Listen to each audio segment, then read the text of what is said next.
territory on West, there's just one way to handle the killers and the spoilers, and that's with a U.S. Marshal and the smell of Gunsmoke.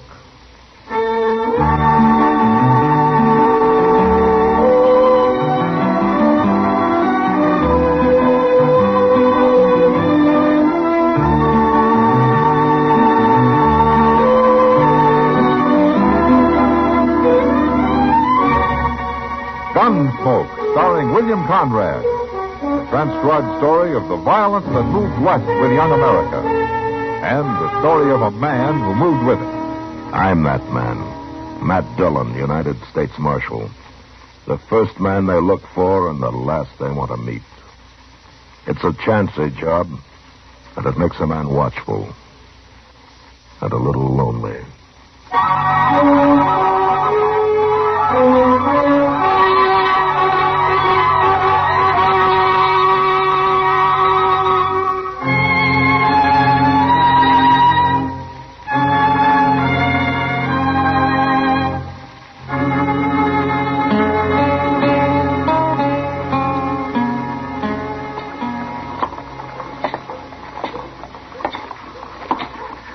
Morning, Doc.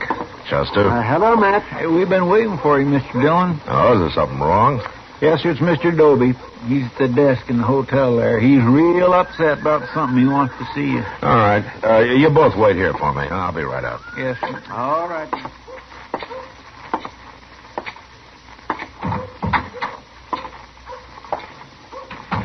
Marshal Dillon, I've sure been wanting to see you. Oh, what's the trouble, Mr. Dobie? You got a riot in here or something? There'll be a riot if you don't get them people out of here, Marshal. What people? The Daggetts, that's who. Well, who are the Daggett? Big Dan Daggett, he calls himself. And he is big, too, Marshal. I never heard of him. He's only been in Dodge since yesterday. He's one of them mountain men from on west. He's a hunter or something, one of them real hairy fellas. Shouldn't be allowed around other white men. Oh, why not? What's he doing? He's sitting in my hotel. I let him in before he told me. Before he told you what? It's better you see for yourself, Marshal. Room's right at the top of the stairs there. Well, okay, Dobie, let's go. It's true, ain't it, Marshal, that I don't have to let nobody stay in my hotel I don't want. I guess so, if you got a good reason. That's plenty of reason. 3 men have moved out already. And that sounds to me like he must have a box of rattlesnakes with him or something. Worse than that. This is room here. This is a double room, isn't it? He needs it. Needs the whole doggone prairie. And that's where he's going. Now, you tell him, Marshal.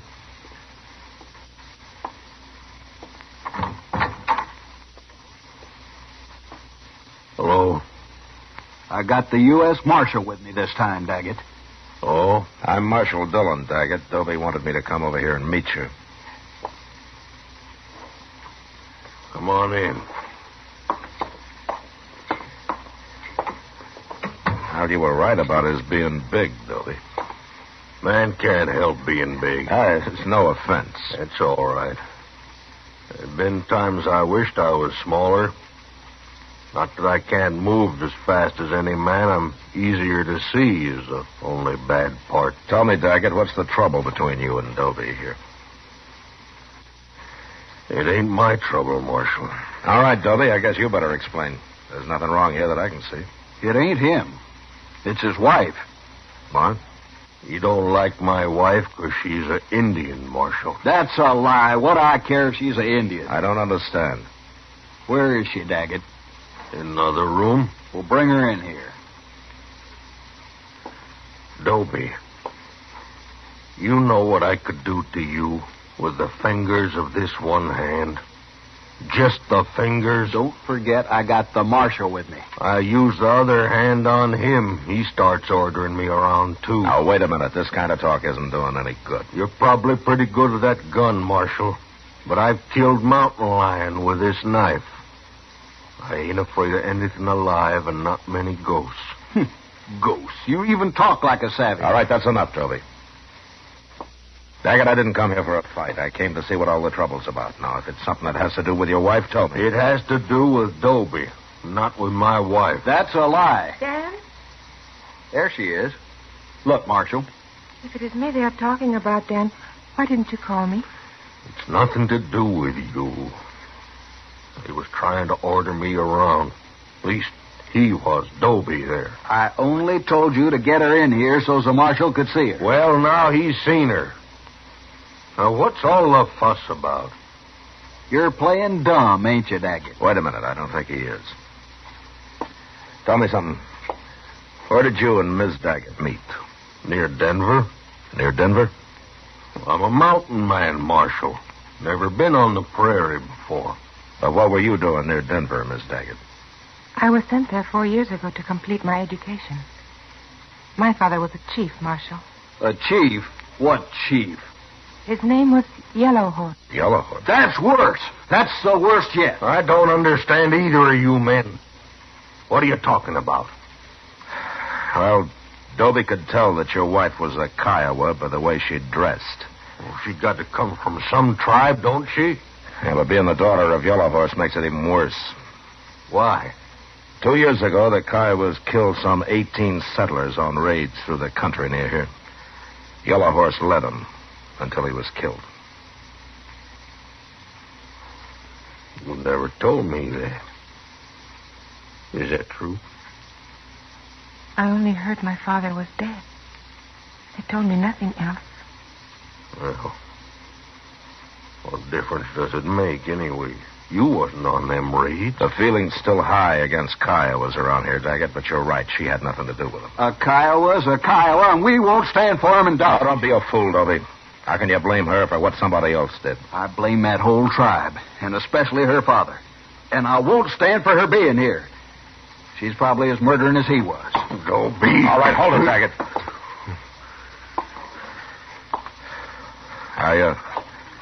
I'd like to apologize to Miss Daggett for bothering her.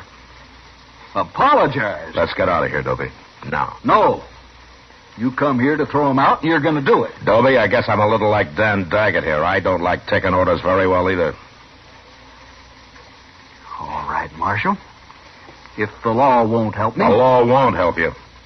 Now, don't you try anything else. Now, come on, we're getting out of here.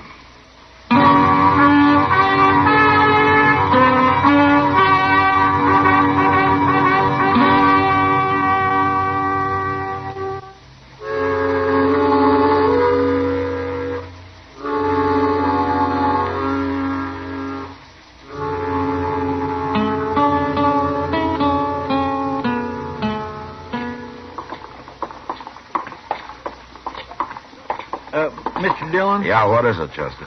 Well, would you mind stopping in Mr. Jones's store here? It won't take but a minute or two. Oh? You're going to spend your betting money on clothes again? Oh, no, sir. I mean, well, you see, Mr. Dillon, I need a little string tie. For Sundays, kind of. Oh. They don't cost more than a quarter. All right, in that case, I'll go with you.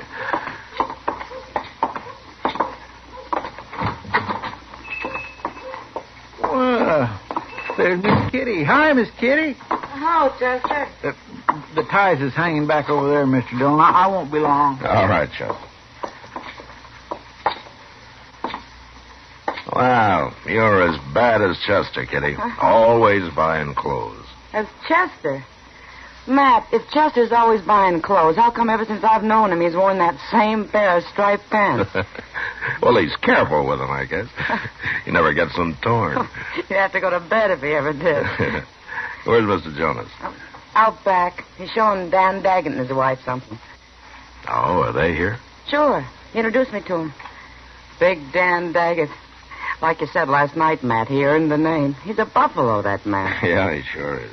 His wife's name's Rose. Said you couldn't pronounce it in Indian, so he made it English. She's a beautiful little thing. Yeah, she's prettier than most women around here. Thanks. Oh, no, Kitty. No, you're right. She really is. I guess Dan Daggett can't be all brute, or a girl like that would never have married him. Yeah, it's too bad Dobie over at the Dodge House can't see it your way, Kitty. No, Dobie's just not thinking very straight. Where's Jonas? Oh, he's out back, Roden. Oh, hello, Marshal. I didn't recognize you. Oh, here he comes. How do you like it, Rose? Who's that, Matt? His name's Roden. He works over at one of the stables. Oh, That explains why he's too poor ever to come into the Long Branch. Jonas! Hey, Jonas! I'll be right with you, Arden. Well, I'm in a hurry. Won't be but a minute. Well, I ain't waiting while you sell beads to her. Hey, wait a minute. What's she doing in here anyway? You stay here, Kitty. Yeah. She's got as much right to be here as you have, Roden. Kiowa woman, you gone crazy? Well, no. Then throw her out of here, or I will. The woman is my wife, mister. Your wife? Your wife? You'll have to throw me out, too. What? Now, look here. I didn't mean nothing. If you don't mean nothing, then don't talk. Sure.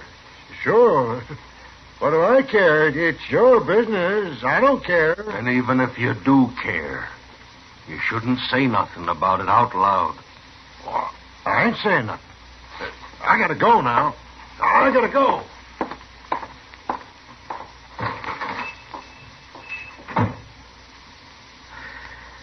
Well, it looks like you handled that pretty well, Daggett. Can't fight every man in the world. No, I guess you can't. And I don't aim to. Long as they don't push me too far. Is Dobie leaving you alone? Oh, he's doing a lot of talking around. He's trying to stir up trouble. But before it comes, we'll probably be gone. Back to Colorado in the mountains. Oh? But Marshal, you come and see us sometime the next day or so.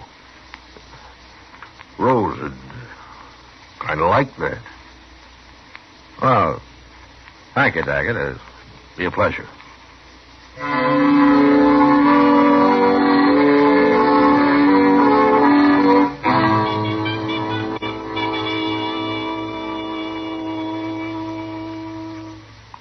Where's Doc at this morning, Mr. Dillon? I've been up to his office twice, and he ain't there. Well, he was called out to the Duke place last night, Chester. Oh, somebody sick?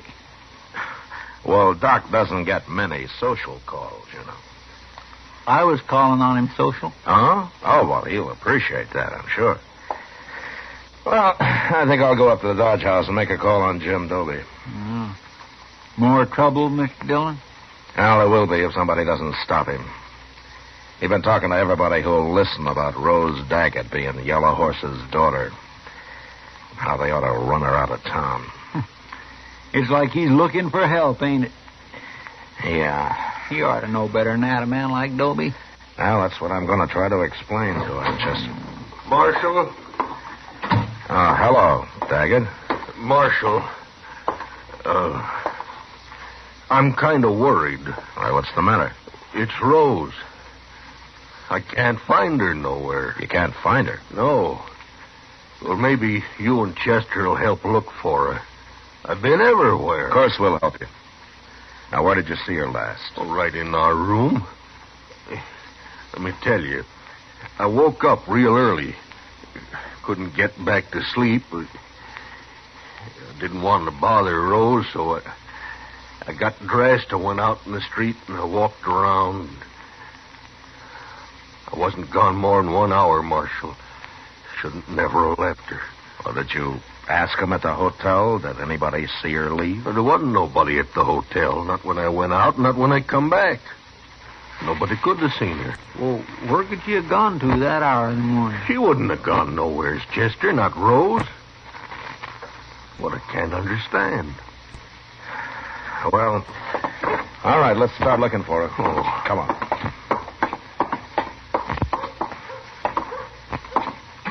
I guess we'll start with the hotel. Sure do want to thank you for this, Marshal. You too, Chester. Oh, we'll find her, don't you worry. Hey, there. Yeah, it sure is. Look, he's got somebody with him. That's Rose. That's Rose in that buggy. Rose? Rose, what are you doing there? Hello, Dan. Well, get down. Here, I'll take you. You'll have to carry me, Dan. Where you been? What happened to your feet? Chester, What, Doc? do me a favor. Take this buggy, will you? Sure will. Let me get And you. You must be Daggett. Yeah. Take Rose into the Marshal's office. She shouldn't be on the street out here. We'll go.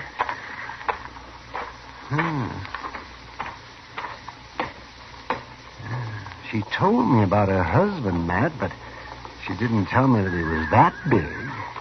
Come on, let's follow him. Yeah. Tell me, Doc, what was Rose doing with you? I found her out in the prairie, about 10 miles east of here. Well, what was she doing out there? I'll let her tell you that. Just you stay and sit right there, Rose. I'm all right there. Oh, Doctor, this is my husband, Dan. Well, I kind of gathered that, Rose. Glad to know you, Dan. Good thing you come along, Doc. You feel up to telling the whole story, Rose? Mm-hmm. I expect the Marshal here will be interested, too. Yes, all right. Good. And then I want you to come up to my office with me. Yes, Doctor. Has she been hurt, Doc? Go ahead, Rose. Tell me. Well, early this morning, I woke up when somebody tied a bandana over my face. Never should have left you alone. Oh, that is foolish talk, Dan. It was not your fault. Go on, Rose. Well, it was two men. They never said a word the whole time. They never talked once. But they carried me out the back way. And then they tied me onto a horse and led it way out into the prairie. They finally stopped and took me off and untied me. And then they took my shoes away. And they rode off.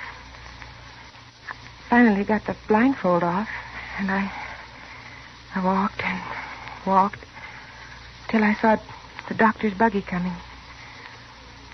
I could not have walked much farther. Rose? Now, wait a minute, Dan. Rose, you never saw these men. No. And you never heard their voices. No, but I heard them walk. Everybody has a different walk. Or did you recognize either of them from hearing them walk? No. It was not Dobie or that man in the store. We'll find them, Rose. We'll sit on the street. We'll listen until we find them. When we do, I'll cut them. I'll cut them awful before I kill them. No, Daggett.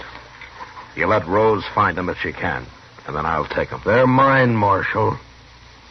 They're just as much mine as Rose is mine. I wouldn't let nobody else in the world touch them but me. That'd be murder. Is that what you call it? Rose, Doc wants you in his office. You go along now. And then we'll start listening. It's as good a way to hunt as any.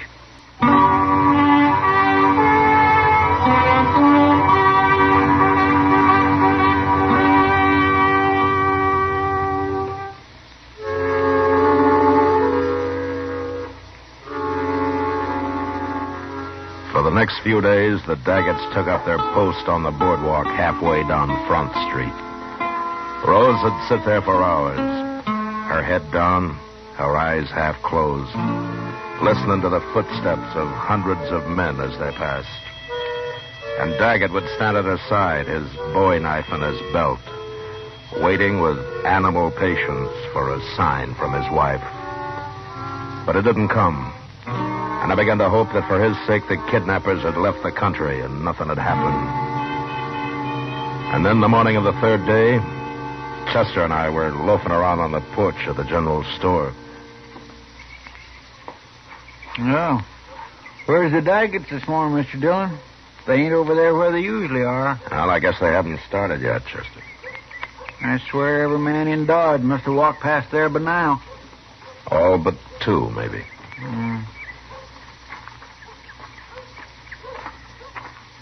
Morning, Marshal. Chester. Hello, Mr. Dobie. Dobie? I'm looking for the Daggets, Marshal. You seen them? No, I haven't, Dobie.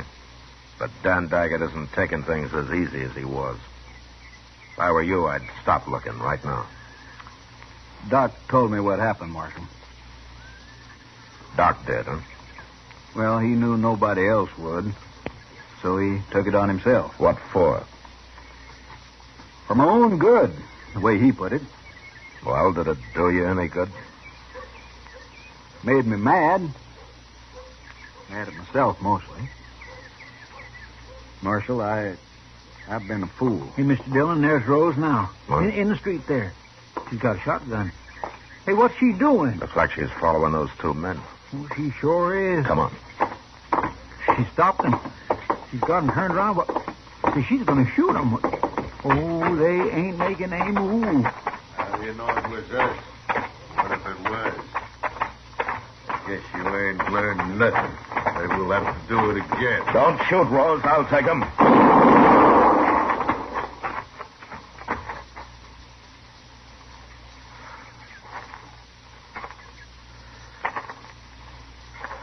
All right. Give me the shotgun, Rose. It is empty, Marshal. Why did you do it? I'd have arrested him. Dan would have found a way to kill them, even if you had. They're dead, Mr. Dillon.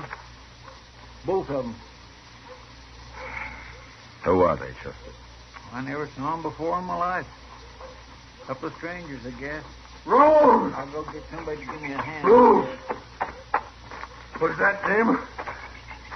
Why didn't you tell me? What'd you run away for? Why'd you kill them? They are the ones, Dan. How'd you know? Where did you spot them? They walked past our table while we were eating breakfast. You said you was going up to our room. I did go.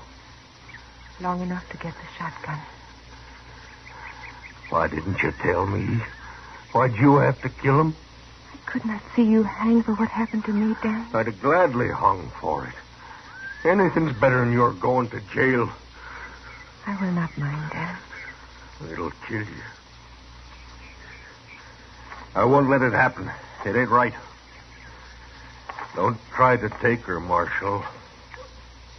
Don't you try. I know how you feel, Daggett. But I've got to arrest her. Rose has got to stand trial. What'll they do to her? Well, I don't think there's a judge in Kansas who'd convict Rose for what she did under the circumstances. Marshal Dillon, Yes, what, Toby? I got to say something, Marshal. All right, say it. Them two men she killed. I just looked at them, and I don't know who they are. But I've seen them. So? I seen them the other day when I was talking the way I was. They heard me. They was listening. Go ahead. Well, I just had to tell you that. I don't feel very proud. You're the one that ought to go to jail, Toby. That's what I'm trying to tell you, Marshal. It's mostly my fault. What happened to her and this killing and all. Well, you've learned something now, anyway. Well, there's nothing I can do about it. Too late. I feel like hiding. Mr. Dobie, Yes, ma'am. would you walk back to the hotel with me and my husband? Thank you. I'd be proud to.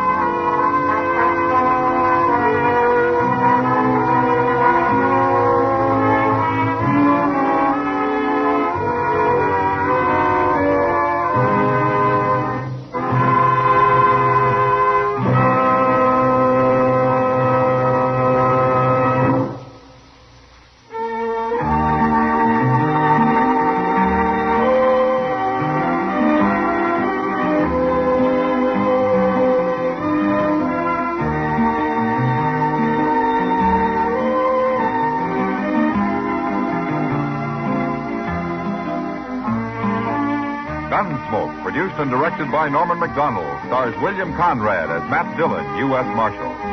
Our story was specially written for Gunsmoke by John Meston, with music composed and conducted by Rex Corey. Sound patterns by Tom Hanley and Ray Kemper. Featured in the cast were Lawrence Dobkin, Harry Bartell, Lillian Bias, Clayton Post, and Joe Duval.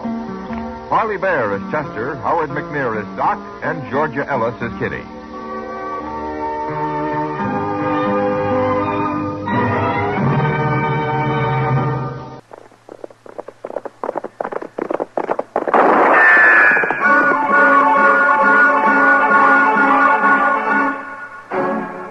Around Dodge City and in the territory on West, there's just one way to handle the killers and the spoilers, and that's with a U.S. Marshal and the smell of Gunsmoke.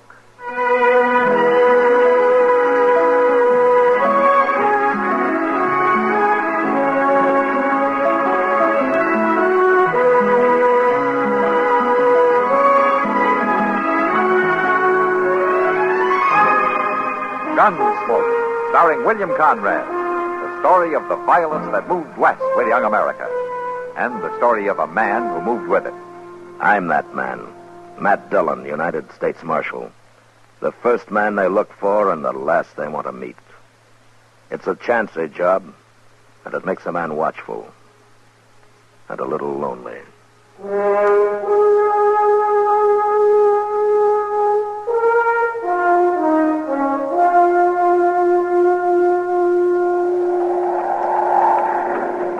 I declare, if this keeps up, we're going to be needing us an ark, Mr. Dillon. No, we can't make much headway through this. We better look around for cover. I don't rightly know anybody who's settled around here.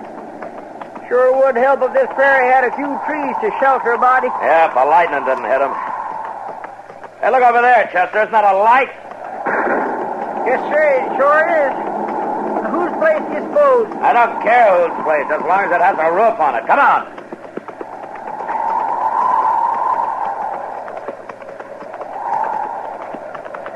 It's a house, all right, Mr. Dillon. Yeah, but I don't see that light anymore.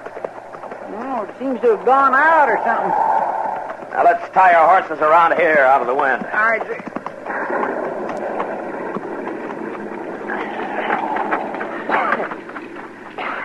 You ready? Let's run for it.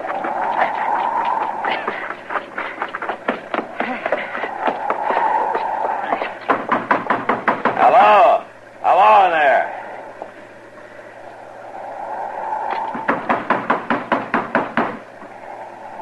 Well, I know I seen a light, Mr. Dillon. They must be playing deep in there. Or dead. Come on, open up, open up. Mr. Dillon, look. What? The shutter on that window there, it's opening. Oh.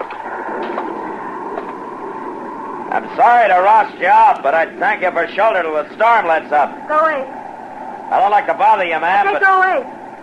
Look, I'm a U.S. Marshal on my way back to Dodge. Maybe I know your husband. Are you alone out here? It don't matter. Go away. Oh. Come on, Chester. Yeah, Mr. Dillon, maybe if I we... said come on. All right. I swear if that ain't the unfriendliest... It's more than that, Chester. What do you mean? She's scared to death about something. Well, we better get moving before we freeze to death. All right. Doggone it, I sure did have my mouth set for a cup of coffee. Well, it might have been set for good. What? She was pointing a shotgun out of that window.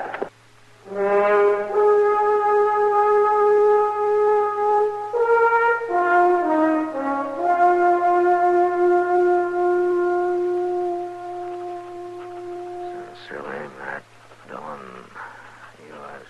Marshal. Come on. What? Come on. Now, is that him, Jenny? Is that the man? Just a minute here. Now, speak up. Who are Jenny. you? Is that the man? That's him. You can let go of her, mister. Now, what's your name? Judd Barden. Now, my woman says you was the one who was out to my place last night. I seen the horse tracks. You live north of town, just past Little Creek? That's my place. Now, I don't allow nobody coming around my woman. It was storming, pardon. I figured your place for a shelter. Well, you sure was wrong about Now, wait a minute. There were two of us there. Didn't she tell you that? You're the one she talked to. Well, it sure didn't do me any good. She didn't let us in. Did you, Miss Barton? No. I didn't let him. I'll tell you. Now, wait a minute, Barton. You ever come out there again, Marshal, I'll kill you. Your badge won't do you no good. I'll kill you sure. I've moved 2 times now just to keep men away from my woman. I ain't aiming to move again. Get out of here, Barton. Now, I warned you. Go on. Get out of here. All right, come along, Jenny.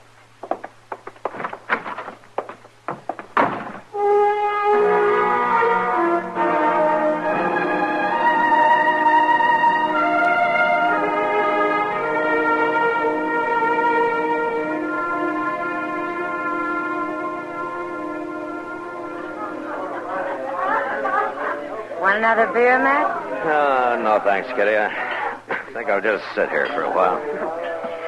I hear you got your feet wet the other night. What Chester tell you? Yeah, he was in here, sneezing earlier today. I couldn't get him to take his wet boots off after we got back. Why not? Oh, he said he'd better keep his feet on him to keep him from shrinking. His feet? Next time, I'll let Chester tell his own story. Mr. Dillon? Evening, Miss Kitty. Hello, Chester. See what I mean? Yeah. Mr. Dillon, there's a lady outside claims she has to see you. Oh?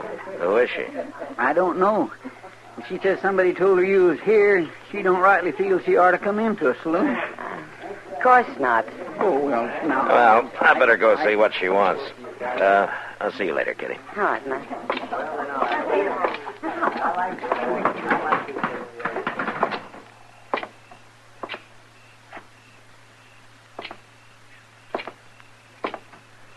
Marshal Dillon. Huh? What? Miss Barton. Jenny, Marshal. Just Jenny. Well, you wanted to see me? I had to see you. You got to help me, Marshal. Oh? Well, where's your husband? He's back at the place. Dead drunk. I don't know how I'd have stood it if he didn't drink himself into a stupor every once and so often. Well, what is it you want me to do, Miss Barton? Jenny. Well, all right. Jenny, well, what can I do? Hide me, Marshal. Please, hide me. I've got to be hid by the time it comes to. Well, I'd sure like to help you, Jenny, but I can't do that. Marshal, I can't go back to him. Well, the law can't come between a man and his wife, Jenny. You don't understand. I got to have help. Hey, Jenny.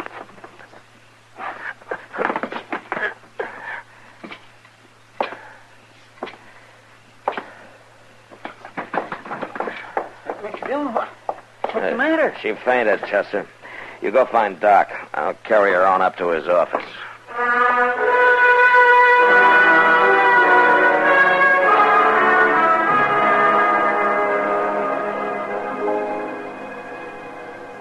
There we are now.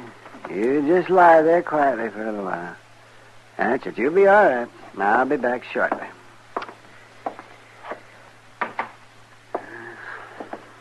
She all right, Doc? It's a messy business. What's the matter with her? Is she going to be all right? I suppose so. I suppose she'll be all right this time. But she can't go through this many more times, not if she wants to live.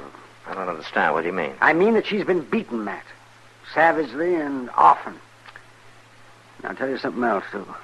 It's like signing her death warrant to send her back to that husband of hers. Yeah, I guess you're right. I know I'm right. By all that's holy, a man who'd do a thing like that ought to be strung up. Yeah. You're going to be all right to move her? Yes, she can move.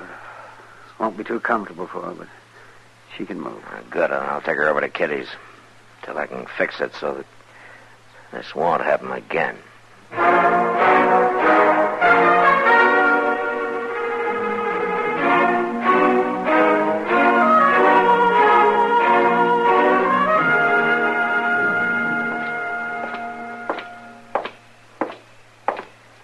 All fixed up, Mr. Dillon? Yeah, Chester, I just left her up in Kitty's room. Doc gave her a powder so that she'd sleep through the night. Oh, my, that poor lady. What kind of a man would do a thing like that? I don't know. And it looks like we're going to get to know him better real soon. Is that him? Dillon! Yeah. Oh, where is she, Dillon? Where you got her? You come to give her another beating? She's my woman. I come for her. I haven't got her, Barton. Oh, you got her, all right. You got her. You're the only one she ever run off to. Now you give her back, Marshal. I'll kill you. Now, you listen to me, Barton. I haven't got her. I don't care much whether you believe me or not, but I haven't got her. I don't But if I believe did you. have her, I wouldn't turn her over to you. You nearly killed her as it is. That's my business. I'm making it my business. I don't know what kind of a man you think you are, beating a woman like that, and I don't care, but my job is to protect people from the likes of you. I'm going to find her, Dillon. That's the first thing I'm going to do. Then I'm going to kill you. You get out of Dodge, Barton. Now. You just climb on that horse of yours and head on out.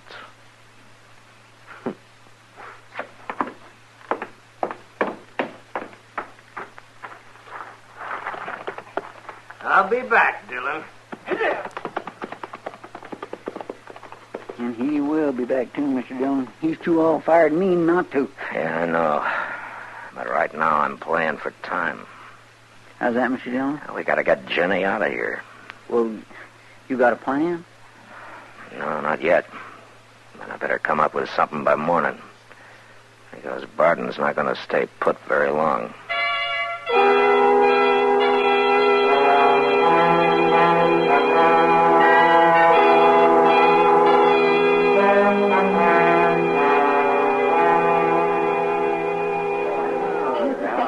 Well, yeah, Matt. She's sleeping all right now. It took her a long time to settle down. Too scared, huh? Oh, scared to death. But that's not all. There's something else bothering her, Matt. Something she doesn't want to talk about. Oh, what is it? Oh, I'm not sure. But she acts sort of ashamed about something. She's got nothing to be ashamed about. Well, of course not. Anyway, she's pretty desperate to get out of Dodge. Yeah. She, mention any place that she could go? Well, she talked about her brother.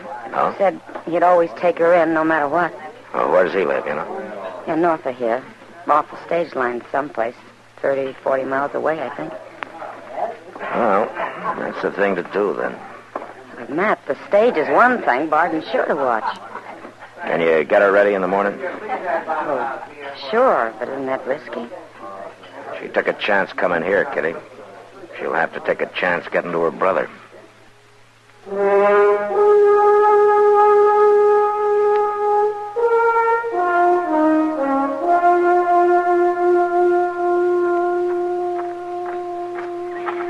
Driver, how soon are we leaving? Any minute now, ma'am.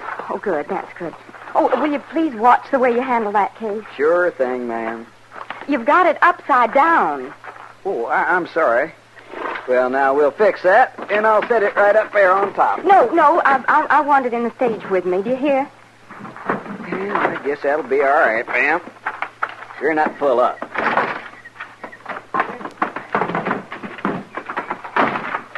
Thank you, driver. Oh, hello, Jim. Oh, hello there, Chester. Everything all right?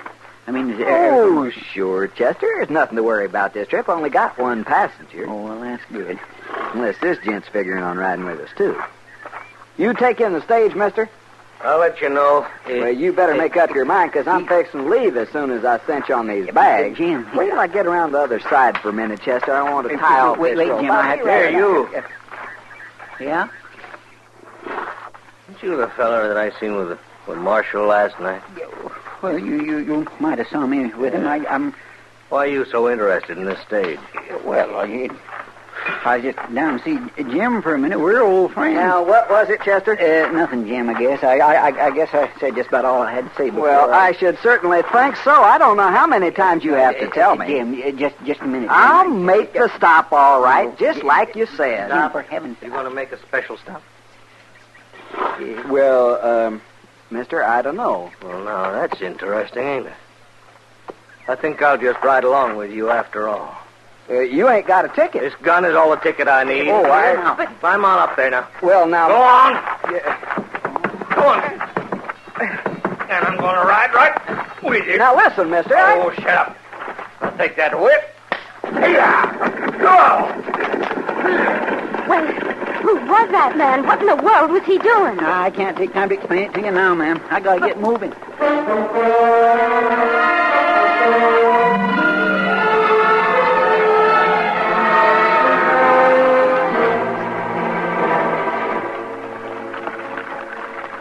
Now, when we get there, Jenna, you climb out and onto the stage as fast as you can, huh? I'll try, Marshal. I'll watch until you've gotten safely away. I sure am beholden to you for what you're doing. That's all right. Everybody needs a little help once in a while. There's the stage road. We'll pull over into these cottonwoods and wait. Yeah,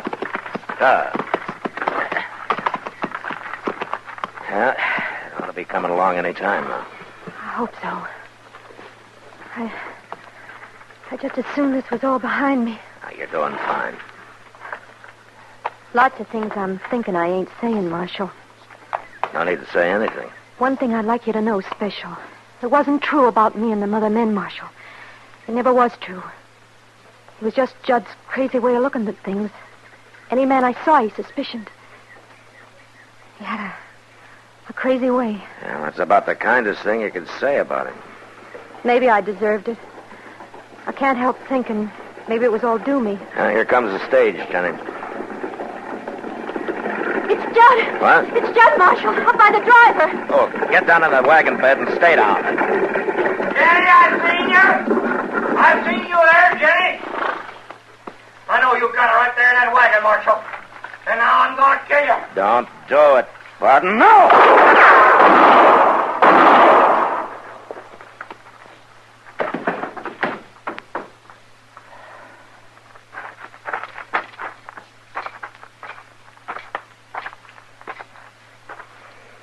Marshal? Well? Is he dead? Yeah, Jim, he's dead. He was crazy, Marshal. Plumb crazy. Yeah, he was.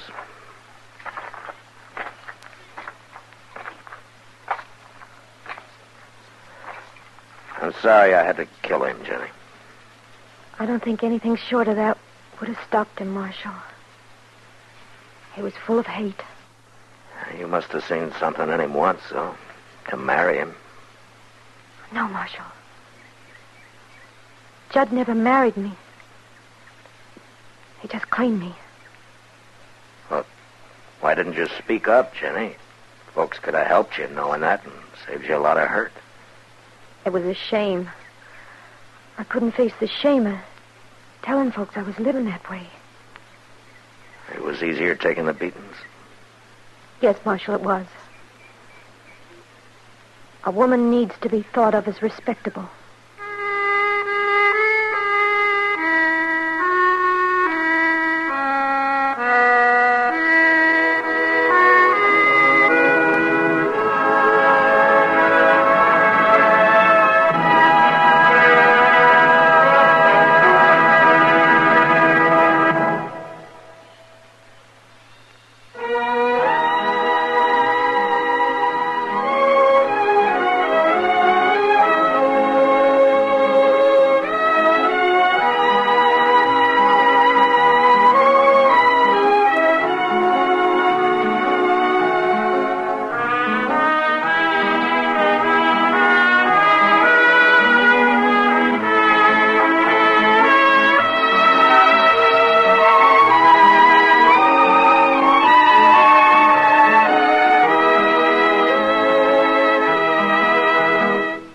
Gunsmoke, produced and directed by Norman McDonald, stars William Conrad as Matt Dillon, U.S. Marshal. Featured in the cast were Parley Bear as Chester, Howard McNear as Doc, and Georgia Ellis as Kitty.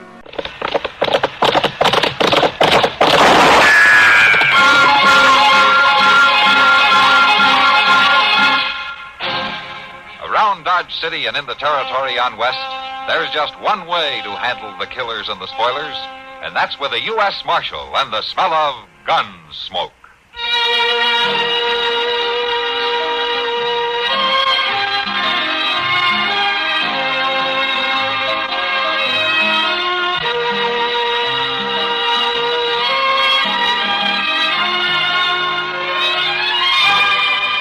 Gunsmoke, starring William Conrad. The story of the violence that moved west with young America. And the story of a man who moved with it. I'm that man. Matt Dillon, United States Marshal. The first man they look for and the last they want to meet. It's a chancy job, and it makes a man watchful. And a little lonely.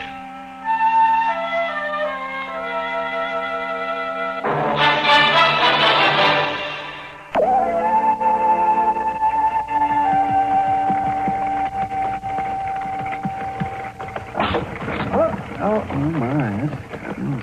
Oh, I tell you one thing, Doc. This thing doesn't ride like a feather bed. Well, if your skin's too thin for it, you can always get out and walk. It isn't my skin that bothers, Doc. I can't remember inviting you to come along. That's right, Doc. You didn't. Then why'd you come? Oh, curiosity. You're curious about a sick drover in a trail herd? Uh-huh.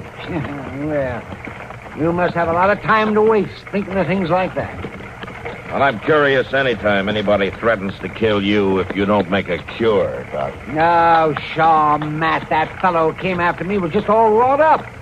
There was nothing to amount to anything. Well, let's say I'm just going along for the ride, then.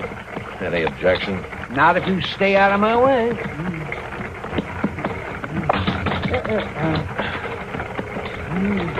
Now, there's the herd. I see it.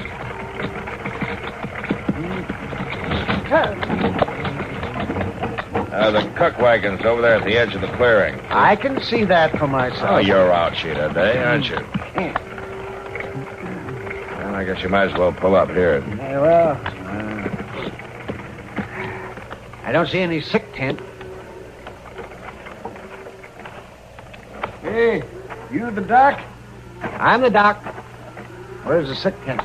He ain't no tent, Doc. He's yonder. I'll direct you over there. Can you climb on? Climb aboard.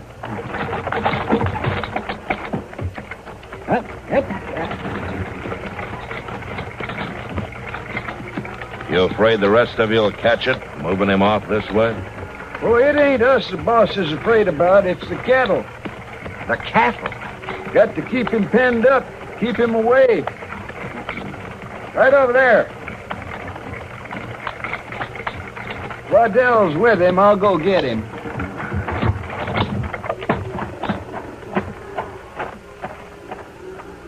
Seems peculiar, Matt. Mighty peculiar. Yeah. You might be glad I came along after all, Doc. Maybe I will at that. Over here. Coming, Matt? Yeah.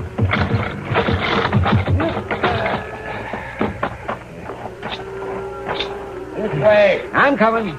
I'm coming.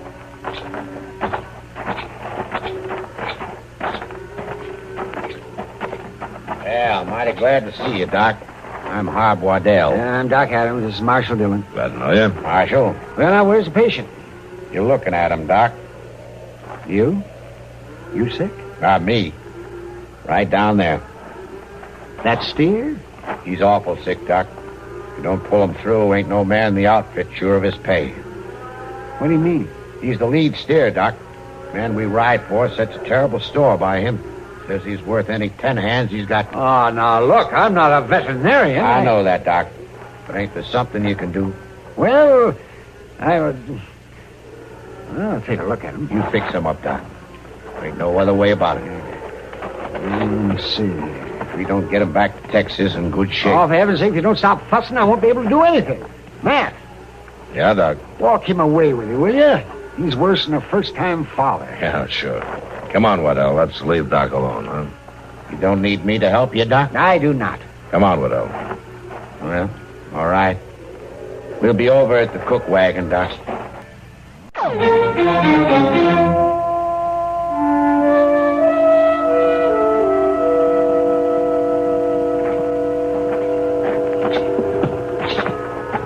That must be quite an animal.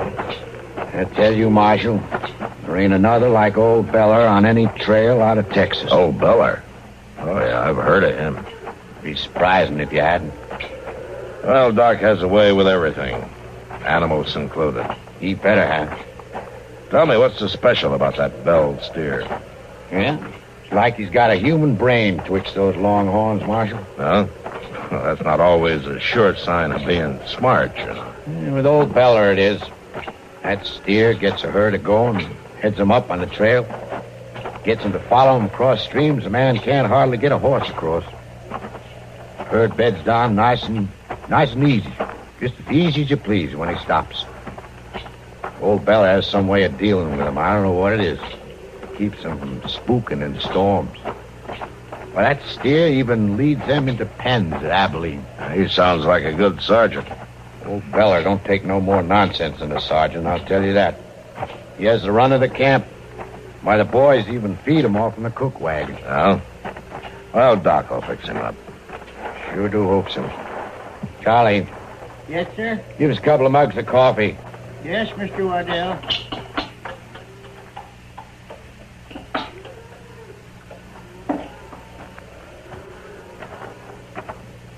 Here you are, Mr. Waddell.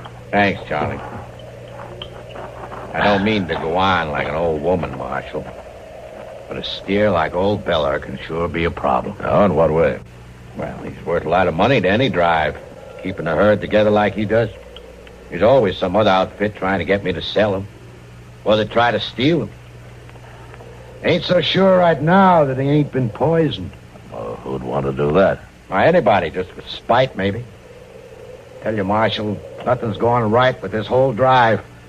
If I lose that steer, I might as well keep right on going straight north. Mr. Waddell. What is it, Charlie? Old Beller. I wondered how is he? Doc's looking at him. Just don't seem right, him not wandering by the cook wagon. Yeah, better not find out he wandered by here once too often.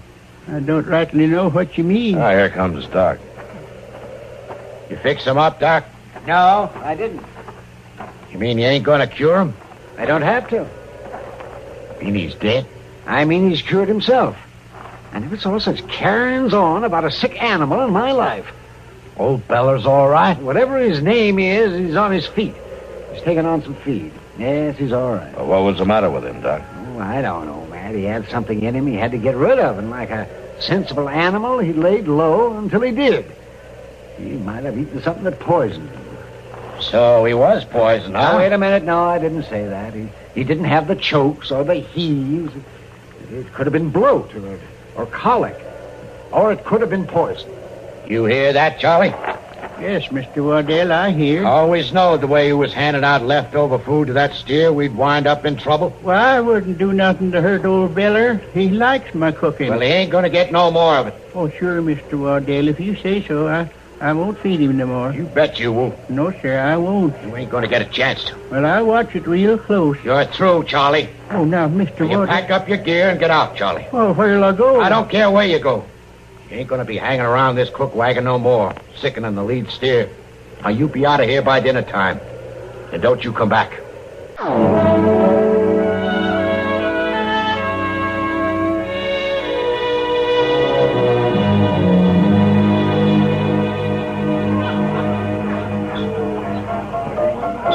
Well, if business keeps up like this, Kitty, you'll be able to retire.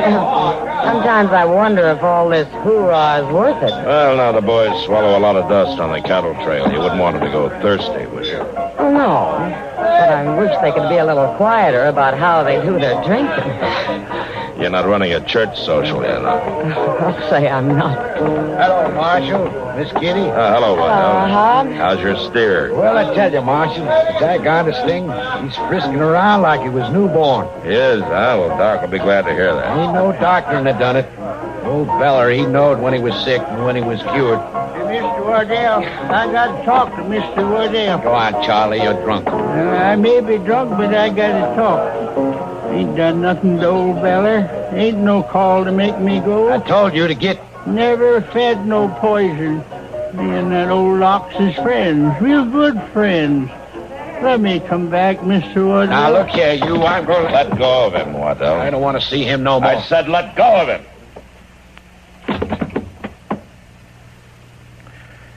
All right, Charlie, you better go along. I ain't got no place to go. Well, you go on over to the livery stable. Moss will put you up for the night. Old Beller'll be missing me. Go on, Charlie. All right, Marshal. All right, but there ain't no right in it. Ain't no right in it. He really feels bad, doesn't he? He don't deserve no better. Maybe not. But he sure doesn't deserve any worse.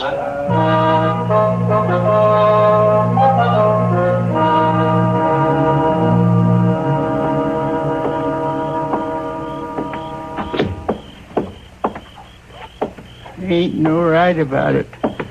Take me from old Beller, sleep him in liver stables when I ought to be... Oh, sorry, mister. That's all right, old-timer. Well, now, if it ain't old Charlie Bat. Who are you? Why, you remember me, Charlie. Ab Slate. We was on the drive together last time you come up. Ab Slate? Sure, Charlie, you remember me all right. I seen you on the cook wagon. Yeah, that's where I would have been, all right.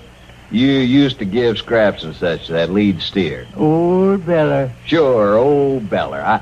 I heard about the bad deal they give you, Charlie. Crooked deal. You know, ain't nobody got no call to make you leave that ox. Ain't nobody can take care of him like you, Charlie. Now, that's a fact. That's a sure and certain fact.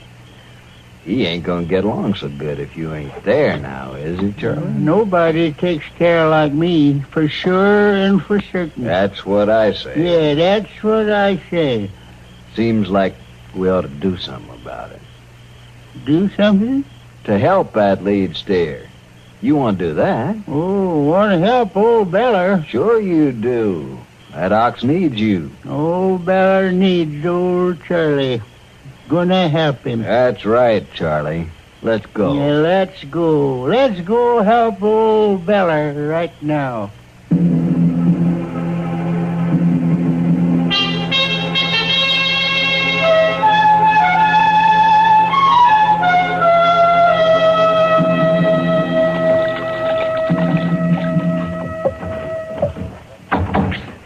Tell you, Mr. Dillon, if there's one thing that sure does seem like a waste of time, it's washing winders. Uh-huh. Wash a winder and ain't no time at all till it's dirty again, just as dirty as it ever was. Yeah.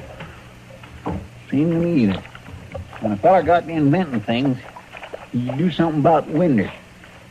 Don't it seem that way to you, Mr. Dillon?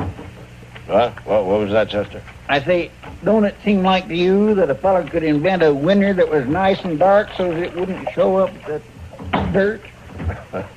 Well, you tell me what's wrong with that idea, would you? Wrong with it? Don't see a thing in the world wrong with it, Mr. Dillon. Well, you couldn't see through the window either. Well, maybe so, but there sure ought to be something that... Look at there. What? Old Charlie Bat. Looks like he's coming in here. My goodness, he's gone and got himself drunk again. He's just a-weaving all over the street. Oh, he ain't. Oh, he ain't either, Mr. Dillon. He's hurt. Look. Marshal? Yeah. Marshal Dillon? Here, let me give you a hand, Charlie. Got a chair, Chester? Yes, sir. Marshal Dillon, I got to talk to you. What happened to you, Charlie? You got to go after him, Marshal. You got to get him quick. Tell me what happened. I've been a fool, Marshal. I wouldn't have done it if I'd have known. All right, Charlie, just settle down. I'll start from the beginning. Well, Marshal, last night I got myself pretty liquored up. Yeah? And when I come out of the Long Branch and started down the stable, he was there, just like he was a-waiting. Who was there? Why, Ab Slate. Go on. Well, he talked to me some. Seems like he was the only one in the country with a good word for old Charlie Bat. Well, go on, Charlie. What happened then? Well, Ab said I ought to do something for old Beller. That nobody could take care of that steer but me. So we went out to the herd and got him. You stole that steer? Oh, I didn't mean it like a thievery. I just wanted to tend to him. Where's the steer now? He took him off. And Slate? Yeah. Which way? Well, we was heading east along the river. It was Slate that beat you, huh? Yeah, that's right. Yeah, he must have had it all planned out, Marshal. I sure been a fool. Well, don't worry about that now. You better go up and see Doc. Well, Marshal, ain't you taken out after that Slade fella? Yeah, right away. Well, I ain't going to be sitting around no doctor's office. Are you sure you'll feel well enough to ride with us? How I feel ain't in it. I got to get old Beller back. I can show you the way, Marshal. All right, Charlie, you show us the way. Get the horses, Chester.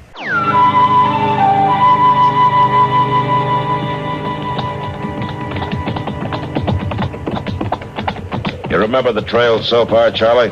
This is the way we come, Marshal. I was sobered up some by that time. I remember it good. Well, sing out when we get near the place where Slate left you. Sure thing, Marshal. You'll be able to see it easy. Old Beller was stomping down the bush of something fierce. Yeah. Mr. Dillon? Yeah, Chester? It just don't make sense to me that he'd be bringing that steer this way. Oh, why not? Well, it's the opposite direction from Texas or the cattle trails or anything else. Seems to me if Slate wanted to lead steer, he'd take him back that way. You'll get back there. Well, I don't see how. Slate's probably heading for Wichita to sell it. Wichita? Along this cow trail? I think he'll hole up someplace, Chester. And then when he thinks it's safe, he'll move him along. Well, he sure is going to a lot of trouble, ain't he, Mr. Dillon?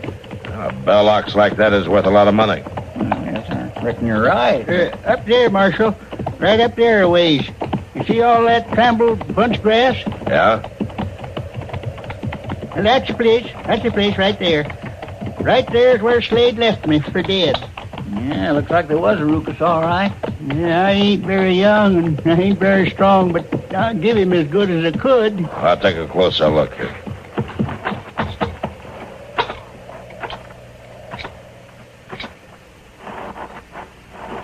We gonna be able to follow the trail, Mr. Dillon? Yeah, Chester, we'll follow it. Right to the end.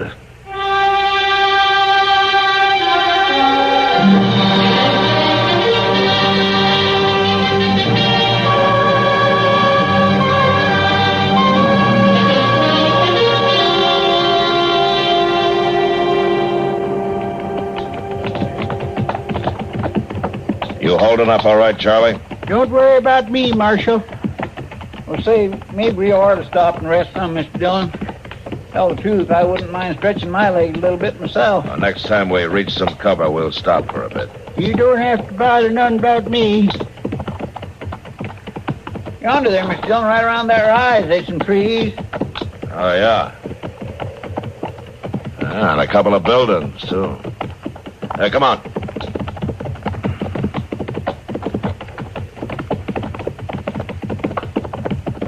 You thinking Slate might be there? He might be. Don't see no ox. There's an old barn. We can come up behind it. Yeah. He might could be in there, all right. Marshal, there's Slate coming out of the barn. Yeah. Hey, you stay back here, Charlie. Chester and I will go talk to him. Right, if he You stay back out of the way. Come on, Chester. Yes, sir.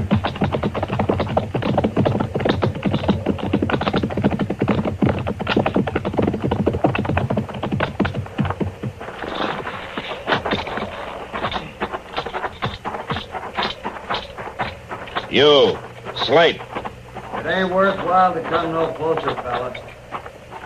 I want that steer. Well, now you ain't gonna get it.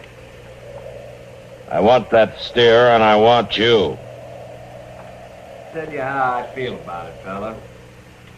I'll kill that steer before I give him up. Well, that's up to you. But I'll still take you back. It ain't that easy, fella. Hey, he's going back into the barn, Mr. Dillon. Yeah. Come on.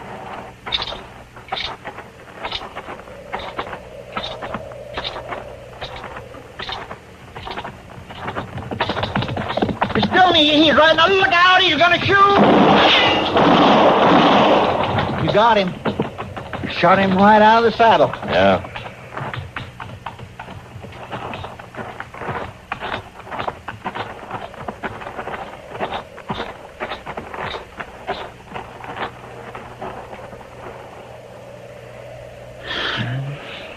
He's dead.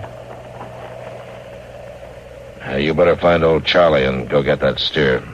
Yes, sir. I'll go. Look there, Mr. Dillon. What? The barn. Smoke. Come on. That steer's in there. Yeah, that's what Slade wanted. Oh, maybe we can get to him along the side. We gotta get to that steer somehow. Well, we can get in there now. The whole place is on fire. Look, Mr. Dillon. Charlie back leading that steer out of there as nice as you please. Easy now, easy. You're all right, old feller. Well, how did you get there, Charlie? I had a feeling he'd be needing me. Old Beller would, so I didn't do what you said, Marshal. I didn't stay back. It's a good thing you didn't. Are you all right? Sure, I'm all right, Marshal. Old Beller's all right, too. Ain't you, boy? You could have got yourself burned up mighty easy, Charlie. No, Marshal. Old Beller led me out just like he leads them herds. We better get him back where he belongs. Yeah, that's right. I never should have took him. But, Marshal, Yeah, Charlie. will you speak a word for me? Will you tell Mr. Waddell that I took some care not to let no harm come to old Beller? Sure, Charlie, I'll speak a word for you.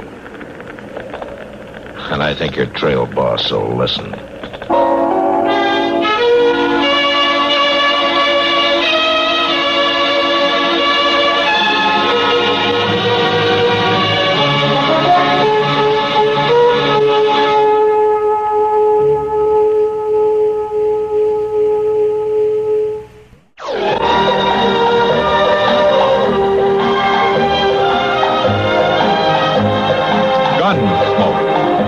And directed in Hollywood by Norman Macdonald, stars William Conrad as Matt Dillon, U.S. Marshal. The story was specially written for Gunsmoke by Marion Clark, with editorial supervision by John Meston.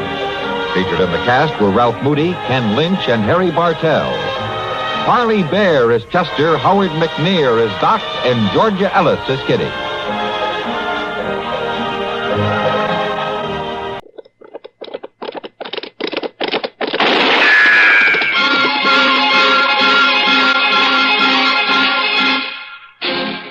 Around Dodge City and in the territory on West, there's just one way to handle the killers and the spoilers, and that's with a U.S. Marshal and the smell of Gunsmoke.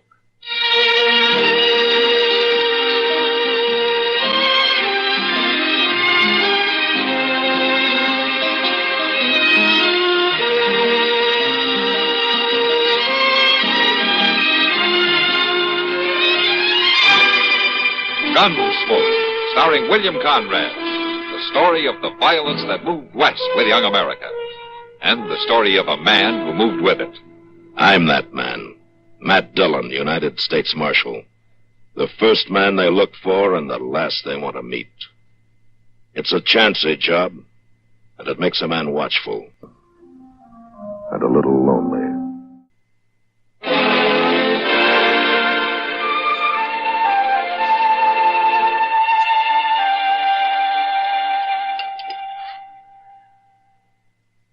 Hey, waiter. Waiter! Oh, what do you want? Coffee. A pot of it, if you don't mind. Mr. Green! Yeah, Joe.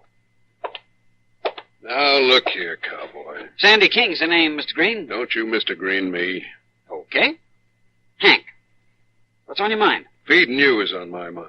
You've been eating here a whole week on credit, and you ain't paid a cent. Of course not. What do you mean, of course not? When a man eats on credit, he ain't supposed to pay, is he? Now you look here. I'm broke, Hank. I'm broker than you are. Look at this place. I ain't got enough customers to pay for the water. The food's bad, Hank. That's the whole trouble. You've been eating it a whole week, you buzzard. Now it ain't that bad. Sandy, you got more nerve than any man I ever met. But nerve ain't money, and I can't afford to feed you no more. So that's that. Well, now, Hank, maybe I have been kind of taking advantage of you. You got a real easy way of putting things. I'll make up for it. How? Go out there and fire that drunken cook you got. I'll take over for a week. How's that? You take over what? Cooking? Yeah. Well, how do I know you're any better than he is? Well, I'm not drunk. That'll be some improvement, won't it? I don't know. But you're right, he is a drunk. I'll do it. But you better be good. Only one way to find out.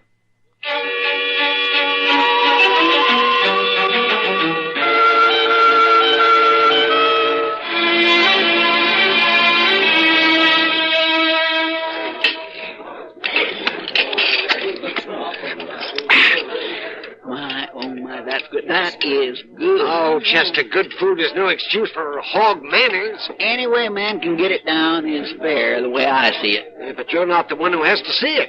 We are. Oh, Doc, let him eat in peace. The first good food we've had in Delmonico's in years. Hello, Miss Kitty. Chester, Doc. Hello, Hank. How you getting on here? Fine, Hank. I've ate here 3 times a day for a week, and it's getting better and better. Yeah, that cook of yours was a real fine, Hank. Yeah, he's a good boy, Sandy is. I'm going to put him on pay after today, and I'm going to pay him well, too. Oh, you should. Well, with the trail herd starting to arrive, you're going to get rich with him out in the kitchen, Hank. They say the word's gone clean to Texas already. Yeah, things have sure changed around here. Yeah, I hear you put a leg iron on him at night and chain him to the bed. I think I'll start doing that. Well, you ready to leave, Chester? I don't know whether I can move or not. Well, maybe you better try, Chester. Hank's got other customers waiting. Oh, that's all right, Miss Kitty. We have to go anyway. But we'll be back this evening. Well, come early. Avoid the rush. I'll be here at sundown. Good. So long, Hank. Bye now. Bye. Hey, waiter. Oh, no. Waiter, come on over here. Hey, Joe. Yes, sir. You better go over and see what that man wants. Hey, waiter. I was fixing to clean this table off, Mr. Green. Joey, take care of him first. Yes, sir. I'll get somebody else to clean the table. Well, it's about time. What's the trouble? I told you I wanted these here eggs turned over. Oh? So you take him back. And you just be quick about it. Ain't gonna sit here all day. But all the good things that we've got to eat, and you order eggs. Never mind what I ordered. Just take them away and bring them back done right, you hear? All right. And don't take all day with it. Brain cowpokers, I'll have enough work to do. Hey, Sandy, the man wants his eggs turned over. I ain't got time. You better. He's pretty mean about it. I don't care how mean he is. What do you order eggs for anyway? We ain't serving breakfast. He's half drunk. Maybe he thinks it's breakfast. All right. Here. There, they're turned over. Take them back to him. Oh, no, Sandy, now. You just make him mad. He wanted them cooked more. I turned them over like he asked, didn't I? Yeah, but... He won't know the difference. Well, maybe not, but what if he does? Then tell him to go eat someplace else. Okay, Sandy, but I don't think that you can fool him even if he is half drunk. Where was I? Oh, yeah, one steak. Beans. Let's see, potatoes.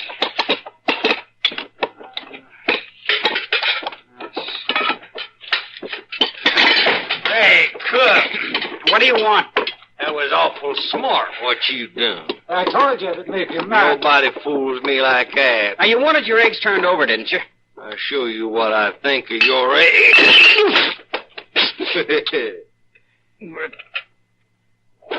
You? Oh.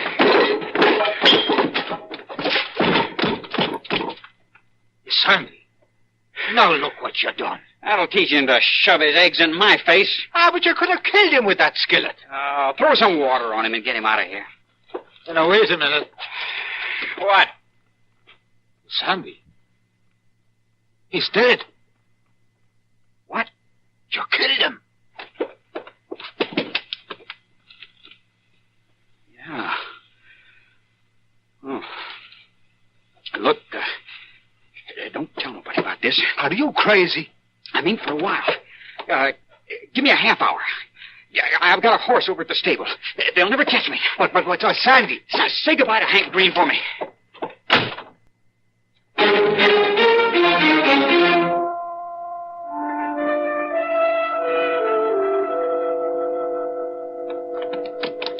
I swear I just can't believe it, Mr. Dillon. Sandy killing a man like that. He lost his temper, I guess. Poor old Hank Green sure gonna miss him. So's everybody else in Dodge, for that matter. Including you, huh? Oh, my goodness, yes. Well, he's the best cook Delmonico's ever had. Maybe it was just an accident like that waiter said. Even so, Chester, he killed a man. He's got to stand trial for it. Mr. Dillon, that sun's getting mighty low. Can you still see the tracks? Yeah, they lead toward that hill over there. Let's move. What if we don't find him before dark? We'll have to sleep on the prairie and pick up his trail in the morning. Hold up, Chester. My land. Why, that's the longest, strongest out bunch of cattle I've saw in quite a spell. Not going to be much help to us. If it was a river, we could swim across. There's nothing to do but wait. Mr. Dillon, here comes one of the men. Maybe he saw Sandy. Hello. Howdy. Headed for Dodge? Yeah. Hey, you're a lawman. Dillon, U.S. Marshal. My name's Purdy. I'm trail boss of this outfit. What are you doing out here, Marshal? Looking for a man, but your herd cut right across his trail. Well, maybe he's seen us coming, done it on purpose. Well, he's smart enough. Well, I always like to see a man get away. Nothing personal, Marshal. I understand. How's the cattle market in Dodge, Marshal? Holding up fine. Good. This ain't no trail to ride for the fun of it. Well, I better get all up ahead and tell them to start milling the herd. It'll be dark before long. I don't like to push cattle after dark. I appreciate you not trying to cut through them, Marsh. We can wait. Say, I hear there's a good cook in Dodge for a change. A fella come down the trail yesterday, told us about it. There was. Well, ain't he still there? He's the man we're after. Oh. Well, the men were kind of looking forward to a good meal, Marshal. He killed a man, Purdy. I'm sorry to hear that. I'll tell the men, but they ain't gonna like it, Marshal. Tell him I don't like it either. Yeah. Well, so long. You'd think Sandy King was the only good cook in Kansas. You know a better one? Well, I don't guess I do. Sister, you think we lost his trail? If we ever get across there, we might pick it up. We'll have to make camp and wait for daylight.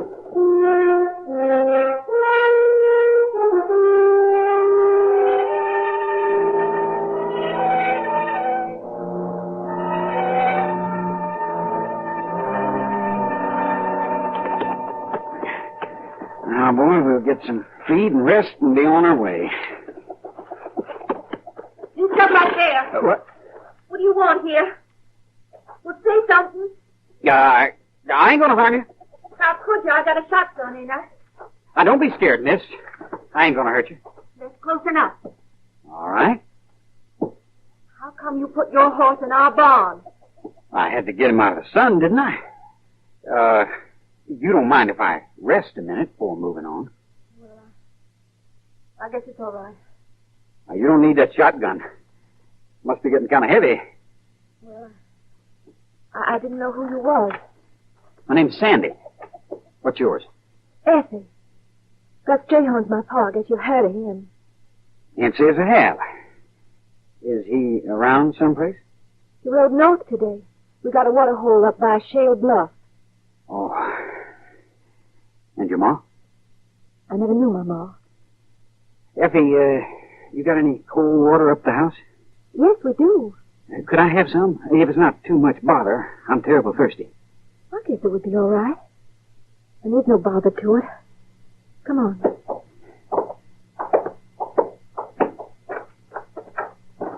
You know something, Effie? What? I don't really need that drink of water. You don't? I was passing by through the trees there, and I seen you come out of the house. I wanted to say hello, that's all. I wanted to meet you, Effie. What for? Because you're the prettiest gal I ever seen. You must know lots of gals. No, I'm a lonely man, Effie. Mighty lonely man. A drifter, Effie. I guess I never found no reason to settle down. But that's bad for a person. I mean, everybody should have somebody. Don't you think? That ain't always easy to find, Effie. No. No, it sure ain't. I've heard of it happening, though. Just like that, when you least expect it. Right out of a clear blue sky. Tell me about it. All right. All right, I'll tell you about it, Effie. Come on in the house, Sandy.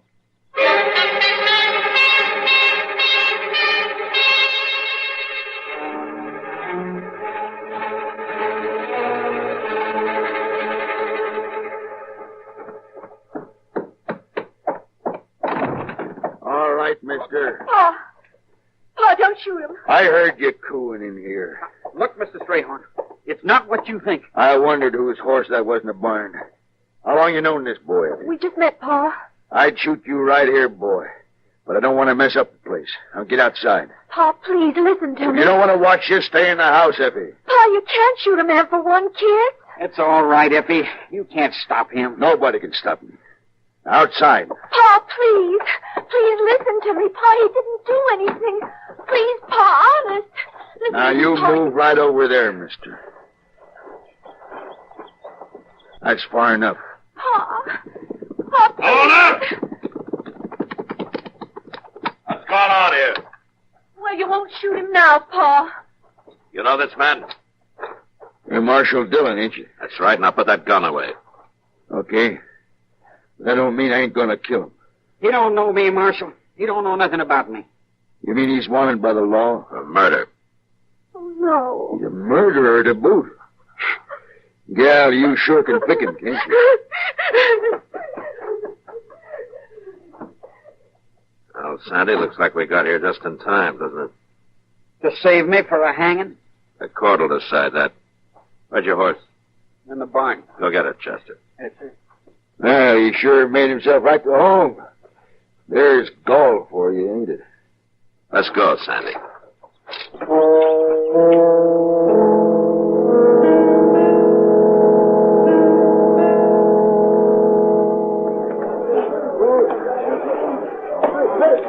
Miss Dillon? Oh, what, Chester? Come here. Look out yonder. They're forming a mob. Yeah, looks like those trail hands we ran across on the prairie. Purdy's men. Word sure does get around fast, don't it? When it comes to trouble, it does. He ain't back in town 5 minutes, and there they are. And all over Sandy, just 'cause he's a good cook. It also gives them a chance to show up the law if they can. And they're always wanting to do that, ain't they? If they could force me to turn Sandy loose, they'd have a free hand in this town. But they haven't got it yet. What are you going to do with that shotgun? You stay inside.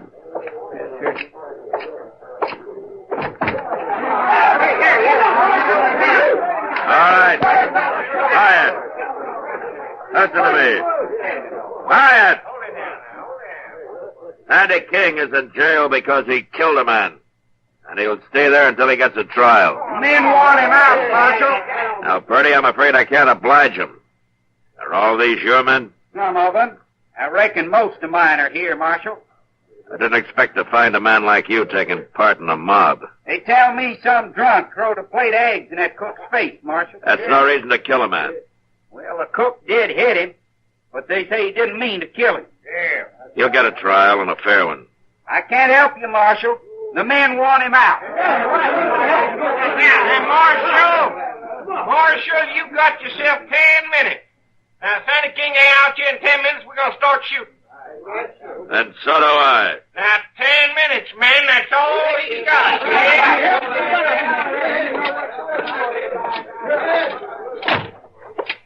Looks bad, don't it, Miss Dillon?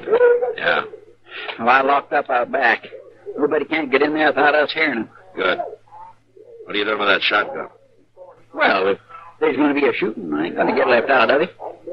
This is a part of the game you don't have to sit in on, Chester. It's all right. I ain't got nothing else to do. You Marshal Dillon? I am. I'm Joe Grissom, Marshal, Texas Rangers. Can I come in? Come on in. I just pulled into town. What's the mob for? Trail hands trying to show up the law. What can I do for you? Well, I got a warrant here, Marshal. Heard the man was headed toward Dodge. Let me see it. You know him? He's dead, Grissom. Dead? What is it, Miss Dillon? This is an arrest warrant for Ed Fisher. There's a reward, dead or alive. Ed Fisher? Oh, I'll be doggone.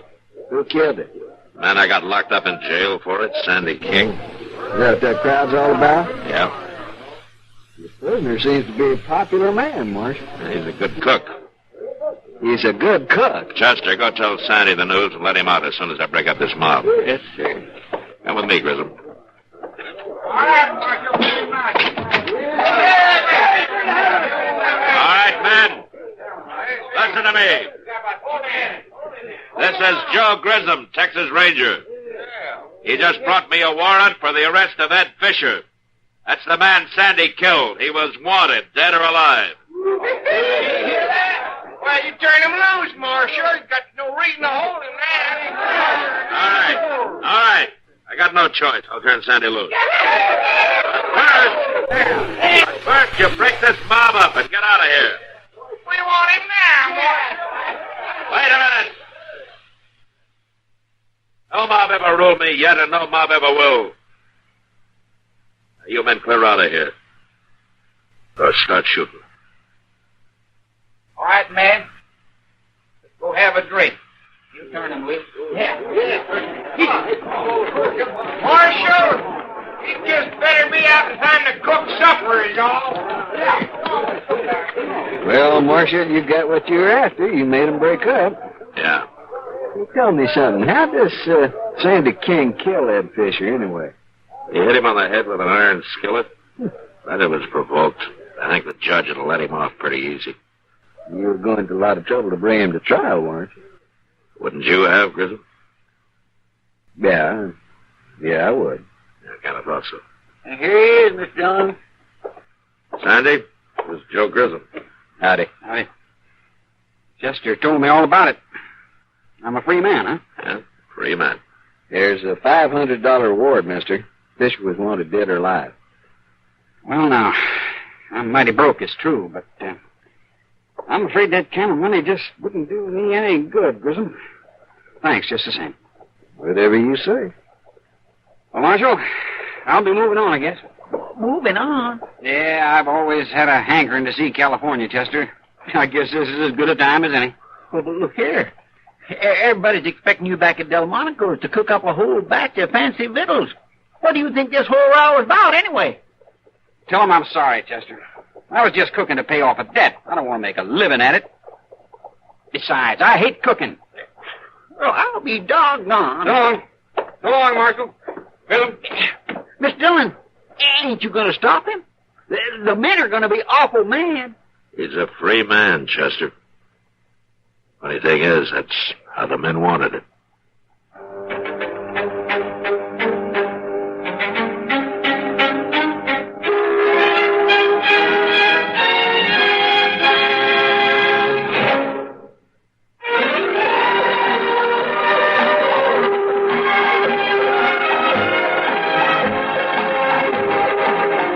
Gunsmoke. Produced and directed in Hollywood by Norman Macdonald, stars William Conrad as Matt Dillon, U.S. Marshal. The story was specially written for Gunsmoke by John Meston and adapted for radio by Frank Paris. Featured in the cast were Sam Edwards, Vic Perrin, John Daner, Gene Bates, Ben Wright, Harry Bartell, and Larry Dobkin. Harley Bear is Chester, Howard McNear is Doc, and Georgia Ellis is Kitty.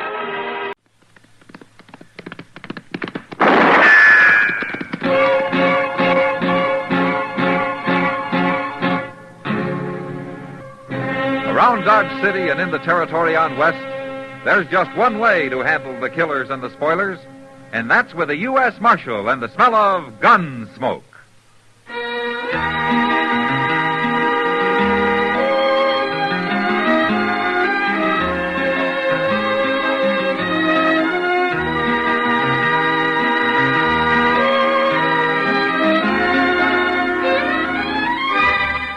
Gunsmoke, starring William Conrad.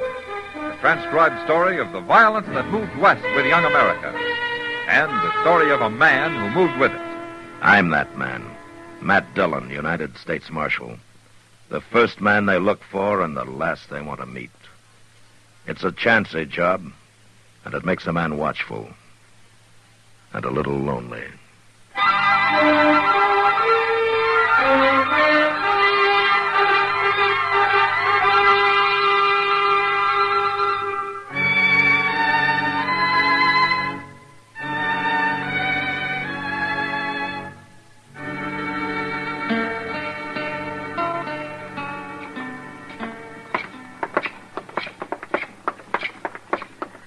Go ahead, Chester. Oh, thank you. Yes, sir. Well, say, who's that new girl Miss Kitty's over there with? I don't know, Chester. Let's go meet her. Well, I'll come over there in a few minutes, Mr. Dillon. I got to give Sam some money back I borrowed off of him. Okay. Ain't much. Just a little. I'll be there. Hello, Matt. Hello, Kitty. Marshal Dillon, Bella Grant. How do you do, Bella? I'm pleased to know you, Marshal. Won't you sit down? Oh, thank you. Yeah, I will. Matt, Bella's been here almost a week. Oh? Mm-hmm. Well, Kitty, you see, I've been awful busy lately. You and, sure have. Yeah. How do you like Dodge, Bella? Well, aside from the heat and dust, I like it fine, Marshal. Heat and dust is about all there is to Dodge, Bella. Not quite all, Kitty. What? Oh, Jerry Cass again. I'll see you later, Bella. You don't mind. Would it matter? Kitty's always joking me, Marshal. Yeah, she bears watching that way. Goodbye, Bella. Bye. Tell me something, Kitty. Huh? Isn't it a rare thing to see Jerry Cass in town here? He's been coming in lately. Oh, since his pa died, huh? Well, that was 3 months ago. It's the last week he's changed his ways. Ah, Bella? He's real sweet on her, Matt. Well, she seems to feel the same way about it. Well, he's a nice boy, but she's running it, if you ask me. He never had a chance once she started after him. Well, I guess Jerry's never known much about women, Kitty, being raised by his pa and all. Well, he's going to learn now. Shut up. I told you for the last time. Who's that? I don't know. I never saw him before. Now get away from her and stay away from her. Starting trouble with Jerry, Matt. Yeah. Oh, he knocked him down. You stay here, Kitty. You didn't have to hit him. You'll be the next one I hit. No, she won't, mister. You looking for trouble, too? Seems to me I found it without looking. You sure have.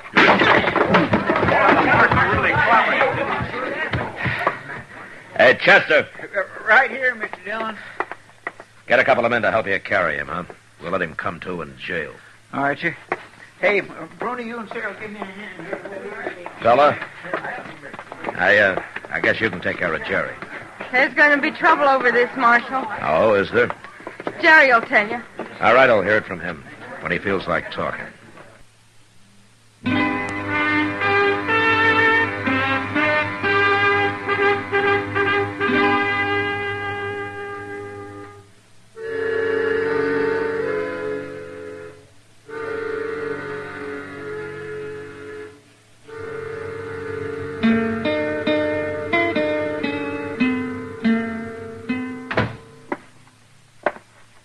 That fellow claims he don't like being in jail, Mr. Dillon. Well, I can't blame him for that, Chester.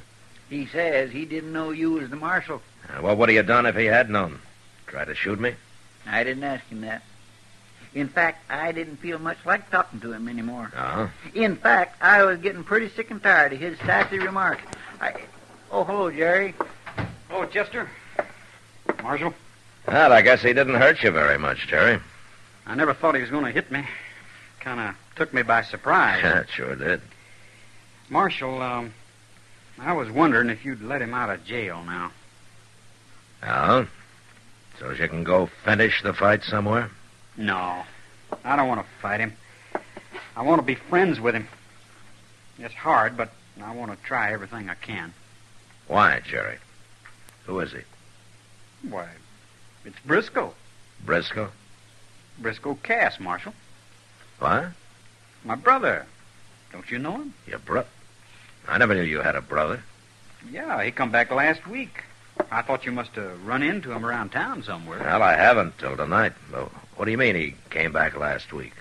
Well, you see, Briscoe left home now on to, 15 years ago, Marshal. He's been living in St. Louis. When he heard Pa died, I guess he figured his kid brother needed looking after. But I don't. I can take care of myself. Chester. Yes, sir. Go turn Briscoe loose, will you? All right, sir. I'm going on 25 now, Marshal. And I've always worked hard on that ranch. I wouldn't do nothing wrong there or anyplace else. Does Briscoe think you're doing something wrong? Oh, I shouldn't be complaining to you. It ain't your trouble. Here he is, Mr. Dillon. Go on ahead, Briscoe. Hello, Briscoe. Why didn't you say you was a marshal? Well, I guess I figured we'd talked long enough, Briscoe. That's no answer. Maybe I don't aim to give you an answer. I don't think you and me are going to get along too well. Men that act like you always find it hard to get along. I don't want no trouble with you. You don't have to have it. No, I guess you're right. The kid here's got me all riled up. Him and that dance hall girl. There's nothing wrong with Bella. You mean she's pretty? Sure, she's pretty. I told you 100 times she's pretty. She's smart. She's a fine girl, the wonder of the world. But she works in a saloon. Well, what's wrong with that? No brother of mine's going to hang around a saloon girl. Maybe she won't be a saloon girl for long. Jerry, I'll see you dead before I see you marry that girl. You can push me only so far, Briscoe. because I've tried to be friendly with you don't mean I'm afraid of you. I'll kill you first. Listen up, Briscoe. Now, I've heard all of this talk I want. You two get out of here and settle this at home, but you settle it without gunplay or one of you'll end up on a rope. Now, is that clear? It ain't me that's looking for a fight, Marshal. Then you're old enough to figure out some other way of handling it, Jerry. This is a family affair, and I'm not mixing in it. Unless I'm forced to. And then I'll mix real fast. Is that clear, Briscoe? I'll straighten them out, Marshal. There won't be any trouble.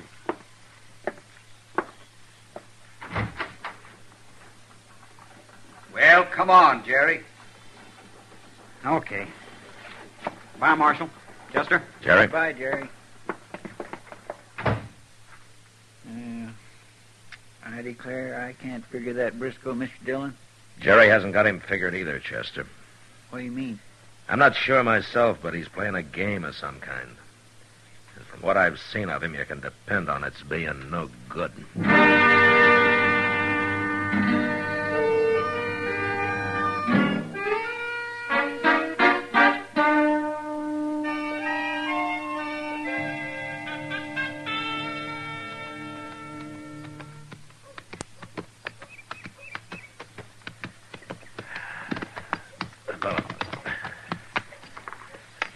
Hello, Doc. Huh? Oh, come in out of the sun, Matt. Yeah.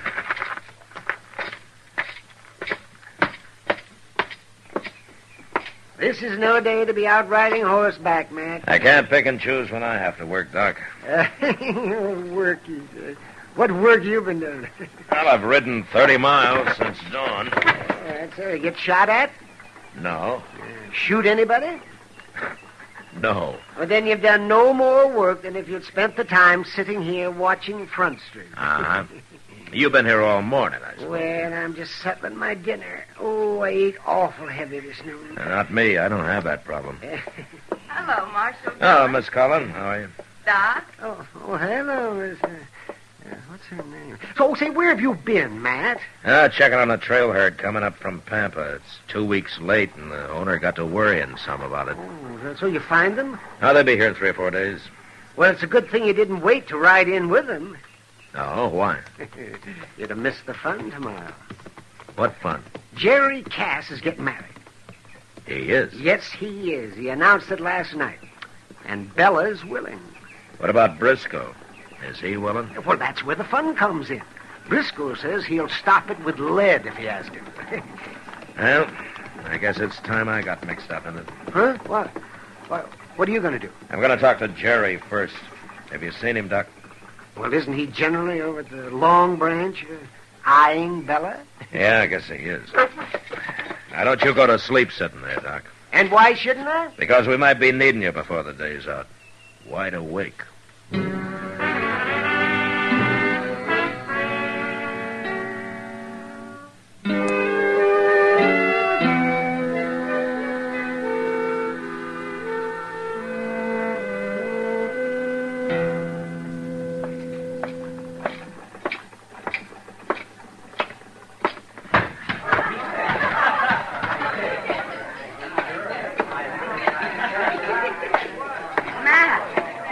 Well, you look like you've been herding buffalo. Oh, you know where I can get a job doing it? Everybody's always looking for a different job than the one he's got. Yeah, maybe you're right, Kitty. Well, of course I am. But you didn't come in here to talk about that. No, guess I didn't. Kitty, I'm looking for Jerry Cass. Oh. Well, he was here. He said he'd be back in a little while. Uh-huh. I don't see Bella around anywhere. She's over at the rooming house. She won't be in for another hour. Are you expecting trouble, Matt? Well, I hear most everybody is. You know what I think? No, what? I think if Briscoe had left Jerry alone, he'd never have asked Bella to marry him. But the way things are stacked up now, he's going to go through with it whether he really wants to or not. Well, that may be, Kitty. Oh, here he is. Oh, Marshal. How are you, Jerry? Right now, I'm kind of mixed up. Well, what's the trouble, Jerry? I've been over talking to Bella, Kitty. You know what she's saying now? No, what? She says she ain't going to marry me. Listen, I quit the ranch and moved back east somewhere. Oh, no.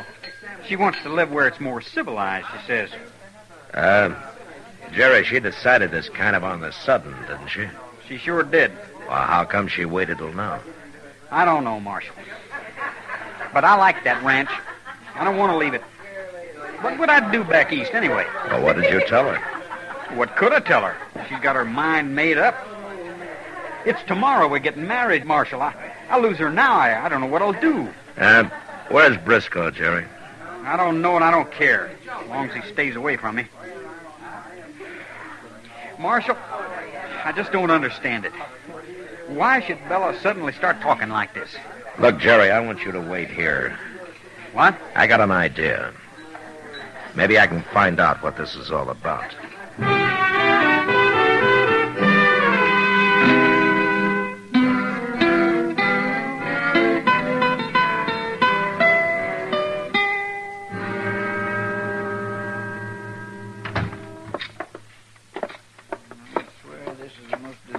Looking bank I ever seen, Mr. Dillon. Oh, maybe nobody needs any money today, Chester. That ain't altogether true. Look, you wait out here, will you? Mr. Bodkin might handle easier if I go in alone. All right, sir.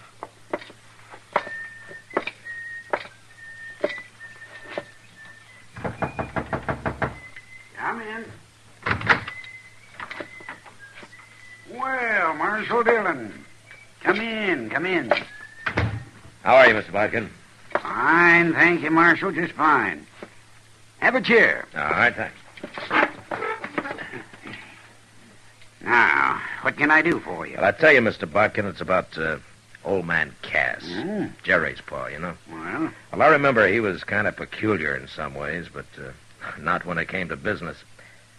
I'd be mighty surprised if he died without leaving a will. And if he did leave a will? Well, he'd have left it with you, probably. Most people do. What's your interest in Cass's will, Marshal? Well, one is a friend of Jerry's. Two is a lawman. Well, all right. I've got it right here in my desk. Haven't gotten around to putting it back in the safe yet. There you are. Ah, thanks. You been studying it over lately, is that it? Oh, goodness, no. It's only a few sentences long. Yeah, so it is. Why'd you have it out of the safe, Mr. Barker? Well, Briscoe wanted to show it to Jerry. Why, Jerry hadn't seen it before? That boy never comes to town, Marshal. Well, he's been coming lately. He has? Oh, yeah. When did Briscoe first see this, Mr. Barker? Right after his father died. He wrote me for a copy. Yeah.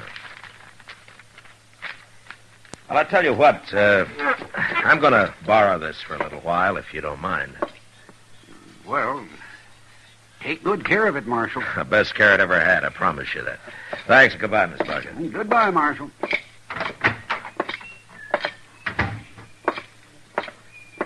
Come on, Chester. Well, you find out what you wanted, Mr. Dillon? Yeah, I sure did. Well, good. Look, I'm going to see Bella.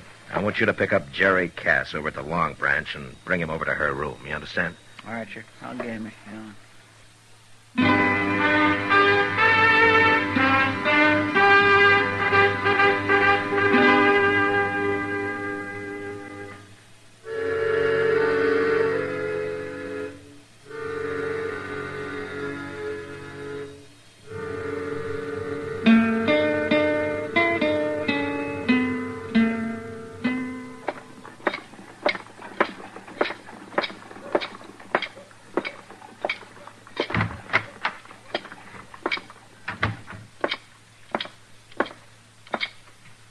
Hello, Emil. Oh. Yes, sir, Marshal Dillon? Can you tell me what room Bella Grant's in? 23, Marshal, right at the top of the stairs. 23. 23. Okay, thank you.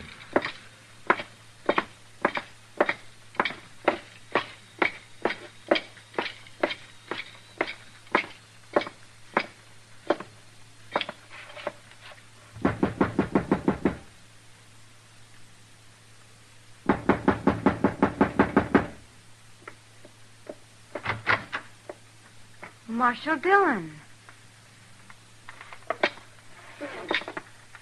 No, leave the door open, Bella. What do you want here, Marshal? Well, I want to know why you changed your mind about marrying Jerry.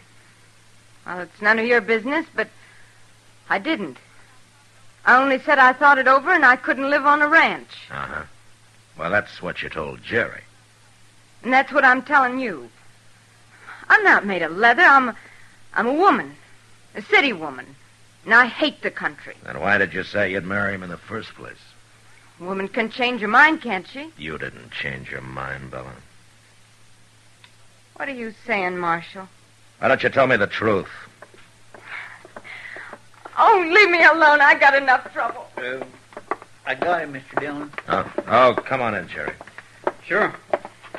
Briscoe's coming, too. What, Briscoe?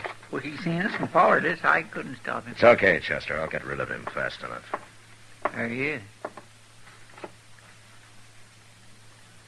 Quite a party. What's this all about? Why don't you come in and find out, Briscoe?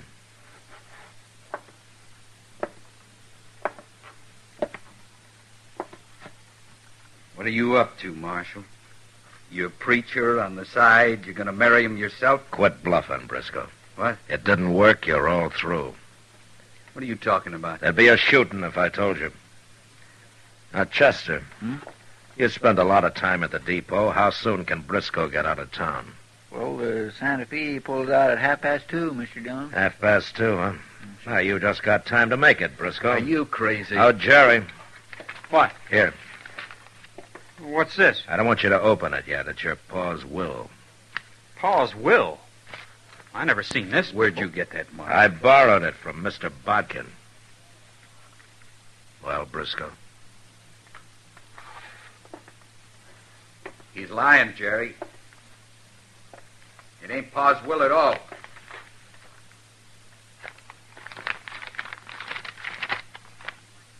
It's his writing. Briscoe's leaving, Mr. Dillon. Let him go, Chester. Left the ranch to both of us. So we both got to work it and live on it. Excuse me, Chester. I want my handbag. Why, sure, Belle. And if either of us leaves for longer than 4 months, he loses his share to the other. Bella, where you going? You stay here, Jerry. I'll be back. Bella! Never mind her, Jerry. You're staying here. Why? What for? You read the will. If either of you leaves that ranch for more than 4 months, he loses his share in it. That's what Briscoe was trying to get you to do, go back east with Bella. What are you saying? He didn't even want me to marry her. He only acted like that because he knew it'd prod you into doing it. And also it'd make him look innocent later, after he got your share. I'll kill him. I'll kill him. No, you're staying here till he's on that train. Let me get out of here, Marshal. I'm going after him. No. That's Bella. Come on.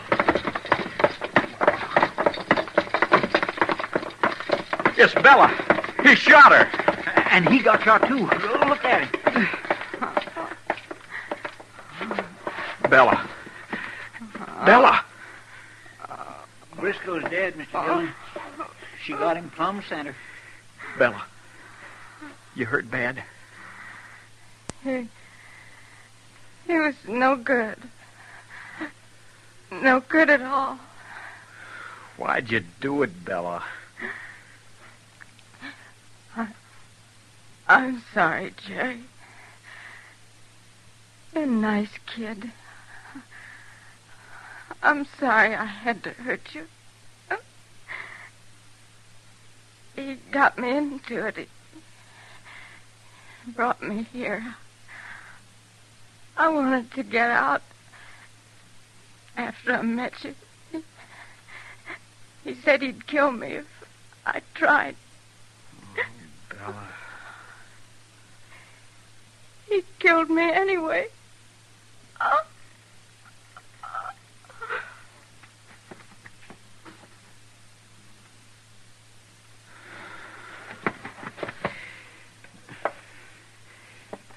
Marshal? Yeah, Jerry. You had it all figured, didn't you? The whole thing. No, not all of it, Jerry. Not her loving you. Loving me? Not hardly. She was with Briscoe. She said she tried to get out, didn't she? Yeah. She kept you from killing him, didn't she? From maybe hanging for it? You were keeping me from that, Marshal. Yeah, I know I was, Jerry, but Bella didn't know it. Maybe she did love me. Well, it cost her her life.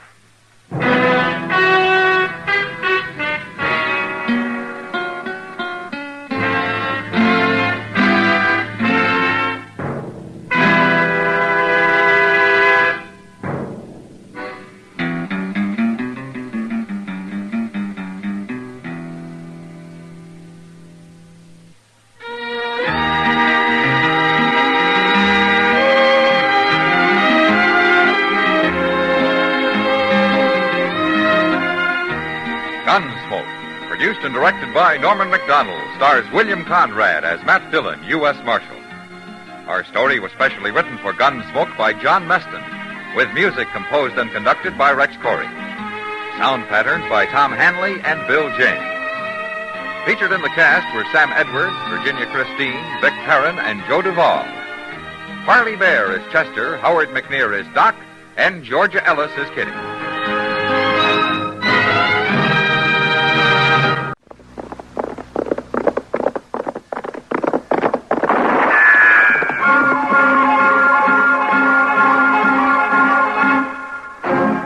Around Dodge City and in the territory on West, there's just one way to handle the killers and the spoilers, and that's with a U.S. Marshal and the smell of gun smoke.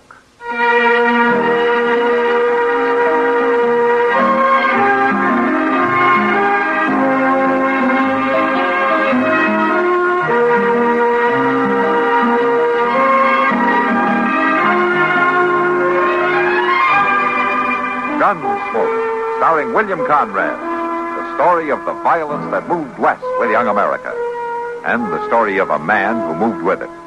I'm that man, Matt Dillon, United States Marshal. The first man they look for and the last they want to meet. It's a chancy job, and it makes a man watchful and a little lonely.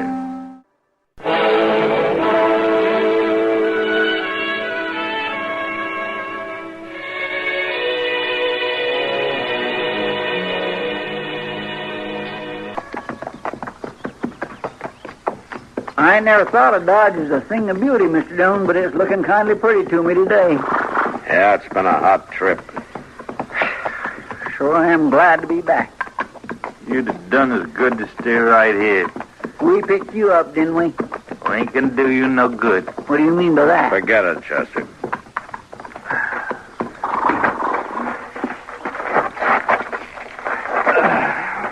Take the horses around to the stable, will you, Chester? Ask Moss to rub them down. Well, yes, sir, but don't you want me to help you lock this fella up? I think I can handle it. We ain't gonna be for long. There, you see now, Mr. Doane, there he goes, talking Never like mind, that again. Chester. Just go along, huh? Yes, sir. All right, Clary, come on.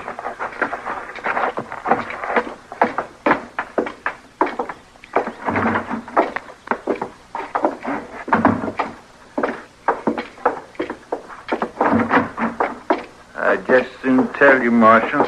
Oh? Tell me what? That you ain't gonna keep me locked up. My brother North, he ain't gonna stand for it. All right, get in there.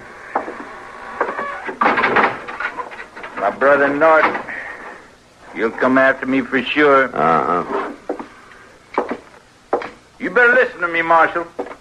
I'm telling you true, he'll get me out. You know, I wish I had $1 for every man I've locked up who said that and who stayed right here until I let him out. Well, no, it's different. Maybe so, but I wouldn't hold my breath until he got you out. I tell you, Now, why Marshal, don't you settle down and shut up? Huh? You see... Yeah, I'll see.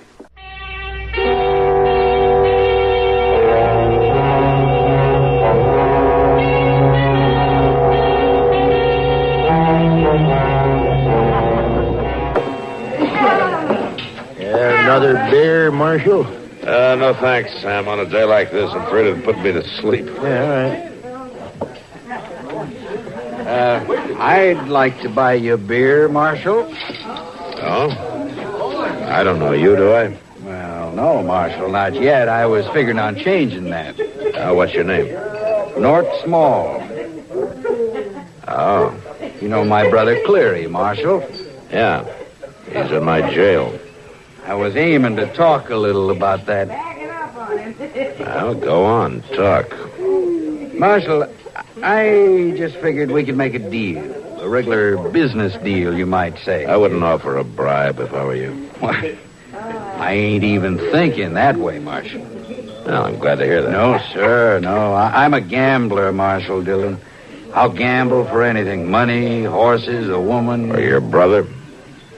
Well, just let's look at it like this, Marshal. We sit down to a few hands of poker. You could win a lot of money that way. And you'd win Cleary, huh? Well, an accident could happen, couldn't it? He could get out. An accident could happen to anybody, Swamp. Well, now, listen. You listen to me.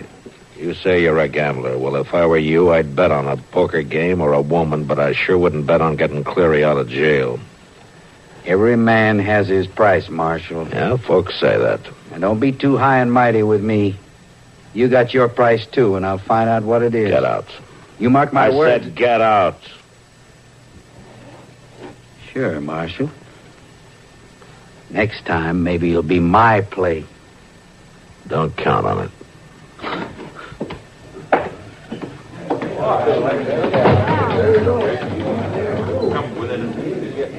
Sam, I guess I'll have that beer after all. All right, Marshal. I'll get it for you, Matt. Oh. Well, thanks, Kitty. There you are. Giving me pretty quick service. That's because I won't be seeing you for a while. Are you that anxious to get away? I can't deny a few days away from Dodge won't break my heart. Yeah. You want me to pick up your stage ticket for you? Oh, I got that yesterday, Matt. I wasn't taking any chances on missing it. No, you sure weren't. Well, I'll come by and carry your bag down for you. Thanks, Matt. Don't be late. Don't worry. I won't. I don't want you to blame me if you miss the stage.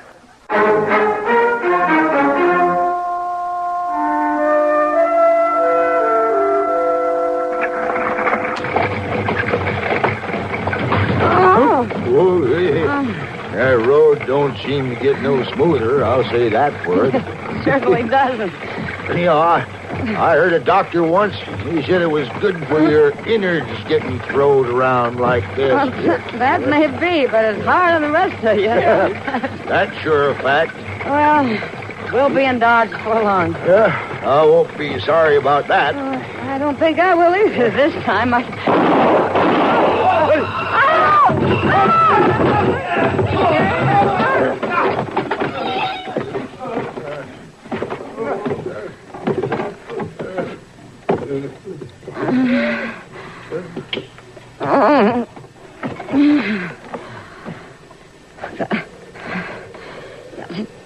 Get out of here.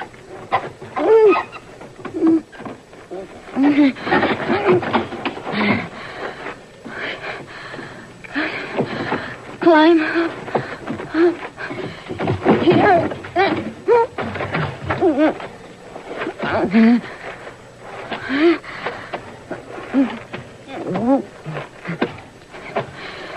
Find road.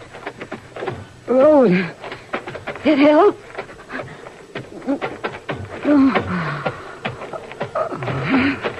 You ain't walking very steady, ma'am. You all right? Stage. On bank. Why, it's the Marshal. The stage. Somebody help. Here now. Here. You sit right down there and I'll see to things. I'll take care of you, ma'am. Yes, ma'am. I'll take care of you real good.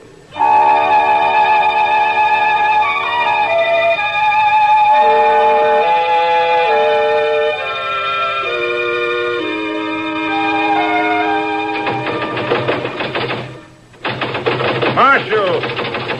I ain't had no food since this morning. The way you're going, you're not likely to hurry it up any. Now, you listen here, Marshal. A man has a right to his dinner. You haven't starved yet. Well, it ain't your fault.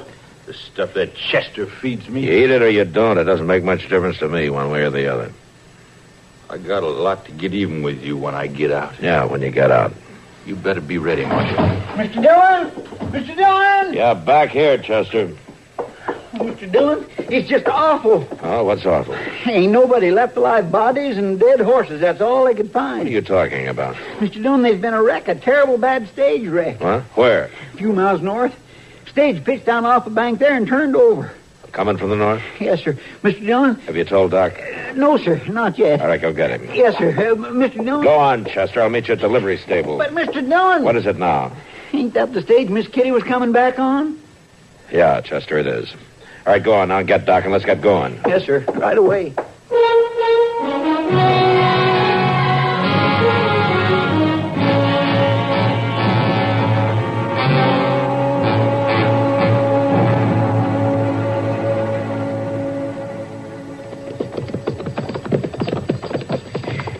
There it is, Mr. Dillon. Right down there.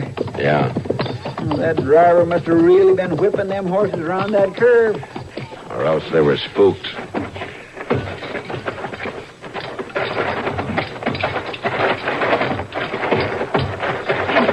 Hello, Marshal. Hello, Joe. This is the worst mess I ever seen. Yeah. Milt and me, we laid him out over here. Done the best we could. Doc's on his way. I don't think there's nothing for him to do, Marshal. You can see for yourself. We didn't see no signs of life. Uh-huh. Mr. Dillon? Yeah, Chester. She ain't there. Miss Kitty ain't there. Joe? Yeah, Marshal? That's all you found? There isn't... nobody was thrown out anyplace else, huh? Well, not that we could see when we come on her, Marshal. And me and Milt looked around pretty good. We wanted to be sure. Yeah. Well, thanks, Joe. You did a good job. Well, sure, Marshal. Come on, Chester. Let's look around. Yes, sir. I sure am glad about Miss Kitty. Yeah. Joe, did you shoot these horses? No, Marshal. They were shot when we found them. Thanks. Somebody must have been here before, Mr. Dillon. Yeah. Somebody sure shot the horses. It's a good thing they was put out of their misery. Whoever did it, his trail has been trampled down by everybody who's been here since. Well, he done a nice thing, whoever it was. I wonder what made Miss Kitty change her mind about coming home on this stage, I mean. I'm wondering about that, too, Chester. Well, there's probably a message at the telegraph office. Yeah. Maybe there is.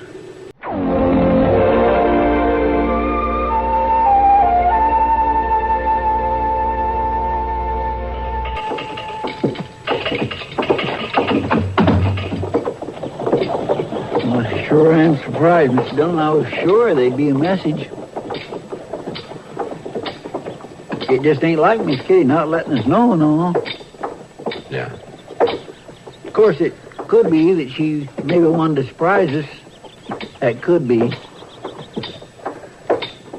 I say that could be, couldn't it, Mr. Dillon? What? What's that? Well, I was just saying it could be that Miss Kitty maybe was wanting to surprise us. Oh. Yeah, maybe so. Marshal Dillon? Yeah, boy? I'm supposed to give you this. Well, Mr. Dillon... Where'd you get this? I was fishing on Cripple Creek. Where? Near the Big Bend. Yeah, go on. A man come by and give me some money to bring this to you. What, did you know him? Never seen him before. You sure? Honest, Marshal, I ain't done nothing. All right, you can go along, son.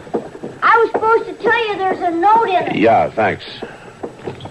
Mr. Dillon, ain't that Miss Kitty's purse? Yeah. She all right? I don't know, Chester. The note says to bring Doc. All right, go on. Get the horses.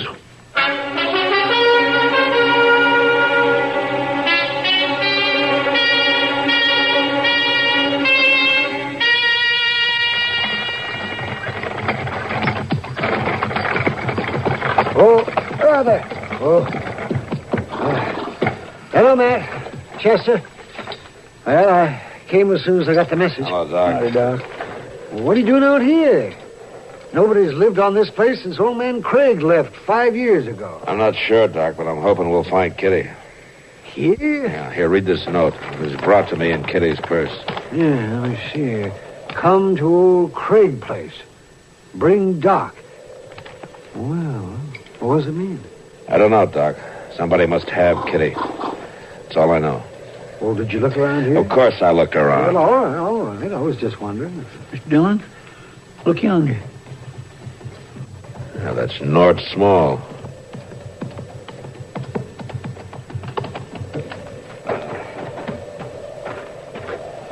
Hello there, Marshal. I see you got my message. Where did you take Kitty, Nort? Why, I rescued her from an awful wreck, Marshal Dillon. Where is she? Now, take it easy. She better be all right. Well, now, I'm going to a lot of trouble about that, Marshal. I told you to bring Doc, didn't I? He can't do anything unless he sees her. Oh, I aimed for him to see her. That's why I rode all this way. All right, let's go, then. Oh, not you, Marshal. Just the Doc. And on one condition. What's that? That you stay here, nice and quiet, until Doc comes back. Agreed? Well, now, the little lady's life depends on it. All right. Go on, Doc. Yeah, sure, man. That's being smart, Marshal Dillon. Real smart. You better stay that way.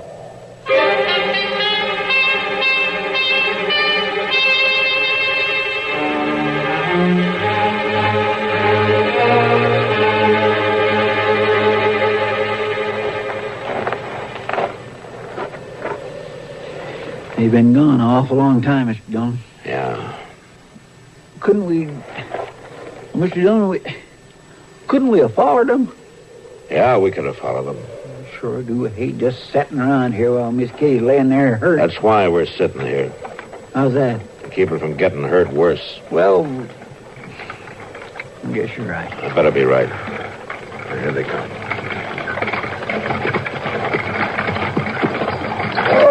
Oh, there. Yes. You see her, Doc? I saw her, Matt. She's badly hurt. She didn't know me. Yeah, the doc says she's in a bad way. Needs a lot of taking care of. I want to take her back to town, Matt. She needs nursing. Why didn't you bring her with you? Why, you know why, Marshal. You tell me. Well, it's simple.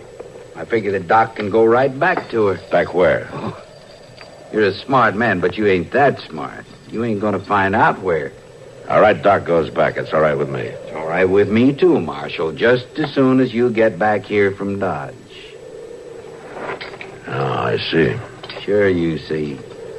You bring Cleary here, and Doc brings Kitty. It's a simple exchange, Marshal. You better do it, Matt. Yeah, I'll do it. Sure you will, Marshal. I told you. You have your price just like anybody else. Yeah. Just be sure it isn't too high. All right, come on, Chester. We're riding back to town.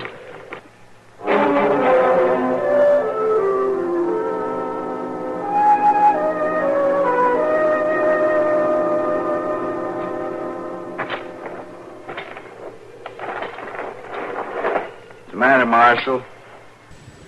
Might as well sit down and take it easy. Of course, I guess you can't blame him none for being nervous, Cleary. Them big men all get nervous when they ain't got their guns. Sure is a lot of smart talk going on around here, ain't there, Mr. Dillon? Don't worry about it, Chester. Oh, I ain't worried. He ain't worried, he says. Well, he ought to be worried. Ain't that so, Nort? Well, now, Cleary, I don't know about that. If he behaves himself until the doc gets back with the woman, he might come off all right. Well, what are we waiting for? Why don't we just go now? No, we can't. We sort of made a bargain about it, Cleary. I figure we ought to show the marshal when the small boys make a deal, they keep their word. Well, that surprises me some. I got a notion to fix you. No. Chester there's too old for you to pick on. I ain't neither too old. By Jim, I'll show you right this minute. Chester. Well, he's just plain asking for it, Sit Mr. down. Dillon. I don't rightly feel like sitting down. I said sit down. All right. That marshal sure is a big man ordering folks around, ain't he, Cleary? I'd like to order him around.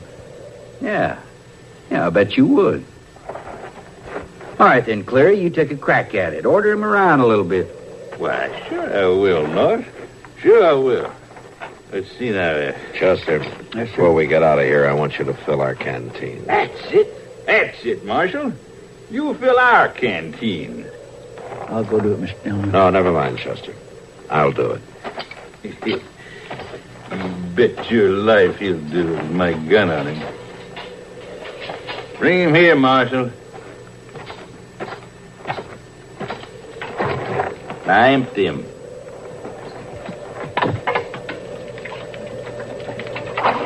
All right, now, go fill him. Nice and cold now. Some folks just plain gotta be a smart aleck. You shut up there or I'll crack your head with this gun. I'll leave him be, Clary. We ain't never had to pick on puny fellas like him. Sure not. Just a big one. Well, I'm plenty big for the likes of you. I ain't gonna hear much more talk. Ain't gonna be no more talk. Never mind, Chester. But, Mr. Dillon... I said never mind.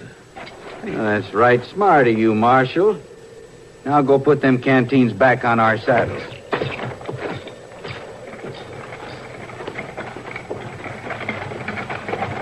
Mr. Dillon, here they come.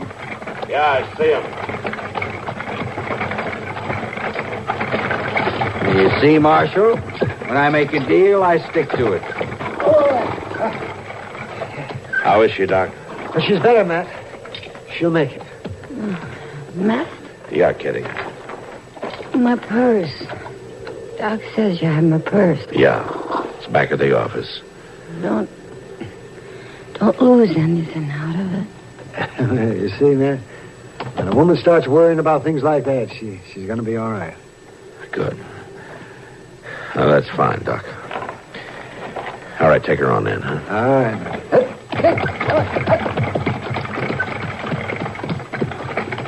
I guess we'll be on our way, too, Marshal. We got a long ride. Well, it'll seem long. Maybe you'll remember, Marshal, about a man and his price. Yeah. I think maybe we'll both remember.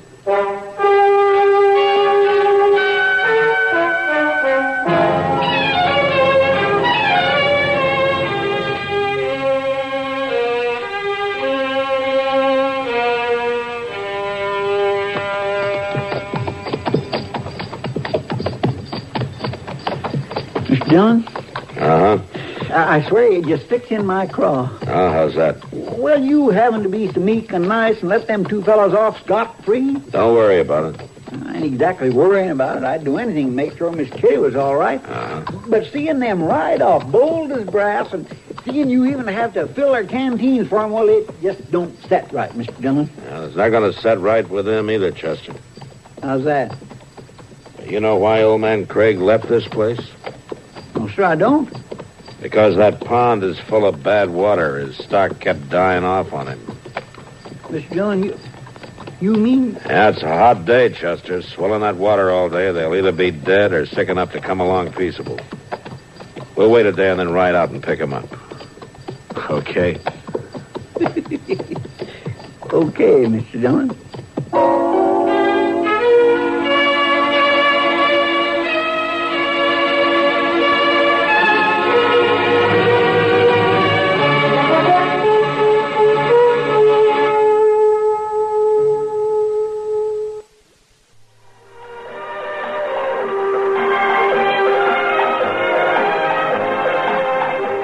Gunsmoke. Produced and directed in Hollywood by Norman Macdonald, stars William Conrad as Matt Dillon, U.S. Marshal. The story was specially written for Gunsmoke by Marion Clark, with editorial supervision by John Meston. Featured in the cast were Vic Perrin, Barney Phillips, James Nusser, and Richard Beale. Harley Bear is Chester, Howard McNear is Doc, and Georgia Ellis is Kitty.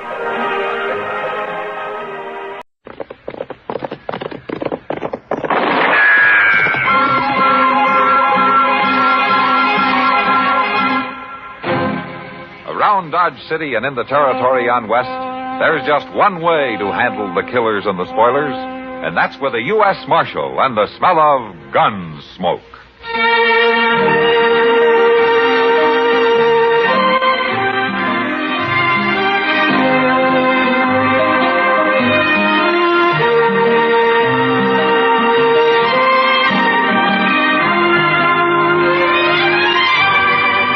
Gunsmoke, starring William Conrad. The story of the violence that moved west with young America. And the story of a man who moved with it. I'm that man. Matt Dillon, United States Marshal. The first man they look for and the last they want to meet. It's a chancy job, and it makes a man watchful. And a little lonely.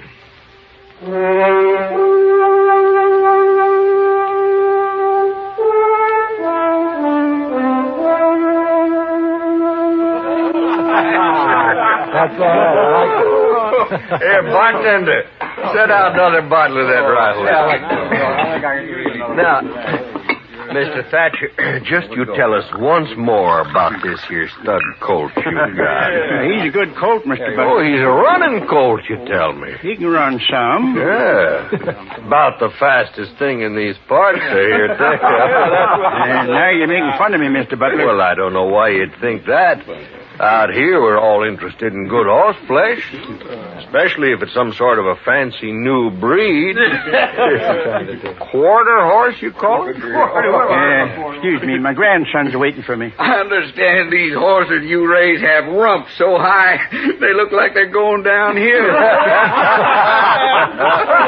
Oh, now, Hank, it ain't polite to call his colt that way. Of course, his withers do run right into his crew. Now, look here, you ain't got no call to talk to me. Look, boys, I do believe we got Mr. Thatcher upset. Here, let me pour you another drink. No, thanks. I'll be going. That just ain't sociable. Here. Have a drink. I said no, Mr. Butler. Drink it. I'll pour a whole stinking bottle down your throat. All right, Butler, that's enough. Marshal Dillon. Mr. Thatcher, your grandson's waiting outside in the buckboard. You better get along home. Thank you, Marshal. Thank you very much. Oh, you missed the fun, Marshal. We're just having old Thatcher on about his stock. You know, Butler, when you torment an old man, it makes you cheap. Real cheap.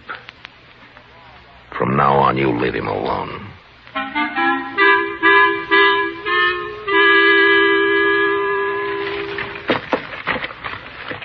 Chester, would you run these papers over to Mr. Hightower? Yes, sir, Mr. Dillon. Another wanted circular on Johnny Ringo. Mr. Hightower's waiting for him, Chester. Yeah, but Johnny Ringo's way out in Arizona. He don't never come back this way. Chester. Yes, sir.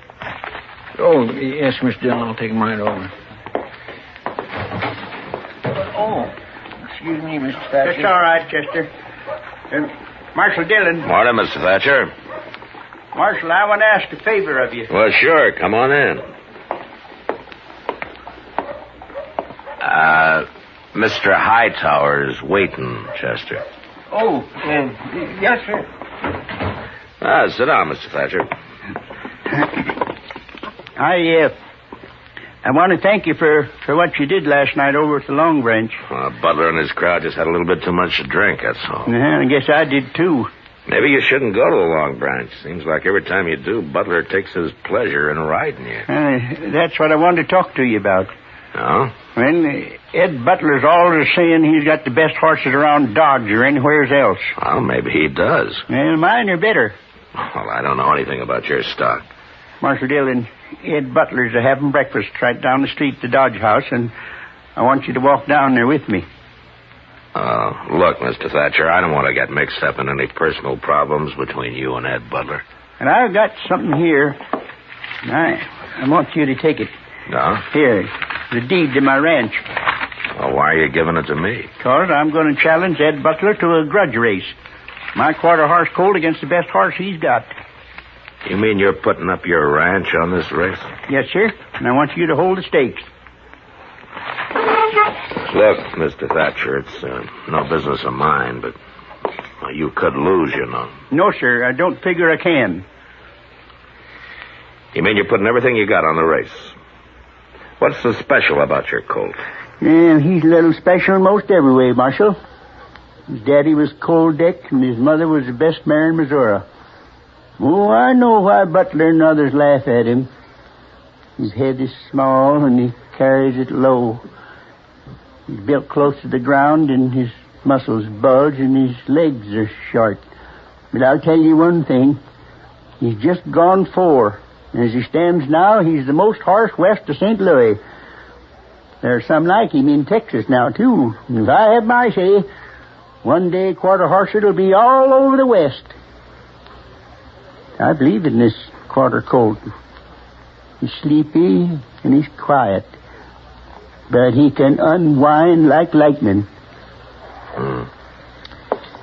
You got a feel for these horses, haven't you, Mr. Thatcher?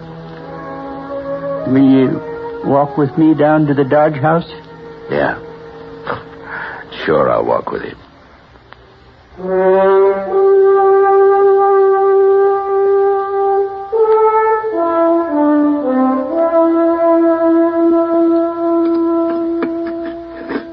Well, Butler, that's it. Well, sure, I'll race. And this afternoon, then, across the river. That's good enough for me. Make it 2 o'clock. I'll have Doc Adams there to look over the horses. They'll both be sound, or there'll be no race. Agreed? Why, sure. All right with me. And they run the way they are, shod or barefoot. The way they are. Mr. Thatcher wants a distance of 400 yards. 400 yards? That ain't hardly worth running. But the bet stands. Well, since you accept the match, Mr. Butler, you better come to some agreement with Mr. Thatcher. All right. What you figure your ranch with everything on it is worth, Thatcher? Maybe $4,000. Oh, that's high for just 500-600 acres and a couple old milk cows. But I'll put 4,000 against your deed. Thank you. I'll bring it over to your office, Marshal. Good. Have it there by noon.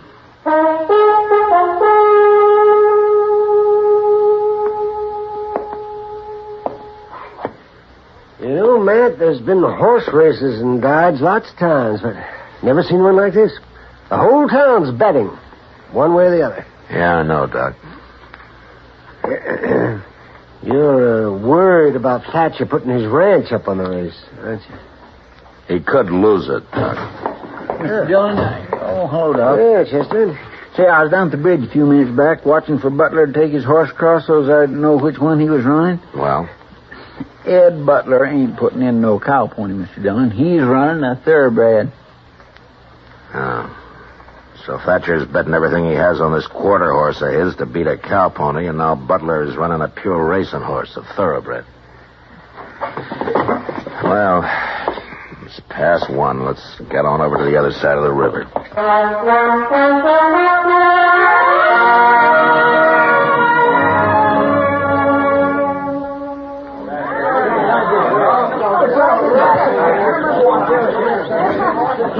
Looks like half the Dodge is over here on the flats, Mr. Dillon. See if you can find that Butler and Mr. Thatcher, Chester, and bring him over here.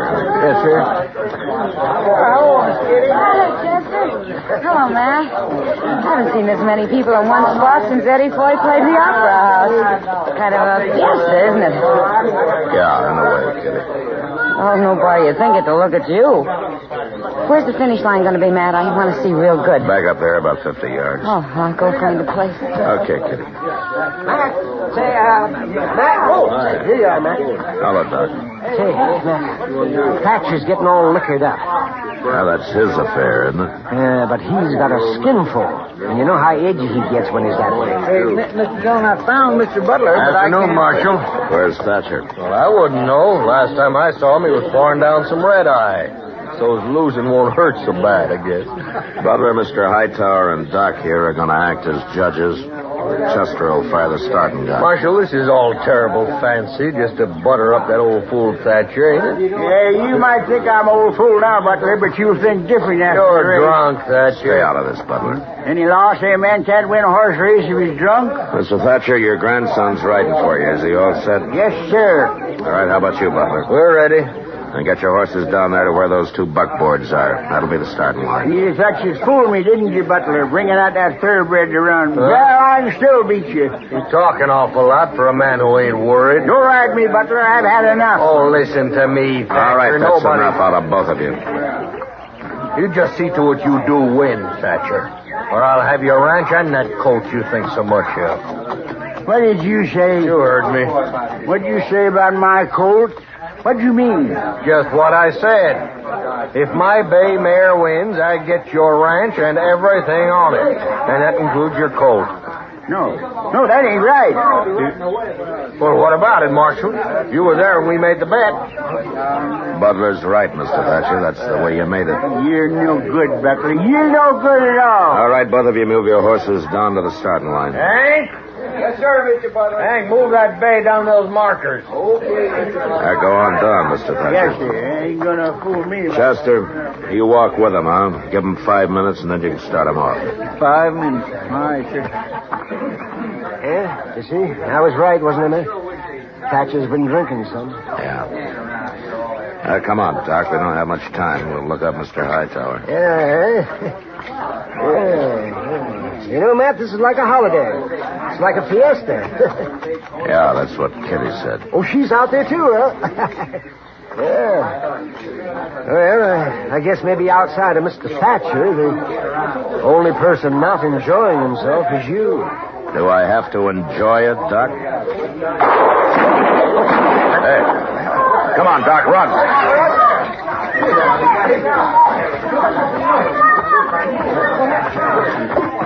Mr. Dillon, it's Mr. Thatcher. He's been shot. Hey, let me through, will you, folks? Let me through. Let me just get down here and see. Now, just take it easy, Mr. Thatcher. Not much use, Doc. I know where it is. Easy now. He's bad, man. Mr. Thatcher. No, I won't see him run. Mr. Thatcher, listen to me. I'll never see.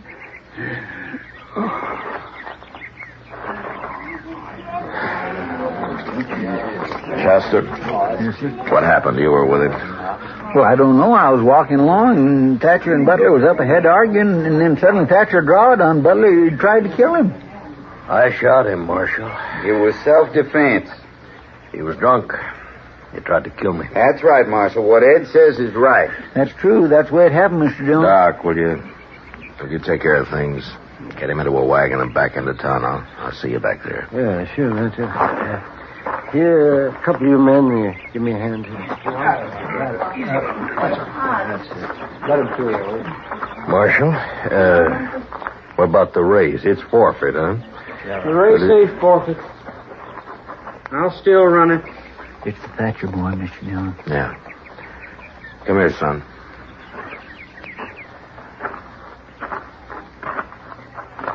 Look, Lonnie, with what's happened, maybe we shouldn't put the race off, huh? I'll agree to put it off. We'll race now. All right, if that's what you want. It's what I want. All right, then get on down to the starting line, both of you.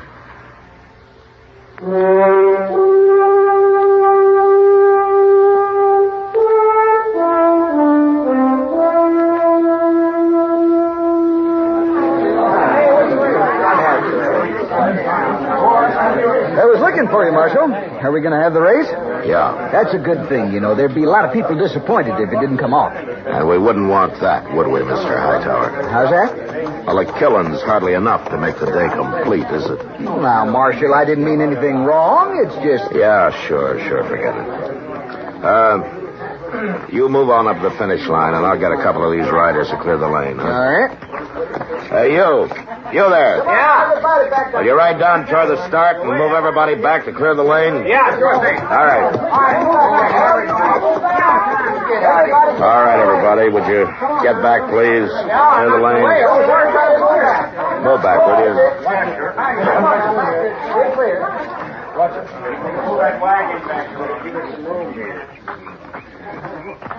It's time, Marshal.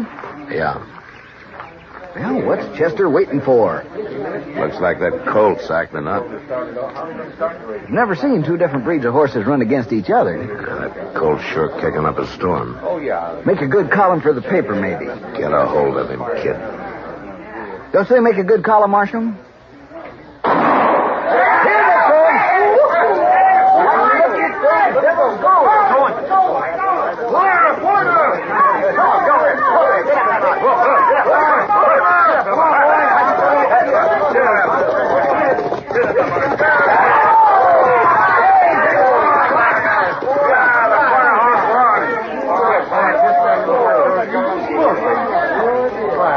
I guess there was no question about it, Matt. I was the colt by half a length. A quarter horse beat a thoroughbred. Now that's something to see. Well, Marshal, you should be happy. Because the boy won? Yeah, for that I'm happy. Yeah, I got no complaint, Marshal. It was fair and square. Uh-huh. About what happened this afternoon, about Thatcher. I didn't really hold anything against the old man. I'm sorry it happened. You know, Butler, I told you sometime that you'd push him too far. Now he's dead. Well, look, Marshal. I'm not saying you're a murderer, Butler, but you're responsible for the death of that man today, and yet there's nothing I can do about it. Sound like you're blaming me for everything. Oh, it's not you, I guess. It's just people. Good day, Mr. Butler.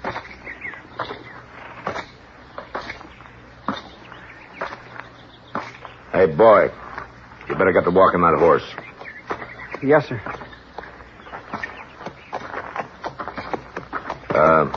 Lonnie, I got $4,000 for you here. You want to take it, or shall I give it to Mr. Bodkin at the bank? I'll take it. Might be better to leave it in the bank. I said I'll take it. All right, son. Here you are. Thank you. You, got any plans? Yes, sir. What? I'm going to do what my granddaddy always wanted to do. I'm going to raise horses like this stud colt. I'm going to breed them. At your granddaddy's place? Yes, sir. It's a kind of a big spread for a boy to handle alone, isn't it? I'll manage. I got $4,000 to help me. Yeah. And you know something else, Marshal? When men in these parts get sense enough to be interested in new stock and want good mounts with a fine way of going, they can come buy their quarter horses from me, Lonnie Thatcher. The boy's eyes were glistening as he turned and walked away, leading his stud colt home. Most of the crowd had left. They'd gone back into Dodge to rerun the race over a drink or two and talk about this new kind of a horse. This stocky, heavy-muscled, quick as lightning quarter horse that had come to Dodge.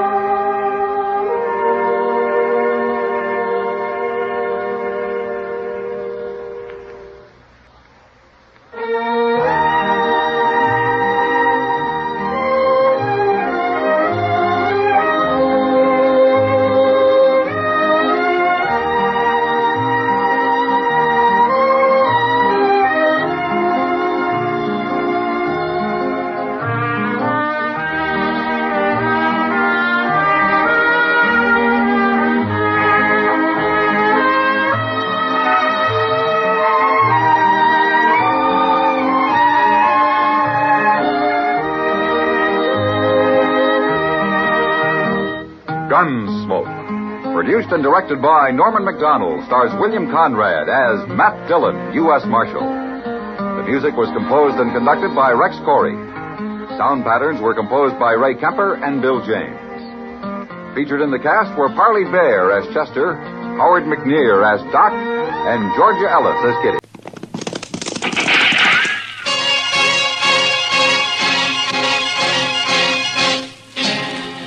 Around Dodge City and in the territory on west, there's just one way to handle the killers and the spoilers. And that's with a U.S. Marshal and the smell of Gunsmoke.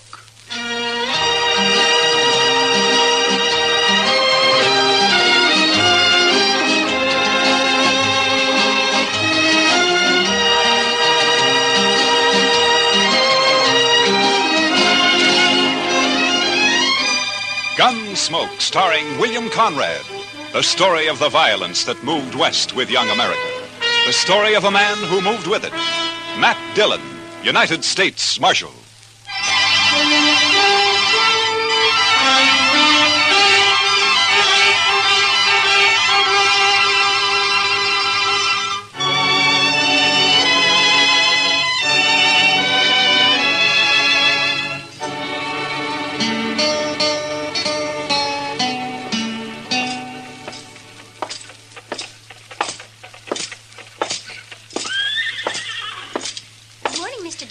Morning, Miss Ida Mae.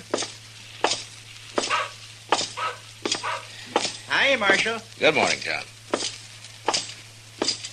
Hey, Matt. Wait a second. What? Oh, hiya, Doc. Oh, on my way over to jail. After you. Oh? You heard about the Longhorn? No, what about it? You haven't heard, or you wouldn't ask. Well, heard what, Doc? Well, I'll walk along with you if you're heading that way. Well, as a matter of fact, I was heading that way. Hey, what's all that crowd out in front there for? In due time, Matt. In due time. You know, Doc, there's only one thing that makes you happier than having a secret, and that's to collect your coroner's fee. Yeah, might get a fee out of this, too, for it's of it. No wonder you're all worked up. Hey, have you heard about the Longhorn? It's the What? thing. Your Longhorn, the doggonest thing I ever come across. Morning, Mr. Dillon. Hiya, Chester. Say, you heard about the Longhorn? No, Chester, I have not heard about the Longhorn. What? He's upset, Chester. He's the only man in Dodge who hasn't heard. Look, so help me, Doc, if this is one of your practical jokes. No. I had nothing to do with it. You'll see. Will you pardon me, ma'am? Let him through. Pardon me, please. Let me through. Excuse me.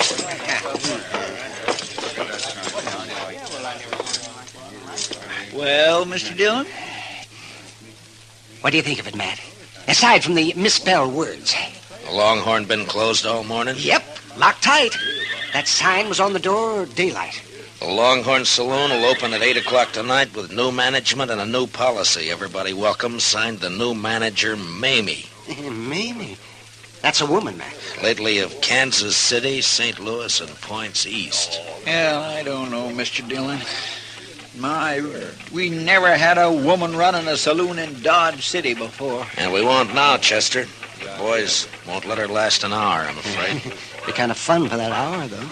And another thing, if this Mamie is the new manager, what's happened to Herman Bleecker? Well, I don't know. He must have sold it to her. He didn't say anything about it yesterday morning. That's right. I saw him over at the livery stable in the afternoon, showing off one of them fancy vests he's always ordering. And he never said one word about it. Well, you know that little Popinjay. He's flighty. Probably happened sudden. Too sudden, Doc. Even for Herman. Say, come think of it, I haven't seen him all morning. And he's usually strutting up and down Front Street, preening himself like a powder pigeon. Yeah, he's probably upstairs there, sleeping in, getting ready for the opening tonight. We gonna be here, Mr. Dillon? Mamie. Mr. Dillon? Huh? Oh, yeah, Chester. We're gonna be here.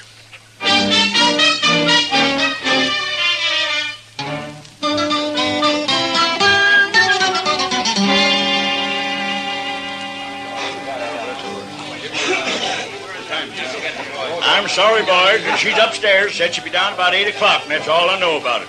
Now, if you want to order anything, let's hear it. And if you don't, just shut up. Say, the boys are acting kind of rambunctious, Mr. Dillon. Yeah, she'll wish she stayed in St. Louis and points east. Say, Matt, I was talking to the bartender. I asked him what she looks like, and he said if he told me, I wouldn't believe it. Now, the fella I'd like to talk to is Herman Bleecker. Yeah, well, nobody's seen hiding here him. You know, Matt, I'm beginning to wonder, too. Howdy, strangers. What? Welcome to the Longhorn. I'm Mamie, the new owner. Mamie? My gracious sakes alive. 190 pounds if she weighs an ounce. Yeah, the bartender was right. I wouldn't have believed it. Boys, it looks like we're going to be doing business together, so let's get things straight right in the beginning. Now, in the first place, the minute you stick your foot inside that door, you're on my stomping ground. I'm the boss of this shebang, and don't you ever forget it. When I tell anybody to hop, he hops. Is that clear? Now, tell you what, I aim to give the squarest deal in town. All the liquor here is going to be aged over 30 days, and the dancing girls aged under 30 years. The liquor is straight, and the girls are graceful. There's only 4 aces in every deck, and the cards only read from the front side. You'll get a fair shake for your money, but there ain't going to be no fandangle. And another thing, Mister! battle axe? Excuse me, boys. Oh, looks like it started, Mr. Dillon. Yeah, wait a second. He paid for his drink? Yes, ma'am. All right, you wall-eyed little maverick. Come on!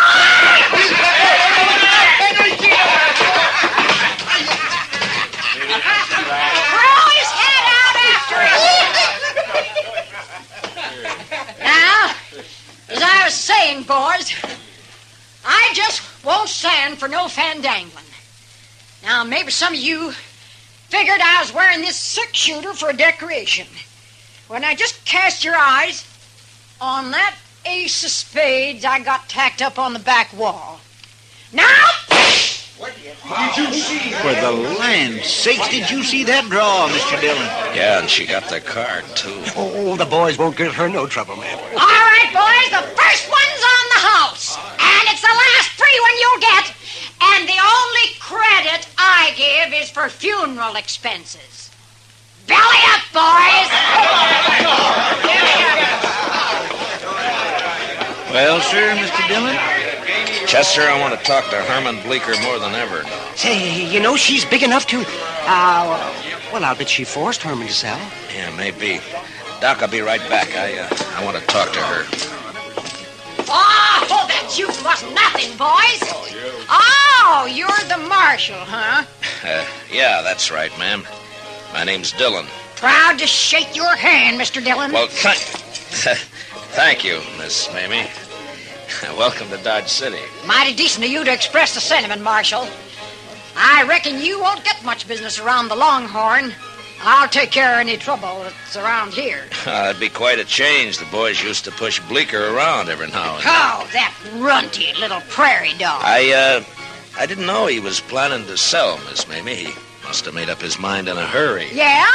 I made him an offer, and he took it. Just like that. He found himself some new living quarters, I suppose. Oh, yeah. He moved right out last night. Oh. Mm-hmm.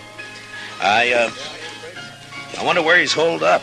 Huh? There are a couple of things I'd like to see him about. Well, now, I'll tell you, I'm afraid he left town, Mr. Dillon. I think he said something about taking the Santa Fe to St. Louis, now that I remember. Oh, I see. Well, that's too bad. I'd sure like to have seen him. Well, I'll probably drop in now and then, Miss Mamie. Sure! Anytime, Marshal. For you, it's on the house! Thank you. Well, what'd you find out, Mr. Dillon? Let's get out of here, Chester. Coming, Doc. Sure. Oh, yes, with both ears a-flapping.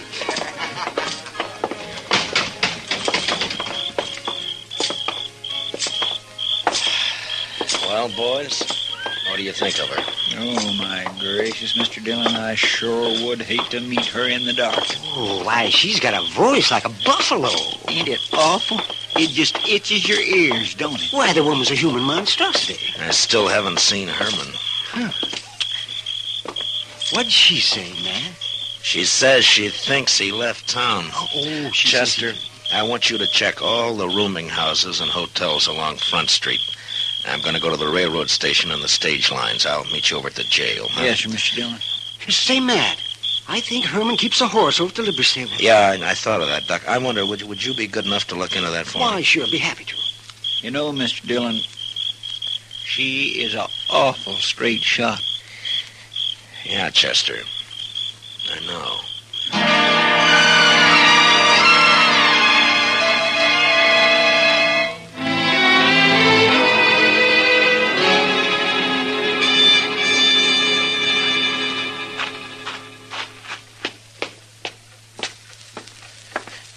You here, Matt? Oh, yeah, come on in, Doc. Well, his horse is still over at the stable. He didn't tell them anything about leaving. He didn't leave, Doc. Mamie came in on the 9 o'clock train last night. Only one train out after that, around midnight. He wasn't on it. And he didn't buy a ticket on the stage either. Yes, see, now what did I tell you? Matt, that settles it. Yeah, of course, he may have moved into one of the hotels. No, sir, Mr. Dillon, I'm afraid he didn't. Oh, what'd you find out, Chester? That nobody in this town has seen Herman Bleecker since around 9 o'clock last night. Matt, I knew I'd get me a fee out of this, one way or the other. Well, don't spend it yet, Doc. What? Buenos noches, señores. Oh, Manuel. Come on in. Gracias, señor Dillon. Well, what's on your mind? Pues, senor, I was at the railroad depot when I hear you ask about the little one, El Senor Bleecker. No? And the other, the Senora. Oh, there is much woman on that one.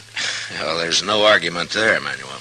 Senor, last night I have seen something which is strange. No? I am come home very late, 1 hour, 2 hours before dawn. I was visit a friend, you understand? Yeah, I understand. You see, I am walk home in much hurry, and it is very dark, senor, when at once I see this lantern in the arroyo behind the Longhorn Cantina. Oh, a lantern, you say? I am think, what is this? So I wait, and this lantern is come toward me. And when it is close, oh, this woman who I have no see one like her. Oh, what a scare. Well, what was she doing in the arroyo? I do not know, but is one thing I forget. She has carried something in her hand. Well, what was it, Manuel? A shovel, senor.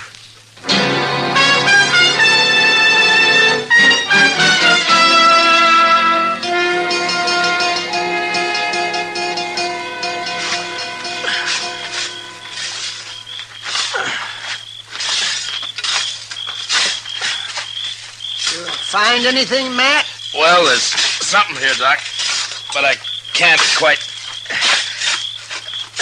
Hold the lantern over here, will you, Chester? Yes, sir, Mr. Dillon.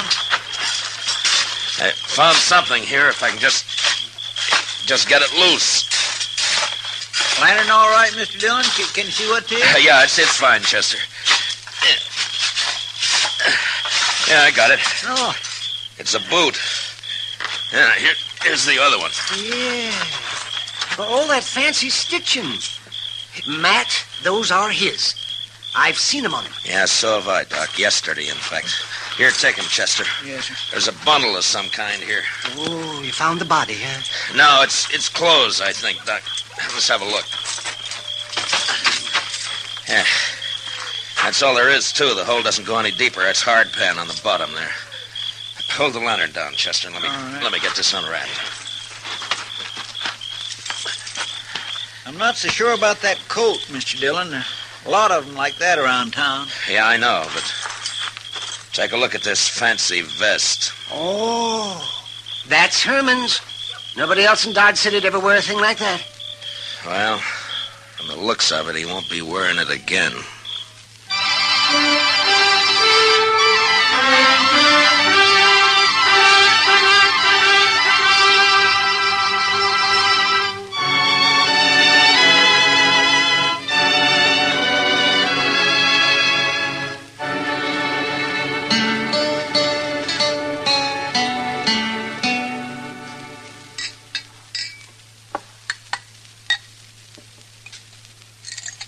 How you coming, Doc? Now, don't rush me, Matt. Don't rush me.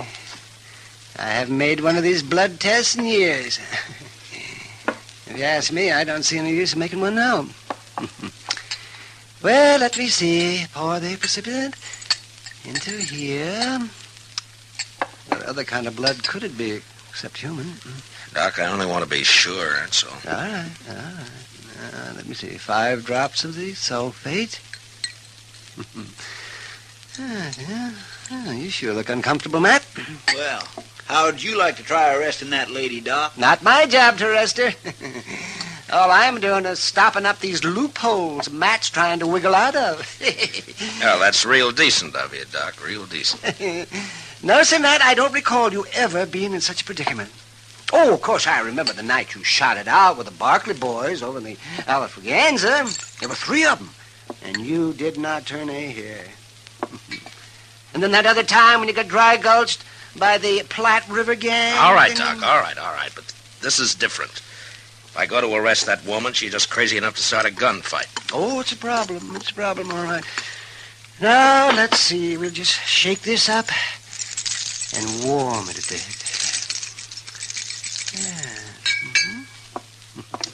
You know, there is one thing, though, Mr. Dillon. Shooting at a mark's not the same as a gunfight. Maybe she wouldn't even resist. You really believe that, Chester? No, sir. Oh, she ain't a woman. She's a human catastrophe. She sure is for Matt. Well, there's still a chance we may be going off half-cocked here. That blood could have got on Herman's vest a dozen different ways. We'll soon see. Let's see now. A couple of drops of reagent. 1, 2, 3, 4, 5. Yes, now. And we'll look for the color change. So, turn up the lamp a little bit, will you, Chester? All right, Doc. Oh. Wow. Yes. Well, Doc? Well, it's tough luck, Matt. It's human blood.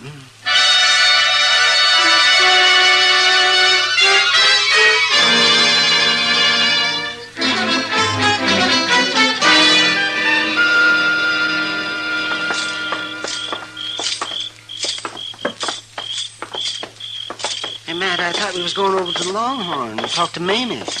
How come the jail? She'll keep, Doc. She's not going anywhere. Looks cut and dried to me, Matt. It might not if you were in my shoes. Come on in, boys.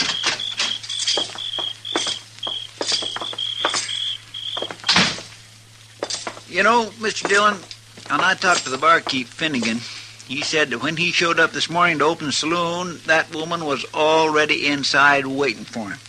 She told him to come back at 8 o'clock tonight, and he didn't see no sign of Herman Bleeker. Oh, well, there's another nail in your coffin, Matt. Doc, if you keep this up, I'm going to deputize you and take you along with me. He sure can have my job, Mr. Dillon. No, you don't. I will not lift a hand in anger against a woman, especially that woman. Keep thinking we could still be wrong. Oh, real diehard. Look, now suppose Herman hurt himself some way. How? And he wanted to get away by himself and recuperate. Where? And suppose he didn't want anybody to know about it. Why? So he decided to stay with some friend. Who? And, well, maybe... Come on, Chester, let's go.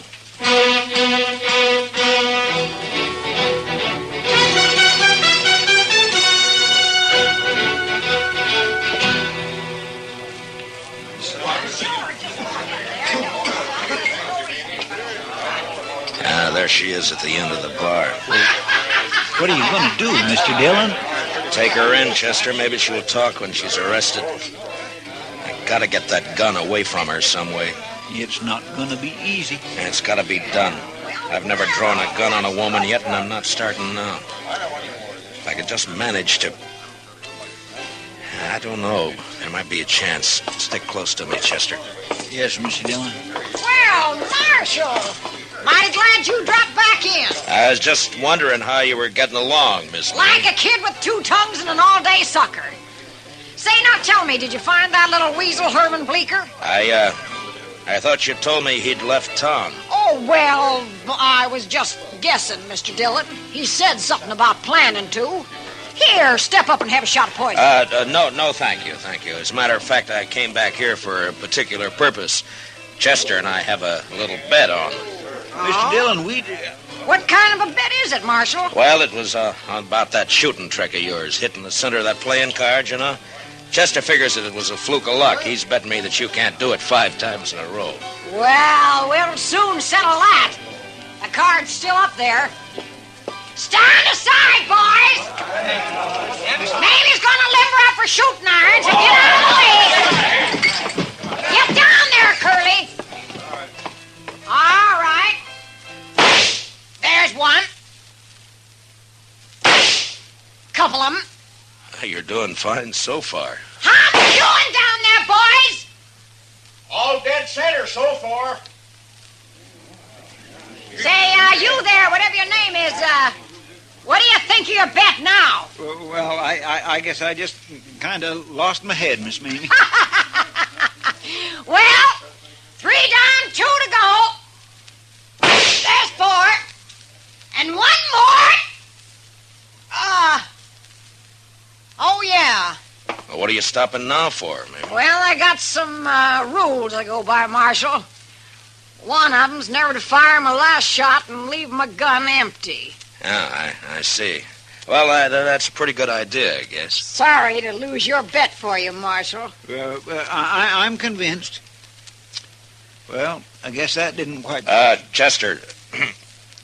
Miss Mamie, I guess you're not a gambler yourself, huh? Who says so? I'll take a fair bet at even odds any day of the week and twice in Philadelphia. Well, in that case, I'll make you one. I got a pretty fair gun here. Or at least I thought so till I saw yours in action. Well, I'd say yours every bit as good as mine. Well, then how about a bet? Your gun against mine on the one-cut high card, huh? Well, now, how? I didn't... Of course, it's all right with me if you'd rather back out on it. Who's backing out? You got yourself a bet, Mr. Dillon. Finnegan! Shuffle us a deck. Okay, Miss Mamie. It's a better a fight. Mamie never backs out. There you are, Miss Mamie. Now, who goes first, Mr. Dillon? What? Ladies, always. All right. If you're a friend, Lester'll cut him for us once. It's Chester. Never Chester, mind. be Cut proud. the cards. Yes, sir. Ma'am. Now, let's see what we've got. Jack of spades. That's not bad. Plenty good, Marshal. Plenty good enough to beat anything you can... King of diamonds. All right. I'm beat. Fair and square. You won yourself a gun. Thank you. Here, Chester, will you take it? Yes, sir. And now the handcuffs. Here, now! Maybe you're under arrest. Why, you, of all the sidewinds and double-crossing backhanded... Mamie! Now, you're going to stay fastened to me until I get you in a cell, so you might as well make the best of it. Why, you... And as far as that's concerned, you'll be safer in jail than out of it once word gets around. People here in Dodge City thought a lot of Herman Bleecker. That little sawed-off groundhog... That's no excuse for killing him in cold blood. What? You heard him, Mamie. You killed me. Bleecker! This is the biggest night of my whole life. To hear somebody finally shut Mamie up and make her like it. The Marshal's a gentleman, you little weasel. He knows how to talk to a lady. And to hear you say how much the town thinks of me, Mr. Dillon.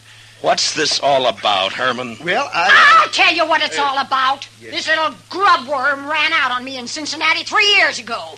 Like to broke my heart. I've been hunting him ever since, and last night I found him.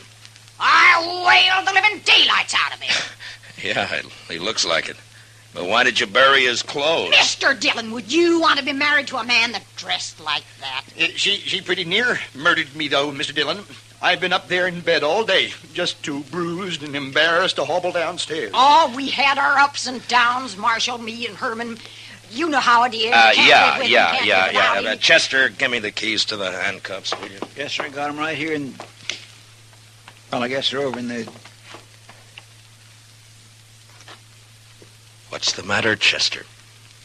Oh, Mr. Dillon, when we were digging out there, guess I must have lost them.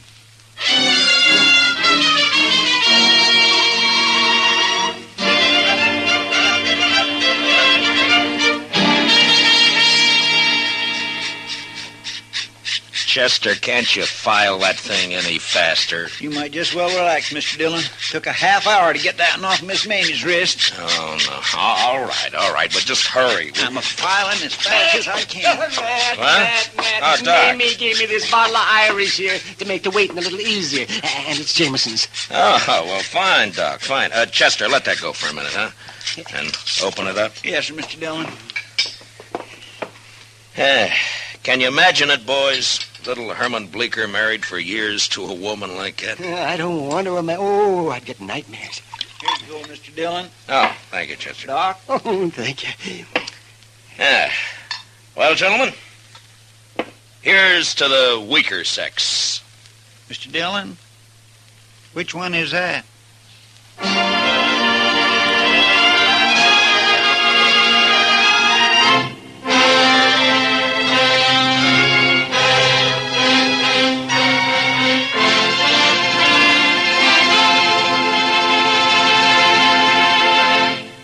Gunsmoke, under the direction of Norman McDonald, stars William Conrad as Matt Dillon, U.S. Marshal. Tonight's story was specially written for Gunsmoke by Les Crutchfield, with music composed and conducted by Rex Corey. Featured in the cast were Jeanette Nolan as Mamie, with John Daner, Ralph Moody, and Byron Kane. Parley Bayer is Chester, Howard McNear is Doc. Join us again next week as Matt Dillon, U.S. Marshal, fights to bring law and order out of the wild violence of the West in Gunsmoke.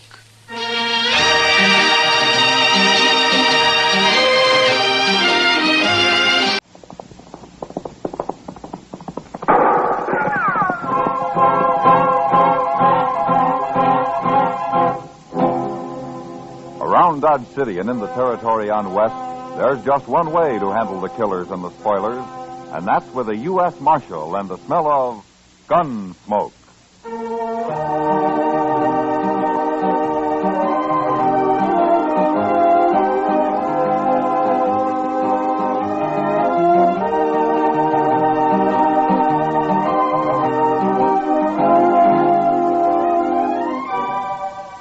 Gunsmoke, starring William Conrad, the transcribed story of the violence that moved west with young America.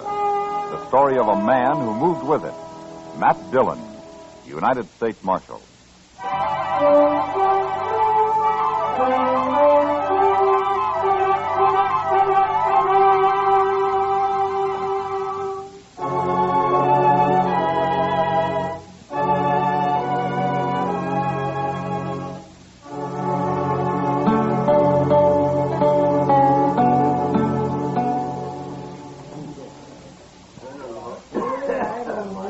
That's Harry Pope over at the bar there, Mr. Dillon.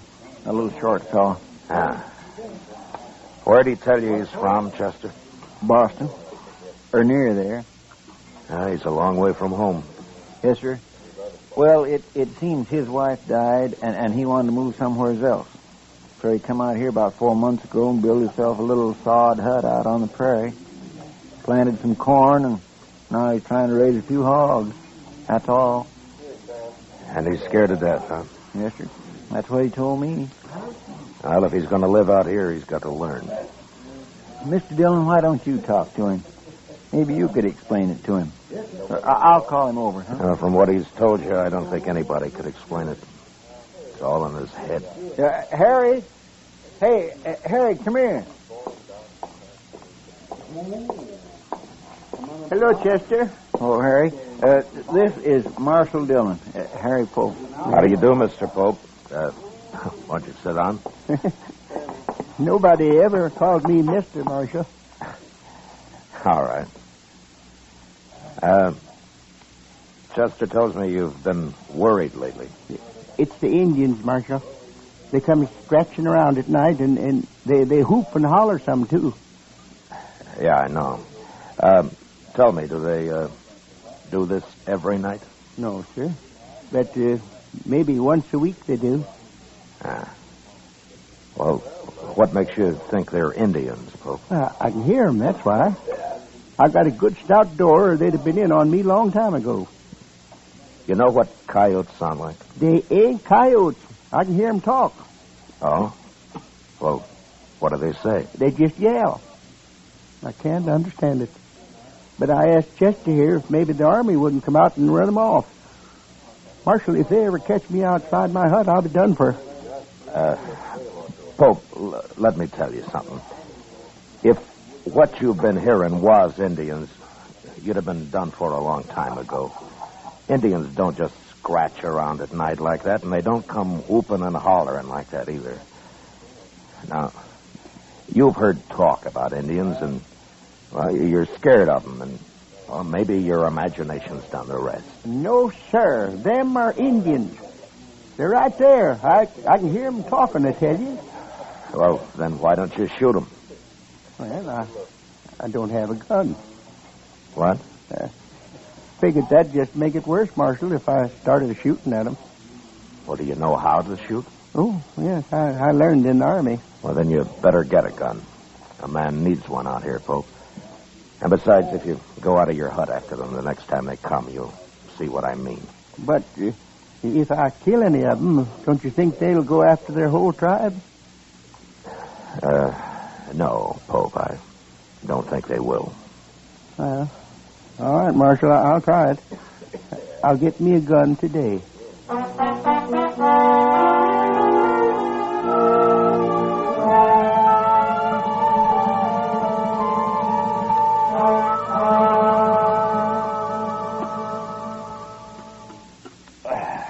Oh, say, that was good. Yeah, I was hungry. Oh, and I nearly forgot, Matt. Chester said not to wait for him. He'd have supper later. Oh, what's he doing, Doc? He's talking. Talking? To a girl, Matt, and a pretty girl. And he was doing all the talking when I left. She just stood there shaking her head. Smart girl. Oh, I don't know, Matt. Chester's young yet, and he may not be real handsome, but at least he's not old and mean. Did you ever try to borrow $1 from him, Doc? Yeah, and I did, too. Of course, I had to pay him back $1 and a dime the next day. But it was easy. I didn't have to lift a finger. He came right up to my office after. Yeah, I know. He's got about 8 of my time. Well, he's smart, that's all. Marshal Dillon. Oh, hello, Honeyman. You know Doc Adams here, Ned Honeyman. Oh, how do you do? How do you do? Sit down. Yeah. Bad news, Marshal. Oh? You know that new feller, that Harry Pope? Yeah, I met him a couple of days ago. I'm going to meet him again, Marshal. What do you mean? He killed Joe Carter last night. What? Carter's worked for me a long time. One of the best friends I ever had. They buried him this morning. Well, where did this happen? Did they have a fight? Pope shot him in cold blood, that's all. Out near that hut of his. Blasted Easterner. I'm looking forward to seeing him hung. Were you there, Honeyman? No. Then how do you know Pope shot him? Well, Earl Brandt was there. He brought Joe's body back to the ranch. Brandt works for you, too, doesn't he? Yeah, not so long as Joe. Oh, tell me what happened. I did. Pope murdered Joe Carter. They was riding by that dirty little sodbuster's hut last night. He come out and he shot Joe and he killed him. Well, maybe it was a mistake, honey. Oh, you don't kill men by mistake, Marshal. Well, now you going to arrest him? I'll ride out first thing in the morning. He might run. No, he won't run. He wouldn't know how. Yeah, I guess that's right. Okay, Marshal.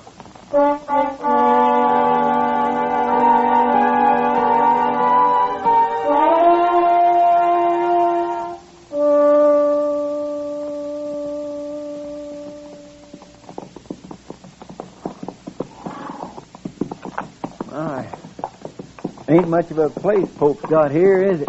Well, he's only had a few months, Chester. Yeah. Besides, he's new to this country. There he is, over by the hog pen. Oh, yeah.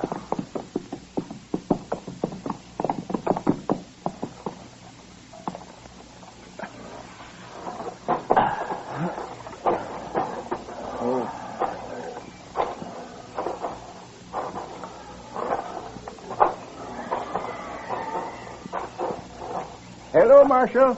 Chester. Oh, Harry. Pope. Marshal? They was back again, all right. Night before last. Who was, Pope? Well, them Indians. But I came outside and shot at them, like you said, and they rode off. I just hope the whole tribe don't come out after me now. Pope, how many Indians were there? It's just 2. That's all I saw, anyway. You say you shot at them. Did you hit them? Well, I couldn't tell. It was too dark. I tried to, though. Well, tell me what happened, Pope. Well, sir, I heard him just like before. So I got my gun and I loaded it. Then I yelled at them. I don't know if they heard me, but they put a couple of shots into my hut there. Then I opened the door just a little bit, and I heard one of them riding off right over that way. I took a couple of shots at him, and then the other one started shooting at me from somewhere, so I ducked inside again and waited. But they didn't come back. At least not yet, they ain't. No. I sure hope you're right about them not bringing the whole tribe, Marshal. Pope, those weren't Indians. Oh, Oh, Marshal, why do you keep saying that? I know better. They were two men who worked for Ned Honeyman, and one of them, Joe Carter, you killed. What? Earl Brandt was the other man. He took Carter's body back to the Honeyman ranch. He did? I'm afraid you made a bad mistake, Pope. Oh, but how do you know about this, Marshal? Ned Honeyman told me. He could be lying. Honeyman has his faults, but lying isn't one of them. Then you believe I killed that man? It looks that way. Well, I don't know what to say, Marshal. Pope, has there been any trouble between you and these men? Oh, no, sir. No, I hardly know them. They've ridden by a few times, that's all, but I wouldn't have shot at them if I'd known who they was. Except it couldn't have been them. They were shooting at my hut first. Oh, it just don't make any sense at all. I think he's telling the truth, Mr. Dillon. You going to arrest me, Marshal? Well, the Indians that you've been hearing around your place don't exist, Pope. Indians just don't act that way. And, well, I believe you think you've been hearing them. Maybe it's getting worse with you. And so the other night you heard those men riding by and, well, you just started shooting. You think I'm crazy, don't you? I don't think you intentionally murdered Carter, if that's any help. Then you're not going to arrest me? No, I'm not. Maybe we ought to go talk to that fella, Brandt, huh? No, it's better if they come to us, Chester. And they will. He and Honeyman both. Okay. Now, don't get scared and try to run, Pope. You wouldn't get very far. I won't, Marshal.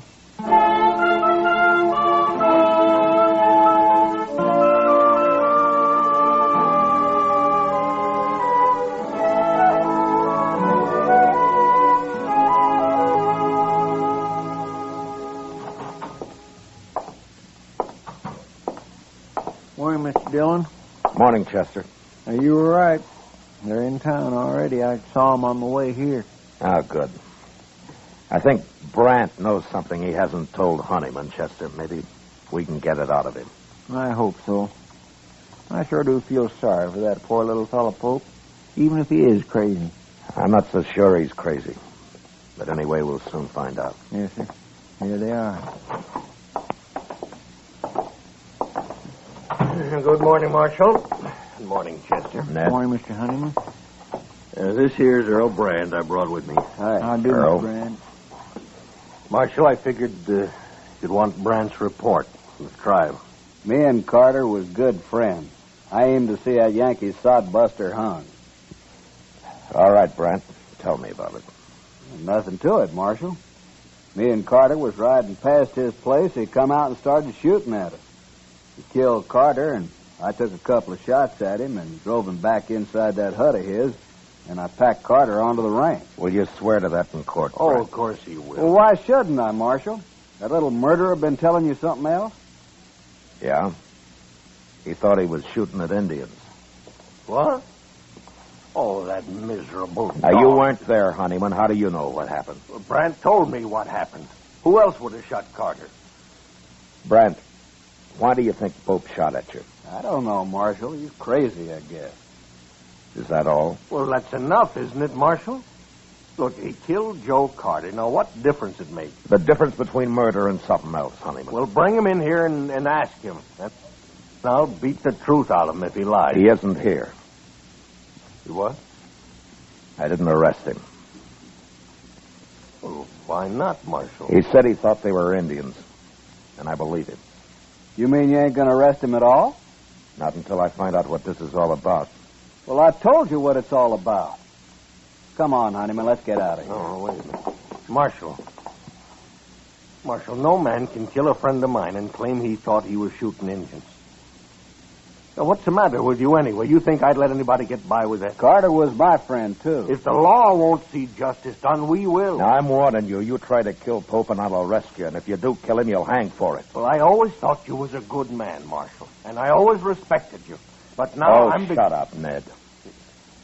Brant, why don't you tell the truth? Whatever it is, why don't you tell it? We're wasting time. All right.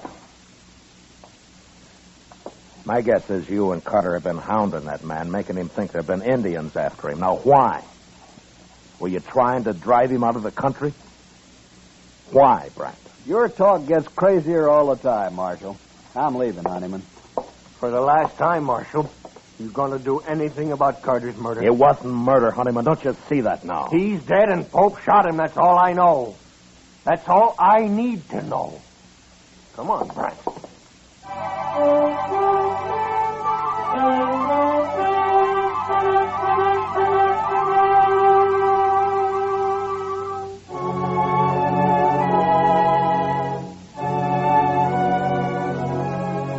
That afternoon, I rode out to see Pope. It was a bad situation, and I did a lot of thinking about it. There was only one solution I could figure out, and I wasn't sure it'd work.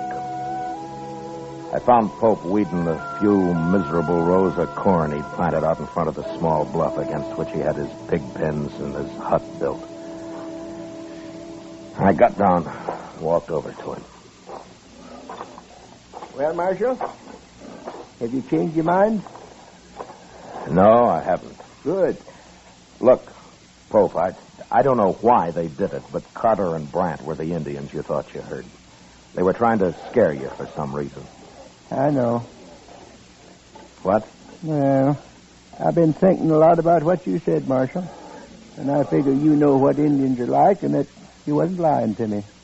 So it must have been Carter and Brant. Well, have you thought of any reason why they were doing it? No, sir. None at all.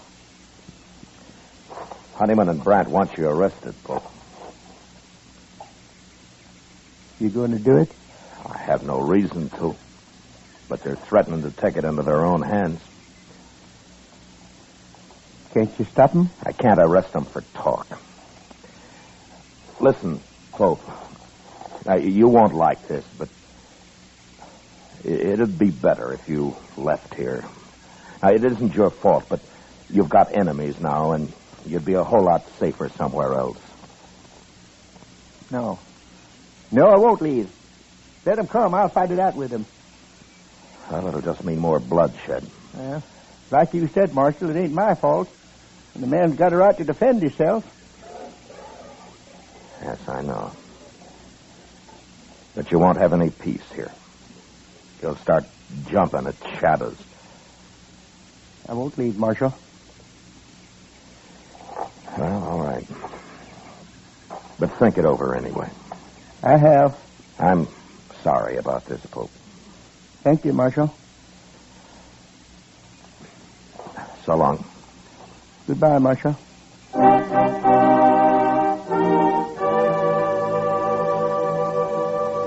Pope went back to weeding his corn, and I rode off past his little hut and around the narrow bluff he'd built it against. I'd gone maybe half a mile beyond when I heard 2 rifle shots behind me. I turned and raced back to the bottom edge of the bluff where I dismounted and walked up to where I could see around it. And just then I heard a horse coming along the trail, and I stepped back and waited. Whoever it was would pass within a few feet of me.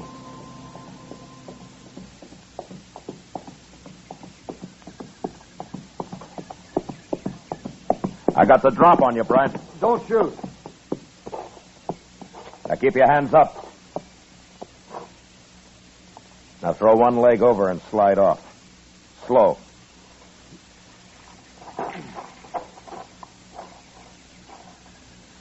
How long you been here, Marshal? Turn around.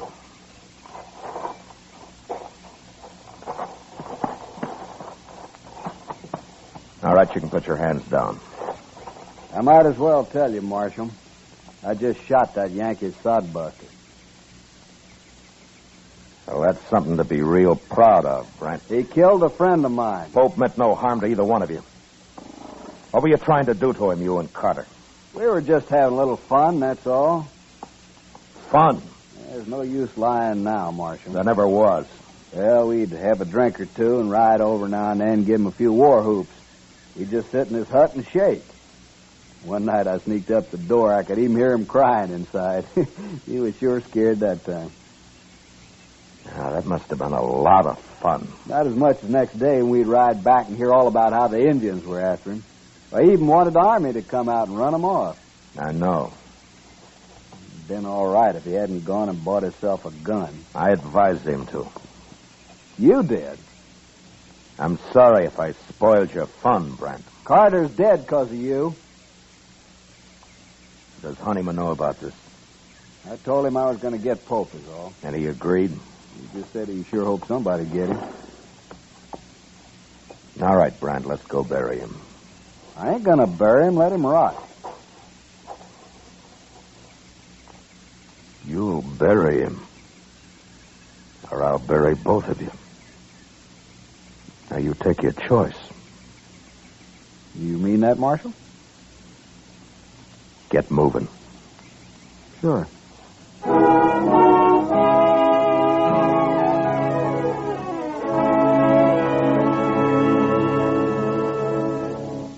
It was too late to try to teach Brant anything, but Ned Honeyman was a different matter. I wanted to be sure he understood what really happened. Otherwise, he'd spread the word against me and against the law. And there were a lot of men who'd be glad to listen to him. We buried Pope near his little hut and then rode into Dodge. I kept off Front Street and rode up to the jail from the rear. Chester was waiting inside.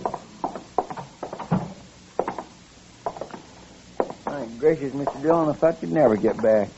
Hello, Mr. Brand. Lock him up, Chester. What? He murdered Harry Pope. Then I'll gladly lock him up. Right back through that door, Mr. Brandt.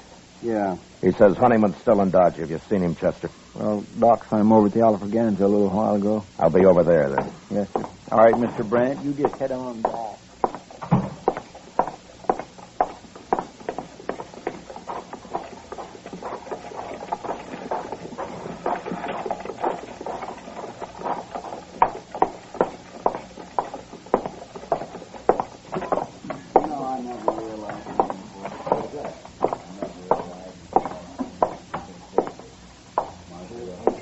Hello, Honeyman. What do you want, Marshal?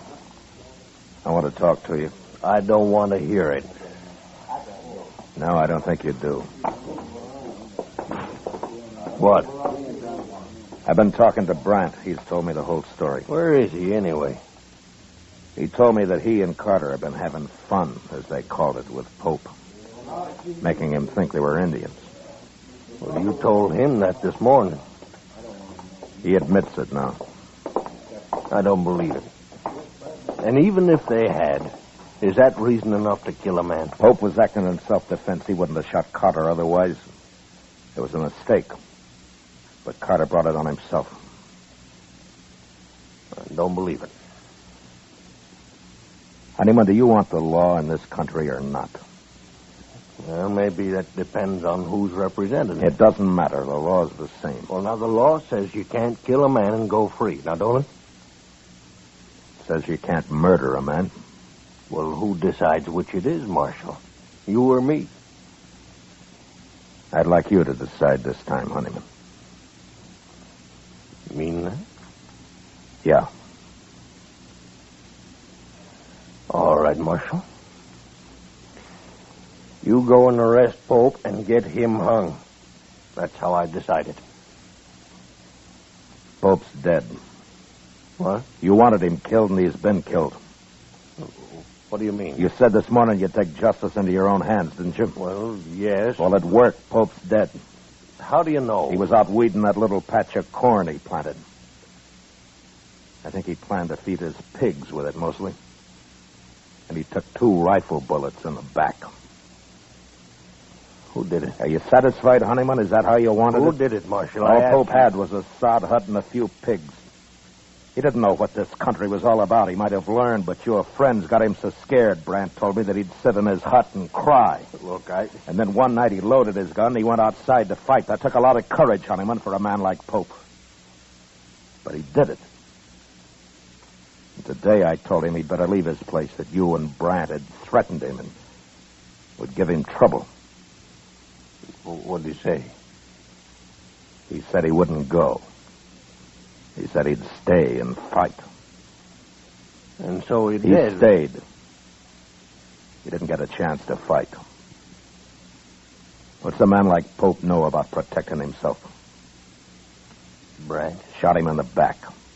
Twice. All Pope had in his hands was a hoe. Marshal. Well, I don't know what to say.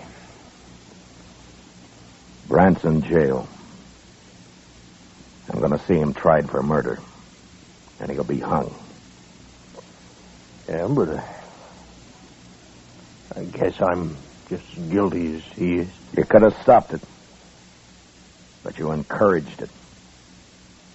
You wanted justice done, Honeyman, and fast. Well, I didn't understand. You didn't take time to. The law was too slow for you. I'm not very proud of what's happened.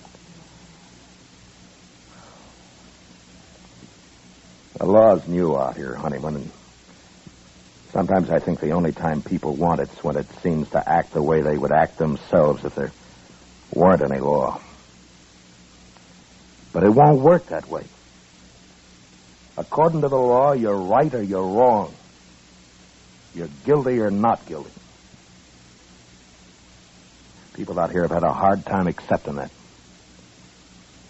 But there won't be much law till they do. And men like Pope will go on dying, no matter how many Brants get hung for it. Marshal, would it help? Would it help the law if I get up in court and take my share of the blame for this? Yeah. Yeah, Honeyman, it'd help. Well, I'll do it. Good. I'd be proud to buy you a drink, Honeyman. Oh, sure, Marshal. I thank you. Sam, set out 2 glasses.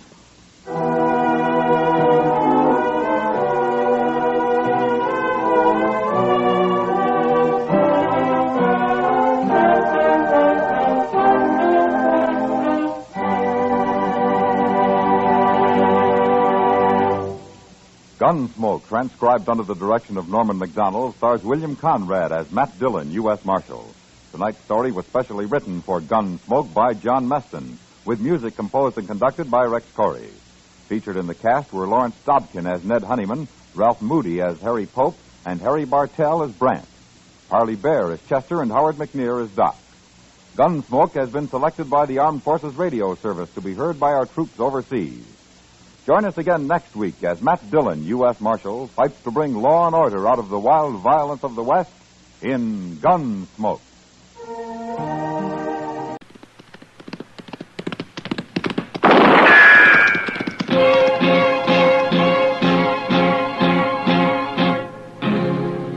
Around Dodge City and in the territory on West, there's just one way to handle the killers and the spoilers, and that's with a U.S. Marshal and the smell of Gunsmoke.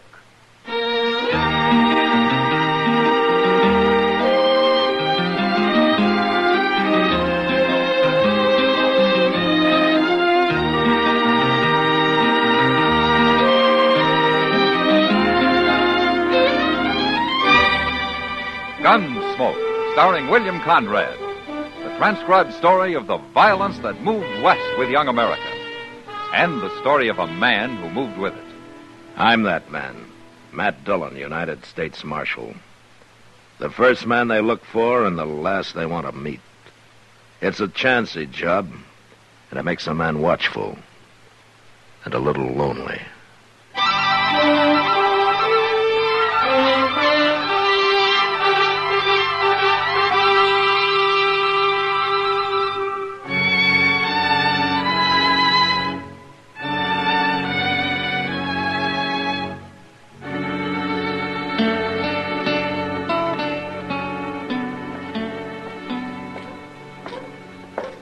Good morning, Doc. Custer. Good morning, Mr. Dillon. Come and have some coffee with us, Matt. You've got nothing to do in your office. No, but in there, people can't see me doing it. Oh, it's no use to hide. They're on to you anyway. You know, I don't think the Christmas season has made you any more charitable at all, has it, Doc? Well, I'm not a man to be good on Sunday and sin all week, if that's what you mean. Well, you're honest, if nothing else. Oh, I don't know. Hey, look at that fella. Yeah? What fella, Chester? Yonder, across the street there, in the coonskin hat. Oh. Now, that's the tallest man I ever saw. And that rifle he's carrying is as long as he is. He sure looks out of place in Dodge, don't he? He is out of place, Chester. That's a squirrel-hunting southern mountain man. He's coming over here. Look at him walk. Yeah. If everybody had legs like that, the Santa Fe Railroad would go out of business. Oh, my, he's from the hills, all right. Well, at least he ain't another gunman, Mr. Dillon. That's something to be thankful for. Howdy. Hello. Which of you be the... what do you call them? You mean the Marshal? That's the word. I never heard it till a fella told me this morning. Well, it just means peace officer. I'm agin peace officers. Oh? It ain't fitting for some folk to be meddling in other folks' business. Where do they figure it like that, stranger? Ozark Mountains? Better country than this. My name's Eben Hakes. Well, my name is Dillon. This is Chester Proudfoot and Doc Adams. How do you do? Peace officer. The man said you'd help me find where that Joth Monger is living. Joth Monger? Yeah, he come out here about a year ago. He's got an old mountain gal with him. They're married. Yeah, they got a place up near Rock Springs, about, 10 miles north of here. I'll find it. You've come a long way to see a friend, Hicks. Joth Monger ain't exactly a friend, peace officer. But I got to get going, it being Saturday and all. Well, what Saturday got to do with it? Nothing. Except I won't kill no man of a Sunday. I never have. I never will.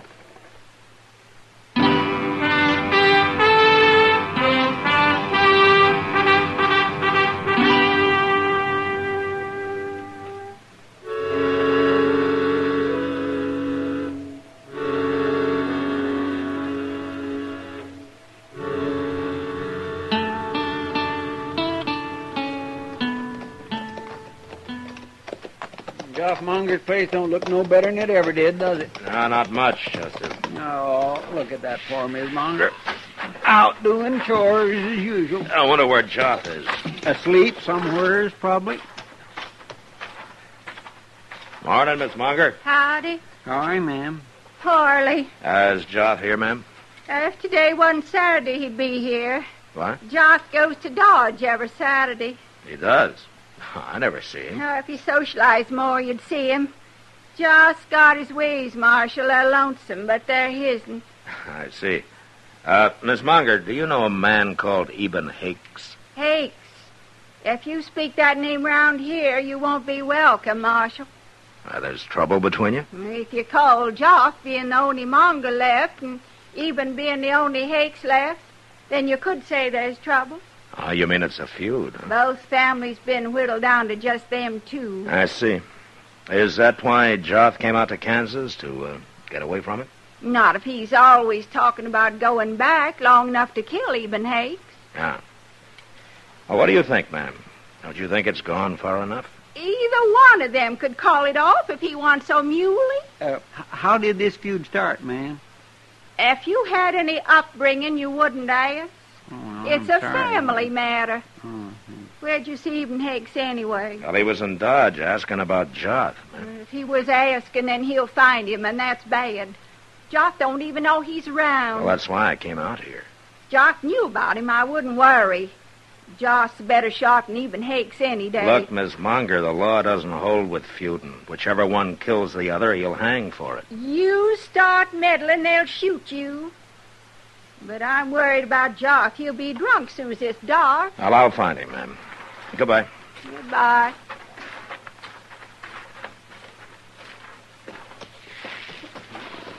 Is all hill people like that, Mr. Dillon? They're mighty independent, Chester. Well, the law sure don't seem to mean much to them.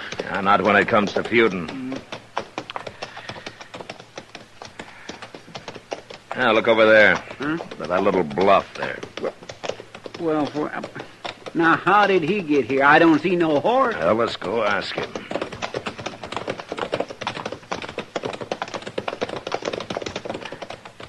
Hello, Hicks. That Joss Monger's place yonder, peace officer? Yeah. Good. I'll get a little closer and shoot him when he comes out. You don't care whether you hang or not, do you? Hang? For shooting the monger? For shooting anybody. You ever hear of murder? Peace officer, you're getting downright contrary. Where's your horse, Hicks? I got no horse. Well, you left him in Dodge? I don't need no horse to travel by. You mean you walked all the way from the Ozarks? It's mostly downhill, peace officer. But I'd walk anywheres to get me monger. Well, maybe I ought to throw you in jail. Now you are being meddlesome.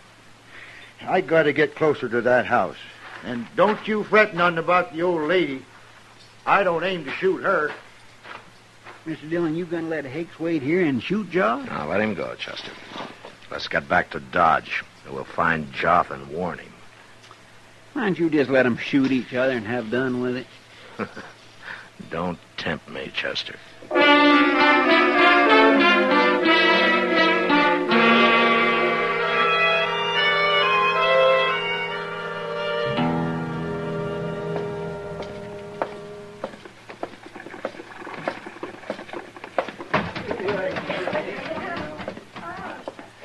Chester, you go ask Sam if he's seen Joff, huh? Okay.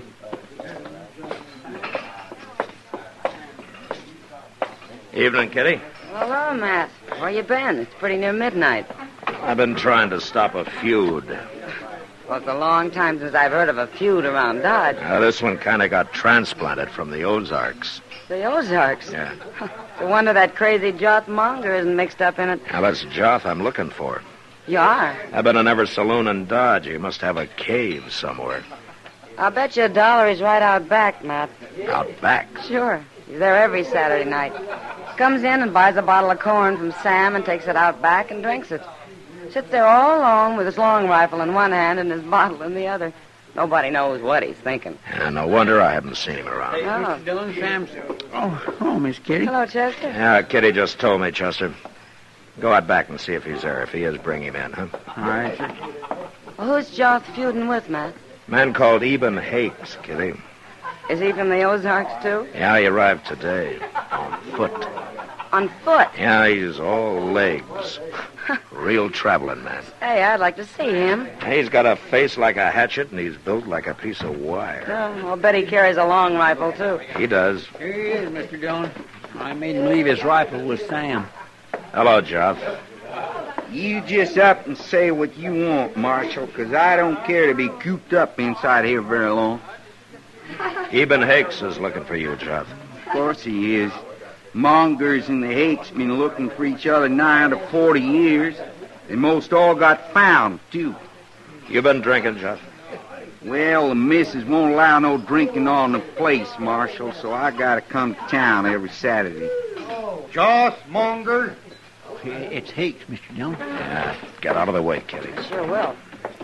I got you caught like a bear up a tree, Joss. Put your rifle down, Hakes. You gonna kill me? I ain't even got no gun. Put it down, I said. You're standing in the way, peace officer. And I'm gonna stay here. Then I'll have to shoot you first. You're not gonna shoot anybody. Of course I am. That's what I come for, ain't it? Don't try it. Now, here, wait a minute, everybody. I just thought of something. I wished all you folks would stop meddling in it's this. After midnight, Higgs. What? It's Sunday. Sunday? Yeah, he's right, Hicks. Well, of all the gall-blamed luck. Oh, quit looking so troubled, Joss. I won't shoot no man of a Sunday, even a monger. But you come awful close to it, Eden. It's a doggone shame it took me so long to find you today. You traveled a long way, Eden. I know, but I got tired waiting for you to come on back home, Joss. I was coming. I was coming this summer. I know, but your old lady told me about it today. I seen her scratching around doing chores. That ain't much of a place you got there, Joss. Be quiet, Chester. Oh, fella can make a crop here sometimes, Eden. But it's a hard fight with a short stick. I didn't see no hogs out there. Where's your hogs, Joth? I'm getting some come spring. Eden, how's things back home? Well, there's been a lot of changes since you left. Eden? Yeah? I got a little jug out back. It's most empty now, but we could maybe buy another one, set out there for a spell, kind of get soured on the cob. What say, Eden? Might as well. We can't do no shooting till Monday. Where at do we buy this jug? I'll show you. Fellow over here settled. You'll have to lend me some money. I didn't bring none with Well, me. if they don't beat all, Mr. Dillon. Yeah. Looks to me like they're going to call that feud off. No, not them, Chester. Midnight tomorrow, they'll be stalking each other all over again. Well, how are you going to stop them? Hell, I'll let them enjoy themselves tonight. But tomorrow, I'm going to throw them both in jail. And they're going to stay there till they learn something more than feuding.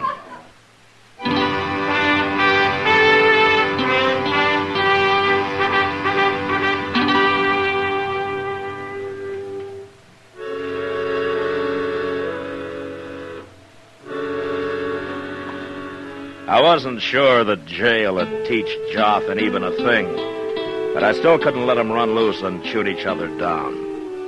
So the next morning, Chester and I went looking for them. We found where they'd built a small fire out back of the Long Branch, and we found a number of empty bottles, but that was all. We searched the town till noon with no luck.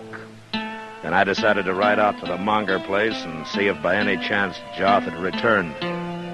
There was nobody in sight when we got there, so we dismounted and walked up to the door. There's smoke coming out of the chimney, Mr. Dillon. Now, that doesn't mean Joth's here, Chester. Well, no, sir.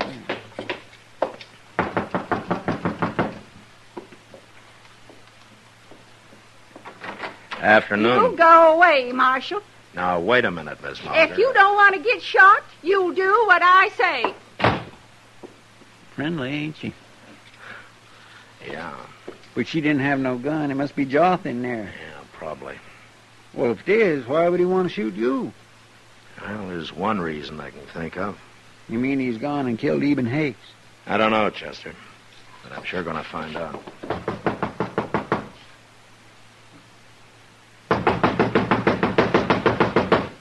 They ain't going to open it. Oh, there's a window around the side.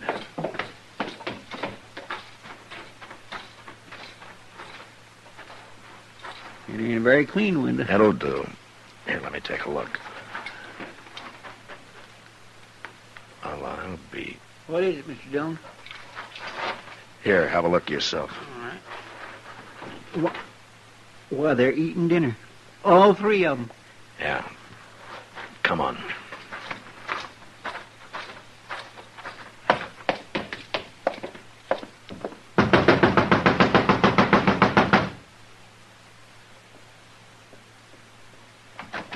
I want to talk to the men, Miss Munger, and I'm coming in. Josh? All right, stay away from those rifles. Why, he busted in. He busted in right past the woman. I never heard of a man coming into another man's house that way. If he had any upbringing, he wouldn't have. Is this the kind of people they got in Kansas, Josh? It's the first I seen of Never mind about that, Jeff. Now, why did your wife threaten to shoot me? What's going on here? If you hadn't come to put them in jail, you wouldn't get shot, Marshal. How did you know I was going to put him in jail? Even says you told him you was. Well, that's right, I did.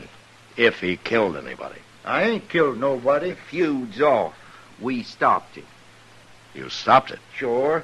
Last night, we got to talking a little about old times and everything. And you know what we found out? No, what? You tell him. Well, peace officer, this here feud started a long time ago. What happened was my grandfather stole Joth's grandfather's girl and married up with her. So Joth's grandfather declared a feud right then and there. But you ain't told him what we found out yet, Eden. Oh, well, we hadn't thought of it before, peace officer, but last night we was thinking that if my grandfather hadn't done that, then Joth here would have been me. What? Don't you see? Otherwise, my grandmother would have married up with Joth's grandfather, and I'd have been Joth. So any way you look at it, we're kind of related like. Anyway you looked at it last night, you mean I saw them bottles. No, it doesn't matter, Chester, as long as the feud is off. It ain't only off. Eden's going to stay on here with us. We're going to work this place together. I'm going to give him a share in it come Christmas. Come Christmas? It ain't far off. January 6th. Now, here, wait a minute. Since when did Christmas get to be January 6th? If you knew anything, you'd know that. I swear I'm getting to know less and less, ma'am. No, you folks don't understand. Back in the Ozarks, we do our Christmas celebrating 12 days from when you do. Wait a minute, you're talking about 12th night. We call it Christmas, too. And if you only knew, Marshal, it works just fine for us. Well, there's no reason why it shouldn't, ma'am. It's an old custom. Say, maybe you and Chester'd come out and celebrate with us. If they don't mind kraut and sour pickles and cornbread and coffee, they'll come. Now, ain't there going to be no chitlins, woman? I was keeping them for a surprise. Chitlins or no chitlins, I'll be proud to come, Miss Monger. And me, too. Well, we'll leave you to your dinner now, and we'll see you 12th night.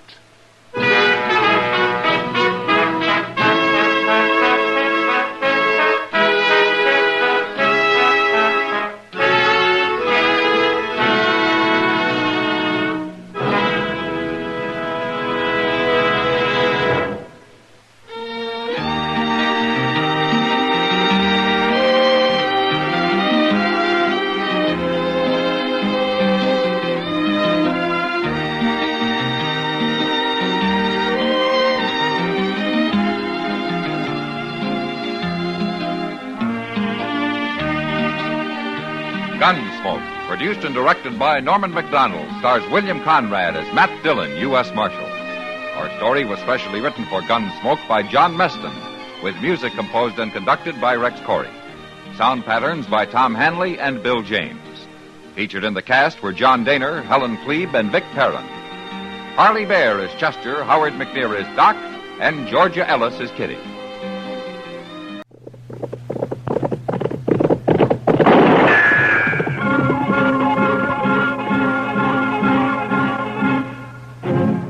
Around Dodge City and in the territory on West, there's just one way to handle the killers and the spoilers, and that's with a U.S. Marshal and the smell of Gunsmoke.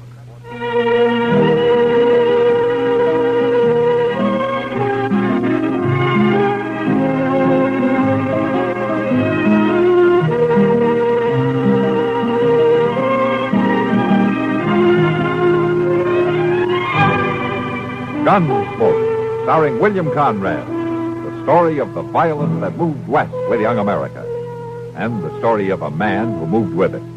I'm that man, Matt Dillon, United States Marshal. The first man they look for and the last they want to meet. It's a chancy job, and it makes a man watchful and a little lonely.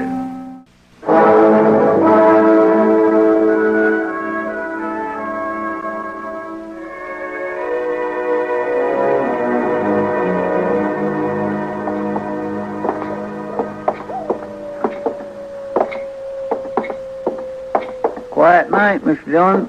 Yeah, except for that coyote. He's mad at the moon, I guess. Or in love, maybe. Oh? The way I've noticed it, any time you find a man or an animal out squalling around in the dark, it's usually love. Yeah, but this one sounds kind of mournful, Chester. Love is mournful sometimes. So I've heard. Matt, What? is that you? Oh. Good evening, Miss Morley. How have you been, Matt? Well, fine, thanks. Chester? Ma'am? You down here on Front Street this time of night alone? I'm looking for Red Lawson. Al's meeting him sometime after midnight, and they're going out on a cattle buying trip. I want to talk to him first. Are you satisfied? Well, there's no place for a woman alone. Maybe you better go home, huh? There are other women down here. Well, they belong here, Miss Morley. They work here. Don't be so stuffy, Matt. Call me Ava. Everybody else does. Your husband might take exception to that, Miss Morley. You are blaming me for what happened before I'm not blaming you for anything, Miss Morley. I didn't tell them to get into a gunfight over me. It wasn't my fault. I didn't say it was. Chester, you better see that Miss Morley gets home all right, huh? Yes, sir. I can get home by myself. Good night. Miss Morley?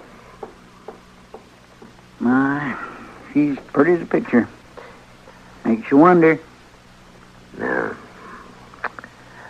Maybe you were right, Chester. With a woman like that, love might be kind of mournful.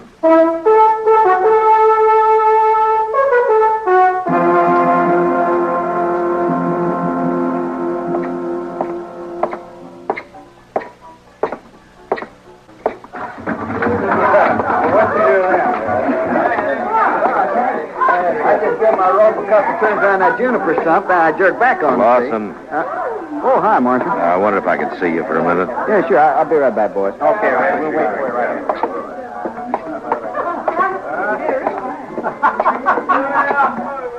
What's on your mind? I just ran into Miss Morley in the street outside. You did? Uh-huh. I suggested she go home. She's got no business being down here this time of night. Might be a good idea if you'd tell her that. Seems to me that's up to her husband. You know, you're new here, Lawson. I guess you didn't know Fred Curtis and the Santa Fe Kid. I heard about it. A couple of fools, as far as I can see. Yeah, sure they were. After they met Miss Morley. Look, Marshal, what's your stake in this? I got no stake. What Miss Morley does is her own business, as long as it doesn't cause any trouble. I feel kind of sorry for her, that's all. Al treats her like a dog. Uh-huh. Yeah, Fred and the kid used to talk the same way. Like I said, a couple of fools.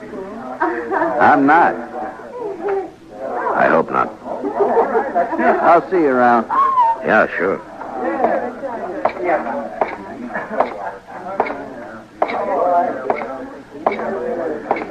Kitty, can I speak to you? Oh, what is it, Matt? Has Al Morley been in tonight? No, haven't seen him, Matt. Should he have been around? Oh, not necessarily. He and Lawson are riding out around midnight on a cattle buying trip. I thought they might be meeting here. Well, not yet, anyway. Jesse Wells would know what the plans are, though. Jesse Wells? Yeah, the new bartender down at the end. Young one. You met him. Oh, yeah, sure. Why would he know?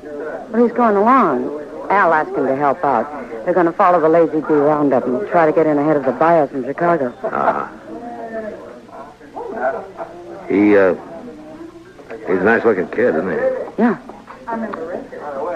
Is, he, Yeah. He's another friend of Ava's.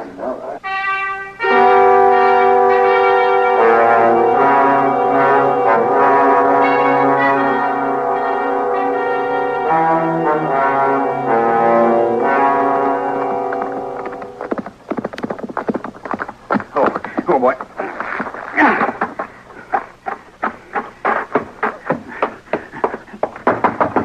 Marshal!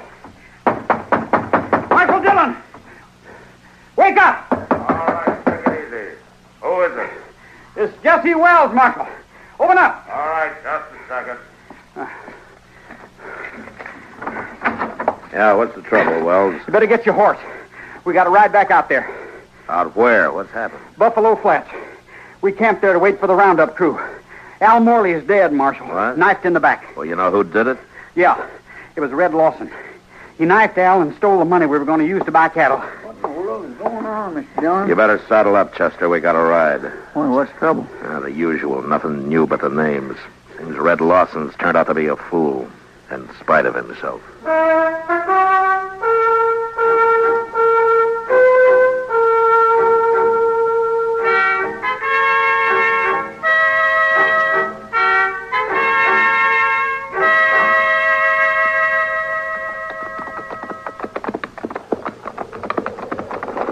Over this way, Marshal.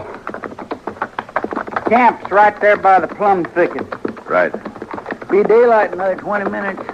Yeah. Oh,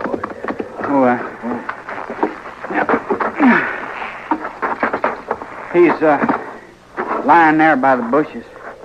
Yeah, I see him.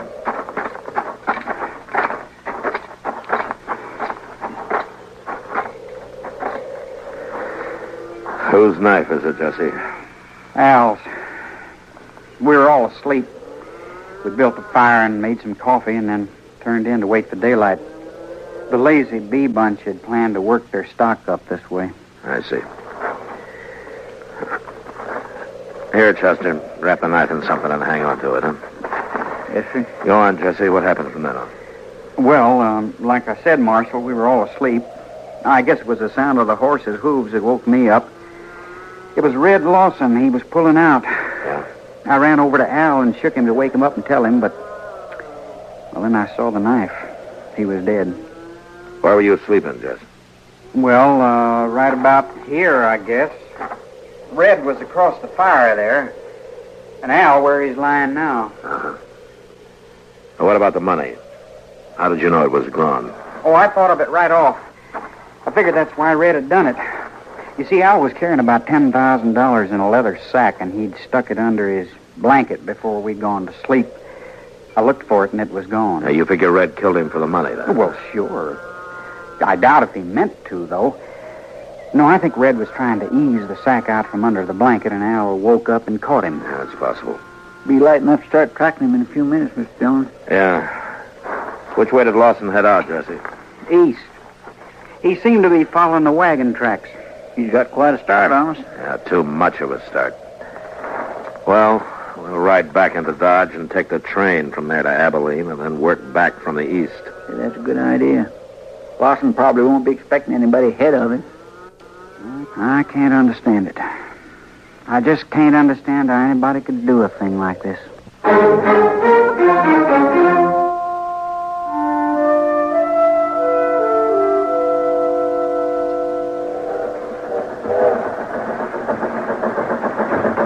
The Sumac Creek water tank's right around the bend up ahead. How long do we stop there? Oh, about 5 minutes. Just long enough to take on water. Might as well relax, Marshal. It's a long way yet to Abilene. Why, we ain't but 24 miles from Dodge City. Feel more like 100. These seats are harder than an iron saddle. Hey, this here fella you boys are looking for, I guess he's a real mean one, huh? Yeah, mean enough. Yeah, just like I always say.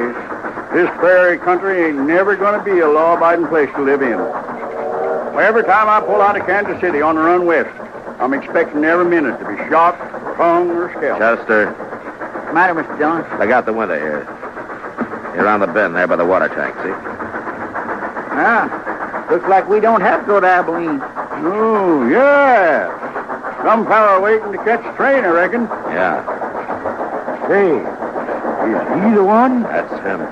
His horse is tied there by the tank. He must have decided on a quicker way of traveling. Looks that way. All right, Chester, he won't be expecting us. Let's get out in the vestibule and then drop off and take him as soon as the train stops. Huh? Yes, sir. Well, Marshal, whatever you do, don't let him on this train. Just keep the passengers away from the windows.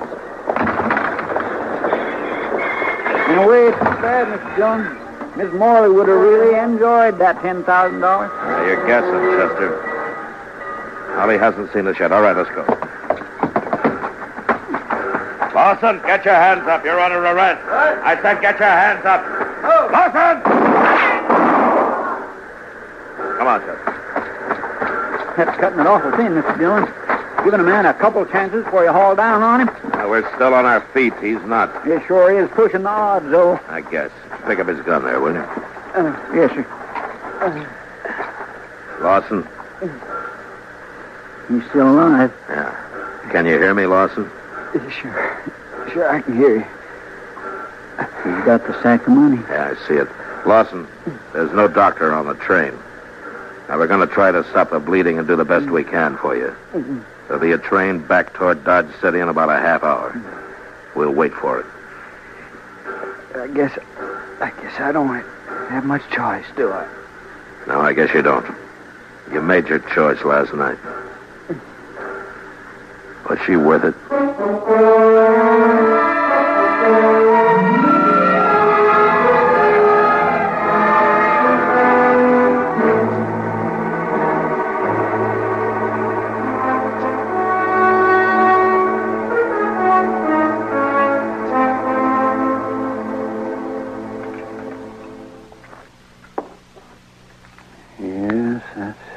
a bad one, Matt. I'd say the bullet's lying right in against his heart. I try to just wing him, Doc, but you can't always call him, you know. No, I guess not. Well, I'm afraid that's about all I can do for him, Matt. And it's not enough. Is that it? He won't live an hour. Yeah, I wish you were conscious. I want to talk to him. Well, the stimulant might take effect. Might not.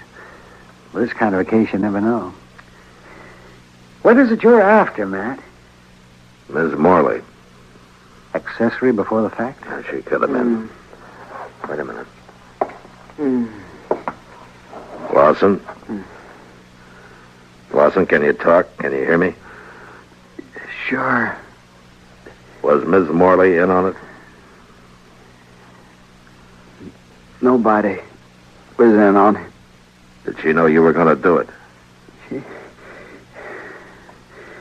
She had nothing to do with it. Was she going to meet you somewhere later? She had nothing to do with it. It was my idea. Nobody else. Lawson, you're dying. Do you know that? Yeah, I know. I can feel it. She wasn't in on it. All right, that's the way you want it. At least Al won't treat her like a dog anymore. What do you mean? I mean, a dead man can't bother anybody. Al? You ought to know you killed him. No. What? No, he was asleep. I took the money and rode away. I didn't touch him. I swear I didn't kill him. I only stole the money and I didn't kill him.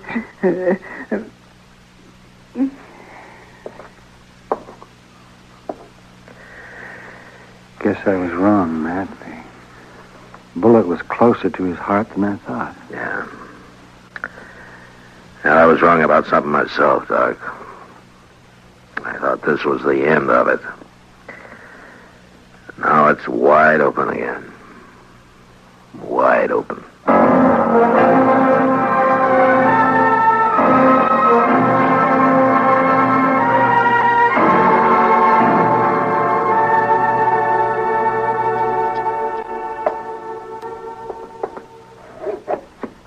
I don't see why you got me here just to ask me the same thing all over again, Marshal. I told you how it happened. Yeah, I know.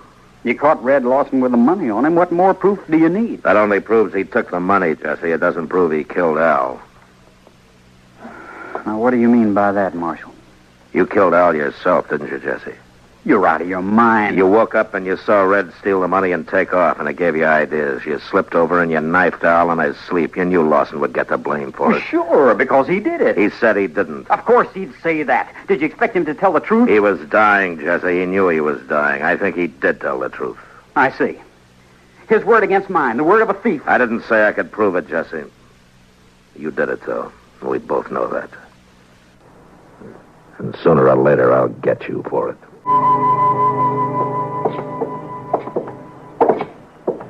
Quiet night, Mr. Dillon. It was a quiet night last night. And 2 men who was alive last night is gone tonight. Makes you stop and wonder. Well, at least one thing hasn't changed. The coyote's still there. Yeah, I guess there'll always be coyotes around, Mr. Dillon. What you gonna do about Jesse Wells? I don't know, Chester. He's guilty. You can see it written all over him, but there'd be no use bringing him in. I haven't got one piece of evidence. Matt? Good evening, Miss Morley. Miss Morley? Who are you looking for tonight? Can't be Red Lawson. He's dead. So is my husband. Yes. My deepest sympathy. Don't bother. You know better. Sorry about Red, though. He was nice. You're the one who did it, aren't you? Yeah, I killed him for you. I couldn't do anything else. I don't know why you say for me it wasn't my fault. Yeah, sure, I know. Oh, you know. You don't know anything, Matt. You don't know how it feels to sit in a house alone with your husband dead. No one in town coming near you like you were poison or something. Sure, I don't feel sorry for Al, but I would have once. He's the one who changed me. Made me feel different. I know it wasn't your fault. And you. You didn't even come to tell me that he was dead. Why not? It's part of your job, isn't it? I didn't come and tell you, Miss Morley, because I figured you... Chester. Yes, sir. Would you mind walking on ahead? I'll meet you in the Long Branch in a few minutes. Huh? Oh. All right, Mr. Dillon. You say so. Matt? Why did you send him away?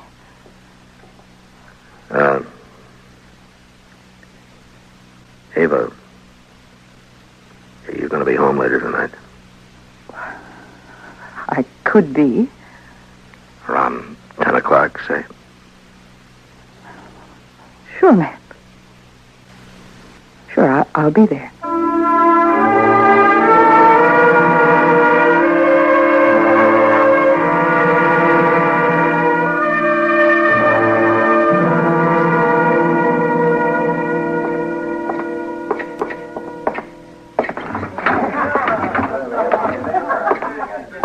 Well. Hello, Kitty. Hi, Mr. Dillon. Chester and I were trying to think of some way to rescue you from Mavis' clutches. Only one thing, though, Mr. Dillon, I wasn't sure you wanted to be rescued. Kitty, has Doc been in tonight? Oh, I haven't seen him, Matt. Chester, will you see if you can find him and have him meet me here? Yes, sir. I will, Mr. Dillon. Kitty, Yeah. I wonder if you could plant a rumor for me. What kind of rumor? Drop a hint to that new bartender of yours, Jesse Wells, that it might be smart to slip out of here and pay a visit to Miss Morley around, I'll say 9:45 tonight. Oh, all right, Matt. Is it anything you can talk about? I don't exactly know how to talk about it, Kitty. I got a murder on my hands. I know who the killer is, and I can't touch him. So? So I'm going to try to make him touch me. All right, Matt. I'll plant the rumor. You going to be around for a while? Yeah, sure. I'll be here until 10 o'clock.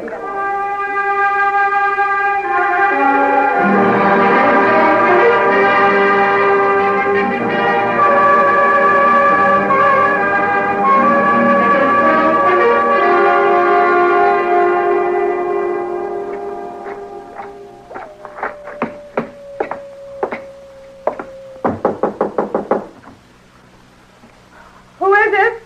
Matt Dillon. Who'd you think? Oh, just a minute. Hurry up. Let me in.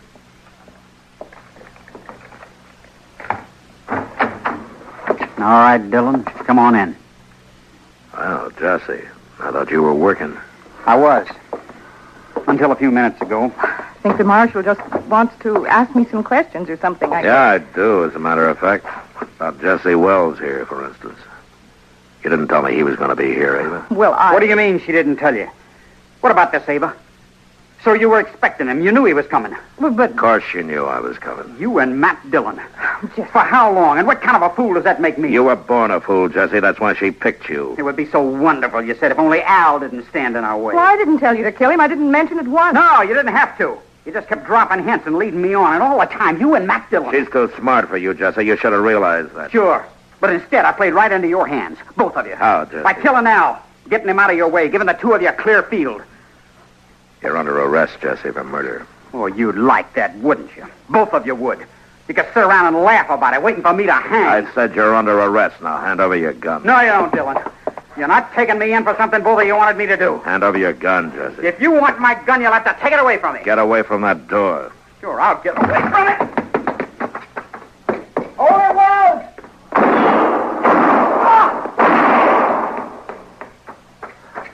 You all right, Chester? Yes, sir.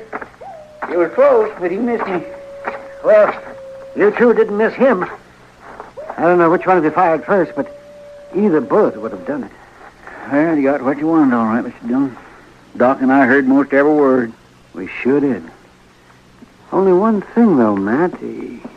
He didn't implicate the woman in it. Yeah, I know. Will you take charge, Doc? Matt? All right, Chester, let's go. Matt, could I see you a minute before you go? Matt? What's it add up to, Mr. Dillon? 3 men been killed since the same time last night. Yeah. And you know, Mr. Dillon, I think maybe it's kind of all her fault. And you can't pin a thing on it. Well, one lucky thing, Chester. There aren't many women like her.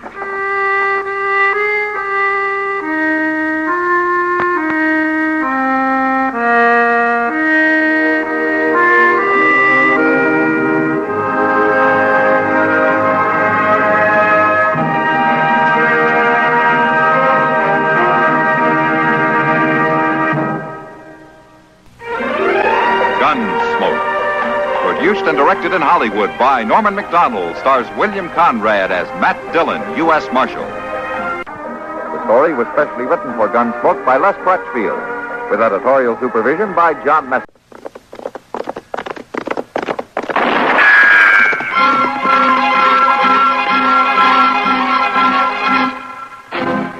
Around Dodge City and in the territory on West, there's just one way to handle the killers and the spoilers, and that's with a U.S. Marshal and the smell of Gunsmoke.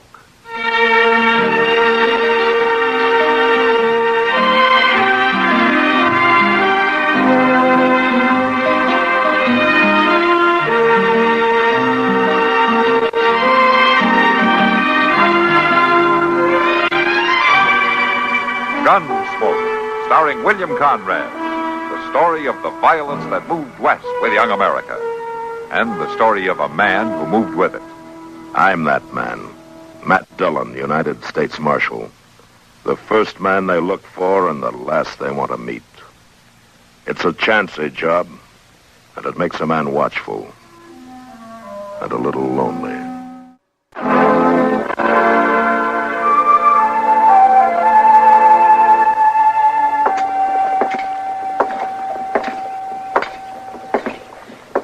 Well, hello, Matt. Hello, Kitty. Something the matter? You look like you've lost your last friend. And I could use a drink. Come on in.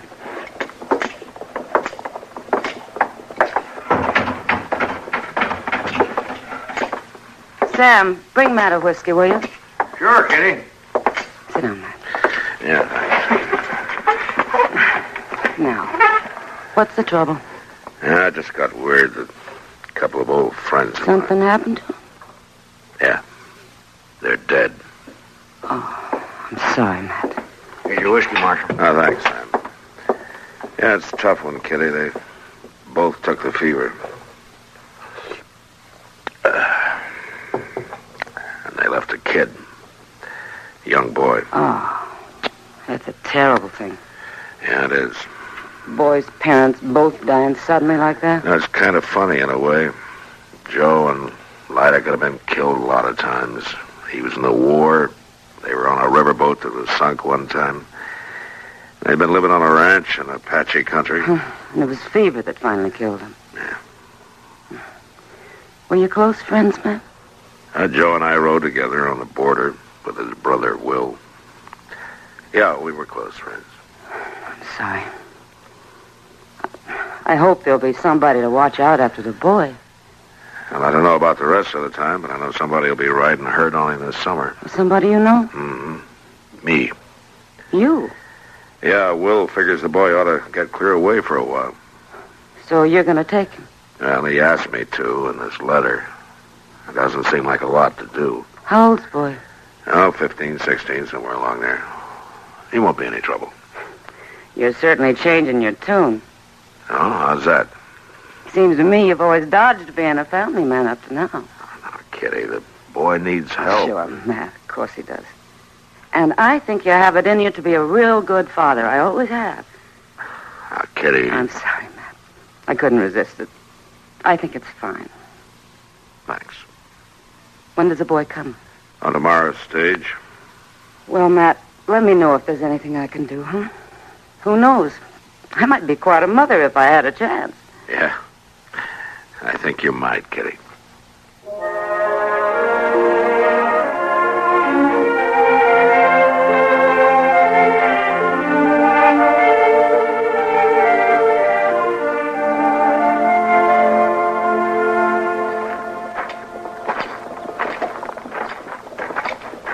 How'd you have a good trip, Dave? Weren't nothing to it at all. I'd rather have rode. You what? Well, the stagecoach wasn't bad, but I'd rather have rode my own horse in. That was kind of a long way for that, wasn't it? That's what my Uncle Will said. But I could have done it. Maybe you could at that. We heading for your office, Marshal? Mm-hmm. That's where your headquarters will be most of the time. Might as well go there first. Oh, that's fine with me, Marshal. I like to be around guns. No? Well, we keep the guns locked up in the office. All the time? Well, unless we're using them or cleaning them. Oh, well, then I can help clean them. Yeah, maybe you can. I know how, Marshal. My pa learned me. He knew how to teach you, all right. Your pa was a good man with a gun. I'm sorry about that, Dave, about what happened. You must miss him a lot, your ma and pa. I guess I do. I ain't gonna let it bother me none, though. Kind of hard not to, isn't it? Well, a fella's got to do his growing up, Marshal. Can't be thinking on his ma and pa. I suppose not. I wouldn't have stayed at home much longer anyhow. You know, Marshal, Pa used to wear 2 guns. Yeah, I remember. Why don't you, Marshal, wear 2? Well, I guess I figured one was heavy enough to pack around. All the real good men with a gun wear 2. Why... I just meant you might get where you'd need to wear 2 sometime. I didn't mean no... That's all right, Dave. So far, I've just been lucky enough to get by with 1. Now, here we are.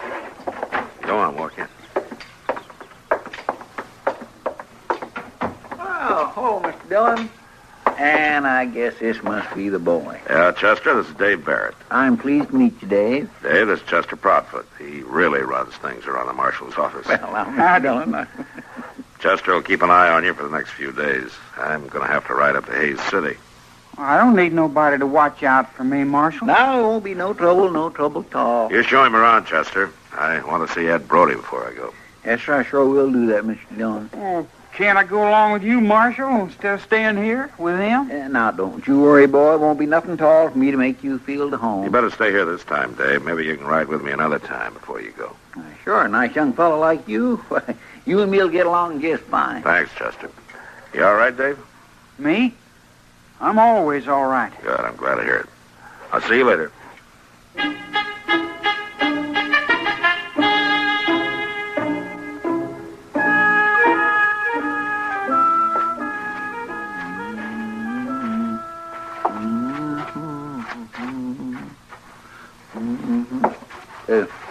Excuse me, boy, I gotta sweep under that chair you're sitting in. Just scoot your feet out there.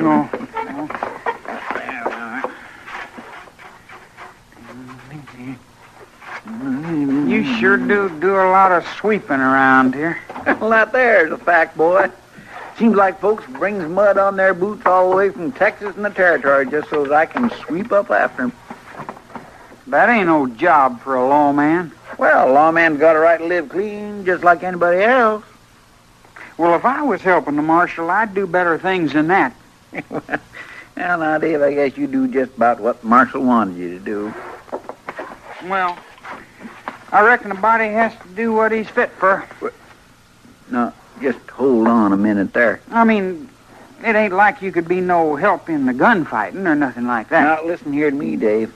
You're a nice young fella, but you need a little straightening out on the way things is around here. The Marshal needs somebody around him that can shoot. I can shoot. Don't you worry none about that. Well, you don't even wear a gun. A man don't need to wear a gun all the time to know how to shoot. Besides, them guns on the wall ain't the wearing kind. These ways they look mighty comical on a man's hip. I know how to wear a gun. Ain't no cause for you to show off to me. Somebody around this office ought to be wearing one. Now, see here. I don't want to catch you parading around wearing no gun. I'll bet the Marshal will let me wear one. Tain't likely. He see how good I can shoot, he'll let me. Well, just don't let me catch you wearing one. Well, you ain't the Marshal. No, I ain't, but he left me in charge of things for the next couple days, and one of the things he left me in charge of is you. I can draw real fast. I don't want to hear no more about it. I don't want to see you wearing no gun, and that's all there are to it. Now move away from them windows so that I can red up the rest of this office.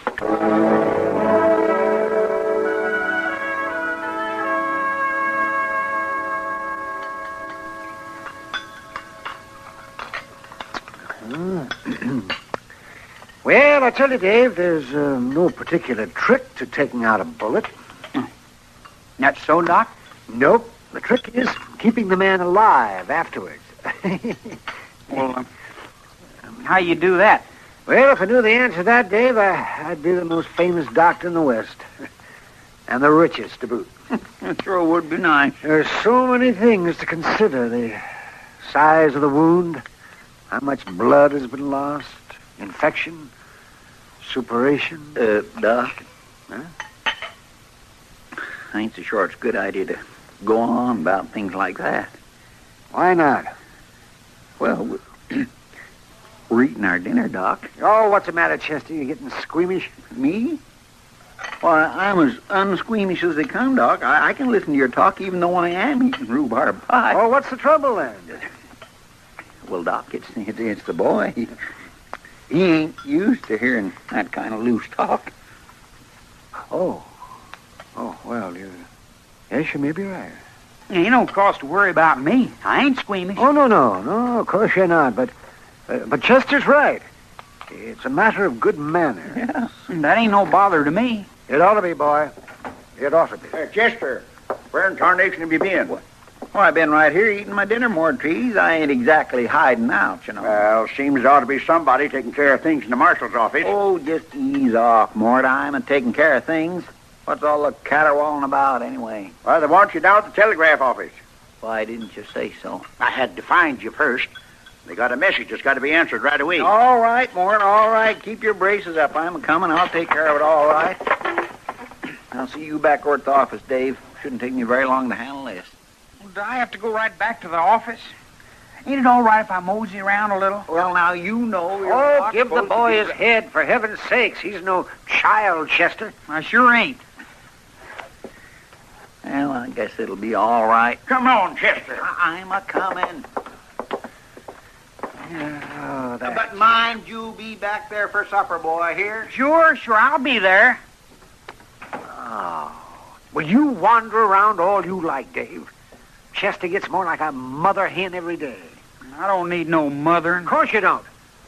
Sometimes, though, it seems that Chester has more talent for that than for marshaling. Yeah, it sure does.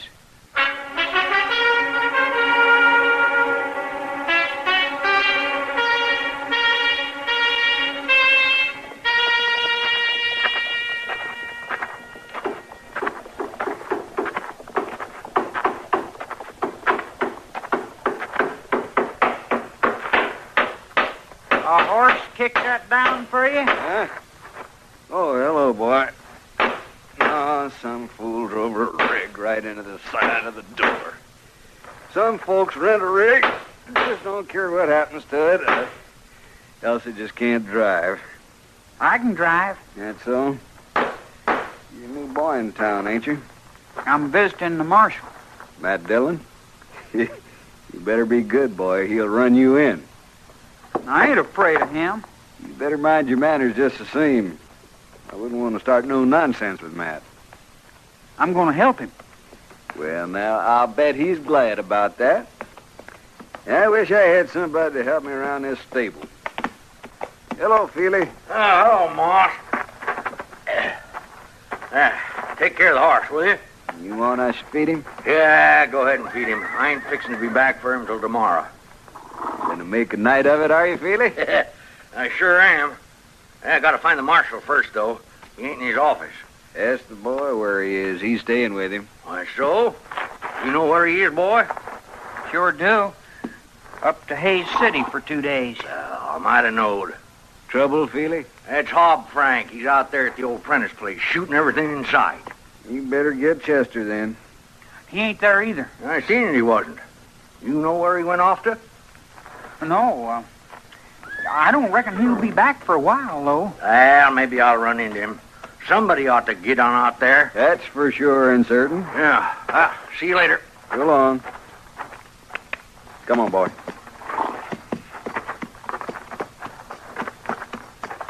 You know where the Prentice place is? Sure. It's just south of the river, about a mile. Got a big old fallen down house on it. Nothing to see. What do you want to know for?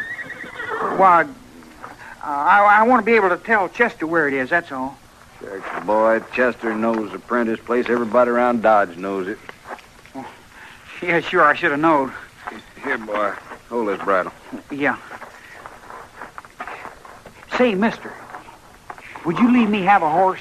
I got only one rule about that, boy. I'll leave you have it if you can pay for it. Oh, I can pay for it. I got money. See? Here. Then you got a horse.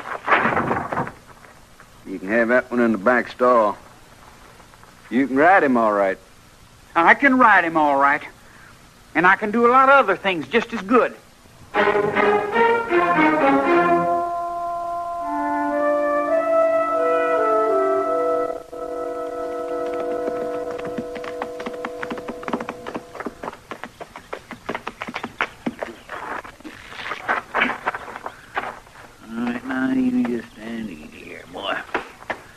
As soon as I see the old man, Frank, I'll take you down to the river for a drink. Hob could kindly have chose a cooler day to stir up a ruckus. Hob? Hob Frank?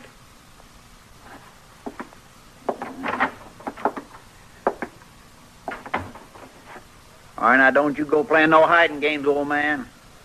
Not after I've rode all this way out here. And don't you start shooting off again, neither. You'd ought to be ashamed of yourself, all the stirring up things the way you do. What the... Well, I might have knowed. Liquored yourself up till you lost your senses. There. Come on. Gotta wake up some, Hob. Wake up so that I can ride you back to Dodge. Come on now, old man. It's time again for you to spend a night or two in the lockup, and then we'll get... Oh, my gracious mercy. You've been shot. He's dead. Dave, what in the world are you doing out here? I told folks I could help the marshal, and I done it. You done what? Well, while you was lollygagging around town, I come out here and I rode right up through the gunshots, and I took care of him. You shot Hob Frank? I knowed you couldn't have done it, not wearing a gun and all. He was shooting something fierce when I rode up, but I just kept on coming. You blame young fool. It was him or me. That's the way it has to be with a gunfighter. Hob Frank ain't no gunfighter. He was... What do you mean? Hob Frank never harmed nobody in his whole life, except maybe himself. The shooting he used to get himself liquored up regular every 2 or 3 months or so and take his old gun and shoot it off just to hear the noise of it. But he never done it where folks was around. He never pointed it at nobody. But I thought... Yes, sir, you thought. You thought so all tarnation much that you just rode out here and killed a man. I didn't mean... It's too late to think about meaning. Come on now, help me get him out of here. No. Come on now, we can't leave him just laying here. You ain't gonna take me in for no killing. Go on then. Run away from the old man you killed. You can keep right on running the rest of your life for all of me. It's all right, Hob. I'll fix you up so it's nice and decent for you. Nice and decent.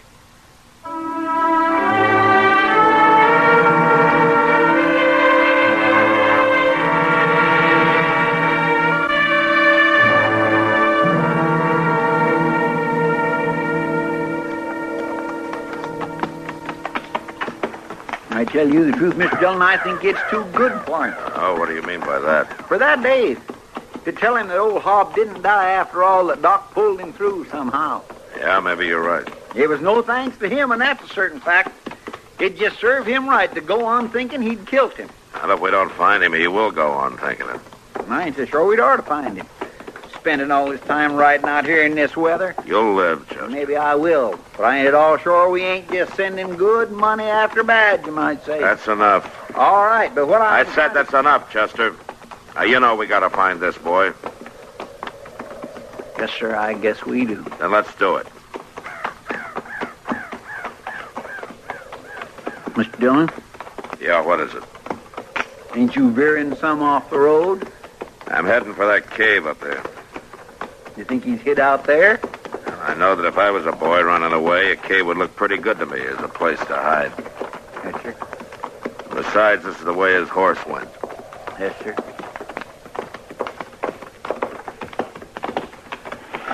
All right, Chester, we'll stop here. Want me to come up with you? No, you stay with the horses. I'd admire to help. I'll call you if I need you, Chester. Yes, sir.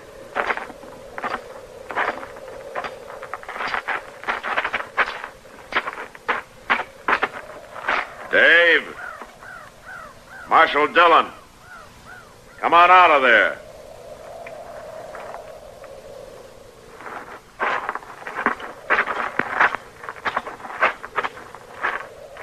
You might as well come out, Dave. You left a plain trail. I ain't coming. Come on, Dave. I ain't coming out. Never. If I have to come in and get you, I'll do it. I ain't gonna hang, Marshal. I ain't gonna hang. No, you're not gonna hang. You're lucky. What do you mean? The old man didn't die. Now come on out. You ain't just trying to trick me. I don't have to waste my time tricking a smart-aleck kid like you. Now come out of there before I drag you out.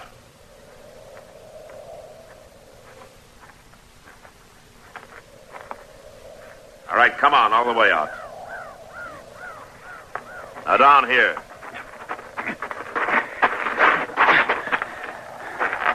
Now where's the gun? Now, I buried it back there a ways. Well, you'll dig it up. It's one of mine, isn't it? Yes, sir. I seen it hanging there in the back room. And you stole it. I should have known better. I was figuring to help. Now, you better explain that.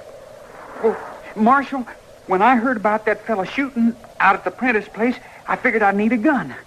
So I went back and got one. Why didn't you tell Chester about it?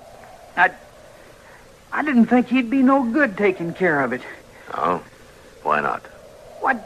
Chester, he don't even wear no gun. I see. I left him in charge of things, didn't I? Well, yes. But, Marshal, I didn't ever see him do nothing much but just sweep out. I can shoot. Yeah. I figured I could take care of that feller better than Chester could. And you nearly killed him. Well, he was shooting. I had to do something. You know what Chester would have done? No, sir, I don't. Well, he'd have walked right up to that man, shooting or not. And he'd have talked the gun away from him. And he'd have brought him back into Dodge, where he'd be safe. Well, I didn't know. No, you sure didn't know. You don't know much. If you think the only way to measure a man is according to whether he wears a gun or not, you don't know much. I guess maybe you're right. Yeah, I'm right. Well, what you gonna do with me? Well, until the circuit judge comes to town, I'm gonna turn you over to Chester. And I'd get ready to do a lot of sweeping. A lot of sweeping.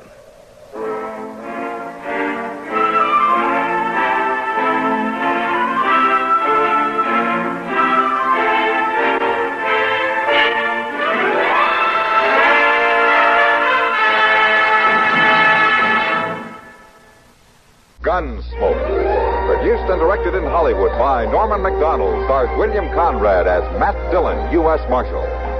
The story was specially written for Gunsmoke by Marion Clark, with editorial supervision by John Meston. Featured in the cast were Sam Edwards, Harry Bartell, Joseph Kearns, and Ralph Moody. Parley Bear is Chester, Howard McNear is Doc, and Georgia Ellis is Kitty.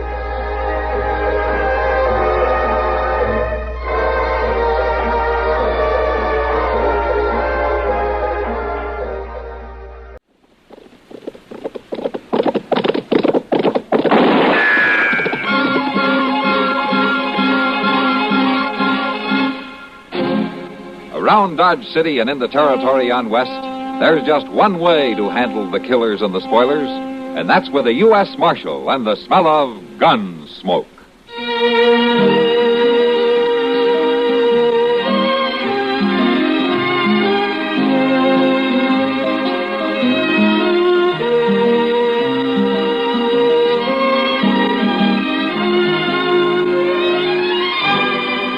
Gunsmoke, starring William Conrad. The story of the violence that moved west with young America. And the story of a man who moved with it. I'm that man. Matt Dillon, United States Marshal. The first man they look for and the last they want to meet. It's a chancy job, and it makes a man watchful. And a little lonely.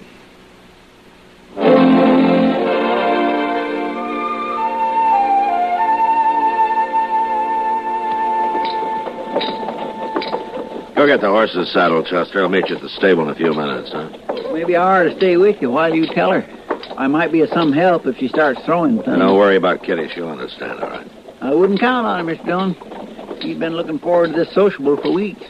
Some things can't be helped, Chester. The law comes before town socials. Kitty knows that as well as I do. Yes, sir.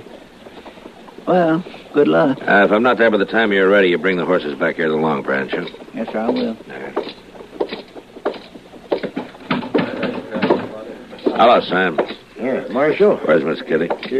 Back in the office. Oh, thanks.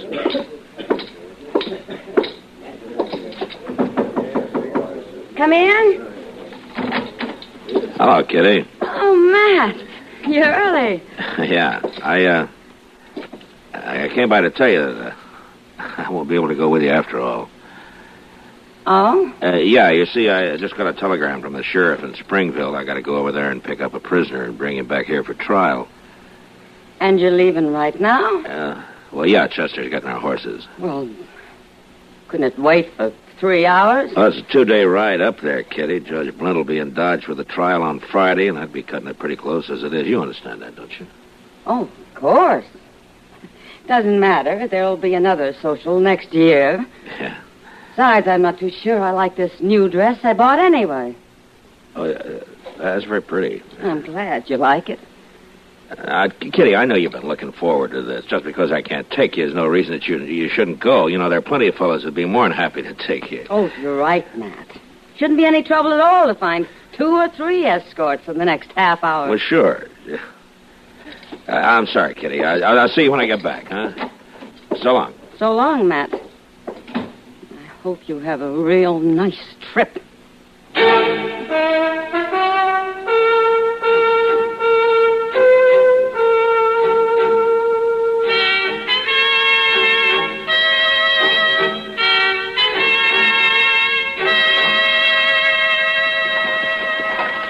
Well, if I'd have been in town yesterday, Kitty, I would have taken you to the social.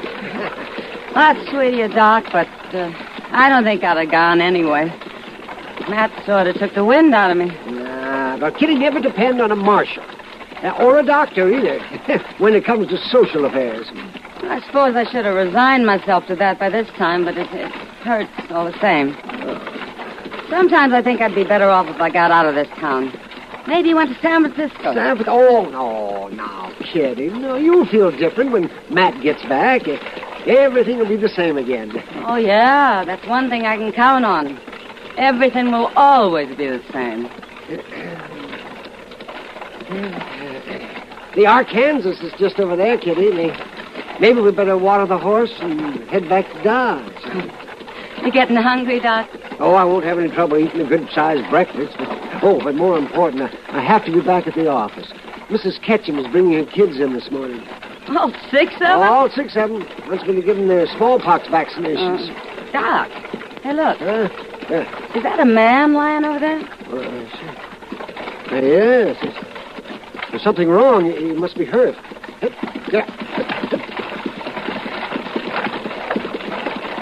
Whoa. Here, I'll give you a hand, Kitty.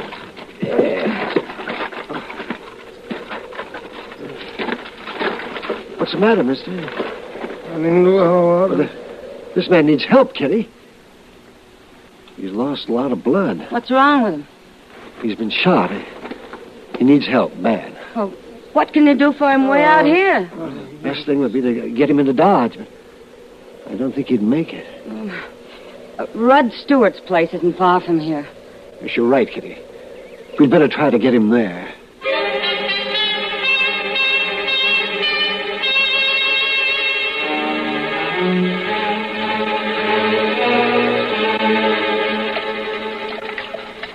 You've been a big help, Rudd. I appreciate you letting us bring this man in here. Yeah, that's the least I could do, Doc, considering what you've done. That's one thing I don't think I could ever do, take a bullet out of a man. Well, I'm just thankful we got it out in time. You think he'll live, huh? We should. It's up to him now. Wonder who he is. Doc? Huh? I think he's coming out of it. No, just lie easy, mister. What? Who are you? I'm Doc Adams from Dodge. How'd I get here? Well, we found you out in the prairie and brought you here. Oh. Where's my horse? I put him out in the barn, young fella. My saddlebags. Where's my saddlebags? No, lie back there. You can't be staring around. You'll have to take it easy for a while. Gotta have saddlebags. Well, where is it, Rudd? In the barn. Hey, mister, will you please bring it to... All right, yeah. I'll get it. Please. Yes. What's your name, mister? Murdoch. Dean Murdoch. How'd you get that bullet in you? Well, how long do I have to be in this bed? Well, that all depends on how well you take care of yourself. It's up to you. You gonna tell us about the bullet, mister? Yeah. Someone tried to rob me. Last night when I was heading for Dodge. Where's my gun? No, it's right over there on the chair. You must be carrying something mighty important in that saddlebag. My money, my pay money. I just left a trail herd, Abilene. When's that old man coming back? Just a minute. Stop worrying. You got to get some rest. You understand? Yeah. Kitty. Yeah.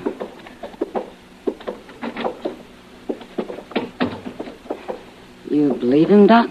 Well, I don't know why not. He seems like a nice enough fellow. Yeah. You really think he'll be all right? It'll take a few days, though. I should get him into the office, but he can't be moved until tomorrow, at least.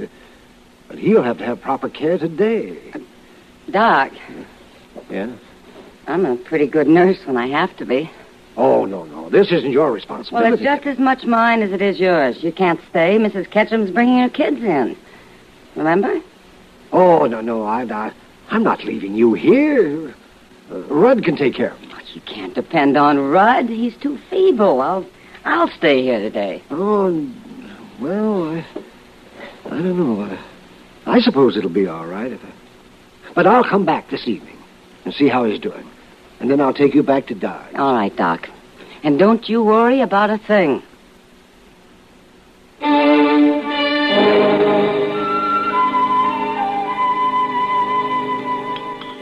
You feel like some more soup, Dean? Yeah, I guess. Here. I'll hold the spoon for you. There. It ain't bad. Well, this'll bring you back your strength quicker than anything else. Oh, I feel better already. That sleep you had brought the color back to your face. Hey, now, just why would a big-time saloon owner spend her whole day nursing a saddle bum like me? Oh, I haven't taken the time to figure out the reason why. Yeah? Well, I'd say I'm pretty lucky. Where are you from, Dean? Down Texas. Used to be with the Rangers down there.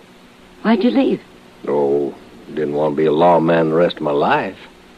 Too many regulations, too much responsibility. So I hear. So I resigned and joined a trail herd going north and left them in Abilene, and here I am. You said you were headed for Dodge. You going to settle there? No. No, just going through. On my way to California. California? Yeah. You ever been there? Yeah, once. Long time ago. Kitty, you got ties in Dodge? Well, there's the Long Branch. Yeah. What else? Or is it who else? Oh, you're getting nosy. No, just call it interested. And I don't meet many people I'm interested in. Here, eat your soup. Thanks. No, I ought to be well enough to go on another week. Now, that ought to give you enough time to sell that Long Branch, and then you can come along to California with me. How about that? Don't tempt me. No, with your money and my money, you can buy us a whole stack of Long Branches in San Francisco. Where'd you get all your money anyway? Oh, I had a good bit saved up before I joined that trail herd. And then with my pay money from it, that'd give me a nice stake. If you were really smart, you'd put that money in a bank instead of carrying it around in your saddlebag. Ain't heard of a bank yet was safe. I want that money where I can see it. Oh, Miss Kitty, there's a man riding up out front. Who is it? I don't know. What's he look like? Don't look like anybody I know from Dodge. He riding a Pinta? Yeah, as a matter of fact, he is. Do you know him, Dean? Yeah, it's the man that shot me last night.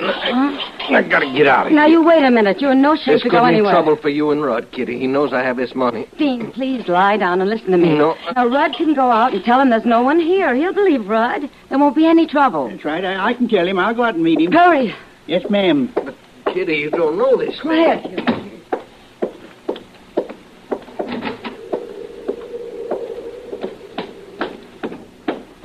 Howdy.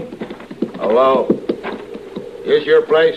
That's right. What do you want? Looking for a friend of mine. You ain't here. He left a pretty good trail leads to this place.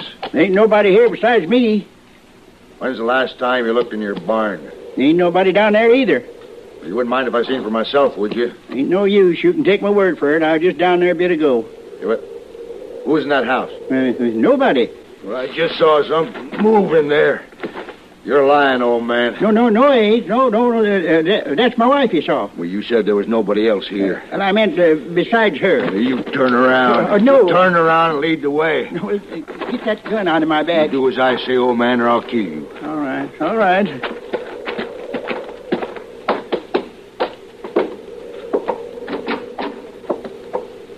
See? Ain't nobody here. Where's that door lead to? Just a bedroom. All right, Dean. If you're in there, come out. Don't try anything or I'll kill the old man. All right. We're coming in. Move. Open it. Don't do it, Rudd. Ah. Drop the gun, mister. Get your hands up. Now, look. Drop the gun, I said. All right. Get out, Rudd. Now, you get out of here, mister, or I'll kill you. He's in there, ain't he? You're hiding. Go on. Get out. I don't think you got the nerve to shoot me. Don't try me, mister. Get out of the way, Kitty.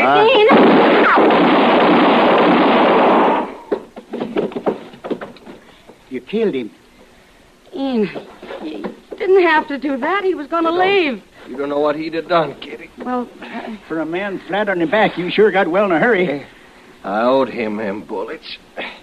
Or at least now my money's safe. We're going to have a clear trail to California now, Kitty, you and me. You're losing your mind. Come on, Rudd. Let's get him back to bed.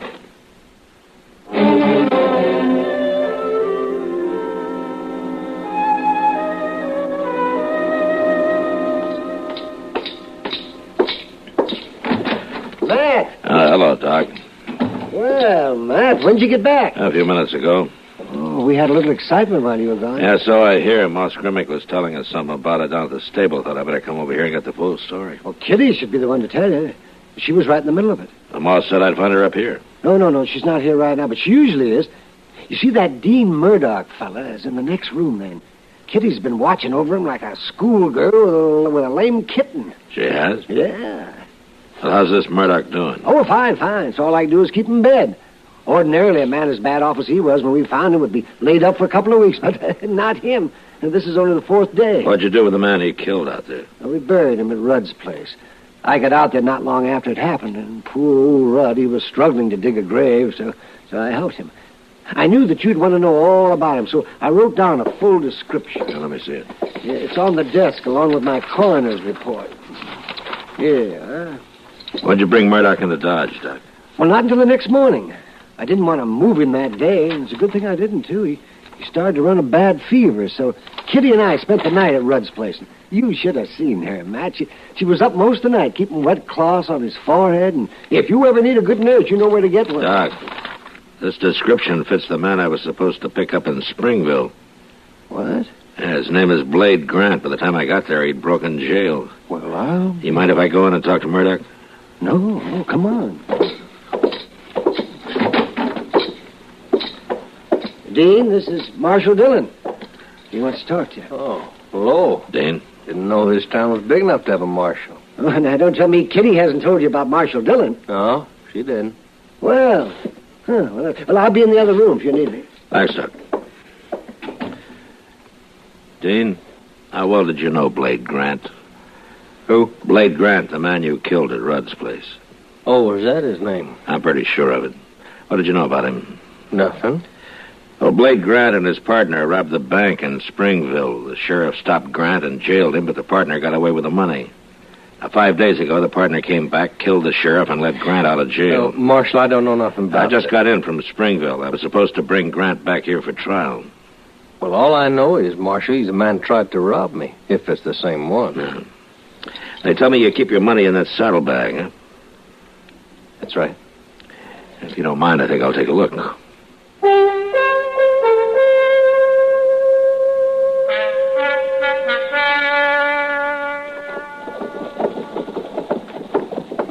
Hey, Miss Kitty. Oh, Chester! Wait up a minute. Sure, Chester.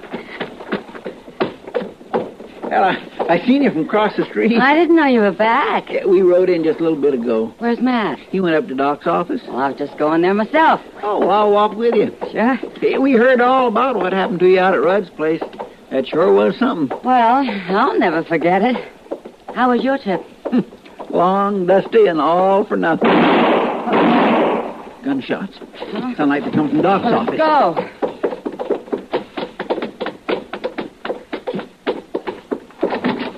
Matt. Hello, Kitty. What happened, Mr. Dillon? I had to shoot a man in there, Chester. Dean. Oh, Dean. Kitty, wait. Huh? He's dead. Oh, no. Matt, maybe you better tell Kitty what happened. Yeah. Maybe you better. Well, Kitty, Dean Murdoch had a partner, Blade Grant, the man he killed out at Rudd's. They robbed a bank up in Springville. Dean? The sheriff caught Grant, but Dean got away, and then he came back and broke Grant out of jail and killed the sheriff. I can't believe that. That's true.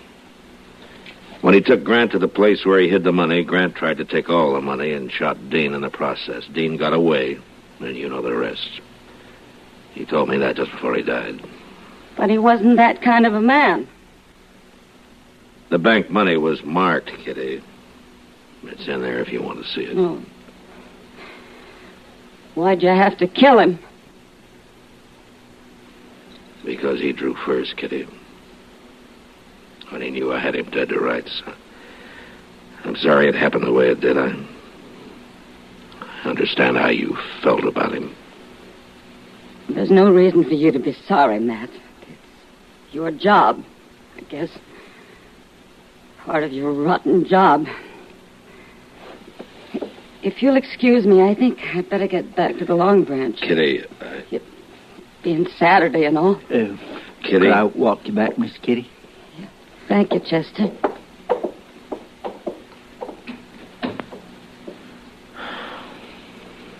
Oh, Doc, what do you think?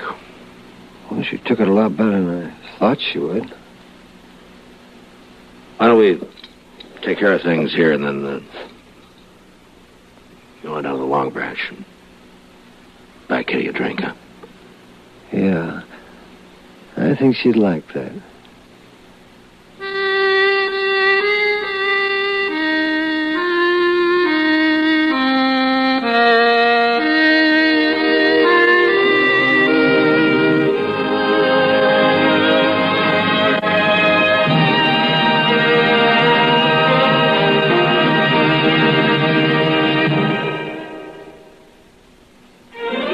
Gunsmoke, produced and directed in Hollywood by Norman Macdonald, stars William Conrad as Matt Dillon, U.S. Marshal. The story was specially written for Gunsmoke by Frank Ferris, with editorial supervision by John Meston. Featured in the cast were Lawrence Dobkin, John Daner, and Ralph Moody. Harley Bear as Chester, Howard McNear as Doc, and Georgia Ellis as Kitty.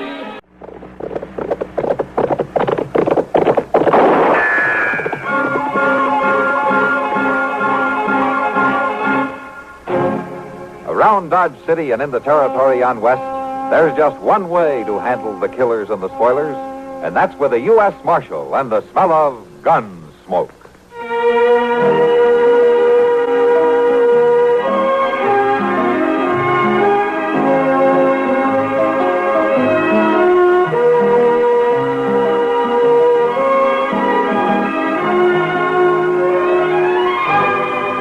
Gunsmoke, starring William Conrad. The story of the violence that moved west with young America.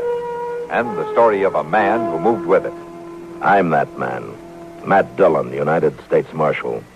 The first man they look for and the last they want to meet. It's a chancy job, and it makes a man watchful. And a little lonely.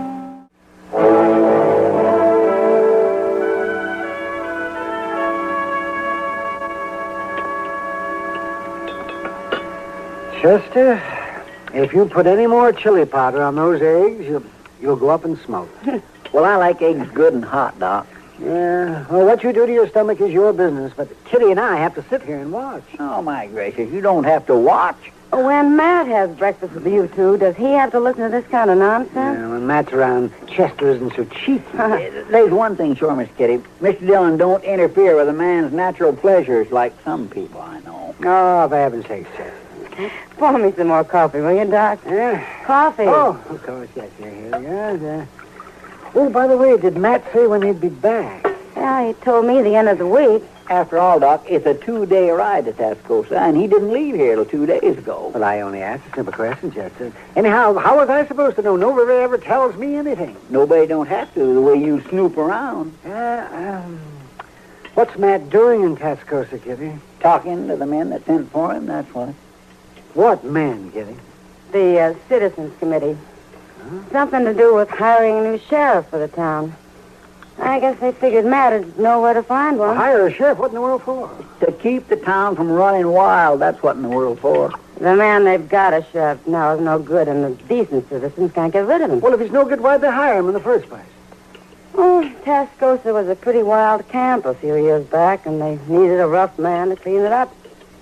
Trouble is that after this sheriff ran the old gang out, he stayed on and took over for himself, and now it's worse than before. It ain't the first time it's happened, Doctor. I just don't understand it. The whole frontier's an armed camp. Shooting and killing everywhere you look. Nobody left but the quick and the dead. Doc, could you please reach me that chili pie? Oh, for heaven's sakes, yeah. Well, Kitty, I'll tell you one thing. I don't know how bad the trouble is down in Tascosa, but Matt better get back here quick. Why, Doc? What's wrong? What's wrong? You asked that when the only vestige of the law that we've got in this town is a chili-eating cherry rocker like the fool I'm sitting next to. Oh, so what's wrong, indeed? Now, here, you just let me tell you something, Doc Adams. You two are worse than children. Settle back now, both of you, and have some more coffee. Well, maybe just a dab, but that's all. I swear it's a caution what happens to some people when they get out in polite society. Drink your coffee, both of you.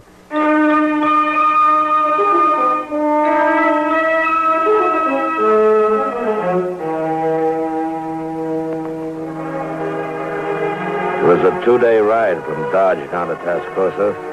Now, riding through the dust of the plaza, I was glad enough it was over. The town used to be shaggy at best, and as I rode along in the heat of the late afternoon sun, I could see that Tascosa was still a pretty wild camp. Some of the store windows were broken, others were boarded over to protect what glass was left. The busiest building in the plaza, and the one showing the least damage, was the Oasis Saloon. I tied up out in front and went in. What'll it be? I'll have a beer. You new in town? Uh-huh. You just traveling through, or are you going to stay?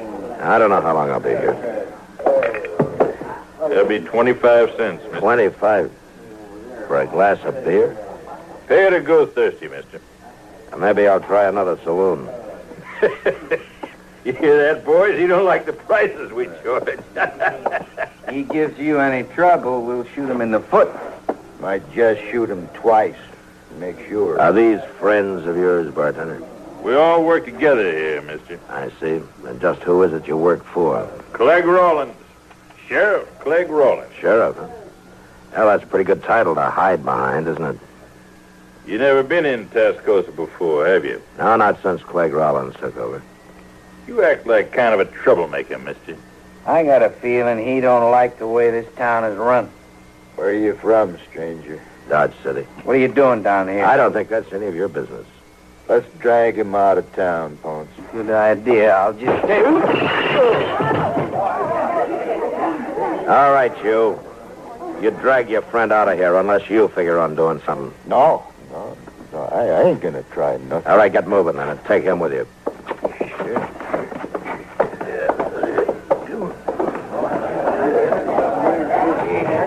You're kind of rough, mister. I can be rougher. What'd you say your name was?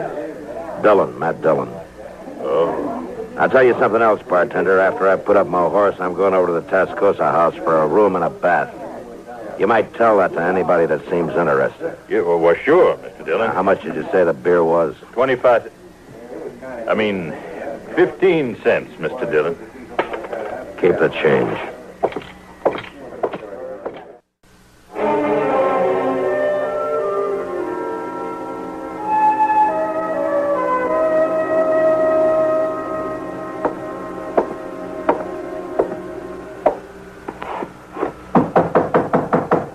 Yeah, come in.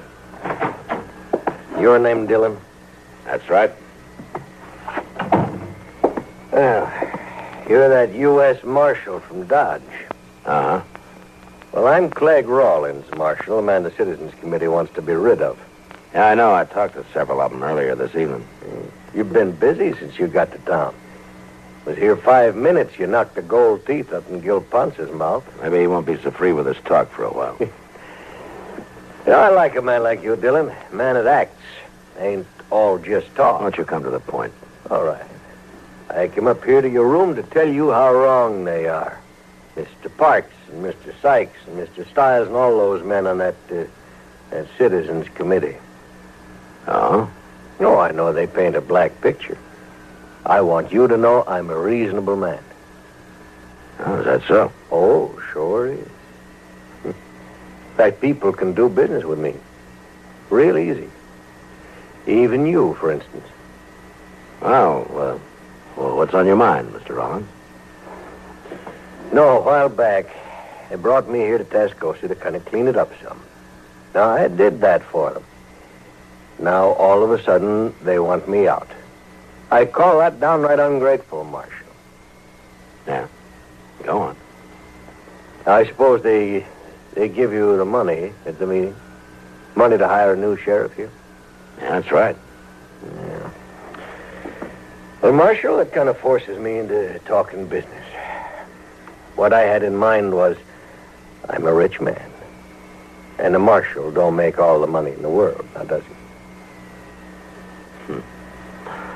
I wondered how long it'd take to get around to it.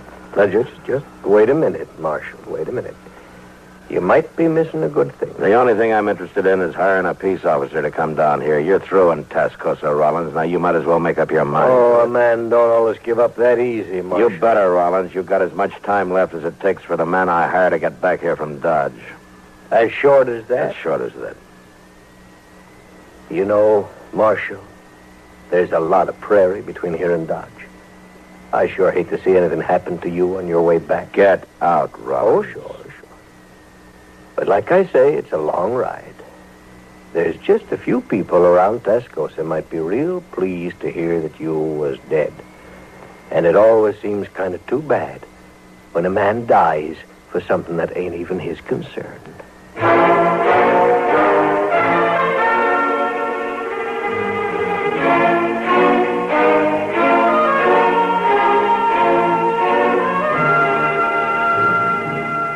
The next morning, I was in the saddle before dawn, and by the time the sun was up, I'd covered a good 15 miles. A slight breeze blew apart the dust puffs my horse raised, and I knew it'd be hard for anybody to follow me. And for the same reason, I knew that someone could track me without being seen. About noon, I stopped in the shade of a grove of cottonwood to rest the horse. I was easing his cinch a little when I saw a rider coming up fast. I pulled my rifle from the saddle boot and I waited. And then I put the rifle back.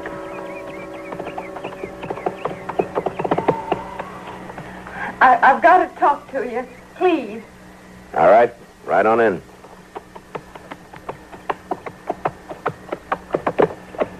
Here, let me help you down. Thanks. It's a long way on the prairie for a lone woman, isn't it? Can I have some water? Yeah, sure. Here you are. Thanks. Thanks a lot. You haven't said what you're doing out here. Well, I followed you from Tascosa. You followed me? If you'd seen me sooner, you'd have sent me back, and I can't go back. Well, just who are you, miss? Stella Hockney. I'm one of the girls at the Overland Saloon. You know, I might have shot you riding up on me that way. It was the only thing I could do, follow you this way. Besides, I didn't think you'd ride out so early. That's just why I did. I know all about you, Marshal. And I know why they sent for you to come to Tascosa. Is that so? Huh. I'm Clegg Rawlins' girl. Rawlins' girl? That's right. Now, look, Stella, you better turn around and head back right now. I can't go back. It's too late. Clegg would kill me if he found out I'd tried to run away. How do I know you're not still his girl, setting a trap of some kind? Well, look. Here, look. My shoulder. He put these marks there. Now, do you think I'd stay with a man like that? All I'm asking is to ride on to Dodge with you, Marshal. Look, I've got a rifle, and 2 rifles are better than 1. Clegg will come after you. You can be sure of that. Seems to me you're awful anxious to help kill the man you belong to. Oh, well, I belong to him right enough. He brought me down here from Hay City. Going to marry me, he said. I found out different. Just wanted me to work in his saloon. He already has a wife down by Willow Springs. Didn't exactly like that. I told him so. That's when he beat me. Let me ride with you, please. I don't know. I'm not going back, Marshal. All right, I guess it doesn't matter now that you come this far. Thanks. You may be telling the truth, but you better ride a little bit ahead of me anyhow. What for? Just be easier to keep an eye on you. Like you said, you got a rifle. Okay, let's get started.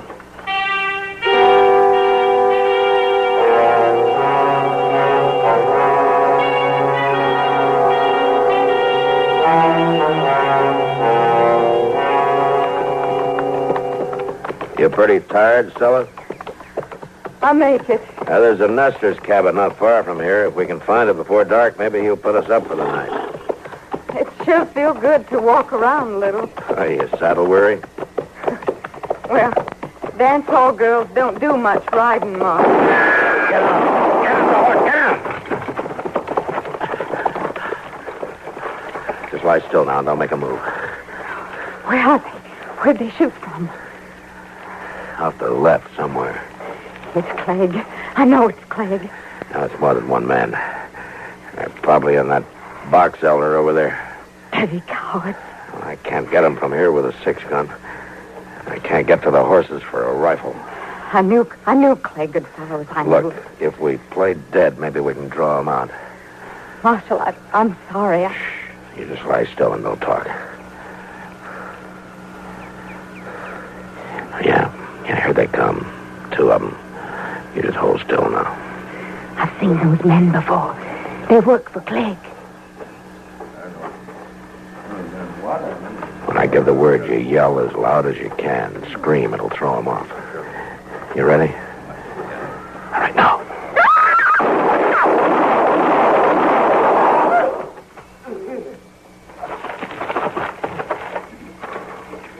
Are they dead? I don't know, but the fight's sure out of them. If Clegg's with him, he's still in that grove. Come on, let's get out of here fast. I can't get up. What? I'm hit. My leg. Here, let me see. Oh, yeah. Well, can you make it to your horse? I'm afraid I can't ride. I'll have to put you up on my horse. We'll ride double. Marshal, are you blaming me for this? No, Stella, but we better get out of here before whoever's in those trees gets a little braver. Come on now, let's get you to that cabin.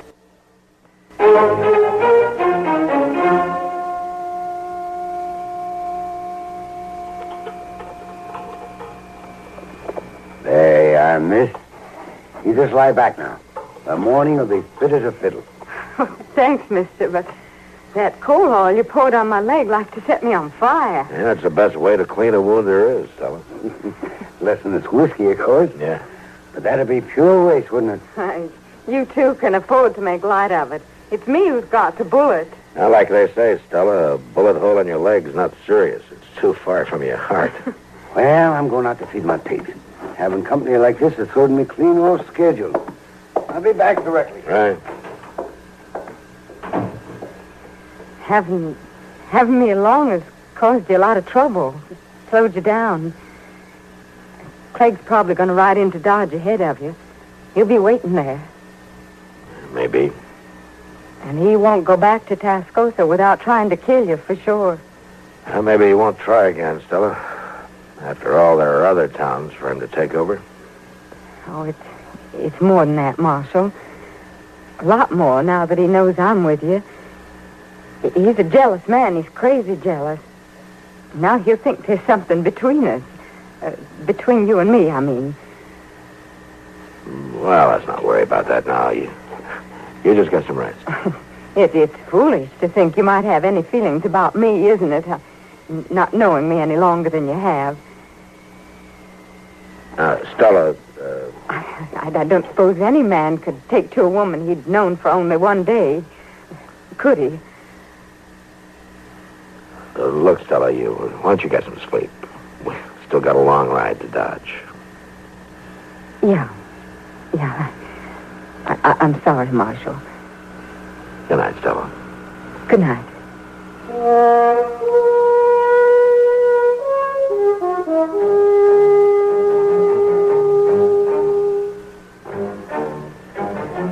The next morning, Stella's leg wasn't anywhere near well enough for her to ride, so I borrowed a spring wagon from the Nestor, and we started out for Dodge.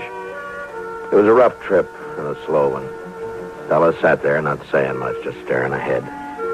Once or twice, I saw a dust cloud on the horizon, and I knew if it was Clegg Rollins, he'd be in Dodge long before I would. It was nearly dusk by the time we drove down the plaza and stopped outside Doc's office. And it was a half hour later before Doc had clean bandages on Stella's leg. And then I waited with her while he went out on another call. Marshal?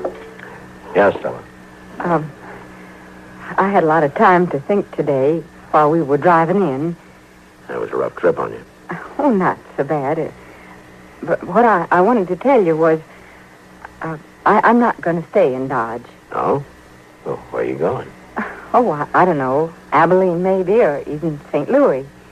You don't have to worry about that right now. Yes, I do. As soon as I'm well enough, I'm taking the stage out of here. But there's no reason for you to leave, Stella. Yes, there is. Clegg Rollins? No. Oh, what is it then? not important. It's just easier if I go. Easier for me, I mean. Oh. You'd better go now. Doc will be back directly, and there's no reason for you to wait. Not any longer. Well, goodbye, Stella. Goodbye, Matt.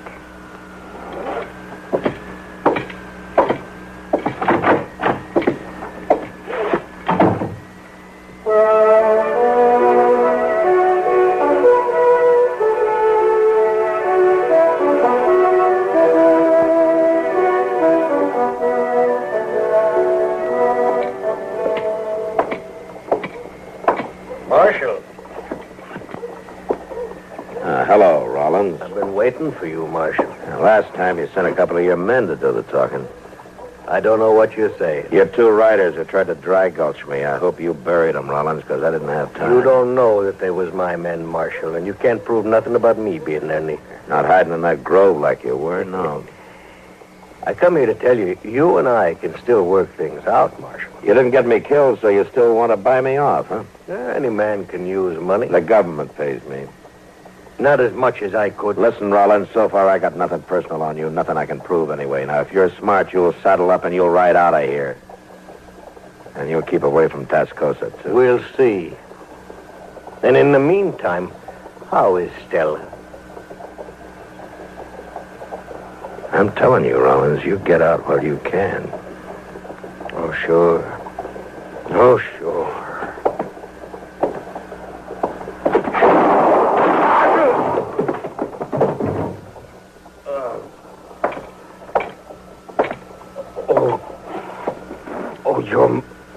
You're mighty fast, Marshal. You shouldn't have tried it. Yeah, I know that now. I just thought maybe...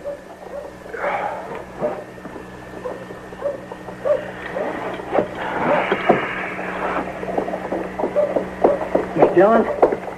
Miss Dillon, I seen it. I seen the whole thing. What happened? Who was he? A man named Rollins. Oh, what'd he do? He didn't want me to send a new peace officer to Tascosa. Well, my land, that ain't much of a reason to die, is it? He figured it was. Look, you go tell Doc about this, huh? I got some business at Delmonico's. You gonna eat now? No, there's a man over there I want to talk to. Who? An ex-buffalo hunter I'm going to ask to take the job of peace officer in Tascosa. Who is it? Slim Trent? No, it's somebody who just got into town a while back. He's quite a ladies' man. Kind of hot-headed. But he could get the job done. Ladies' man. He's got an offer to go up to Abilene, but I think he might take this job first. Well, who in the world is it, Mr. Dillon? Now, you don't know him, Chester. It's a fellow by the name of Hickok, Bill Hickok. You want to come meet him after you get Doc? No, I don't care about no Bill Hickok. I was hoping Slim Trent would get the job. Well, I'll see you later, Mr. Dillon. Yeah, sure.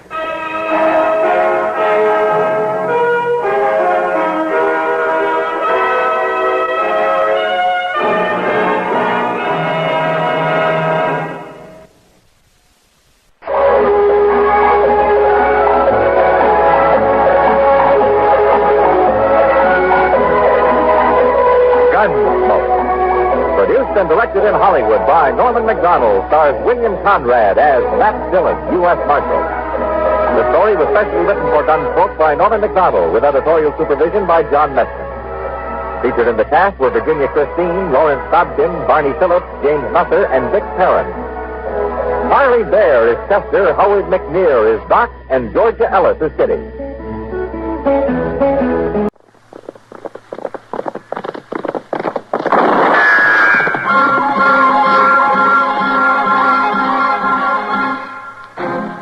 Around Dodge City and in the territory on West, there's just one way to handle the killers and the spoilers, and that's with a U.S. Marshal and the smell of Gunsmoke.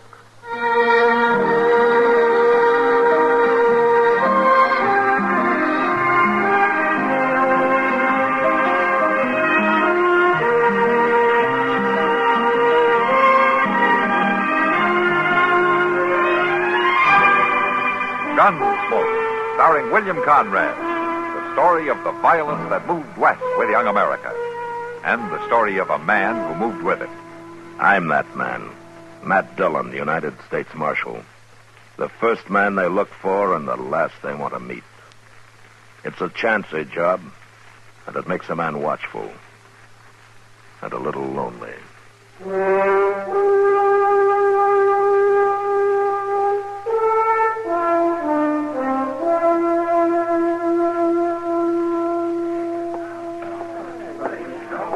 Evening, John. Oh, Miss Russell. Good evening. Hello, Chester. Oh, Miss Kitty. Why are you sitting over here all by yourself? Oh, it's my new boots. I just could not stand on my feet another minute. New boots? Yeah. Oh. Hey, they're mighty good looking, Chester. Yeah, but I'll be thankful when they feel as good as they look. Here's your coffee, Chester. Oh, my, I sure do thank you, Sam. Waiting on me hand and foot this way. Well, it ain't every day that you get new boots, Chester. You sure ain't, and that's a fact. Oh, look. The man at the door. What do you mean? Good heavens.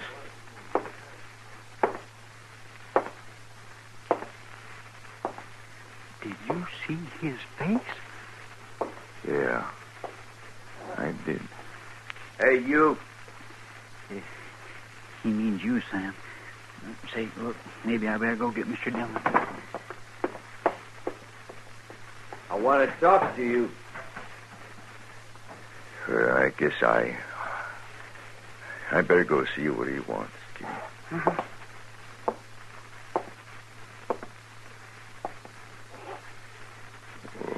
What is it, mister? Can I get some food here? The store is closed. You put it in this bag, I'll take it with me. Well, okay, mister.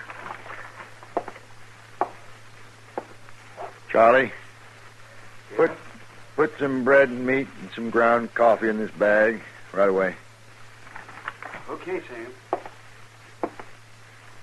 The food will be right out, mister. Thank you. He just wanted something to eat, Kitty. I know. Sam, I can't bear to look at him. Well, maybe he'll leave when Charlie brings him food. I hope so, Sam. I really do.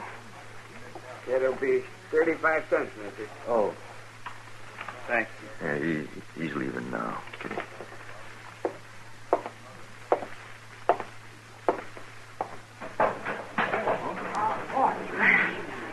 Sam, I need a drink. Oh, me too. I've never seen nothing so frightful ugly in all my life. I don't know where he come from, but I'll tell you boys one thing. That critter ain't human.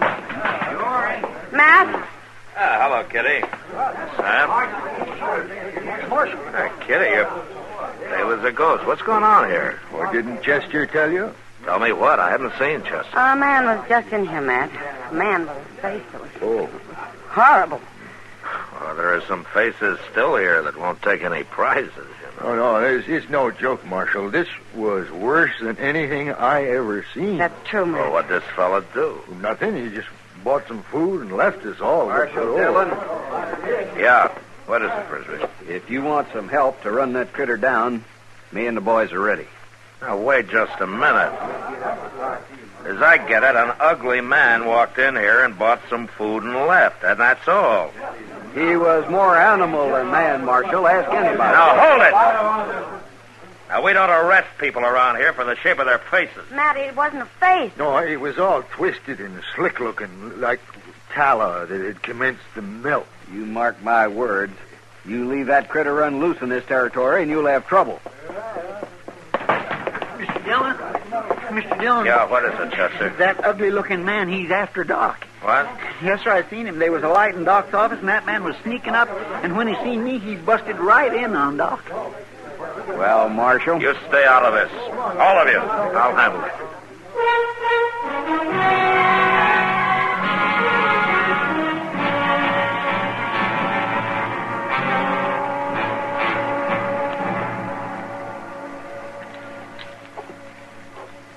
what I mean, Doctor? Yes, just tilt your head back a little more, Bruno. My, oh, my. That's unbelievable. Doc? You all right? Well, of course I'm all right, man. Why wouldn't I be? Come in. Come in. Oh, this is Bruno Thayer, Matt. Matt Dillon's the marshal here. How do you do, Marshal? I'm glad to meet you there. Bruno, you're going to have that pain no matter what. I figured that, Doctor. Now, when it gets to bearing down, well, use hot packs and hold hot salt water in your mouth. Mm-hmm. That's about all I can tell you. You can just put your shirt back on now. How much do I owe you, Doc? Oh, nothing. When Bruno was 16, Matt, he tried to outrun a buffalo stampede and his horse fell. Oh? Yeah. They run right over me, Marshal. Well, I better get going. He's going to take over the old Jenks farm, Matt. Oh, that's so. I'm going to try it. How old are you now, Bruno? I guess I'm 26, Marshal. There's a year or two I don't remember much about. It's a miracle you lived at all. It was a bad bargain, Doc. Oh, no, I don't say Doc, that. with a face like this, would you want to live? Would you, Marshal? My horse and my dog, the only ones don't care what I look like.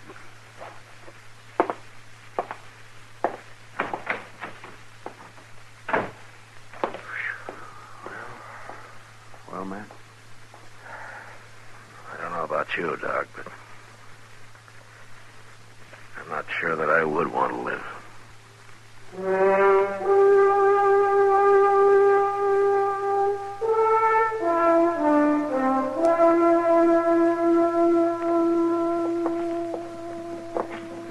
Warm sun, cool air makes for a nice day, doesn't it, Matt? Yeah, it does. Sure does, Kitty. What are you thinking so hard about? What? Oh, Bruno Thayer, Kitty. Oh. Yeah, he's been out on the old Jenks place 2 weeks now. Maybe I ought to ride out there and see how he's doing. Why? Well, everybody else in Dodge has, judging by the number of wild stories going around. He murders travelers and buries them in his garden. He conjures up evil spirits. He calls the coyotes to counsel with him in the middle of the night. All kinds of crazy stories like that. Well, I'm not so sure it's all crazy, Oh, Matt. Kitty, will you... Look, 3 different friends of mine swear they've ridden by and heard Bruno talking to something, but there was nothing there to talk to. Sure there was. What? His dog. Come on, let's get some dinner.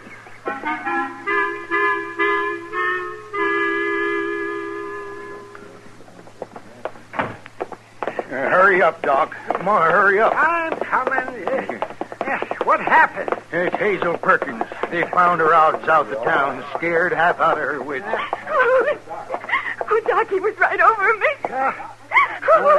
Now, all right, Hazel. All right. Just calm down now. You're all right. Who was it, Miss Perkins?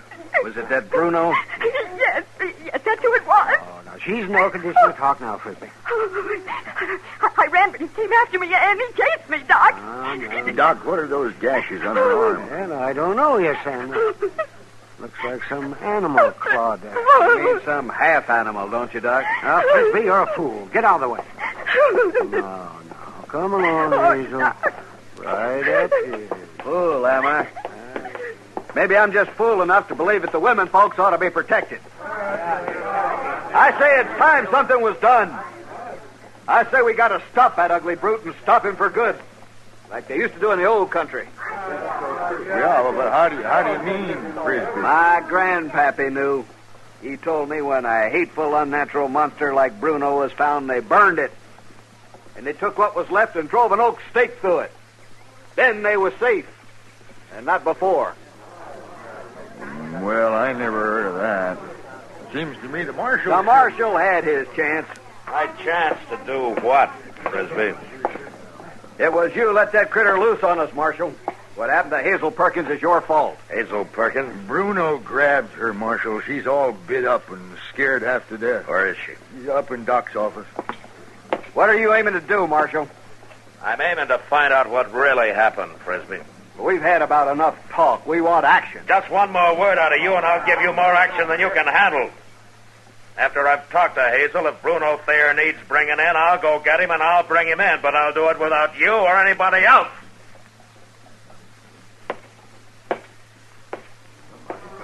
Get killed before you better hurry. You sure better hurry, Marshal.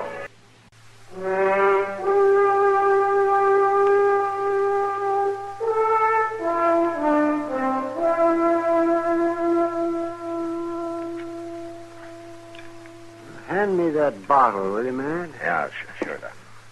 Yeah. Just hold still now, Hazel. Oh. Oh, well, that stings a little, doesn't it? But it's better than getting blood poisoning. Now, Hazel, I know you're still upset, but try to think clearly this time, huh? Now, just once more. Before you saw Bruno, what happened? Well, my horse shied and threw me. And what did your horse shy from? I don't know. But the next thing I remember is that hideous face bending over me. And then what?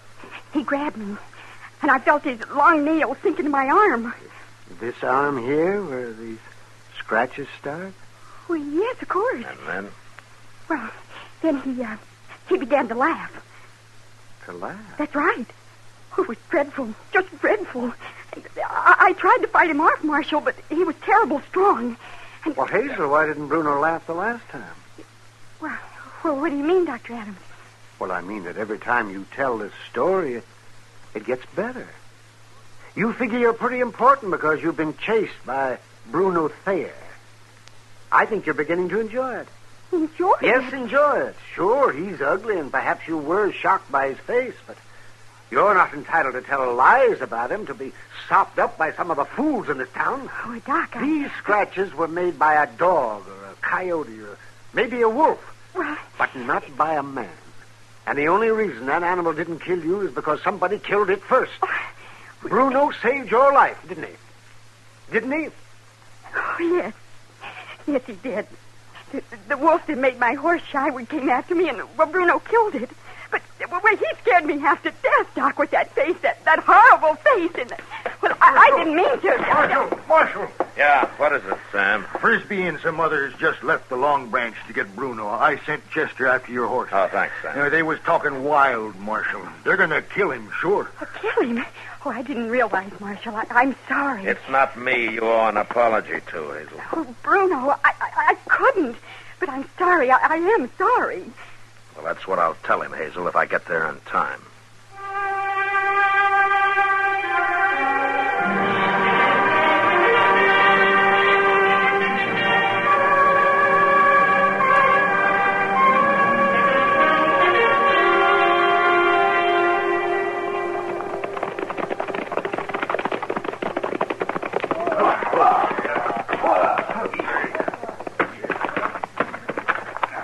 There he is. He ducked in his shack. We got him trapped now, just like we wanted. We'll spread out and circle him. I'm going to go this way. Watch me. We'll close in on my signal. Yeah, all right. Hey there! Hold it, come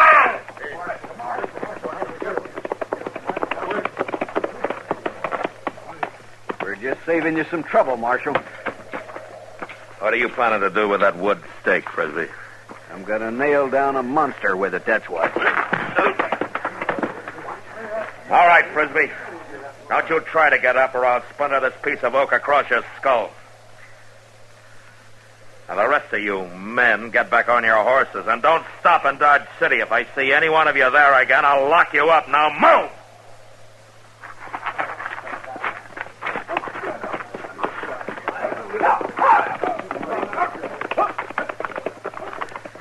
Chester. Yes, sir? You hold Frisbee right here. If he makes a move, you kill him. Yes, sir.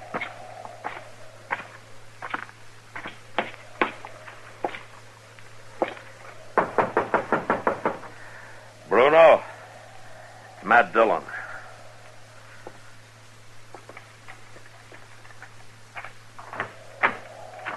Can I come in? Sure.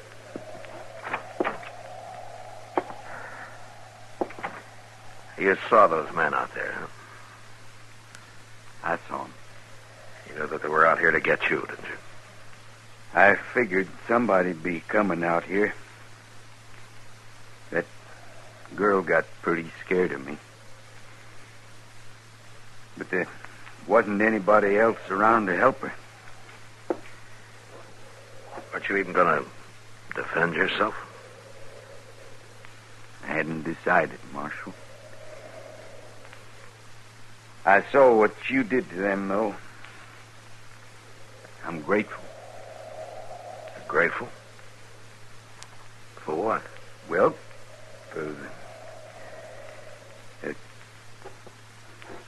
for saving your life? Yeah. Yeah, for saving my life. Well, it looks like you really wanted to live after all, doesn't it? Yeah, I guess it does. Hazel Perkins says to tell you that she's awful sorry for the way she acted. Oh? Yeah. Well, I'll see you, Bruno. Oh, here's a nice piece of oak wood for you. Make yourself a hat rack, huh? I think you'll be having some friendly callers one of these days. So long, Marshal. So long, Bruno.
Gunsmoke, produced and directed by Norman Macdonald, stars William Conrad as Matt Dillon, U.S. Marshal. The script was specially written for Gunsmoke by Les Crutchfield, with editorial supervision by John Meston. The music was composed and conducted by Rex Corey. Sound patterns were by Ray Kemper and Bill James. Featured in the cast were Parley Bear as Chester, Howard McNear as Doc, and Georgia Ellis as...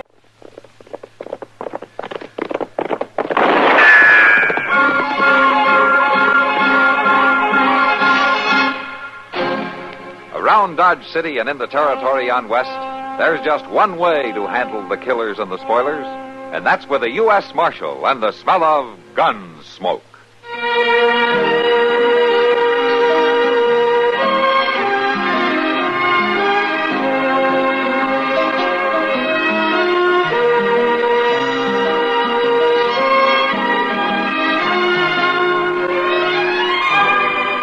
Gunsmoke, starring William Conrad, the story of the violence that moved west with young America, and the story of a man who moved with it. I'm that man, Matt Dillon, United States Marshal.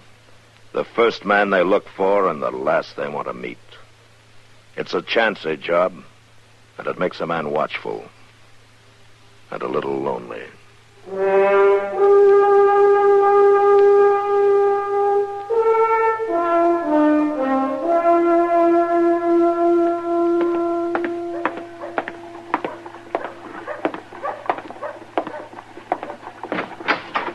Well, Matt, you here? Yeah, I'm here, Doc. Come on in. Oh, well, how come you're in bed so early? I'm not in bed, Doc. I'm just resting. Oh, I did that, man. Oh, I see the cost of government's going up again. Oh? What makes you say that? The soles of your boots. They're worn almost through. I don't care. What's the matter? Aren't you feeling good? Sure, I feel fine, Doc. I always lie in bed till noon. Well, it just doesn't look right for you to be lying down like this. Yes. Oh, for heaven's sakes. What's the matter now? It's cold. The coffee's colder than the rattlesnake's belly. Don't drink it. And it's no better hot here. No, Matt, like I was saying, a man in your position should have more to do than just lie around. Oh, maybe I'm just tired, Doc. Oh, now don't try to tell me it was brought on by upholding law and order all night, because I don't want to hear about it. I had a bad night myself. Well, then sit down and rest. Yes, I think Aren't you going to ask me what I was doing? No. You're not. Well, I spent the whole night working for $4 fees. Oh? Well, it must have been somebody who didn't know you. They knew it was Jeb Dorn. His wife had a baby girl. Jeb, huh? He was hoping for a boy, as I recall it. And that's what worries me. Oh, why? He refused to pay me. No wonder you're tired. What's this thing? Oh. Well, who's this poster on? It says right there, doesn't it? Yes, it does. Wanted, dead or alive, Jack Pargo for the torture and subsequent murder of...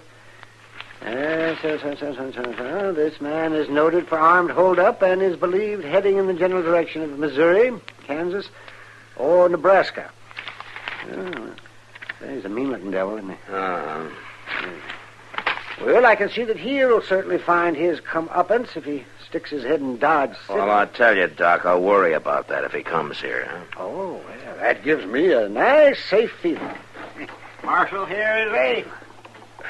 Yeah, I'm the Marshal. I say, Marshal Proudfoot, hereabouts is he? Marshal Proudfoot? Huh?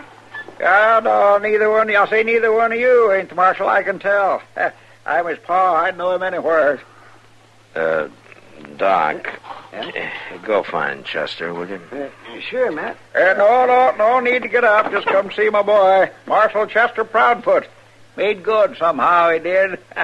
Chester never was one of my brightest boys. 11 boys I had, I remember. Say, I ain't shook a hand here yet. What's your name, sonny? Dillon, Matt Dillon. Ditto? A funny name for a man. I knew a man one time had the name of Hairgrove. Hairgrove. I thought that was the funniest stuff till now, but ditto. Doc, you better go get Chester. Who's that fella? Well, that's Doc Adams. Nice to know you, sir. Saying something, is he? I said it's nice to know. My name is Wesley Proudfoot. Sired a Marshal, turns out. Yes, sir. 11 boys I had. Chester was nowhere near the brightest.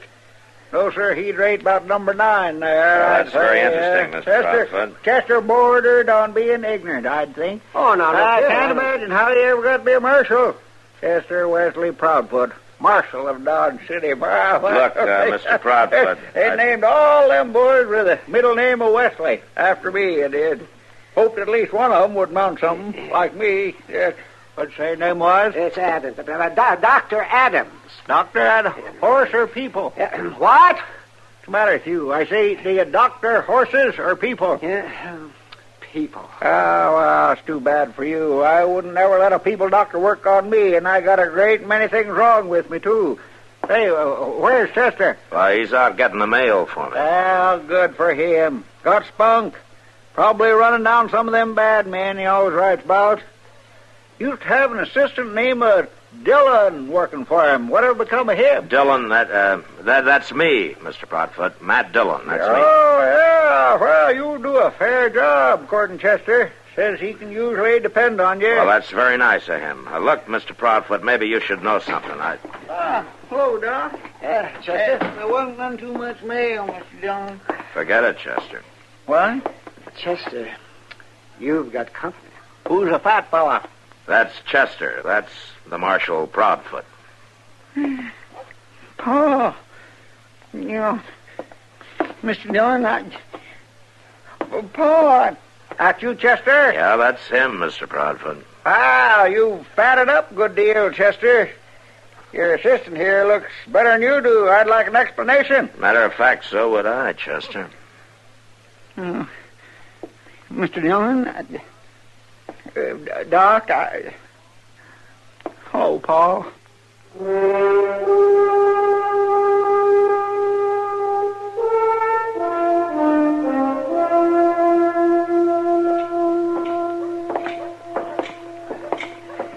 What are you going to do about it, Matt?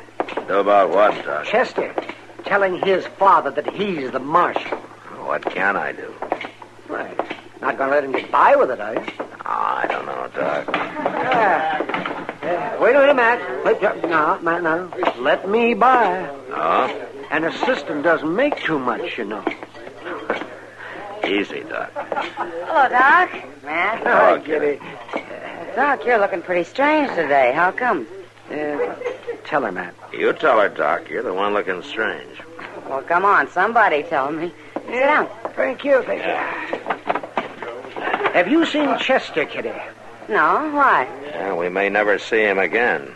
What? What happened? Not much, really, but I'm sure he wishes he was dead right now. Oh, what's this all about? Chester's father came to town today. Well, what's so terrible about that? He thinks Chester is the marshal here. What? Yeah, that's right, Kitty. Chester wrote to his father, and he probably stretched the truth a little bit, like we all do sometimes. Oh, no. Well, where are they now? Over at the Dodge house. He's getting the old man a room there. I never saw Chester look so scared in my life, Kitty. You should have seen him. He grabbed his paw and he lit out of the office like his coat was on fire. Oh, don't be hard on him, Matt. I'm not going to be hard on him. Well, his father must be pretty old. Oh, he's old, all right, yeah. He can't hear good and he can hardly see. But he's a bright old fellow. Well, you can't let the old man be disappointed, Matt. Well, what would you suggest I do, Kitty? I don't know. Just don't hurt him, that's all. I'm not going to hurt him, Kitty. I don't care if the old man thinks Chester's a marshal. Matt, we should think of something to make Chester look good while his father's in town. Yeah. I heard the old man tell Chester that he was only going to stay for a few days. Oh, say, Matt, now maybe you could lie low for a while. Yeah, I wouldn't mind that. I need a rest. Hey, I got it. Why don't you get somebody to pretend to hold up and then let Chester play marshal and take him in? You can turn him loose when his father leaves. Oh, now, Kitty, I couldn't do a thing like that. Well, something's got to be done, Matt. Yes, did you? I could put you to bed, Matt. What are you talking about, Doc? Yeah, you get sick and I'll examine you and say that you've got a rare blood disease and you have to go to bed for a few days. It might work, Matt. Oh, you can't let that old man go away thinking Chester's been lying to him all this time. No. We'll get Moss Grimmick to stage a fake holdup, you see? Then we'll come and get Chester, and right in front of his father, he'll capture the bandit. You're the one with a rare disease, Doc, and it's not in your blood, it's in your brain. Oh, do it, Matt. You got to. No, I don't got to. I don't want any part of a fake holdup. Now, you just get that out of your head. Oh, Matt. Well, I'm going back to the office. Oh, sure, go ahead. Yeah, go ahead. Ruin an old man in his last days. What do you think, Doc? Old Matt'll come around all right, Kitty. He always does. I'll go talk to Moss Grimmick and have it all set.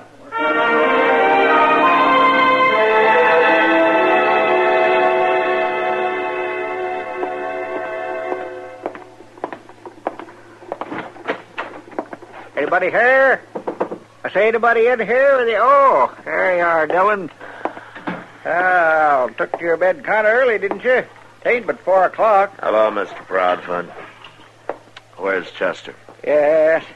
Well, I guess you got such a dead little town on your hands you can do that, you and Chester. I say, where is Chester? Saying something? I said, where's Chester? Don't yell like that. Hurts my ear pans when you bellow around like that. You got a pretty big voice on you there, Dillon. What's the matter with you? Feeling poorly, are you? I say feeling poorly, are you? I feel terrible. Too bad. Chester ain't feeling too good neither. Oh? Oh, been lolling around on my bed over at the rooming house all day. Good thing you boys got this dead town on your hands. Yeah. Yeah, people be up the creek with both the marshal and his assistant in bed. Ooch over there. I say ooch over there. Let me take a look at you. Let me look at your eyes. Tell everything about how a man feels by looking to his... Look at me, Dillon. I can't help looking at you. That's Mr. it. Proudfoot. That's coming. Yes, sir. You've got bad eyes there, Dillon. That one in particular. You got a good voice, but bad eyes. Them eyes reminds me of Chester's Uncle Hector. Last time he looked all slack-jawed like that, he died the next day. Huh? What say? Nothing. I didn't say anything. Oh, thought you talked. No. Yes, Hector was Chester's fighting uncle.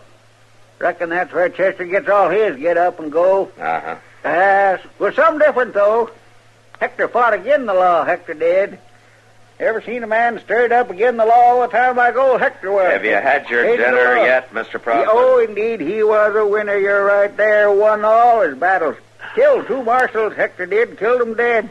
It's a good thing Chester's on the side of the law. Man that's a terror like that ought to be on the side of the law. Yeah, Matt, you Chester here? ought to be... Hello, Mr. Proudfoot. Do what? Oh, you're here. Look here, you got a sick deputy here, Adams. Better go get a horse doctor and get him straightened out. What are you doing in bed, Matt? I'm in bed because I'm sick, Doc. Did you ever hear of anything like that? You're sick? Uh-huh. You are, Matt? Oh, say, that's fine. Yeah, well, I figured you'd think so. Doc, would you do me a favor and take Mr. Proudfoot out to dinner? Anything, just get him out of here. Yeah, sure, Matt. You bet. Oh, see, your eyes look kind of beady there. Yeah, well, we've been through all that. Well, if I didn't know better, I'd say that you had a fever. Adams, I say you got a sick boy there, Adams. Doc, would you go right now? Yeah, okay. Oh, sure. Mr. Proudfoot, you come with me. Come with me, Mr. Proudfoot. I'll take you to dinner. Yeah, dinner? No, too early for dinner. Take a little glass of Dutch water with you, though, but don't let on Chester, will you? Yeah, Chester. I'll see you later, Matt, and I'll let Kitty know you're with us. Oh, fine, Doc. Good. Yeah. You let Kitty know I'm with you. Yes, you just fine. go. Yes, sir, Adams. That boy there's sicker than a pig. Let Kitty know I'm with you. Doc! Doc, you come back here!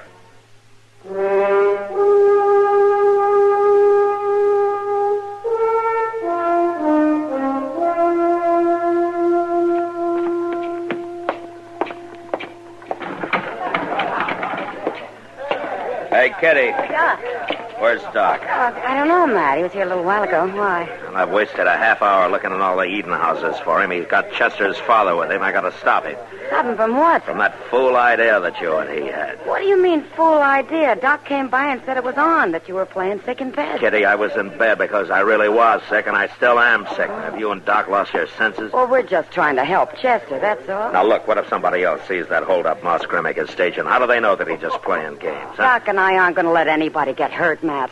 And you know Chester, he'll play along all the way. That's exactly what I'm afraid of. Oh, Kitty. All set, Kitty. Hello, Matt. Oh, you're on your feet for the fun. You call this thing off right now, Doc. Oh, no, it's too late, Matt. Chester and his father up at the Dodge House in exactly 3 minutes from now. Moss Grimmick is going to rush up there and say there's a hold-up at the livery stable. And I'm putting a stop to it before somebody gets... What's that? I don't know. It's not time yet. Oh, come on, Doc. You can watch the fun you started. Yes, all right. Come on. You know, something ought to knock your head off for this. Now, Matt, now take it easy, Matt. Marshal Dillon. What? You better hurry. Chester just shot a man at the Dodge House. Good Lord. Come on, let me through here, will you, please? Move aside. Let me through. Stand back.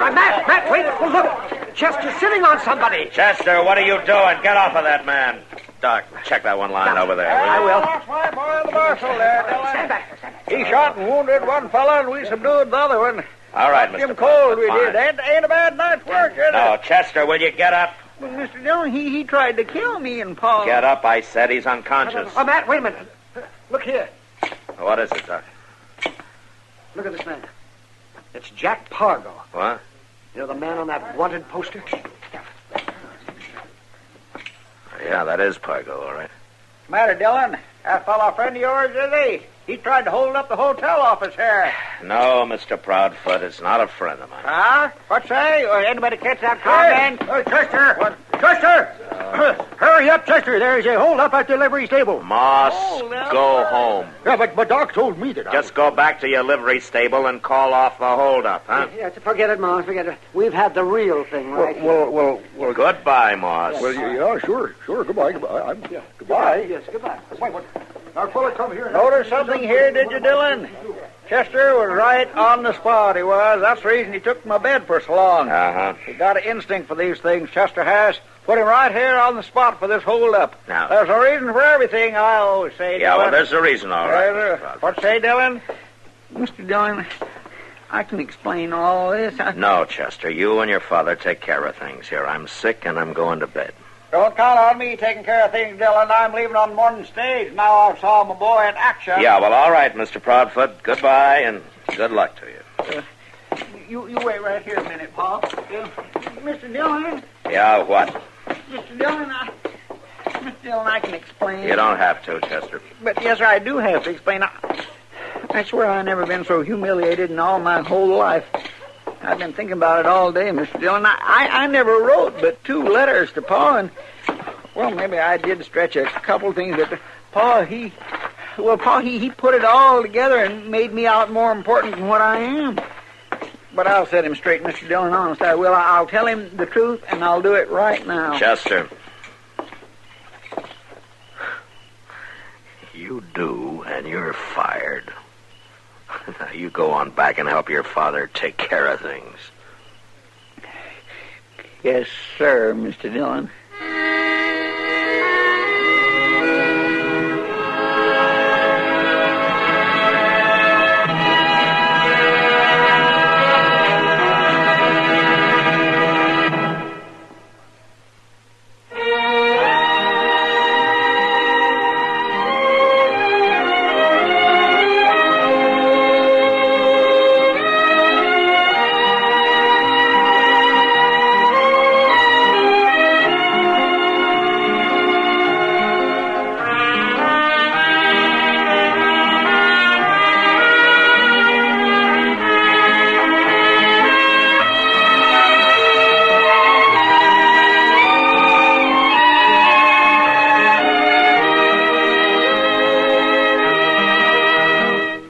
Gunsmoke. Produced and directed by Norman McDonald. Stars William Conrad as Matt Dillon, U.S. Marshal. Featured in the cast were Parley Bear as Chester, Howard McNear as Doc, and Georgia Ellis as Kitty.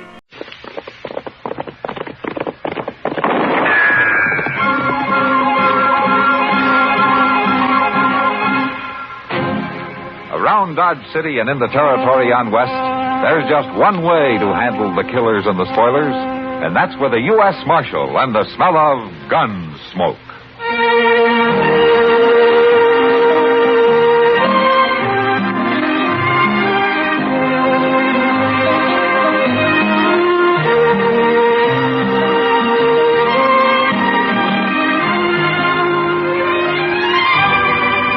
Gunsmoke, starring William Conrad. The story of the violence that moved west with young America. And the story of a man who moved with it. I'm that man. Matt Dillon, United States Marshal. The first man they look for and the last they want to meet. It's a chancy job, and it makes a man watchful. And a little lonely.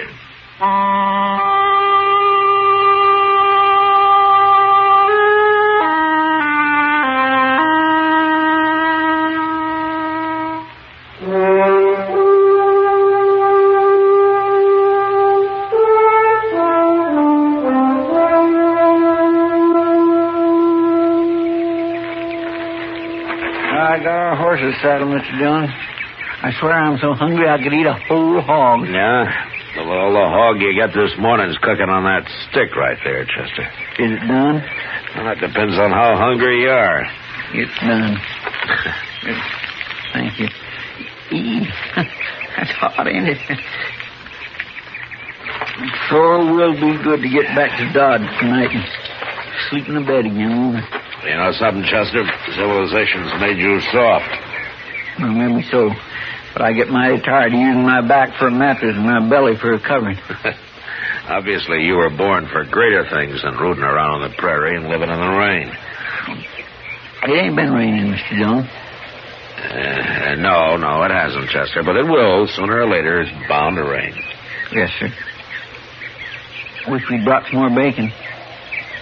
Say, Mr. Dillon, don't old man Granby live around here somewhere? Uh-huh. Well, maybe we could borrow a little from him. According to what I've always heard, old Granby wouldn't lend anybody anything. Yeah. You really think he is a rich miser, like they say? Oh, I don't know, Chester. You know, sometimes a man's entirely different from his reputation. I only met Granby once or twice. He seemed like a nice enough old fellow. Just the same, I wouldn't want to live out here all alone with nothing but a few horses for company. Yeah, well, he's used to it. Yeah, but even if he does have a lot of money hid away somewhere, there's no place to spend it out here. Granby's pretty old for the pleasures Dodge has to offer, Chester. Oh, by jing, I hope I ain't never that old. You know, at the rate you're burning yourself out, you never will be, so don't worry about it. Mr. Dillon, I live mighty quiet for a young fella who's freed and still full of blood and stuff. Sure. Oh, I do. Look over yonder. Huh? Over there, that string of dust laying right on the ground there. Ain't that funny? Yeah, I've been watching that. It's not on the ground, though. There's a dry wash that runs along there. I think somebody's driving stock down it. Maybe it's old man Granby. Maybe. Why don't we go over and say hello, huh? All right. Mr. Dillon? Yeah. If it is old man Granby, maybe we could just ask him about a little dab of bacon, reckon? Well, there's no harm in that. Oh. Yeah.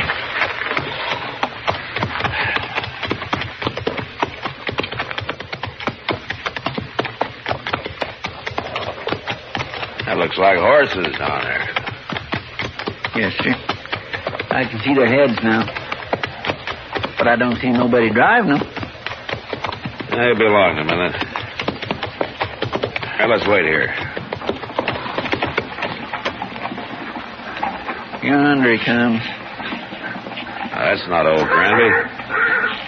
Well, let's ride down and say hello anyway. Huh?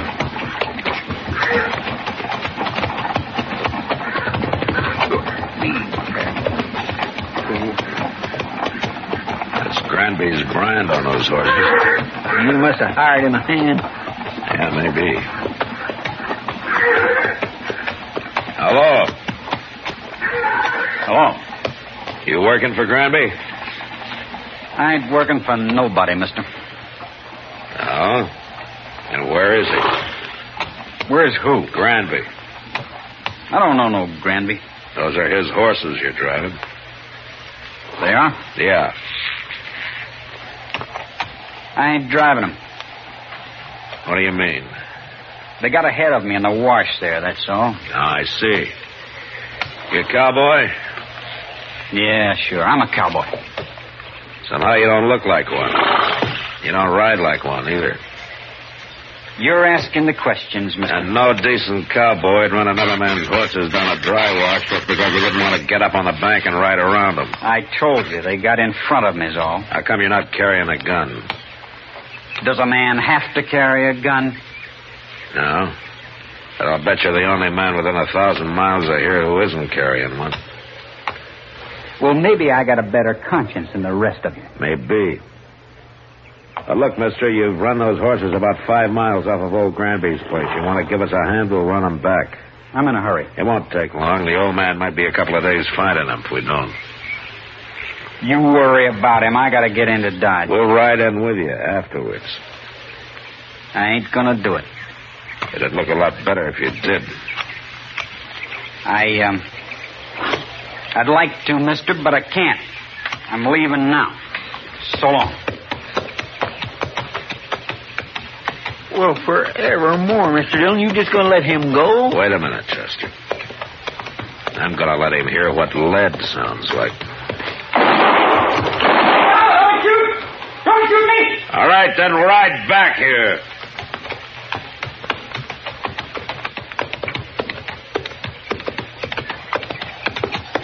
Don't kill me, mister. I'm not going to kill you unless you try to run away. Why would I try to run away? You just did, Chester. Yes, sir? Ride down the bank and head those horses off. Start them back up the wash. We'll be out of here by the time they're back. All right, sir, Mr. Dillon. You stay right close to me, fellow. Don't you try anything smart. When we get to Granby's, if he says it's okay, then you can go wherever you like. I don't know Granby. I've never been there. And we'll show you the way. Come on, let's go. Old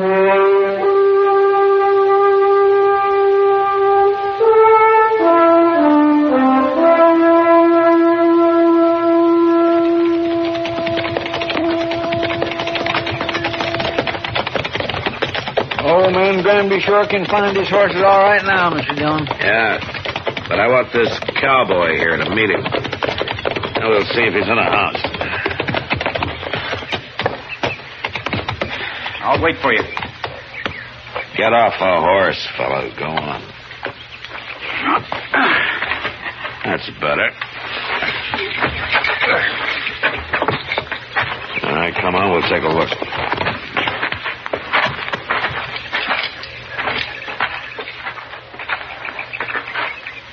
Well, what are you waiting for? Nothing. You go ahead, Chester. Looks like I'm going to have to herd this man in. Yes, sir.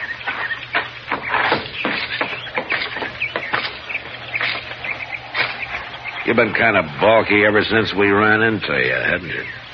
I just don't like being dragged around. I never did. Well, I just want you to meet old Granby. He'll be grateful for your helping run his horses back here. I know what you think, mister. You think I was stealing them horses. Well, I never heard of the old man. I was never near this place. So you told me, but you're here now. I ain't afraid of you or nobody. Now let's go into the house. Come on.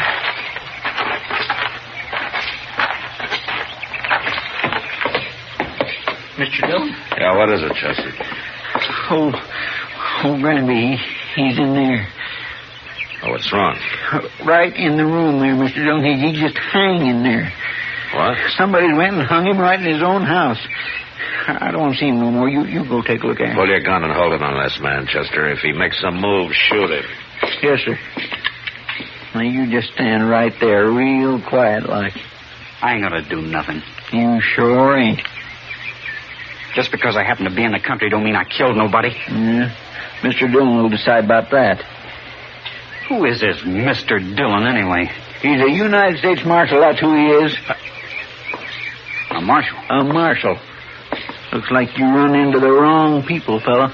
Here, I'll hold your gun, Chester, and you search him. All right, here. Turn around. All right, take it easy. Now, the house is all torn up. He must have been looking for old Granby's money. I was never in that house. Ain't nothing on it. Not a thing. All right, Chester. Here's your gun. Here, catch it. Thank you.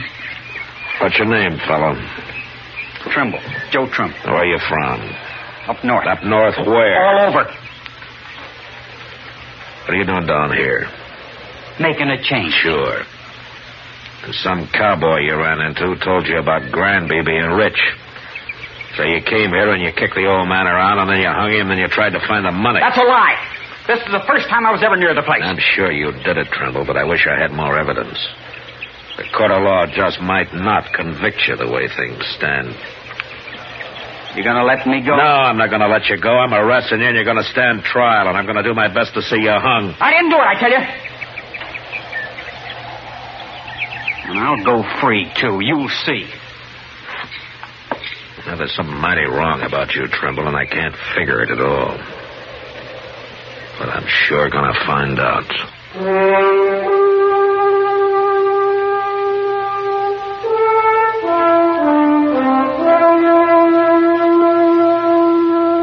We let Joe Trimble dig a grave up behind the house, and then we laid old Granby in it and covered him with dirt. I was pretty sure now that the old man had never had an extra dollar in his life, and that he'd been killed for no reason at all. Well, anyway, Trimble had done a pretty thorough job of looking for the money, and he'd found nothing. On the ride into Dodge, I tried to figure out just what he was, but he didn't seem to fit anywhere. He wasn't a cowboy or a hunter or a gambler or even just a drifter. Well, after we got him locked up in jail that night, Doc and I went over to the Long Branch for a drink with Kitty. I was telling him about it. How old is this fella, man? Around 25, I guess, Doc. Oh, well, then he couldn't be running away from home. He's a little old for that, Kitty. Yeah, well, anyways, he'll hang him. Well, I hope the judge agrees with you, Doc. And why shouldn't he? All I got so far is circumstantial evidence. Well, then you should have shot him out on the prairie. It's a good thing you're not a lawman. Well, maybe if I were, there'd be fewer killings around here. I doubt it. You going up to Hayes for the trial, Matt? Yeah, I have to. That'll take a week, I suppose. Oh, Bob. Why? Nothing. Only you've just been away for 10 days. Oh, I gotta earn a living, Kitty. Oh, you could make more money gambling. Right here in Dodge. Oh, now, Kitty, don't start that again, will you? Good evening, Marshal. Miss Kitty, Doc. Sorry, Major. I'd like a word with you, Marshal. Sure, Major, sure. You excuse us. We'll go to the bar there. I'll be back, Kitty. No hurry, Matt. Doc's got a lot of money. I'll buy you a drink anytime, Kitty. Well, that's the best offer today, Doc. I had to come to Dodge on other business, Marshal, but I wanted to pass the word to you that we're looking for a man. Oh, the Army, you mean? Yes, a deserter. No? Not from Fort Dodge. Oh, where was he stationed, Major? He was with the 7th Cavalry at Fort Lincoln. Up in Dakota, huh? For some reason, they think he headed south. Now, I don't have much of a description of him, just that he was a private, about 25, curly blonde hair, a scar on his left hand. Well, that fits. What was his name? He enlisted as Joe Gould, but he's known to have used the name Trimble. Well, he's right here in Dodge, Major. He what? I got him locked up in jail. Well, that's fine, Marshal. But how did you know that? I think he murdered an old man who lives about a day's ride north of here, and I'm going to have him tried for it. Well, that won't be necessary now, Marshal. I'll take over custody of him. Then he'd be tried at Fort Lincoln for desertion. I want him tried for murder, and I got to be there to present the evidence. Well, you could go up to Fort Lincoln. No, Dakota's out of my territory, Major. Besides, this is a civil crime. The Army wants that man, Marshal. I'm sorry, Major. He's going to be tried in Hayes first. He's still a soldier, even if he did desert. Well, if the judge lets him off, you can have him, but not otherwise. Major, he tortured and hung an innocent old man, and I'm going to do my best to see him punished for it. I'll have to take this up with my superiors. Well, you better hurry. I'm going to Hayes with him tomorrow. I hope you won't regret this, Marshal. I won't, Major. Not if Trimble was properly punished, I won't. I didn't wait till morning, but started out for Hayes with Joe Trimble that night. The trial lasted a week, and in spite of all the arguments I made, the judge finally decided that there wasn't enough real evidence to convict him. I even tried to make Trimble confess, but he was too smart for that, so there was nothing to do but bring him back and turn him over to the Army. I sent word to Fort Dodge, and the next morning the Major himself appeared to take him into custody. Well, Marshal, looks as though you didn't have much of a civil case after all. Now, he killed old Granby. I know he did, but the law's the law, Major. Yes, and in the Army, orders are orders. But I'm sorry your judge didn't convict him after all. How's that, son? Chester. Yes, sir. Bring Trimble on, will you? Yes, sir, I will. Well, I'll give the Army credit for one thing, Major. What's that? Trimble and I rode back some 80 miles yesterday, and when we got here, he wanted to sit up and play cards with Chester. Well, there may be some bad men in the cavalry, Marshal, but they're all tough. Here he is, Mr. Dillon. Alley's yours, Major. Private Trimble, sir. You're under military arrest, Private, and not privileged to salute. Besides, you enlisted as Private Gould, not Trimble. Yes, sir. Report to the guard outside. Yes, sir. Now, just a minute, Trimble.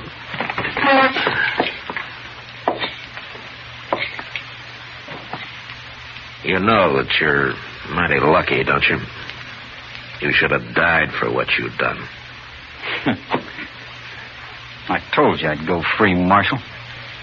It'll catch up with you someday, Trimble. It always does, somehow. That's all I wanted to say. Yes, sir.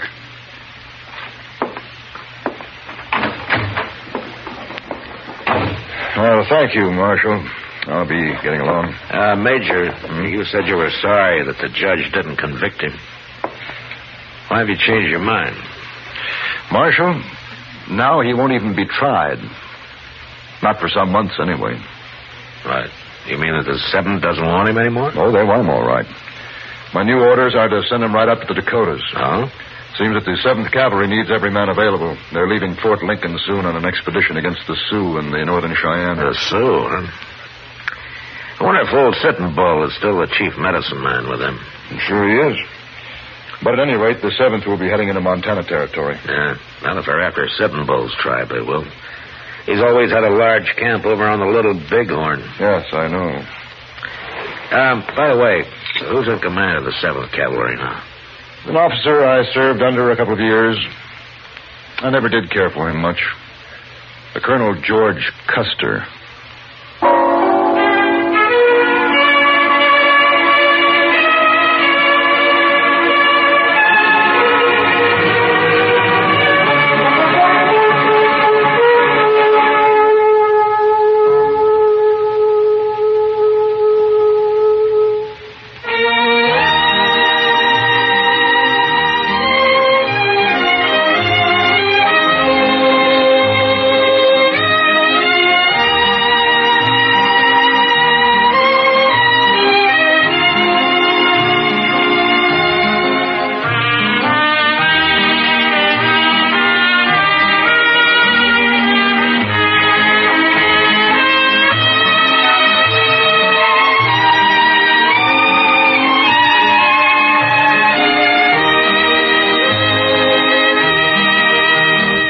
Gunsmoke. Produced and directed by Norman McDonald, stars William Conrad as Matt Dillon, U.S. Marshal. The music was composed and conducted by Rex Corey. Sound patterns were composed by Ray Kemper and Bill James. Featured in the cast were Parley Bear as Chester, Howard McNear as Doc, and Georgia Ellis as Kitty.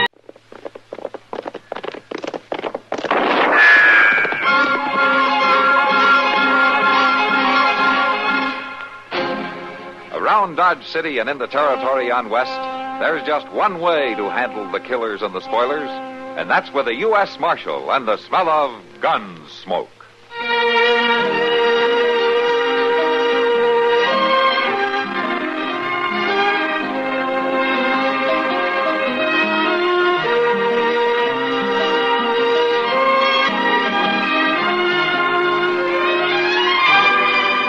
Gunsmoke, starring William Conrad, the story of the violence that moved west with young America, and the story of a man who moved with it.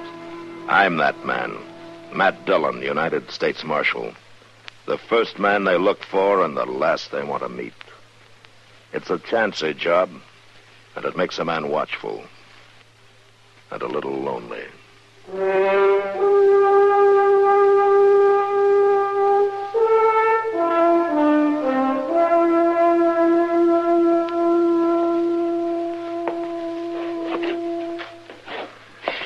I swear, Mr. Dillon, there's days when it just don't pay to get out of bed.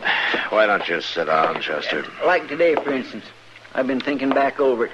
So that's what you've been doing. I didn't hardly more than get my eyes open before I knocked over the water bucket and like to drown myself. Chester, would you sit down? Then I went to put my boots on, and that vinegarone stung me, and my foot's been sore and aching all day. All right, Chester, I believe you. It's been a bad day. And then you take breakfast. The very first thing, Pete, was all out of egg. And then that was the worst goddamn coffee I ever drunk in my whole life. Chester, are we going through your last 18 hours, minute by minute? I'm just pointing out to you what an unlucky day this has been. You've already convinced me. Now, will you sit down? Oh, Kitty. Busy? No, come on in. Evening, Miss Kitty. Hello, Chester. I can't stay, Matt. I gotta get back to the Long Branch, but... could you come over? Oh, what's the trouble? It's old Jedro Haig. Jedro? In the Long Branch? Oh, he doesn't stop in there more than twice a year. I know. He don't even come into town much more than that. Well, he's over there now, and he's been drinking a lot. All alone. Won't talk to anybody, but he's real upset about something, Matt. Oh? Yeah, I thought maybe you could straighten him out. Kitty, I'm not so sure. Well, I am, Matt. He's got a gun stuck in his belt. Oh. All right, Kitty, I'll be right over. Thanks, Matt. I'll see you there. There you are. It's just like I said, Mr. Dillon. This day started bad, and it's going to end bad. Well, just for once, Chester, you might be right.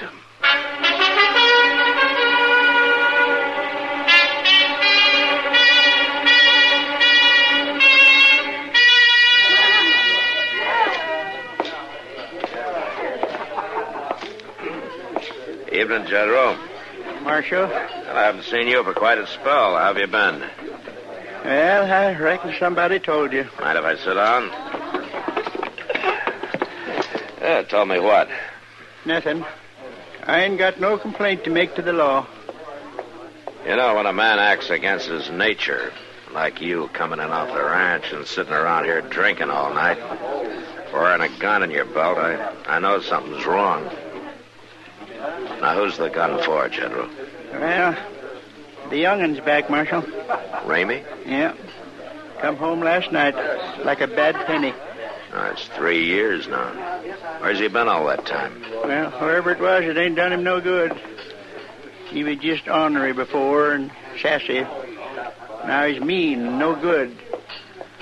Friends he brung with him's worse. What friends? Oh, a couple of fellows named of Carden and King. They're gunmen, Marshal. They got the wild bunch look to 'em. I never heard of them before. Well, not only that, but there's others coming too, Ramey says. And they're all going to run things from now on. So the best thing I can do is keep out of the way. My own young'un. Flesh and blood, and he talks to me like that. How'd you get all those bruises on your face, General? Well, it don't matter how. Did Ramey and his friends throw you out? Yeah, that's what they did. Out of the house. Said if I wanted back in or get something to eat, I'd have to chop wood for the stove and do the chores. Ramey done it, and they helped him. Then he laughed at me. Said that's what I used to make him do. Cut wood, things.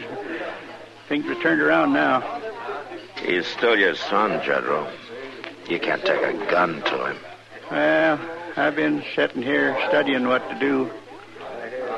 Why don't you sleep on it, huh? I'll ride out there with you in the morning. I got to get them 2 friends of his out of there, Marshal, on account of Diane, if nothing else. Your daughter? Oh, what do you mean? Well, she ain't safe with them around. I seen how they looked at her. She just ain't safe. But her brother's there. He'll look out for her. He's changed, Marshal. Not that much. I ain't so sure.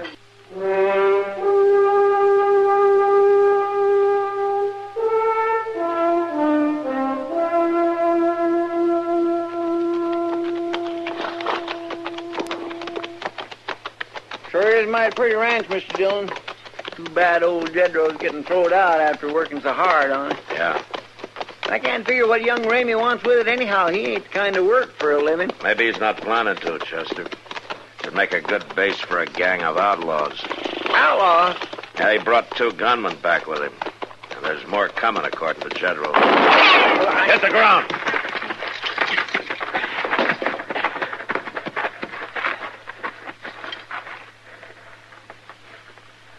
Come from that brush up on the ridge, look like.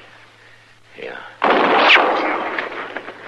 There sure ain't much cover here. I think he's in that rock pile there. I think maybe you got him, Mr. Dillon. Yeah. Come on, Chester. Sure didn't count on nothing like this happening. Neither did I. He's just laying there, not moving. Reckon he's dead. Now, wait a minute. There's somebody coming. Yeah. Here. Get around back of these boulders. Yeah. We'll just let him go on past. There's no use taking chances. Yes, sir.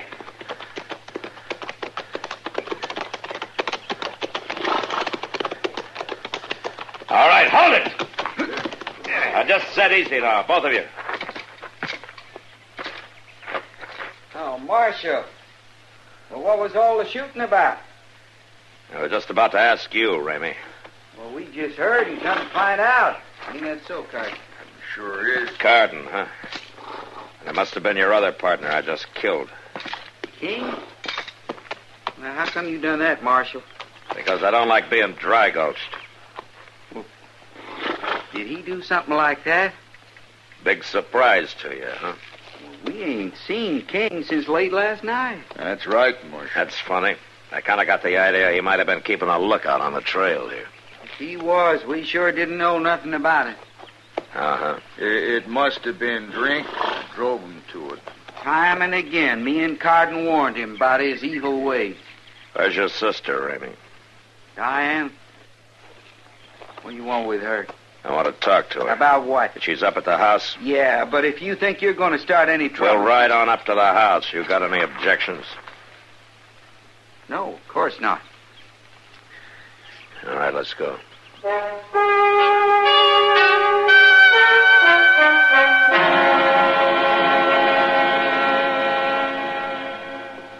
But, Marshal, I don't want to go into Dodge.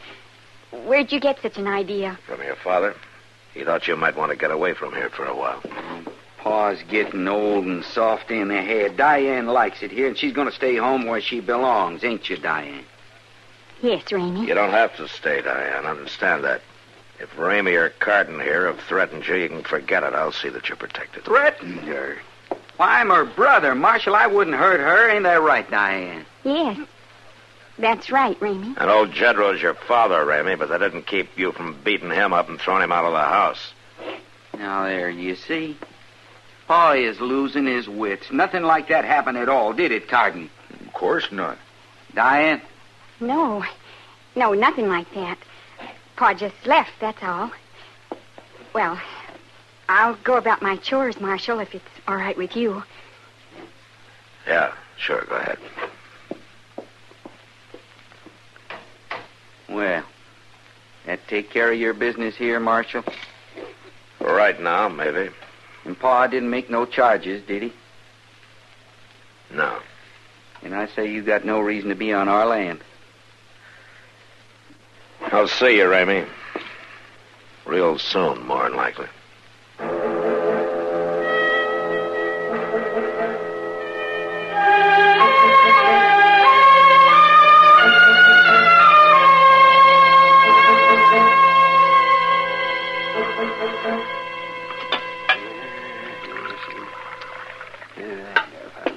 Matt, why don't you just boot them out?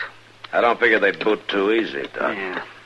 That's never stopped you before. Ah, this is different. It's a family affair, and there's a good chance they'd slip in here some night and take it out on old Jedro. His own pa. What the tarnation's matter with that boy, Matt? It beats me. Well, what are you going to do? Just sit here pounding that swivel chair and let him get away with it? Not much I can do, Doc. No law against him coming back home. And Jedro won't sign a complaint. Says it's a family affair, and he'll handle it himself. Yeah, he'll have to sober up some before he does any handling. All he does is hang around the Long Branch. I sent out some inquiries, but telegraphed. Figured there might be a chance that one of those three's wanted somewhere, and then I'd have a reason to move in on him. Seems a darn shame when the law works to help somebody like them. So, it might be a good idea to bypass the law on a thing like this, man. No. Now, you do that once, Doc, and the dam goes up. It took too long to get what law we have here to turn around and lose it. Wait a minute. What the dickens is going on up the street? I don't know. Yeah, but get up here. Sounds like a fight. Quite a crowd there, Matt. Yeah. Oh, it's right in front of the Long Branch. That is a fight. Come on, Doc.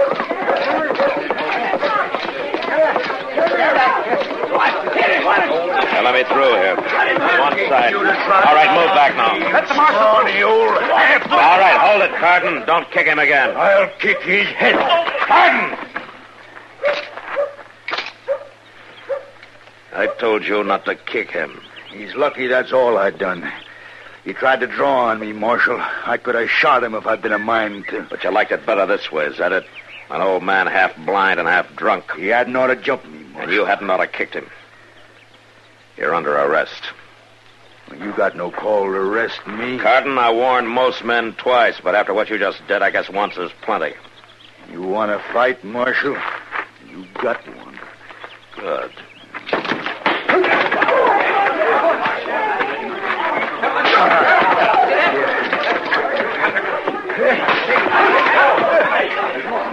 Have you had enough? I'm gonna kick your gut out. And I'll drop on him.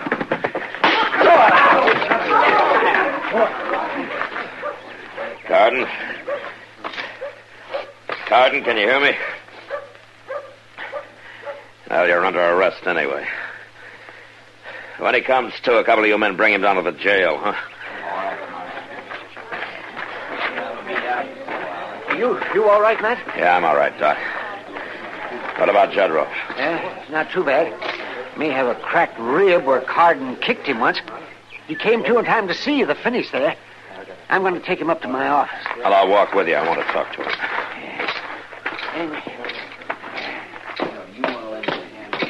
Hey. Can you make it to my place? Yeah, I'm all right. Come on, then. You ought to have kicked him, Marshal, same as he done me. An eye for an eye, Jedro, is that it? Yeah, he don't deserve no better. You made a mistake trying to draw on him. Yeah, but I didn't. I just threatened to. If he didn't get out of here and leave me and mine alone. Are you ready to sign a complaint now? Oh, you don't go along with kinfolks, Marshal. I'll work it out myself. You may not be so lucky the next time. It ain't no use, Marshal. Well, I can't force you to. Mr. Dillon? Yeah, what is it, Chester? Hey, we got an answer to one of them telegraphs. Yeah, let me see it. Just now come in on the wire. Yeah. Oh, well. What is it, man?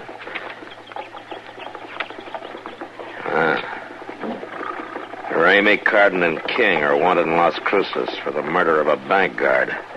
They hadn't sent a bulletin here because they thought they were in California. Murder? Oh, my boy wouldn't kill anybody, Marshal. I'm sorry, Jedro. But I gotta bring him in now.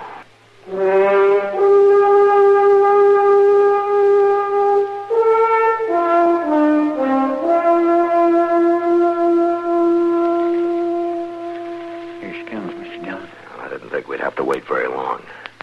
I couldn't see Ramey doing the milking. He's coming right in tomorrow, all right.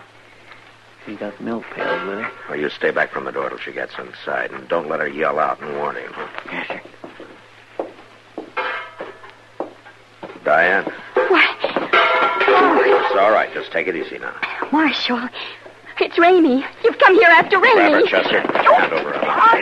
Now, we're not going to hurt you, Diane. But I couldn't let you warn him. It'll be easier on him if you don't. If I can take him without a fight. Now, you understand me? Now. Now, Chester's going to take his hand away. But if you try to yell, we'll have to stop you. All right, Chester.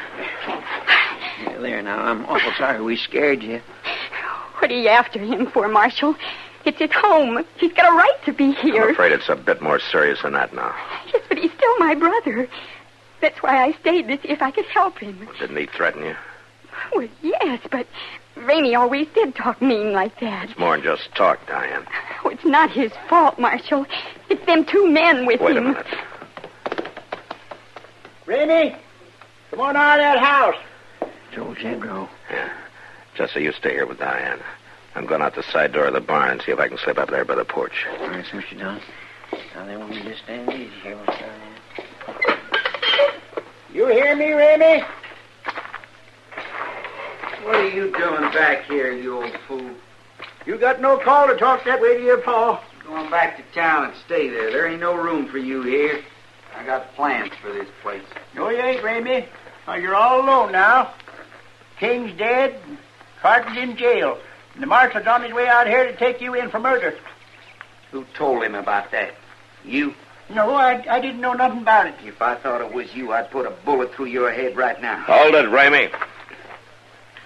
You brought the marshal here, you sneaking old liar. No, please, Ramey, don't shoot. Drop the gun, Ramey! No.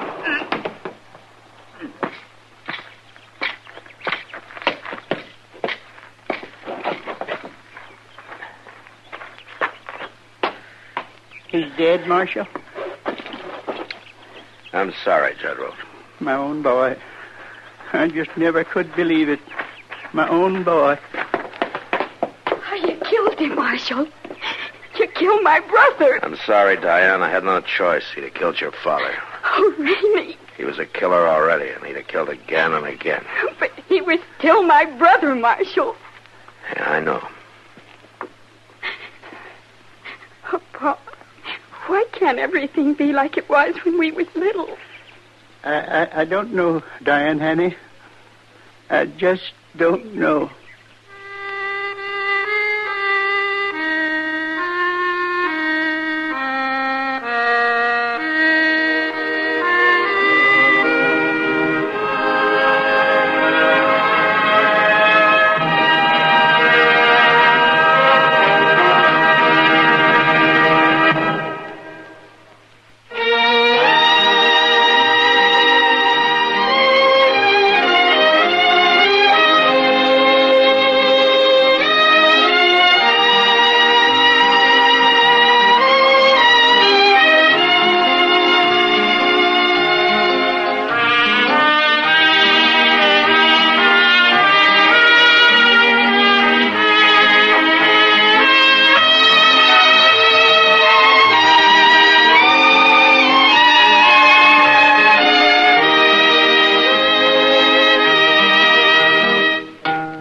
Gunsmoke. Produced and directed by Norman McDonald. Stars William Conrad as Matt Dillon, U.S. Marshal. Featured in the cast were Parley Bear as Chester, Howard McNear as Doc, and Georgia Ellis as Kitty.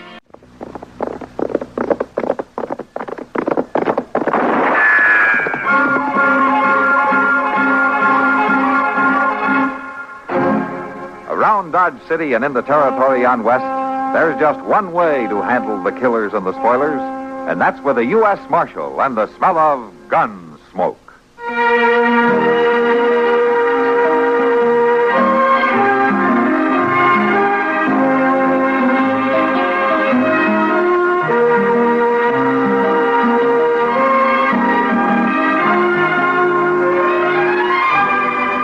Gunsmoke, starring William Conrad, the story of the violence that moved west with young America, and the story of a man who moved with it. I'm that man, Matt Dillon, United States Marshal. The first man they look for and the last they want to meet. It's a chancy job, and it makes a man watchful and a little lonely.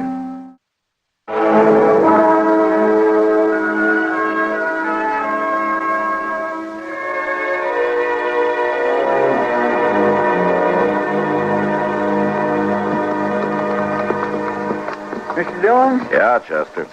I sure would like to have me a two-bit piece for every time we've rode this way coming in and out of Dodge. I guess the horses would, too. Would what? Like a two-bit piece for every trip they've made. They're the ones that do the work, you know. Well, now, Mr. Dillon, you know horses can't spend money. Why, it'd be just pure foolishness to give it to them.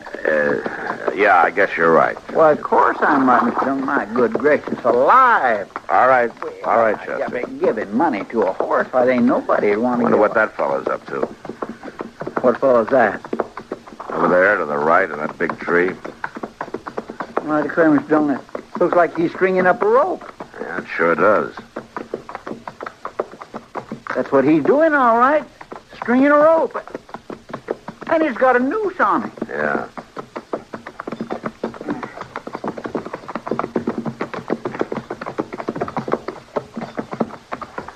You got a plan for that rope, mister? Well, yes, sir, I do. I got to see that it's measured proper. Why don't you come on down? Well, now, that ain't very polite, mister. Now, you look at here. He's the U.S. Marshal. You better climb down from that tree right now. All right. All right, I'll do that.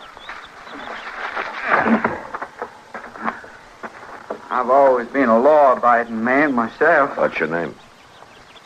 Cloyd. Just Cloyd? Just Cloyd. Nobody ever called me nothing else. All right, Cloyd, suppose you tell me what you're doing with this rope. What? I'm testing and measuring and seeing that it's right and proper. What for? Well, for the hanging, Marshal. Oh, you arranging for a hanging? Yes, sir, I am. That doesn't sound very law-abiding to me. I promised her, Marshal, with her lying in her coffin. I promised her I'd follow him and hear him speak, and then I'd hang him. Mr. Dillon, he must be crazy. Well, now, some folks say I am. But folks don't know about a man. Who are you waiting here for? Oh, I ain't waiting here, Marshal. He'll be coming along to Dodge, and I'll see him in plenty of time. And then you'll hang him. Is that it? Well, not till he speaks the killing, Marshal. I've been following him all over, waiting to hear him speak the killing. A man should say he's guilty before he hangs. Well, I never in all. Never mind, Chester. Cloyd. Yes, Marshal? Nobody hangs a man but the law. Well, I don't want to cause no trouble. You cause any trouble, and I'll put you and your rope in jail. You remember that, huh? I ain't one to forget things, Marshal. That's good. I'm not either. All right, come on, Chester. Marshal? Yeah? I'm right pleased to make your acquaintance. Yeah. Come on, Chester. Let's get out of here.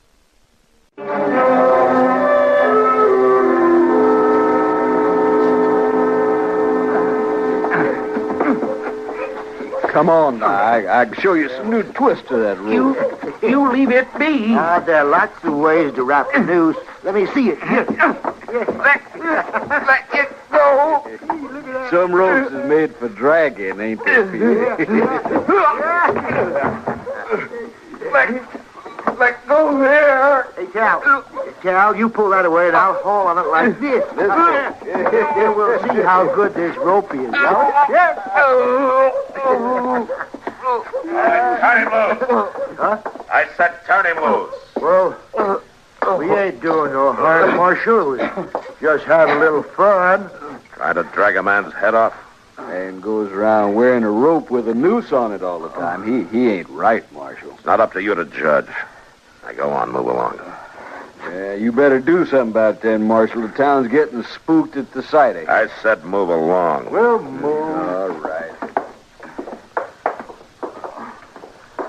Oh, thank you, Marshal. Glad I got here in time. He was dragging me for fair. Yeah. This happened to you before? Well, yes, Marshal. Everywhere I go, folks try to pull on the rope. Well, why don't you take it off, then? Well, I gotta wear it, Marshal. I gotta wear it till the hanging. I told you how it was. Yeah, you told me. You'd be safer without that rope. Now, I ain't gonna harm nobody, Marshal. Not till the time. You listen to me, Chloe. There isn't going to be a time for you to use that rope. I made it myself, Marshal, and I looped it just right. It ain't gonna be used but once. You better be sure it isn't used on you.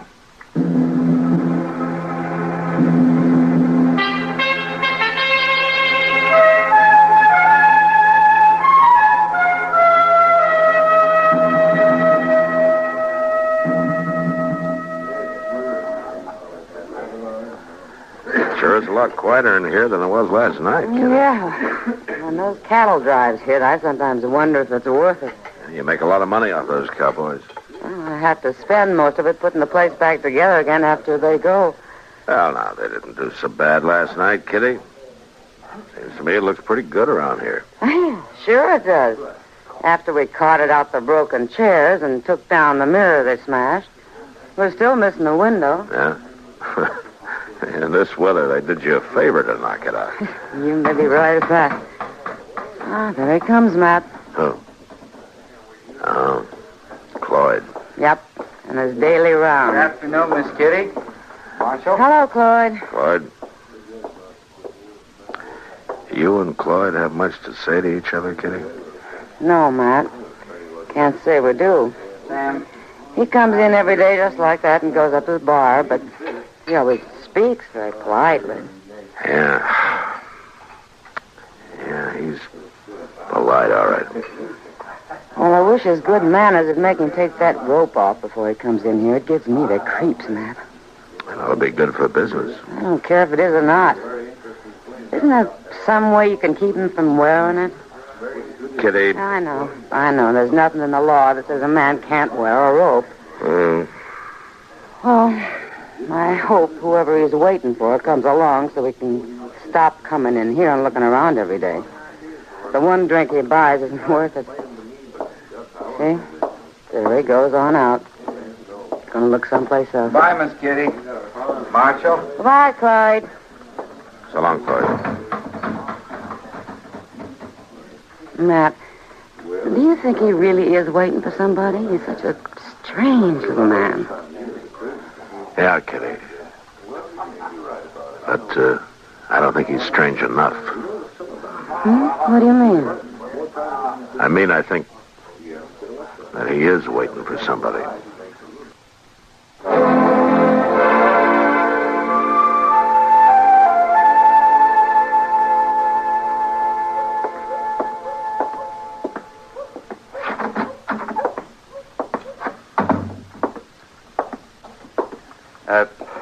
Mr. Dobie? Huh?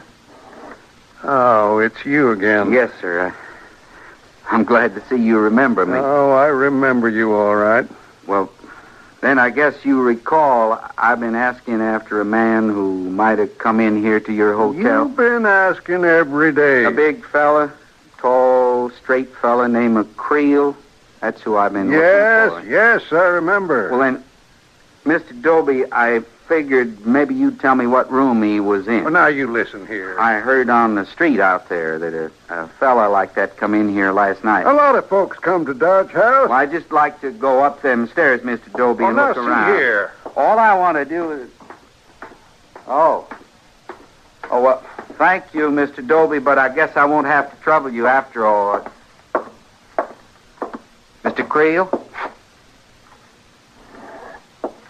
I've been waiting for you, Mr. Creel. Get out of my way. I always promised her I'd find you. You remember that, Mr. Creel? You just better remember to leave me alone. Oh, I aim to leave you alone right now. Till you say you did it. Oh, You'll say you did it, Mr. Creel. One of these days you'll say it. And I'll be waiting, like I always Now, am. you get out of my way, or I'm going to break your head open. Gentlemen, please. Now, don't worry, Mr. Doby. There won't be any trouble. I'll get out of the way. You just better.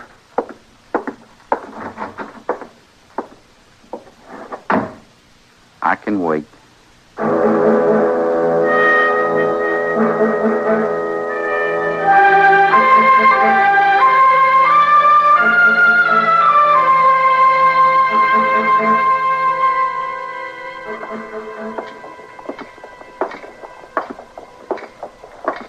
Matt! Huh? Oh, Matt. Ah, hello, Doc. Good morning, Matt. Morning. You had breakfast? Oh, hours ago, yes. Out at the toddy place. Toddy place. Somebody sick? No, not sick, exactly. Martha had twins. Boys. Well, that makes a whole parcel of toddy boys, doesn't it? Yeah, it makes 7. Funny. Some men just don't seem to deserve having a girl. Yeah. Doc, Yeah? I got something I'd like to ask you about. Good. Fire away. Have you seen much of the Cloyd fellow that's been wandering around town? Oh, yeah, sure. I've seen. Everybody has. He's in and out of every place in town every day. Not anymore. I don't know. Well, what do you mean? Well, he's found what he's looking for. A man named Creel came into town night before last. Now Cloyd only goes in and out of the places Creel goes. Oh, sticks right with him, does he? Yeah, like a leech. What do you want to ask me? If a man like Cloyd will really make a move, or if he'll just talk about it. What do you mean? Make a move against Creel? Yeah. He says he's going to hang him, you know. He's choosing a hard way of doing things, isn't he? Yeah, that's why I wonder if there'll ever be anything to it. He's quiet and polite and hasn't caused any trouble. But he says he's going to. And he wears that blasted rope night and day. He doesn't seem to be in any hurry, does he? And he's got a reason for that, too.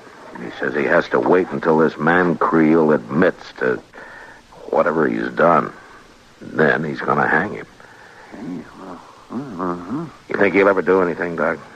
Well, I don't know, Matt. I honestly don't know. These kind of things can go either way.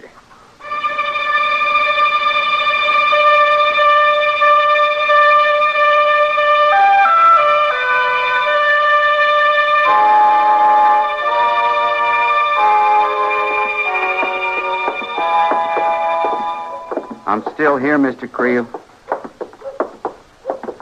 Following right behind you. I aim to make it real easy to talk to me when you're ready. When you figure you'll be ready, Mr. Creel.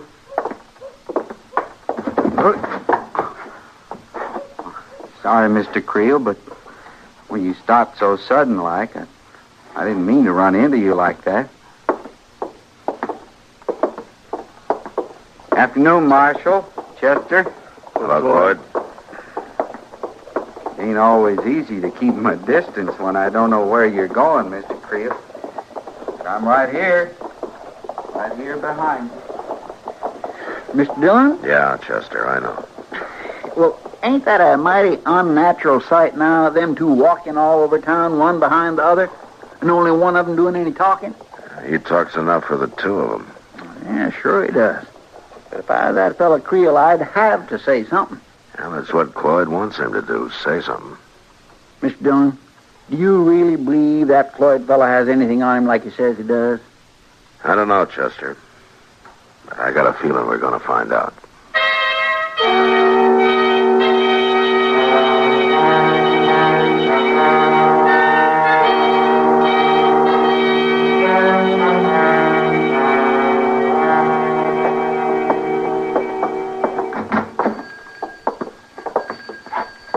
I'll be with you in a minute. All right.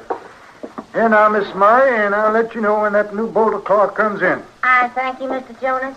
Good day. Bye, Miss Murray. Now, what can I do for you two? We ain't together. Oh? All right, then, what can I sell you? I can see how you'd think we was together, being so close and all. Shut up. Well, sure, I was just explaining to the man. Shut up. Did you come in here to buy anything or not? Not me, mister. I want some cartridges. I just go where he goes. Well, for what gun? This here 45. Uh-huh. Yeah, right back here.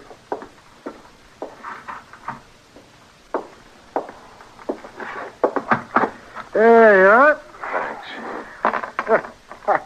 I guess your friend don't need any cartridges. At least not when he's wearing that rope. He's no friend of mine. Here I come, Mr. Creel. Right behind you.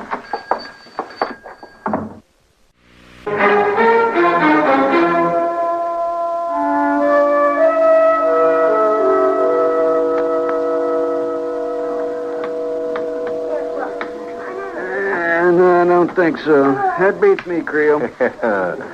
Well, you played it smart. Good deal. Yeah. He's having a lot of luck today, ain't he? More luck than coming to him the way he's watching that door. Just you let me worry about that door. You all worrying about it, too, ain't you?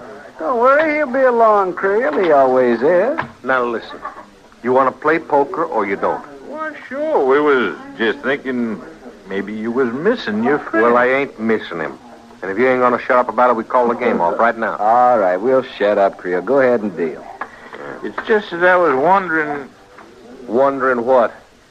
Well, I was wondering what you must have done to have that little man following you around all the time. I ain't done nothing. All right, go. Come on. Come on, sit down. I ain't done a single All right, finger there here. ain't no Be out of your point mind. choking, man. You won't have to watch the door anymore, Creel. Here he comes. Huh? I didn't mean to be so long, Mr. Creel. It was all right with him. Wasn't it, Creel? I told you to shut up. All right. Ain't my mess. But if it was, I'd have handled it by now. I wouldn't have let no crazy man with a rope chase me all over town. He don't have to let me follow him. You hear what he says, Creel? He says you don't have to put up with it. You stay out of it, Mo. All you have to do is talk, Mr. Creel, and it'll be all over. All right. All right, I'll talk. I'll talk good. You've been following me around ever since I left Missouri. Now, you ain't gonna do it no more. Do you hear me? You ain't gonna do it no more. All you got to do, Mr. Creel, is tell me you killed her. Then it'll be over. Oh, I never killed Lying there in her coffin, she told me you did. Oh, that's crazy. Now, it may sound crazy to you, but it ain't crazy to me. And it ain't crazy to her, neither. I watched her all the time, Mr. Creel. I wasn't big enough and strong enough for her to look at to marry like she did you, Mr. Creel, but I watched her all the time. You watched her. I seen That's you all come home could drunk do. lots of times. And I seen her run from you, too, not just once. Well, I don't seen her know run and hide. And I heard her cry. You don't know nothing what went on between yes, us. I do, Mr. Creel. Oh. I know I wasn't good enough for her to marry, but I watched over her just the same. And I know you killed her just like you done it with a will you gun. shut up? I wasn't never good killed enough. nobody. I wasn't good enough for her to marry, but I was the one she spoke to from her coffin. Will you hear that? I was the one she told to follow you until you spoke about it, until you told out how you killed her, just as much as shooting her. And you're following me around just to hear me say that? That's right. All right, then. All right, if that's what it is. I killed her. All right, now you just take your rope and you go. The rope is going right where it belongs, Mr. Creel. Just hang off me. Go on. Get that rope off. The rope ain't never coming tomorrow. Somebody help me get this rope off of me. Oh. Yeah. And you just lay there. Right down there where I put you. You ain't had no call following me around all over the country, wearing a rope like you was sent from the devil. It ain't never been none of your business what I done to her. I aim to fix it so you don't do no more talking about it. I don't think you need to worry, Creel. I think he's dying. Now, you better get out of here before the marshal comes. I ain't feared. Nobody gonna take me. I'm through with listening. All right, hold it, Creel. You ain't taking me, Marshal.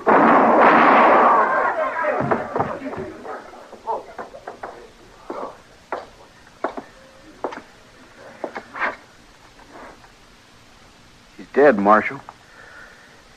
Yeah. Somebody got Custer with him. Yeah, sure, Marshal. I'll get him.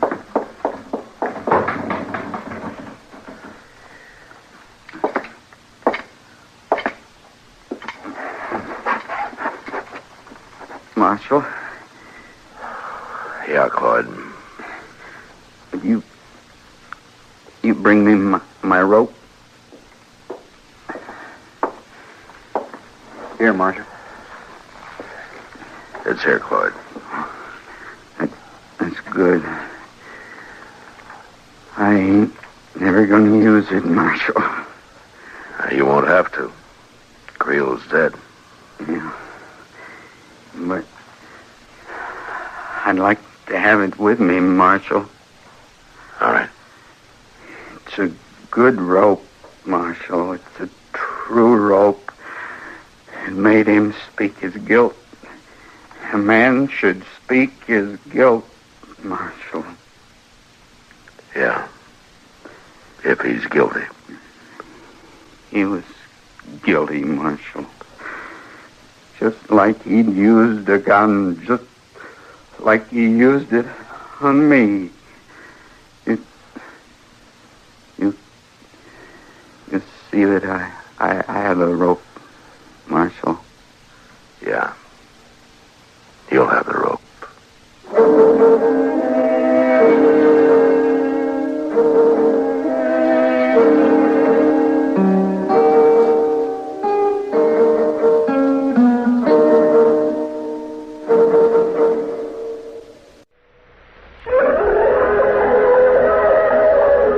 Gunsmoke. Produced and directed in Hollywood by Norman McDonald, stars William Conrad as Matt Dillon, U.S. Marshal. The story was specially written for Gunsmoke by Marion Clark, with editorial supervision by John Meston. Featured in the cast were Vic Perrin, Lawrence Dobkin, Bartlett Robinson, Barney Phillips, and Harry Bartell. Harley Bear is Custer, Howard McNear is Doc, and Georgia Ellis is Kitty.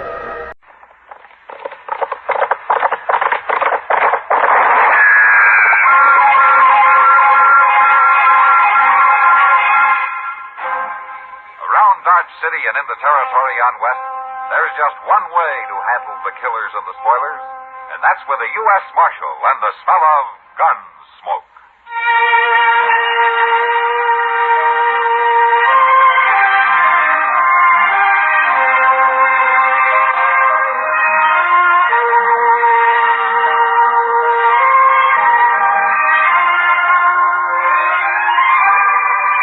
Gunsmoke, starring William Conrad. The story of the violence that moved west with young America. And the story of a man who moved with it. I'm that man. Matt Dillon, United States Marshal. The first man they look for and the last they want to meet. It's a chancy job, and it makes a man watchful. And a little lonely.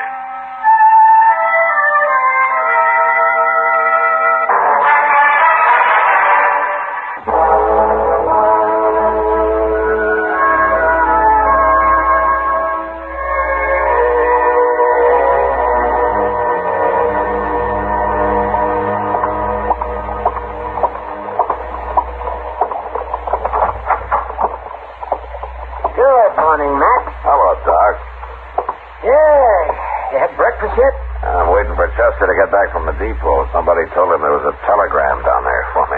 the telegram.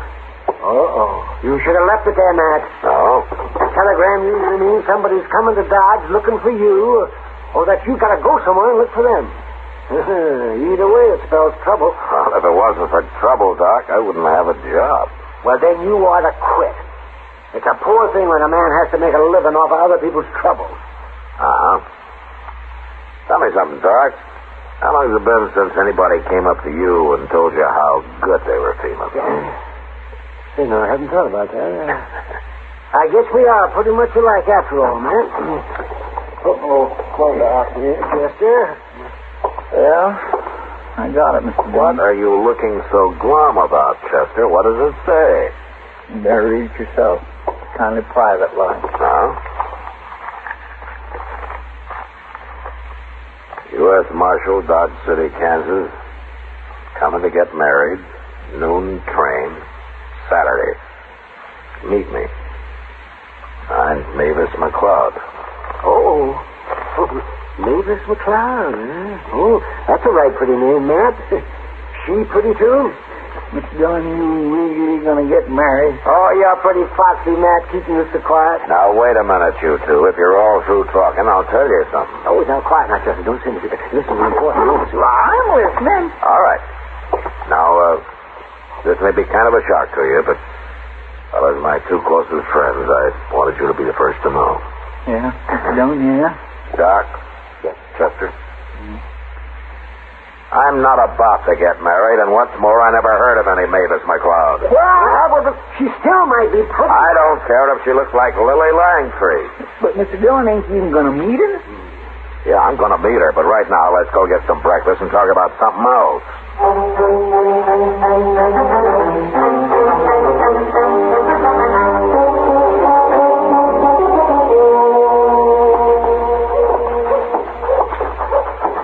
Look there, Mr. Dillon. Straight up noon, and there comes old Crane right on time. Yeah? I mean, it's troubling you, ain't it? No, Chester. I think trains should run on time. Chester, that's what I mean. Hey, look. Looky there. This kitty going into people there, see? Chester. Mr. Dillon, I swear I never said a word to her about this. She's probably expecting some mail or packages or something. Anyway, she never seen it.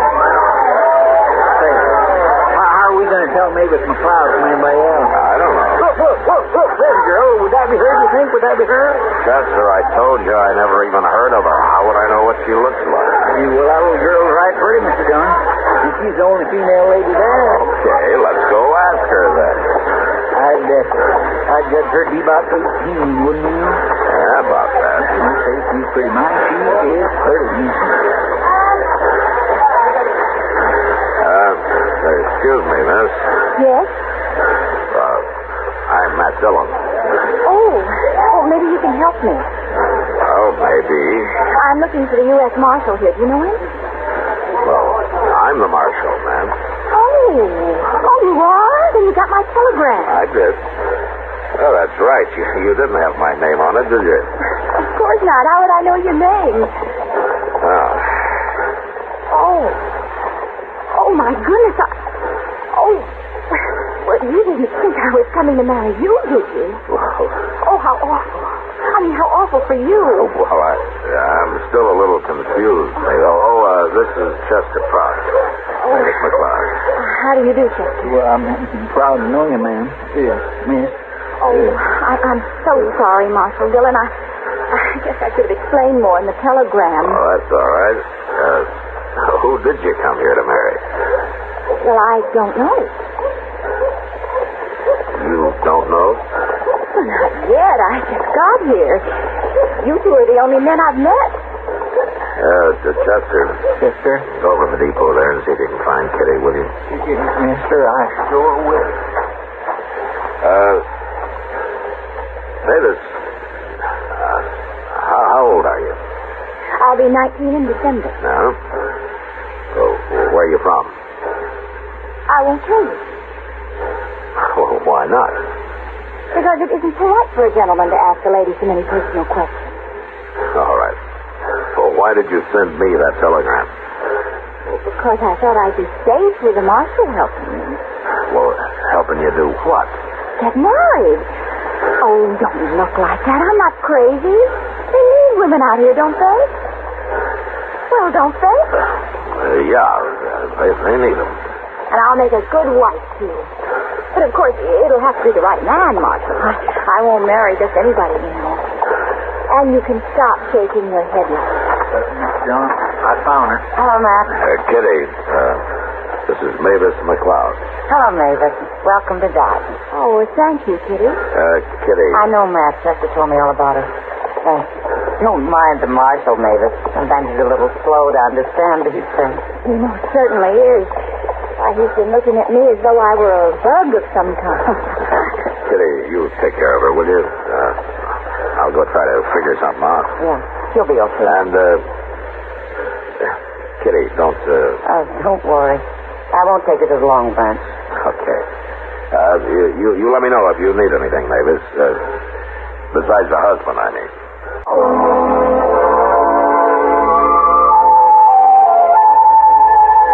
The next few weeks I thought and worried about Mavis a lot, but I should have known I was wasting my time. She met a young fellow called Barney Wales, and 3 days later they got married. Kitty called it love at first sight, but anyway, I knew Barney, and he was a sober, hard-working cowboy who'd started a little spread of his own not far from Dodge. It was a good match, and it looked like they were going to make out fine. At least I thought so. Until one day when I was sitting in my office trying to keep cool. I'm looking for Marshal Dillon. That's him, sitting right there. Come on in, mister. My name's Lou Staley, Marshal. What can I do for you, Mr. Staley? I've come a long way. Huh? All the way from St. Louis. I'm looking for Mavis McCloud. Oh. Well, what do you want with her? That's my business. Well, that may be. Where is she? What makes you think I'd know? She sent you a telegram from St. Louis. I knew she was headed out here somewhere, so I checked. Mavis isn't the kind to arrive in a place unknown. I see. You going to tell me where she is? Not till I know why you want to see her. And I'll find her myself. She's around here somewhere. She's married, Staley. What? She's married. Now, why don't you go on back to St. Louis and forget about it, huh? Who'd she marry? What difference does it make? You're not going to bother her. We'll see about that.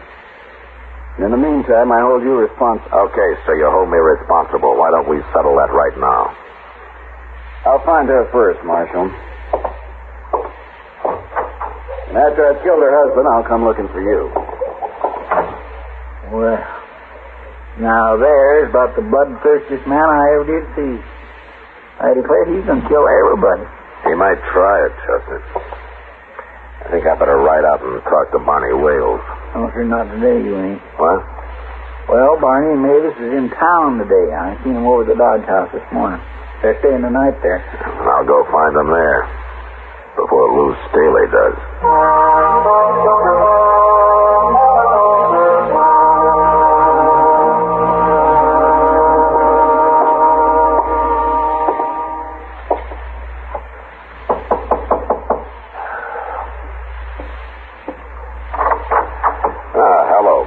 Marshal Dillon. Well, come on in. Hey, Mavis, it's the Marshal. Hello, Marshal. How are you, Mavis? Oh, I'm fine. I mean, we're fine. Aren't we, Barney? We sure are. You got to ride out and have dinner with us some Sunday, Marshal. Mavis here's the best doggone cook you ever saw. Well, it'd be strange if a girl from St. Louis couldn't cook. Why'd you say that, Marshal? Mavis ain't from St. Louis. At least why she never told me she was. It doesn't matter where I'm from, does it, Barney? Of course not. But how'd the Marshal know? There's only one way.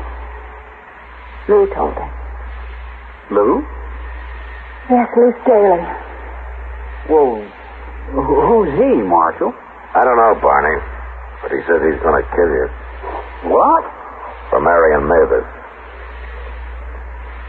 I see. He loves you, too. Is that it? No. No, not exactly.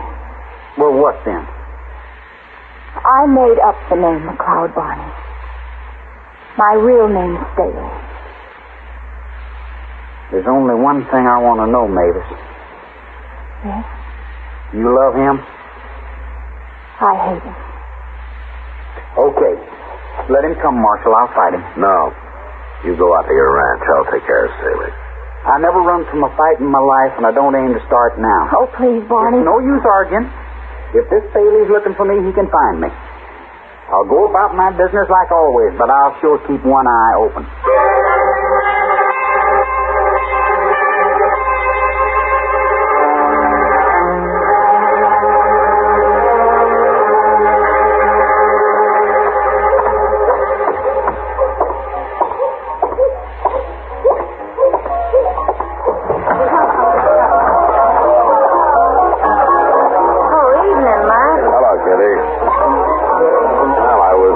Custer earlier. Huh?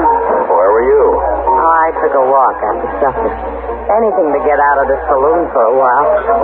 What did you want me for? Kitty. That man over there at the bar, the tall, dude-looking fella. You see him? Who is he? Well, his name's Lou Staley. You ever hear of him? No. I thought maybe Mavis McCloud might have said something about him. She's never mentioned him. But I've hardly seen her since she got married. What's it about?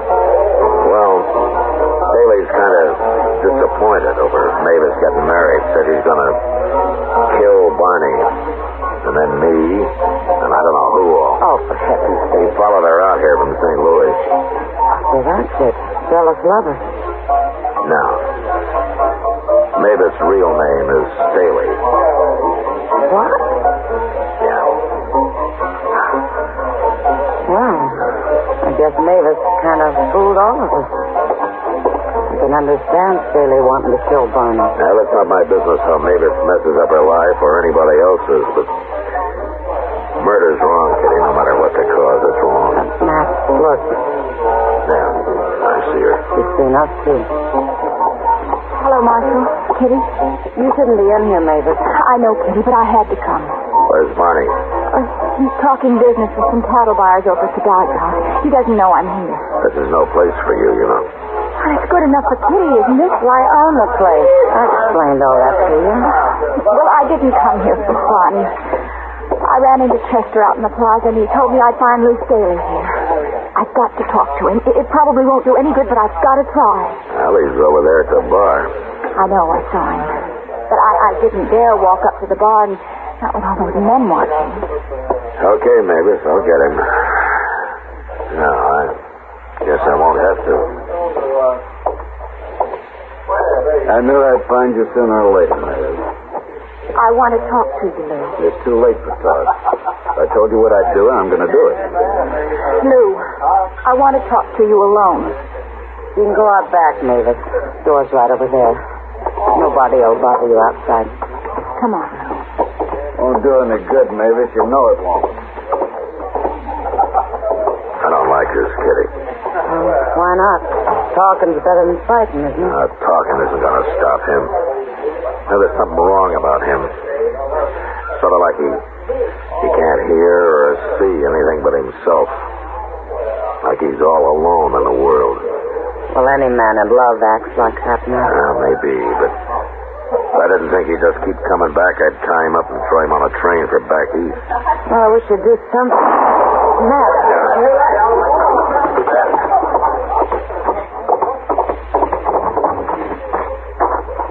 Matt, look, it's Mavis.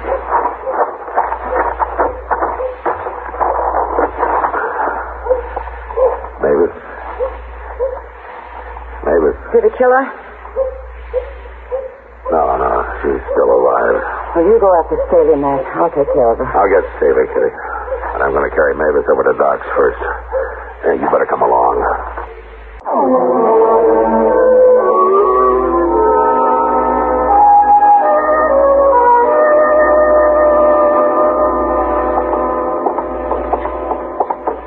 I declare, Mr. Dillon, that's the worst thing I ever heard of, shooting a lady. Doc says she's got a fair chance, Chester. You're going to tell Barney about it and then go after Lou Staley, huh? I'm going to do more than that. You are? What? You'll see. I hope Barney's still here at the Dodge House. Yeah, I hope so, too. Maybe that's him standing over there. I know that one fellow. He's a cattle buyer. Now, there's Barney with his back to us there. Any steer that walks up here from Texas is tougher than a mule, and you know it, Abby. I got better beef than that, but you're going to have to pay for it. Barney. Don't say that, Fred. Hello, Marshal. Hello, gentlemen.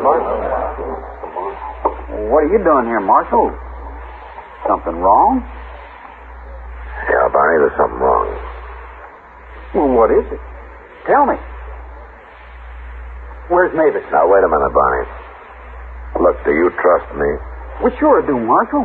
Of course, why shouldn't I? Well, there's no reason, but I just want you to think about it when you wake up. All right, shut up. Don't interfere in something you don't know anything about. Chester. Yes, sir? Go get a rope and tie him up. But fix it so he can walk. When he comes to, take him to jail. But I don't know. Do it. Okay, sir.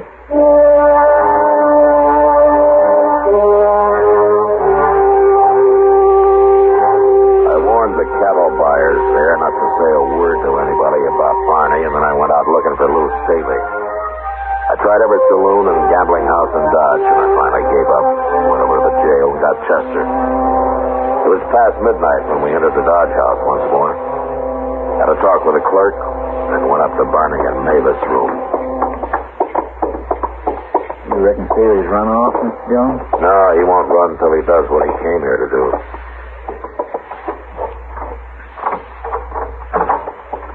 Okay, inside, Chester. Yes, sir.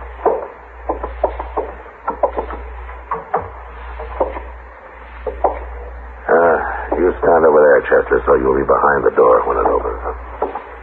Staley's sure going to be surprised if he does come here, ain't he? Unless that clerk downstairs bungles it.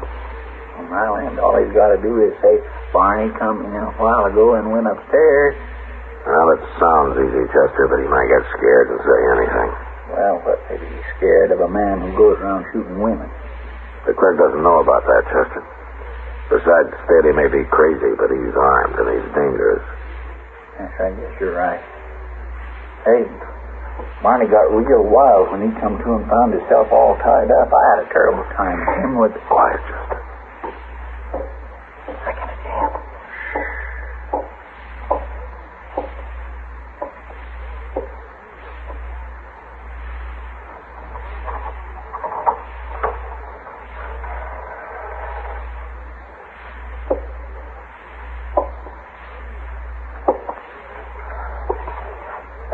Barney, you coward. Where are you? Hold it right there, Staley. Oh.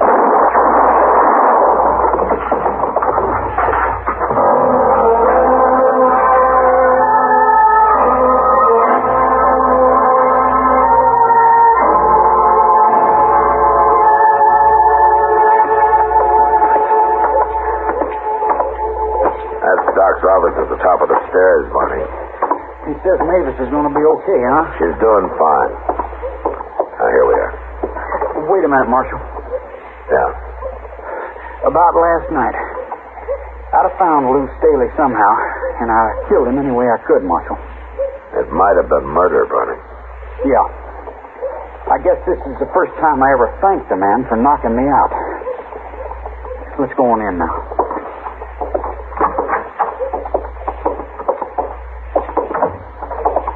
Hello, Matt.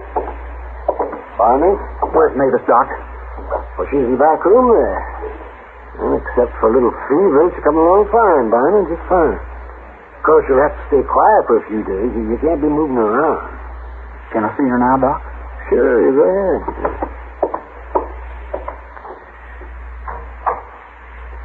Matt, Mavis told me about the shooting. You know what happened? What, Doc? She tried to take Staley's gun away from him, that's what. They were fighting over it, and it went off. He didn't try to kill her at all. You know, it's funny about Staley. What? Most men would have tried to kill a wife that ran off and married somebody else. A wife? Yeah. Is that so? Oh, you don't. And Mavis seems like such a nice girl. Well, you never know, Doc. Master Dillon, Yeah. Mavis would like to see you. Okay.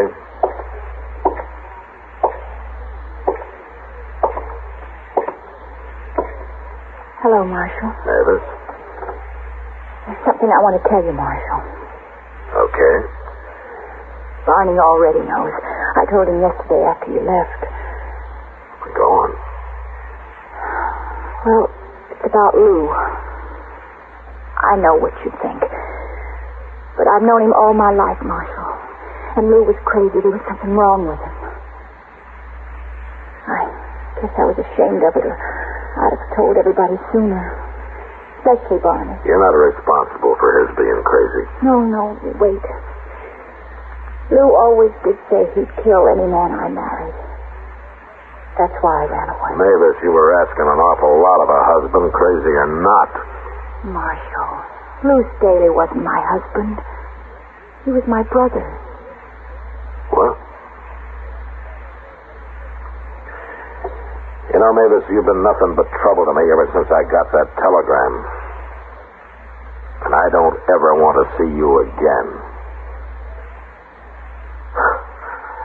Unless it's across your dining room table some Sunday.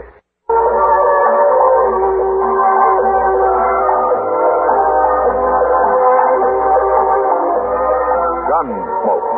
Produced and directed in Hollywood by Norman McDonald, stars William Conrad as Matt Dillon, U.S. Marshal. The story was specially written for Gunsmoke by John Meston. Featured in the cast were Harry Bartell, Barbara Eiler, and Sam Edwards. Harley Bear is Custer, Howard McNear is Doc, and Georgia Ellis is Kitty.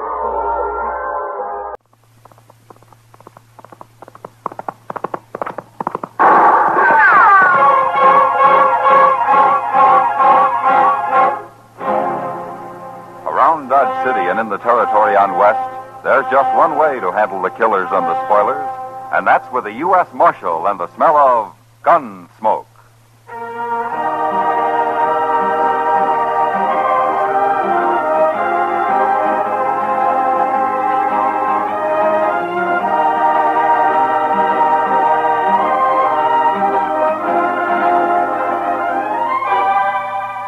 Gunsmoke, starring William Conrad, the story of the violence that moved west with young America.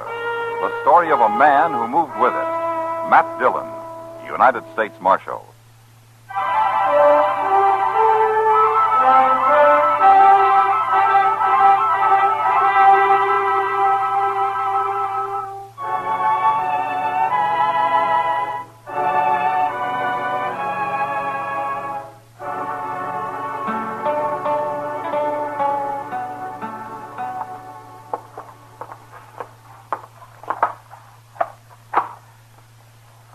There you are, Marshal. 3 boxes of 45. All right. And, I'm a little short of rifle ammunition, too, Mr. Witherspoon. Well, let's see. You still use that 44 Henry, don't you, Marshal? Yeah, that's right. And how many? Oh, a couple of boxes will do. Ah, here we are. Thank you. All right, Chester. What about you? Any fresh tobacco come in, Mr. Witherspoon? Yes, sir. There. 1 caddy or spit of drowned tobacco. That's all. Could I owe you for this, Mr. Witherspoon? I've had just about the one unluckiest month I ever knew. You fellows will never learn, will you? How to charge you interest, that's what. Well, I won't take it if you'd rather it didn't. Don't be a fool. Of course you'll take it. Thank you, Mr. Witherspoon. But you stay away from those gambling halls. You can lose more money than your money there, you know. You heard about the killing at the Texas Trail last night then, huh? I did. Where were you, Marshal? Well, I've been away, Mr. Witherspoon. I just got back this morning. Nobody told me. Then I take it the man who did the shooting has got clean away. Oh, it wasn't a murder, Mr. Witherspoon. I looked into it. He acted purely in self-defense. That's what all the witnesses said, Mr. Witherspoon. Just another case of men being ruined by good whiskey and bad women, that's all. Well, there was a girl mixed up in it, all right. Huh? Who, Chester? A new girl, Mr. Dillon. Calls herself Dolly Varden. She's caused nothing but trouble ever since she got here. But what do you mean? I don't exactly know, sir. Something to do with the gambling, though. Oh. And then she'll cause more trouble. Chester, I think I'll drop by there. All right, sir. Take my cartridges to the office, will you? Yes, sir. Be glad to, Mr. Dillon. You had an unlucky month, too, Marshal? What? You ain't paid me. I'm sorry. Here you are. Oh, thank you, Marshal. Good day. Good day, Mr. Witherspoon. Mr. Witherspoon?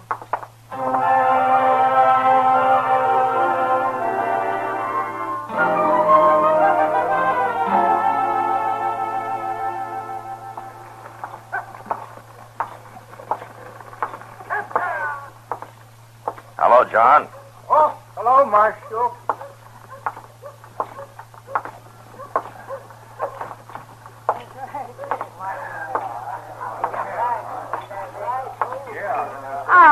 Hello, Matt. Kitty?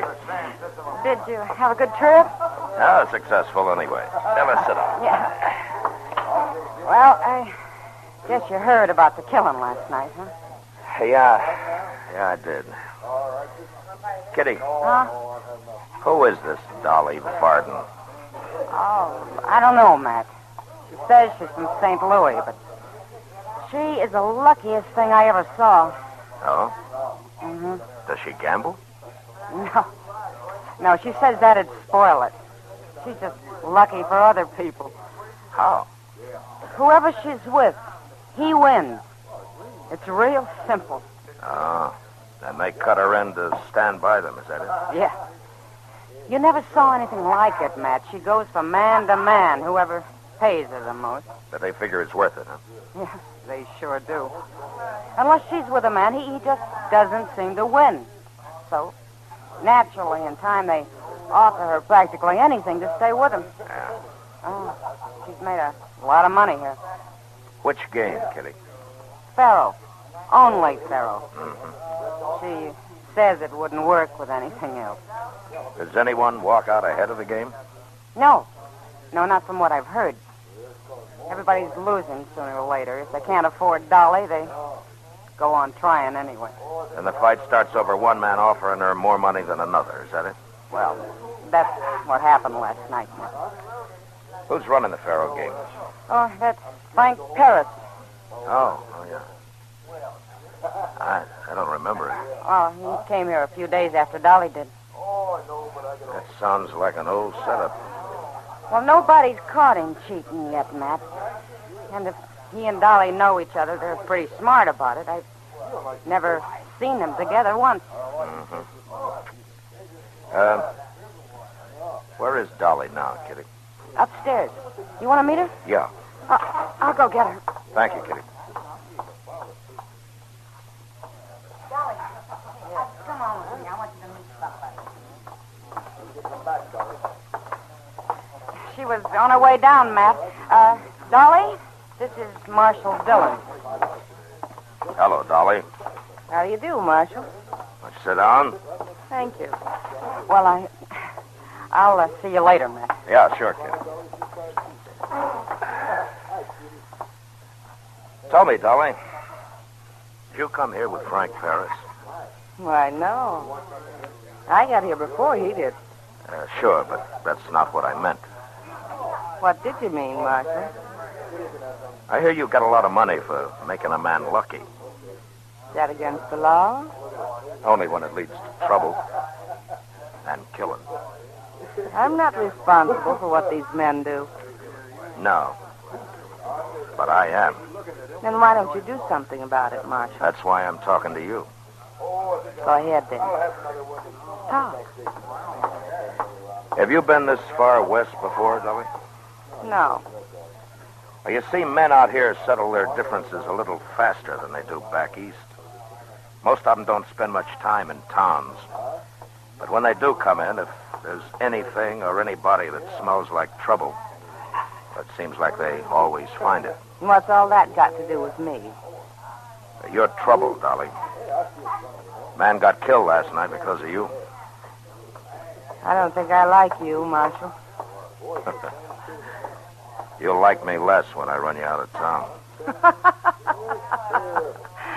Oh, you couldn't. I'll leave Frank Ferris up to the men. If he's caught cheating, they'll shoot him.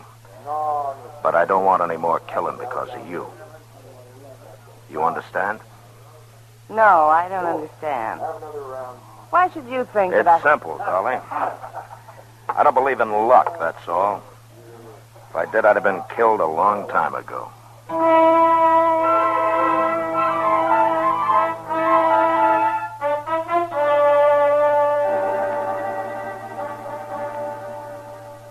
Say, Mr. Dillon? Yeah? Now, I forgot to tell you. While you were over at the Texas Trail this afternoon, Doc was in looking for you. That was 4 or 5 hours ago, Chester. I guess it wasn't very important. No, sir, but I should have told you. Matt? Oh, hello, Doc. I told him you were looking for him, Doc. Well, thank you, Chester. Thank you. What'd you want, Doc? Well, Matt, I've been thinking. I got an idea. Yeah? That fellow that got shot last night, they buried him in his saddle blanket today. So? Well, that's no way for a man to be buried. Dodge ought to be ashamed of itself. This is a big town now. Well, how would you propose burying him, Doc? Why, in pine boxes, Matt. Any man deserves at least a pine box. Well, I agree. Well, that's my idea, Matt. I think we ought to form a sort of a committee and raise enough money to bury people properly here. Why, it's a disgrace this way. Well, now, Doc, I don't know. If we did that, everybody'd want to come to Dodge to get shot. We got enough trouble as it is. Oh, I'm serious, Matt. All right. I'll contribute $1. Oh, now what's that? It sounds like somebody couldn't wait for one of Doc's pine boxes. Come on, Chester. Yes. You might as well come too, Doc. Sure, Matt. I'm coming.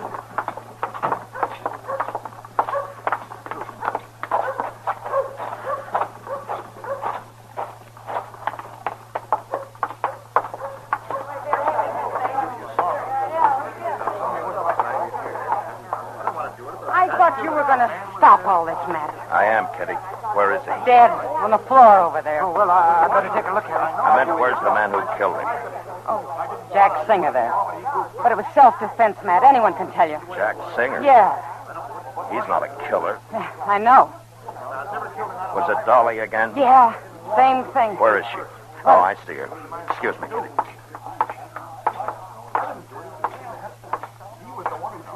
Dolly?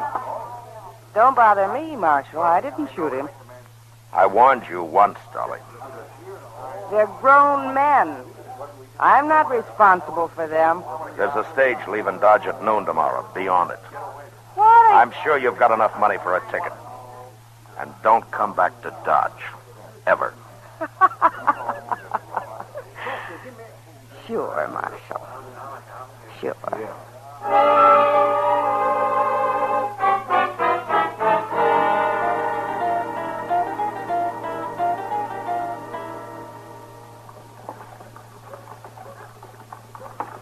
Well, sir, it lacks 15 minutes until noon, Mr. Dillon. Yeah. And it lacks Dolly Varden, too, Chester. Oh, she'll be along. Women don't never get any place ahead of time. Only 2 passengers have showed up so far. Maybe you should have run Paris out of town, too. Well, I don't like to do that just on suspicion. But I will as soon as somebody catches him cheating. If he lives through it. Mr. Dillon, maybe you try too hard to make the law look fair. Yeah, maybe. Anyway, here she comes. She's not carrying any bags. No, she isn't. Coming this way. Yeah. There, Marshal. Goodbye, Dolly. I didn't say goodbye. I said good day. What? I've thought it over, Marshal. I've decided not to leave after all. There's the stage, Dolly. Get on it. No. Get on it, Dolly. I said no. All right, if you... I'll have to... You'll what, Marshal? Now, get on the stage. Oh, no use yelling at me, Marshal. That's not going to do it. Oh? What is? Well, you'll just have to throw me on it. Throw you on it? Yes. Your friend here might help. Chester, isn't it? Yes, ma'am. Chester Proudfoot. I'm glad to know you, Miss Dolly. Oh, shut up, Chester. Yes, sir. Well, Chester could take my arms. You could take my feet, Marshal. Of course, it might be a little awkward getting me into the coach, but I'm sure you could manage it somehow. Oh, my, no, Miss Dolly. We can't handle a woman that way. Oh, goodness, no. No? Oh, no. Oh, then you'll have to do it by yourself, Marshal. Throw me over your shoulder. Or maybe drag me. You're wasting time, Dolly. It won't be easy, though. Because, Marshal, I'll scream and I'll cry and scratch and bite and I'll kick. Oh, how I'll kick. I'll be a mess when you get me there, and I'll have the whole town out watching you be a hero. You're serious, aren't you? Of course you could hit me. You could knock me out with your fist or your gun. I wouldn't scream so much then. Gosh, Mr. Dillon. Well, Marshal. I'm tempted to put you on that stage no matter how, Dolly. But maybe there's another way to handle you. The best way to handle me is to leave me alone. And have more men get killed? If they're fools enough, what difference does it make? I don't think I could explain that to you, Dolly. But anyway, you remember what I said. You're through in Dodge. Come on, Chester. Yes.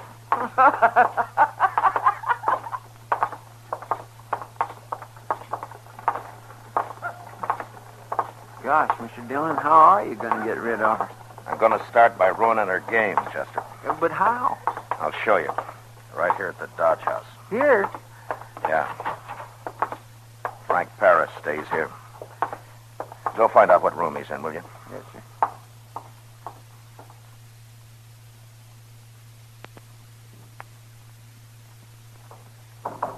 Wake up, Lonzo. Oh, Chester. Oh, Frank Paris, man.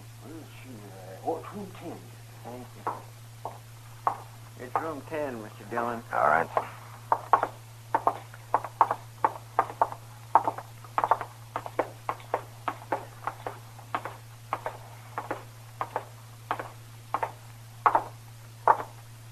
How'd you know Paris lives here? Kitty. Oh. Now, here it is.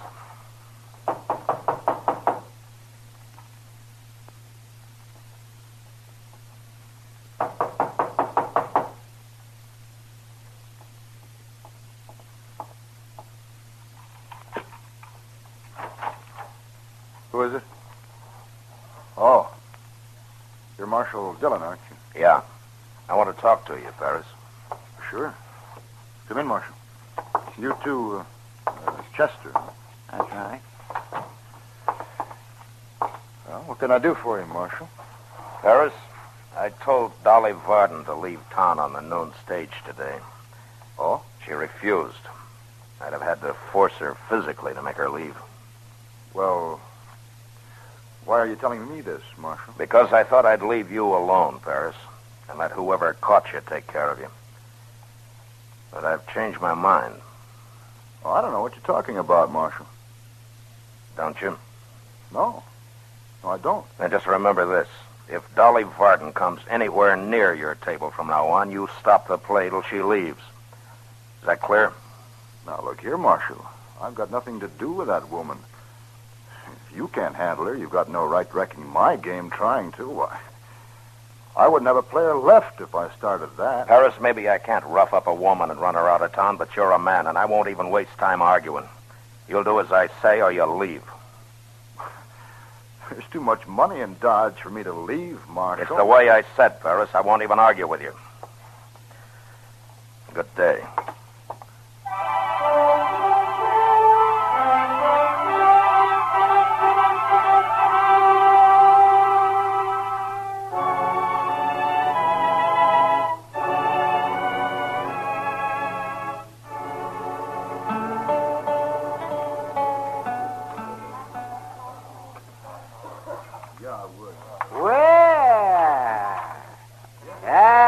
Quite a meal tonight.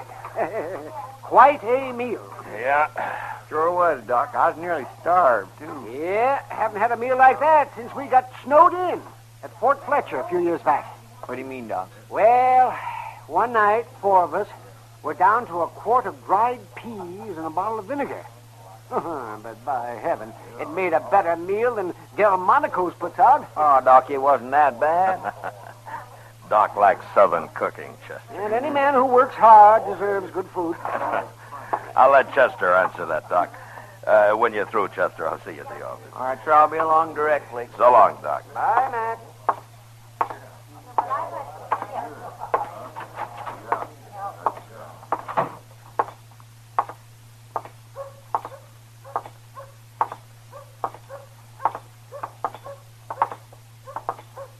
Marshal?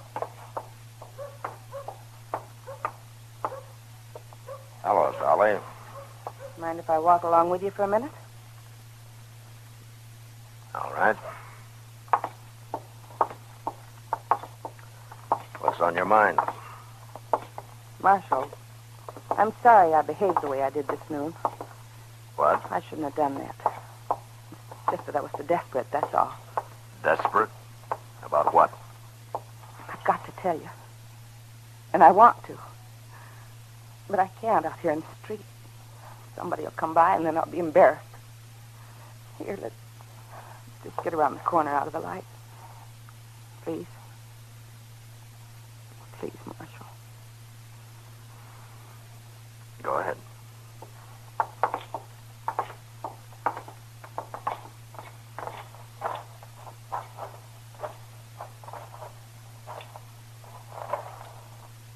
Now, what's this all about, Dolly? I was sort of hysterical this noon. You've got to forgive me. You've just got to. Now, don't cry. Just tell me. I've been thinking about it ever since last night. I can't leave Dodge, Marshal. I don't have any place to go. Now, Dolly. Oh, don't make me go. Please. I promise I won't go near a gambling table again. I swear I won't. Well, it's up to you, Dolly. If you do that and don't cause any trouble, right? Thank you, Marshal. Thank you. I promise. You'll see. Yeah, sure, I'll see. Please go now. I want to dry my eyes before I get out in the street again. And stay away from Frank Paris, Dolly.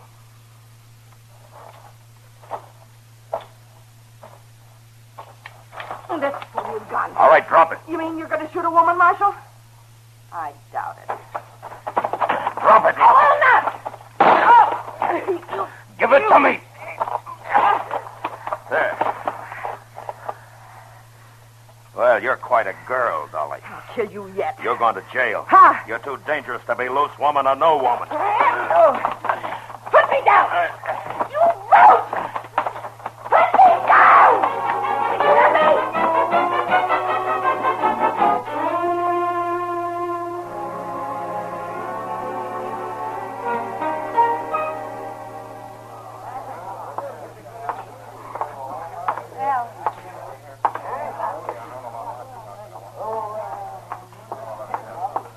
Hello, Matt.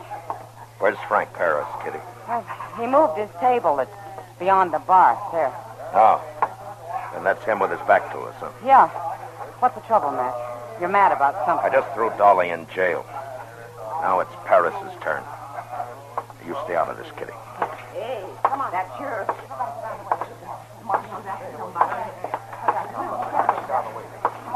What's going on here? What's all this? Oh, it's the Marshal. You're all through, Paris. And don't try anything. What's the trouble now, Marshal? There's no woman near my table. And there won't be, not for a long time. Dolly Varden's in jail. What? She tried to shoot me a little while ago, and I threw her in jail. Oh, I see. Well, maybe she's better off there. She did cause a certain amount of trouble around here. She can't see it that way, Paris. She thinks it's all right to lock up a man, but not a woman. What's all this got to do with me, Marshal? You're going to jail, too. You can't arrest me. I'm not arresting you. There's no proof of anything against you. I got Dolly now on attempted murder, but nobody's caught you doing a thing. Come on, Paris, let's go. No, you just said it. You can't arrest You're going to jail, Paris. And tomorrow you're leaving Dodge. You're clever, but you're crooked. And Dolly's in it with you. That's all I need to know, proof or no proof. I should have stopped you the day I got back. I told you, Marshal, that there's too much money here. I don't want to leave. I'm not arguing with you. I just wanted everybody here to know about this. We were doing fine till you came back, Marshal. You're in the way now. Don't be a fool, Paris. I'll chance it. Oh, my hand. You got my hand. My hand. You're lucky I didn't kill you. Now you walk out that door. Doc will take care of you in jail.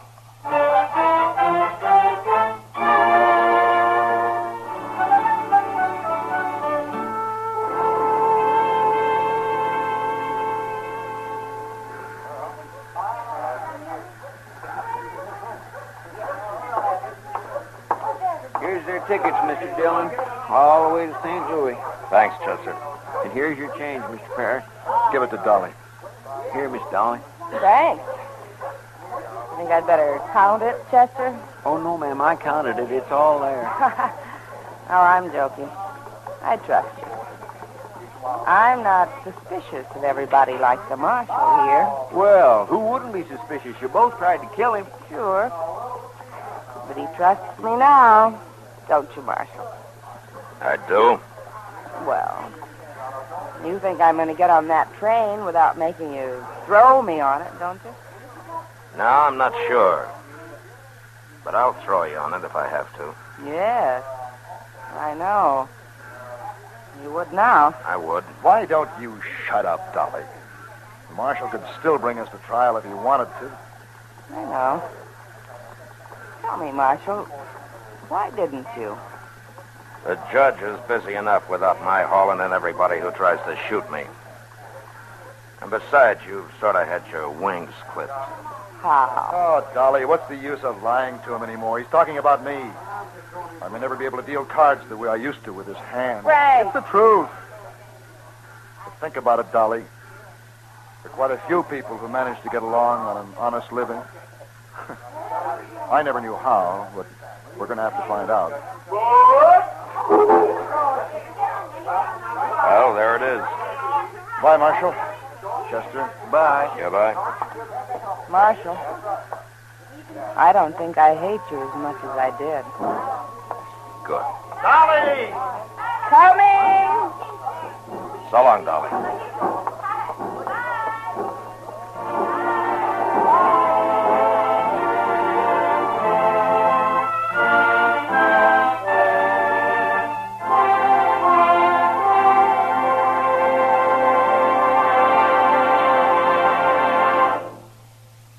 Gunsmoke, under the direction of Norman McDonald, stars William Conrad as Matt Dillon, U.S. Marshal.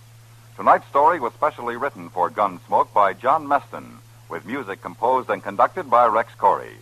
Featured in the cast were Virginia Gregg as Dolly, with John Daner as Paris, and James Griffith as Witherspoon. Harley Bear as Chester, Georgia Ellis as Kitty, and Howard McNair as Doc. Gunsmoke has been selected by the Armed Forces Radio Services to be heard by our troops overseas. Join us again next week as Matt Dillon, U.S. Marshal, fights to bring law and order out of the wild violence of the West in Gunsmoke.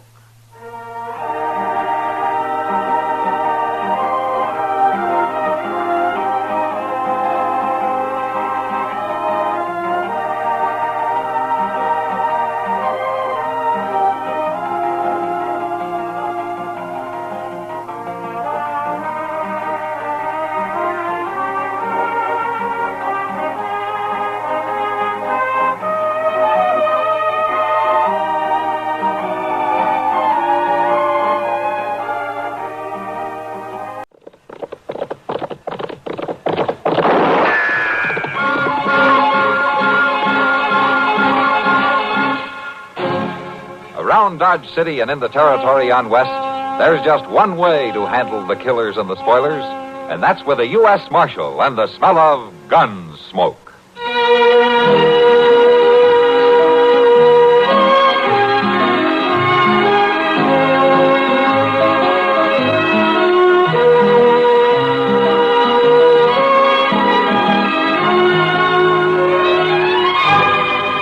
Gunsmoke, starring William Conrad. The story of the violence that moved west with young America. And the story of a man who moved with it. I'm that man. Matt Dillon, United States Marshal. The first man they look for and the last they want to meet. It's a chancy job, and it makes a man watchful. And a little lonely.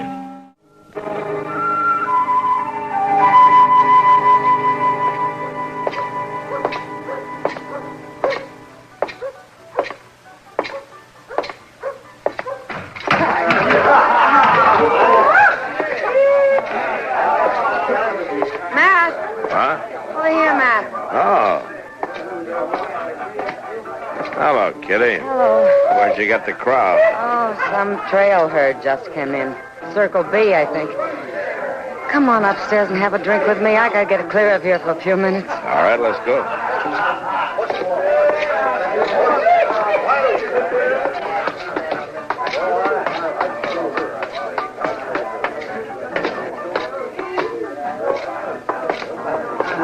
You ever get fed up with it, Matt? With what? Everything. Come on in. Make yourself to home. Thank you. What's bothering you, Kitty? Oh, nothing special. Just the whim-whams, I guess. Who has a drink, huh? Okay. You know, since you're so fed up, why don't you get out of it? Go back east. And get married and settle down? Yeah. Nice, quiet bank clerk, tub of wash, cook stove. And kids. I'd like kids. Let's have that drink, huh? Ah. Here you are. Thanks. Oh, I'm not getting out, and neither are you. So let's live while we still... Oh, if that's some drunken herder, so help me, I'll... Yes? Well, let's sit downstairs. The marshal was up here. Come in. Matt. What's on your mind? I thought maybe you could give me some information, Marshal. I'm looking for some folks named Crail. Mr. and Miss John Crail.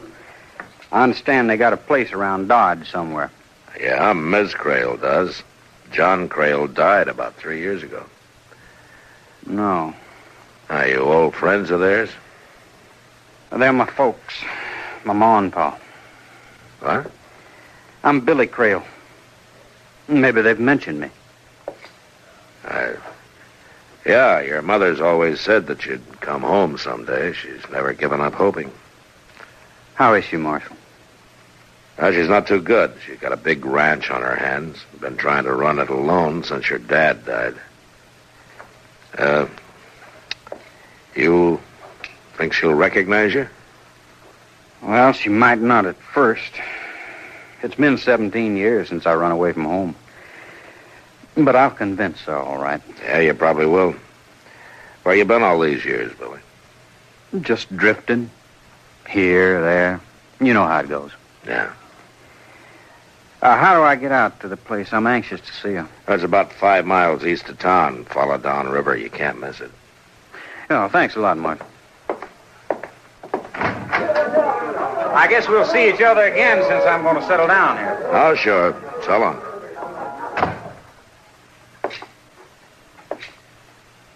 All right. Let's have it.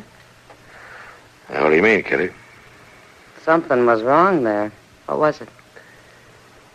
Just this, Kitty. A few years ago, Miss Crail asked me to try to trace her son. I did it. And I didn't have the heart to tell her.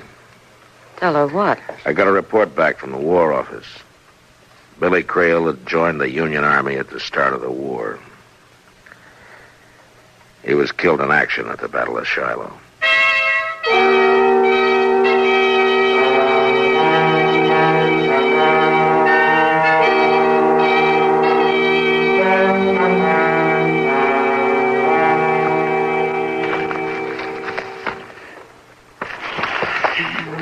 Dog it all, Mr. Dillon and I went through these cussed circlers like I'm blue in the face.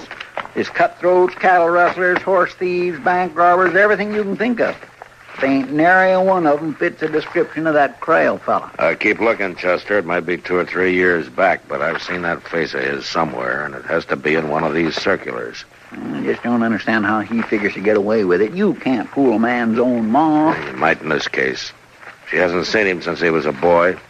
She's pretty old now. Her eyesight's failing her. Her memory's none too good. Well, what with that ranch, all the money she's got put by, he sure stands to come out of. Wait a minute, Chester. Find something, Mr. Dillon? Uh-huh. Yeah, I thought so. Well, it sure does look like him, all right. It is him, Chester, 3 years ago. Height 6'1", weight 185, sandy complexion. Sure fits him. Wanted in Lubbock for questioning in connection with holdup of the Lone Star Bank. Previous arrests, Pecos Crossing for cattle theft. Acquitted for lack of evidence. Convicted San Antone 8 years ago, armed robbery. Served 4 years, paroled. Known associates Nate Barger, a Ponca City kid. Reward $1,000. Calls himself Johnny Red. Well, Chester? Yes, sir? Let's go get him.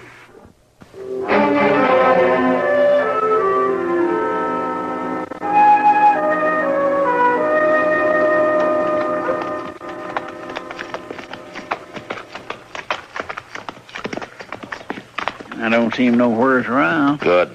I was hoping I could talk to Ms. Crail first.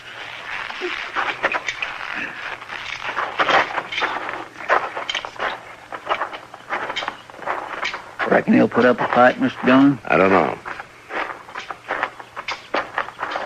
Who is it? It's Marshal Dillon, ma'am. Well, if this ain't a surprise now. Come on in. Set a spell, Marshal. Oh, thank you, Miss Crail. Good to see you, Marshal. And you, too. Mr. Proudfoot, ain't it? Yes, ma'am. I wasn't too sure. My eyes ain't quite... come on in, gentlemen. Land's sakes, I do like company. Seems like nobody ever comes out this way no more. Now, set yourselves down there now. Well, thank you. Rest your feet. I'll get you a cup of coffee. No, don't bother, Miss Crail. We don't have much time. Oh, time. Won't take no time. Got it already made. Just fixing to have some myself. Land alive, but body can't do a little something for her company. She ain't fit to have none. Yes, ma'am, I guess it does get pretty lonesome out here. Well, it did. I got a big surprise to tell you about, Marshal. You mean your son? Shucks. The way gossip flies round Dodge City, a body don't have a chance to get ahead of it. He's come home, just like I always knew he would. Has he changed much, Miss Crail? Oh, good heavens, yes. He was just a boy when he went away. Now he's a grown-up man. Fine, strong. But there's no doubt in your mind that this really is Billy. Oh, why, that's downright silly, Marshal. You can't fool a mother. She can always tell her own. Why, the second Billy walked up on that porch and said, "How are you, Ma?" I knew him, just like that. I see. You know, I'd been sort of going downhill since John passed on. Work was hard, and seemed like I'd kind of lost my reason for living. I don't think I'd have lasted, Marshal. Well, now, But it's different now. Why, I'm happier than I've been in years. You sure seem to be. My son has come home.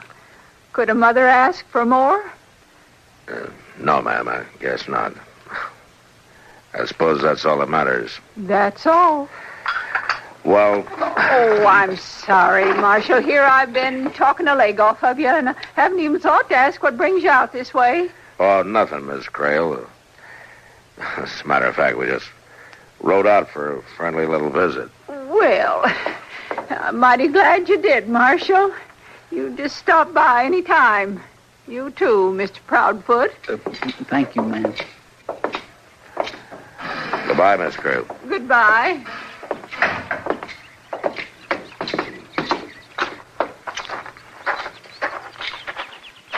Well, you couldn't have done nothing else, Mr. John.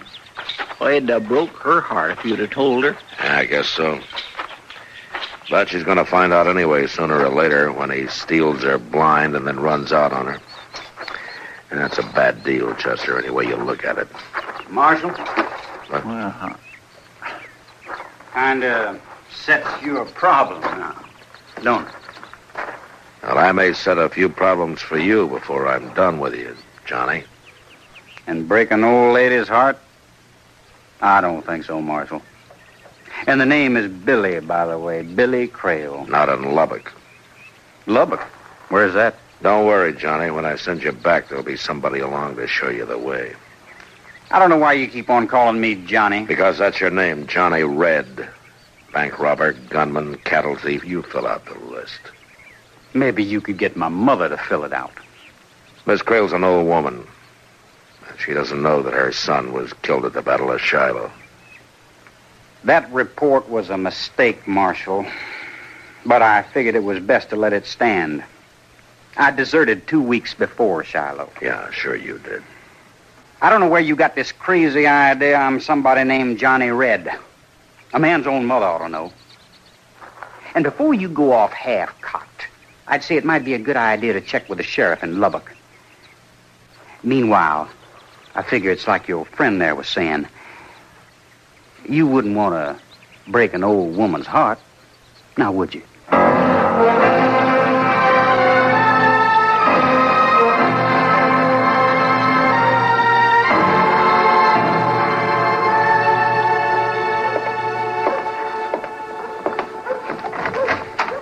Afternoon, Mac. Oh, come on in, Doc. How are you? Oh, terrible, Matt. Lost another patient this afternoon. Oh, somebody die? No. You figure on that happening. But you don't count on them getting well on you. And they don't very often. Well, who was it that pulled this mean trick on you? Old Lady Crail. Oh? Mm-hmm. A month ago, I wouldn't have figured her to live through the winter. Even thought she might leave me something in her will, but doggone it, she was jumping around out there this morning as chipper as a young filly. Threw away all her medicine, told me not to even bother coming out anymore. She's a young mother now. It's no joke, Matt. That's exactly what it is. That boy of hers has been home 3 weeks now, and it's made a new woman out of her. Yeah. Only he's not really her boy, Doc. He's not really her boy? What do you mean? He's an ex-convict from Texas. I had a reward circular on him from Lubbock. Oh, now, wait a minute, man. Now, he might be able to fool other people, but his own mother... I know, Doc. A mother can always tell her own. And that's right. Well, maybe this is the exception that proves the rule. Well, if you really think that, and if he's wanted, well, then why don't you go out there and arrest him? Because I got no charge against him. I wired Lubbock. It seems that he was wanted, but he's not anymore. They'd already picked him up, and then they turned him loose for lack of evidence. No, I just can't believe that, Matt. If he's not Billy Crail, well, then what's he up to? Huh? You know how much that ranch is worth, Doc? And Miss Crail keeps every cent she's got out there at the place because she doesn't trust banks. Now, what more reason would a man like that need? You better come quick, Mr. Dillon. Well, what's wrong, Chester? Jake just brought Simmer on stage in. He got held up right outside of town. They shot the guard.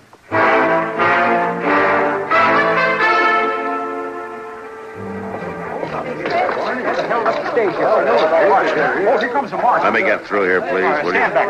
Give room. Please, will you stand aside?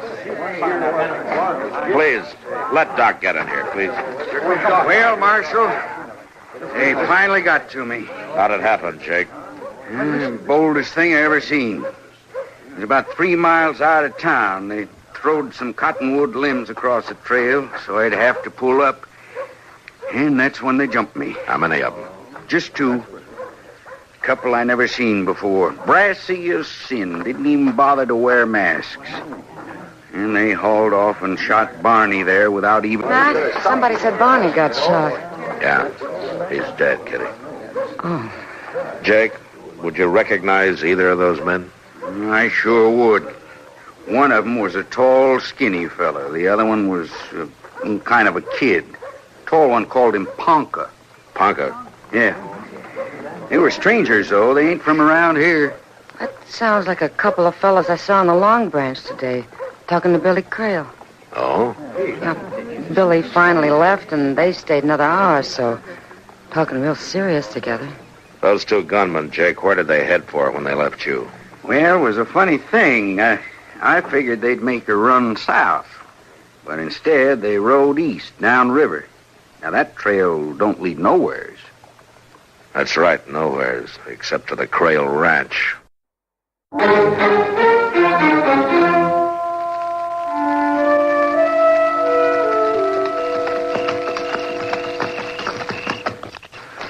Not a sign of life, Mr. Dillon. Looks real quiet. Yeah. Too quiet, maybe.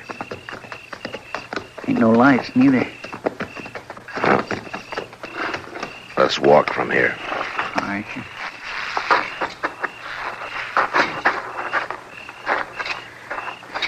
All right, now watch yourself, Chester. Yes, sir, I will.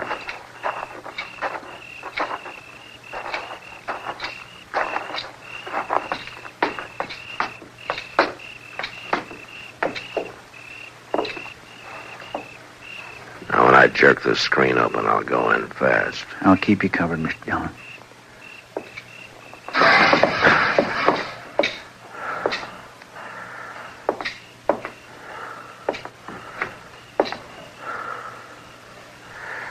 All right, Chester, come on in. See if you can find a lamp. I think there was one over here on the table the other day. Oh, yeah. There it is. All right, light it and then bring it over here. Yes, sir. Here you are. Oh, my. Hold the lamp down, Chester. Mr. Dillon? Yeah. She's dead. She's been beat bad, too. Yeah. Well, it's not questioning that he's wanted for now. It's murder. Reach! What? Both of you! What? Oh. Aren't you, Marshal? Who were you expecting, Johnny? Nate Barger and the Ponca City Kid? That's right. They're down there digging by the riverbank, but they'll be back. They won't find what they're looking for. Well, who shot you? I don't know which one of them it was. It don't matter, though. I'll last till they get back. But not long enough for a murder charge, Marshal. Now, don't try for your gun, Marshal. I'm not that much of a fool, not with yours on my back. I wouldn't want to shoot you. I got nothing personal against you. But your way of handling this ain't the way I aim to. Put out that lamp. They're coming back. They're out there now. You stay where you are and stay quiet. I gotta get to a window. All right, Chester, let's ease out the back way. Come on. Yes, sir. Over here.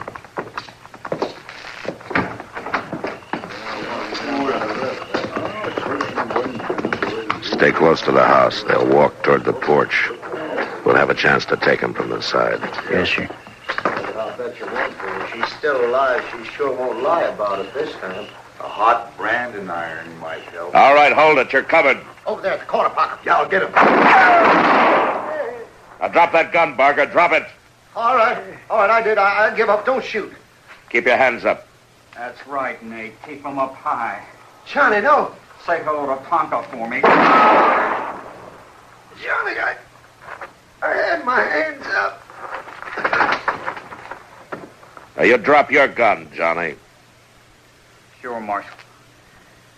I'm through with it now. He had his hands in the air. You had no call to shoot him.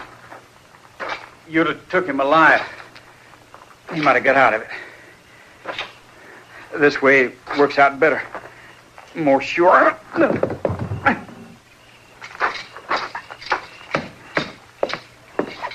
Johnny? Yeah, Marshal. And I guess you know how you stand. You don't have a chance. It don't matter.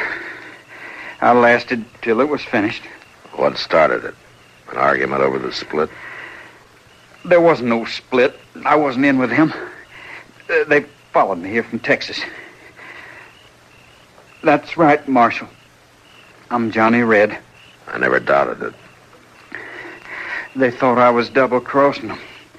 They laid for me out here at the ranch. They thought they'd killed me. And her. They beat her, Marshal. Trying to find out where she kept her money. But she wouldn't tell. She lied to him. Said it was buried down by the riverbank. Where is it buried? No place. I took it into the bank for last week. You what? I figured it wasn't safe for her to keep it here. Yeah. So you still think a mother can't tell, huh? Sure, Marshal. I've been called Johnny Red for years now. But my real name is Billy Creel. I wasn't lying about that. She was, my mother. She... Oh, Mom.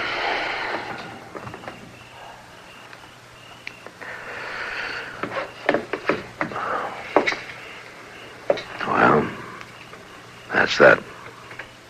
He was Billy Creel after all. Yeah. Oh, if he'd only just stayed away, hadn't come back home, she'd still be alive. It was her own son, you might say, that caused her death. Doc says she wouldn't have lived through the winter anyway. And Billy made her happy for 1 month at least. I don't know, Chester.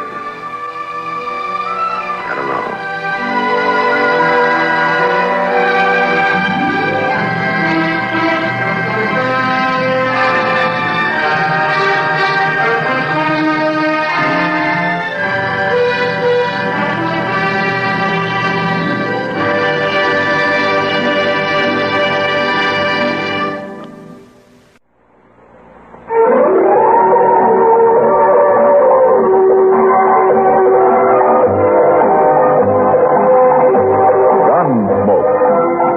Directed in Hollywood by Norman McDonald, stars William Conrad as Matt Dillon, U.S. Marshal.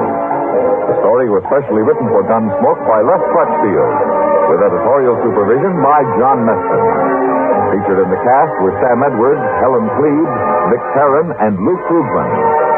Harley Bear is Chester, Howard McNear is Doc, and Georgia Ellis is Kitty.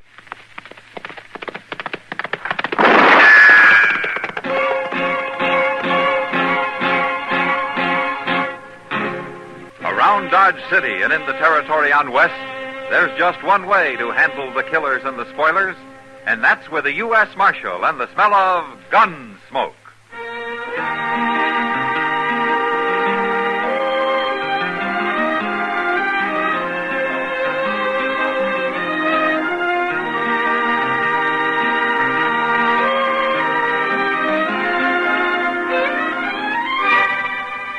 Gunsmoke, starring William Conrad, the transcribed story of the violence that moved west with young America, and the story of a man who moved with it.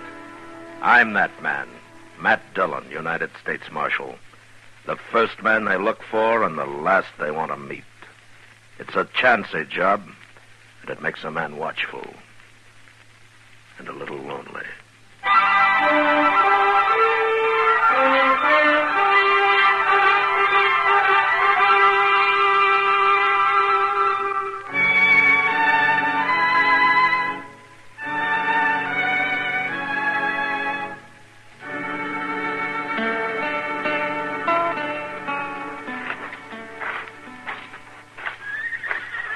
Say, look in the window over there. In the restaurant, Mr. Dillon. What? Doc's got himself a girl. What? Well, I'll be... I never saw her before, Chester. He's waving at us. He wants us to come in. Oh, all right. Look, you come in and say hello and then go on out of the telegraph office, huh? Might be important. Okay, sir. That girl must be a real good friend, Mr. Dillon, if Doc's buying her dinner. Yeah, if he is. He better be. Hey, she ain't half ugly. I wouldn't put it exactly that way to her. Oh, well, hello there, Matt. Chester. Hello, Doc. Well, Abby. Abby, this is Marshal Dillon. And Chester Proudfoot. Abby Twilling. How do you do, gentlemen? Miss Twilling. How do you do? Sit down, sit down. Well, thank you, Doc. Well, I'll be back directly, Doc. I got to go across to the depot. There's a telegraph waiting for Mr. Dillon. I'll be here, Chester. Okay, sir. I'll hurry. Doc's been telling me about you, Marshal. Oh? Oh, now, don't look at me like that now, man. And she wants to know all about Dodge. And I've been trying to tell her what to expect. Well, in Dodge, you can expect almost anything, Miss Twilling. So I hear. But Abby's seen her share of violence, Matt. She was a nurse in the war. Oh? Well, that's how I met Doc. We worked in the same hospital for nearly a year. Oh, best doggone nurse I ever saw.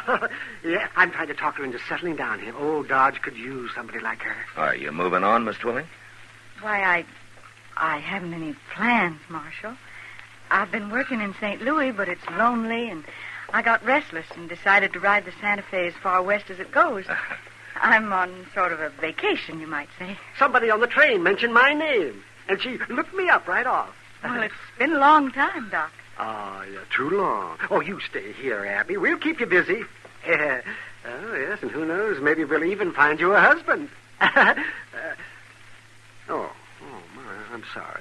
Oh, that's all right, Doc. You see, my husband was killed in the war, Marshal, the first year. That's why I went into nursing. Oh, I see. Well, I think I'd better get back to the hotel. I'll take you, Abby. Yes. You going to wait here for Chester, Matt? Oh, he's coming now. It is a pleasure to meet you, Miss Twilling. Thank you, Marshal. Good night. Good night. I'll see you later, Doc. Sure, Matt. This way, Abby. Well, Chester. Miss Twilling, Doc. Well, I got it, Mr. Dillon. Here you are. Oh, thanks, Chester. Sit down while I read it. Who's it from? It's from Wyatt Earp out in Arizona. Tis? Is he coming here? No. No, it says, Coney Thorne released from state prison last week. I hear he's looking for you, so you better go on wearing that gun a while longer. Good luck, W. Earp. Who's Coney Thorne, Mr. Dillon? What's he want of you? Well, I expect he wants to kill me, Chester. What? What for? Well, I arrested him out in Arizona a long time ago. He was one of the suspects in the stage holdup. So I had to bring him in, even though I thought he had nothing to do with it. Well, then why'd he go to prison? Well, I wasn't on the jury, Chester. And anyway, I left that part of the country before he was tried. I heard later that he was sent to prison. Well, you didn't have nothing to do with it. Now, I arrested him. And according to this telegram, he thinks I had a lot to do with it. And he's really coming here, huh? Coney Thorne wasn't a bad man, Chester. But prison may have changed him some. Yeah, he'll probably be here next week sometime.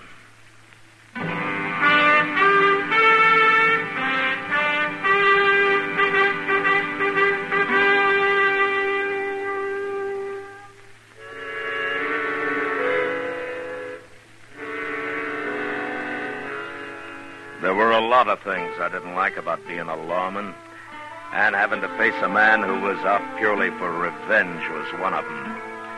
It didn't matter what his reasons were. When Coney Thorne arrived, I'd have had to shoot it out with him. A man who'd traveled all the way to Dodge City from Arizona wasn't going to be put off by argument. However, a week passed, and he didn't show up, and I began to hope that maybe he'd changed his mind. Until one day when I was sitting with Kitty watching the crowd from the porch of the Dodge house. Well, must be supper time. Here comes the noon stage. The way he's driving those horses, he shouldn't be late. She's never been on time yet unless there was an Indian scare going on. Not many passengers. 3. No, another one getting out. Yeah. All strangers. No, not all of them, Kitty. Not to me. What? That last man who got out. I've been waiting for him. Coney Thorne? I might as well get this over with right now. Look, Kitty, you better go inside, huh? Yeah, I sure will. Good luck, Matt. Yeah.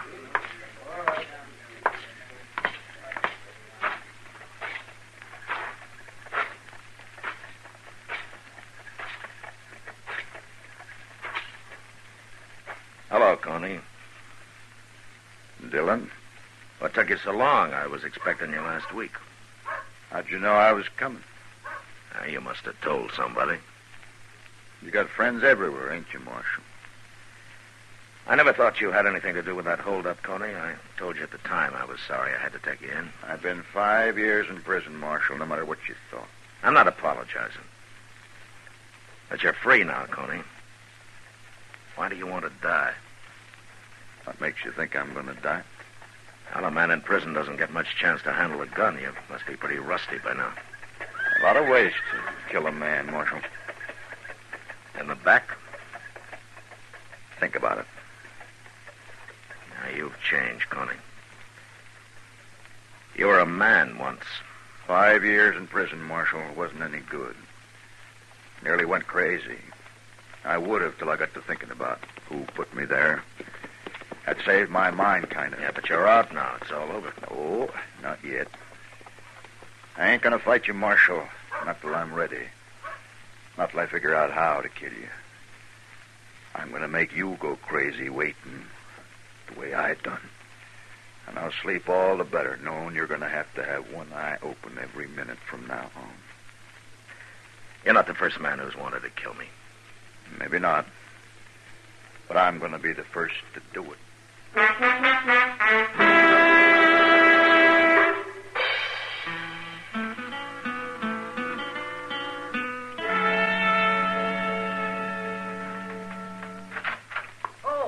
Oh, good morning, man. Hello, Doc.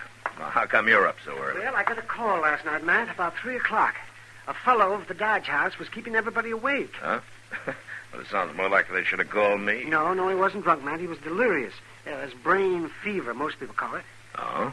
Well, I couldn't leave him there alone, so I got Abby Twilling to take a room next to his. The first chance you got, you put her to work, huh? Well, a man that sick has to have care, Matt.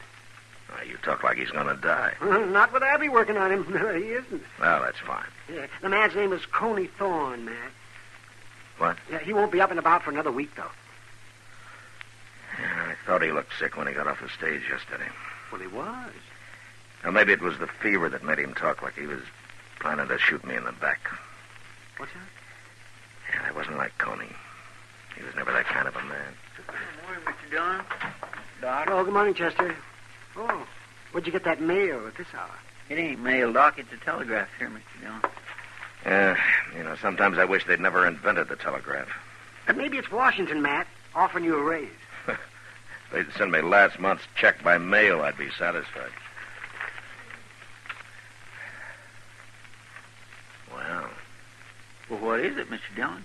It's from a U.S. Marshal in Phoenix. He says if Coney Thorne has left Arizona, he's broken his parole. And if he turns up here looking for me, to arrest him. I didn't know he was on parole. No, neither did I. But they're willing to pay the expense of sending him back under escort. You going all the way to Arizona with him, Mr. Dillon? No, of course not. I'll hire somebody. Well, you can't put that man in jail, Matt. Now, why not? He's too sick. And I won't have Abby nursing a man in jail. It's bad enough in the hotel. Well, as long as he can't run away. He'll be in bed for a week. And if you don't tell him about this, he won't run anyway. Okay, Doc. I'll leave him alone. For a week.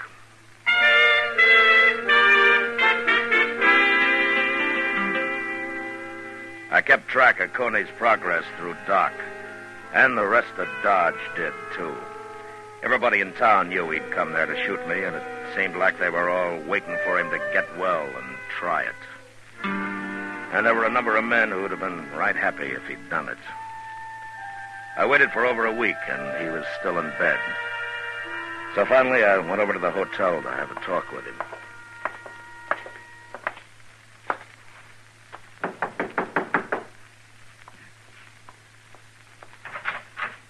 Oh, Marshal Dillon. Hello, Abby. Can we come in? Why, of course. Come in. Thank you. Hello, Chester. Hello, Miss Twilling. Oh, where's your patient? Oh, this is my room, Marshal. He's right through there. I have it arranged this way so he won't be disturbed. Now, is he still sick, Abby? He's better. Well, Doc says that he could get up. Please, Marshal, give him a little more time, a couple of days. It's very important. It is? I know what he came here for. It doesn't matter to you if he stays in bed a while longer, does it? No, but if he's well, why are you keeping him in bed? It's good for him. Coney needs a rest like this. You've no idea how much he needs it. Please, Marshal. Abby. Yes? You got to know Coney pretty well, haven't you? Yes, I have. What kind of a man would you say he is? He's a good man, Marshal. But he's suffered a lot being in prison the way he was, and, well, it's like soldiers I've seen who've been through too much. They change for a while, anyway. But if they're given a chance, the right kind of a chance, they find their way back sometimes. That's what you're doing, giving him a chance, huh? I'm trying, Marshal. Well, how does he feel about it? I'm not sure yet. Chester. Yes, sir? I changed my mind about talking to Coney. Come on. Okay. Thank you, Marshal. I guess I'll know how you make out, Abby. One way or the other. I swear I don't understand what you was talking about, Mr. Dillon. Well, I don't understand it either, Chester, but my guess is that Abby's fallen in love with him. What? Oh, no, that don't make sense. That seldom does. That doesn't keep it from happening. No, sir. My, kind of scary, ain't it? Well, Abby's a little scared. She's not sure about Coney. But anyway, he trusts her enough to have told her about being out on parole. That's why she figured I'd heard about it and had come to arrest him. What you gonna do? Well, Abby asked for a couple of more days, Chester. I think she deserves them.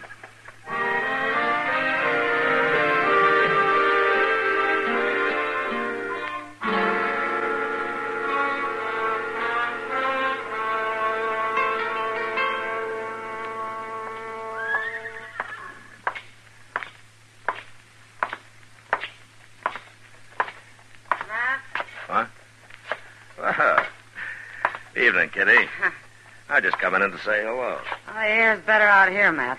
I never saw that saloon so crowded as it is tonight. Oh, a couple of new herds arrived today. Yeah, I know. I've danced with every cowboy that came with him. I had to get out of there while I could still walk. Well, as long as they're dancing, they're not fighting.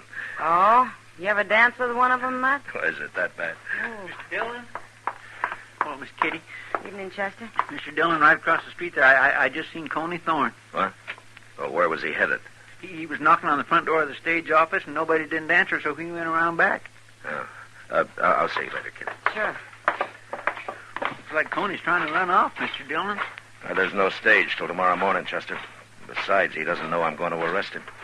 Well, at least he didn't come gunning for you as soon as he got out of bed. Well, maybe he wants to be sure of a seat on the stage first. You said he went around to the back of the office? Yes, sir, right up the alley here. Yeah. Look, you better stay back a little, huh? Being in bed so long might have made Coney a little nervous. Well, yes, sir.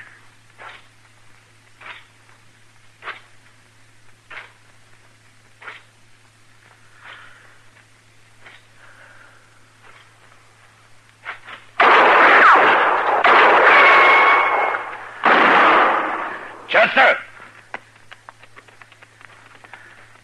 You all right, Mr. Dillon? No, he didn't hit me. But I didn't hit him either. He had a horse waiting out there. Come on, if we hurry, we can still follow him.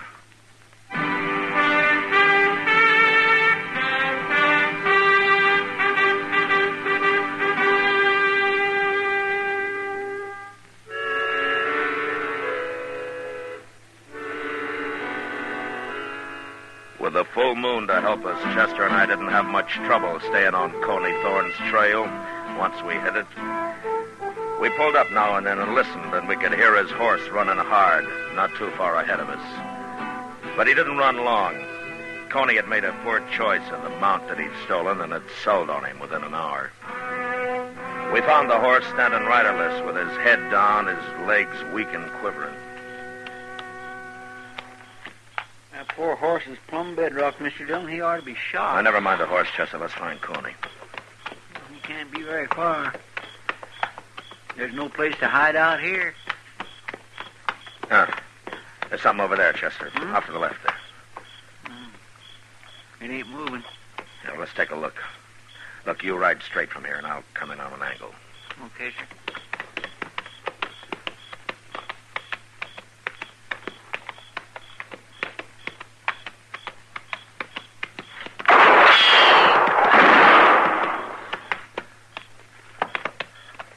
All right, ride in, Chester, but be careful.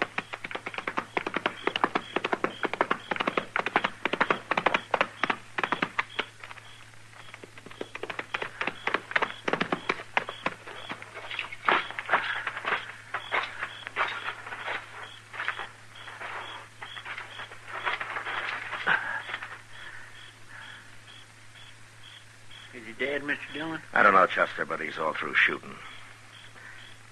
Yeah, Chester. Yes, sir. Been down here, take a look. Why, that ain't Coney Thorne. No. You ever seen this man before? No, sir, I don't know who it is. He ain't dead. No, but he's bleeding pretty bad. I'm afraid he soon will be. Who are you, fella? Hey, what's your name? Marshal. Yeah, that's right. I'm the Marshal. Now, why did you try to shoot me back in Dodge tonight? Can't do nothing to me now. No harm in talking. Heard that fellow was going to shoot you. That Coney Thorne? I don't know his name. I don't know nothing about him. Well, then what's he got to do with your trying to shoot me? Nothing. Only I figured I could do it, and they'd blame him. Oh, why? I never saw you before. Why did you want to shoot me? Kill a marshal? That'd be pretty good, wouldn't it? Kill a marshal? Yeah. Yeah, that'd be pretty good. Didn't work. You killed me.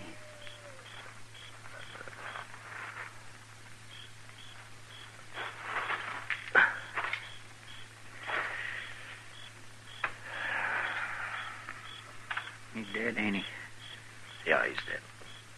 A darn fool. What good would shooting you have done him? Well, it made him feel better for some reason, Chester. But why? I don't know.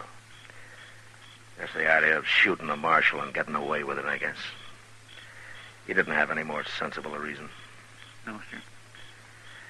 Well, let's get him buried. It'll be daylight before we get back to Dodge, as it is. I still got to find Coney.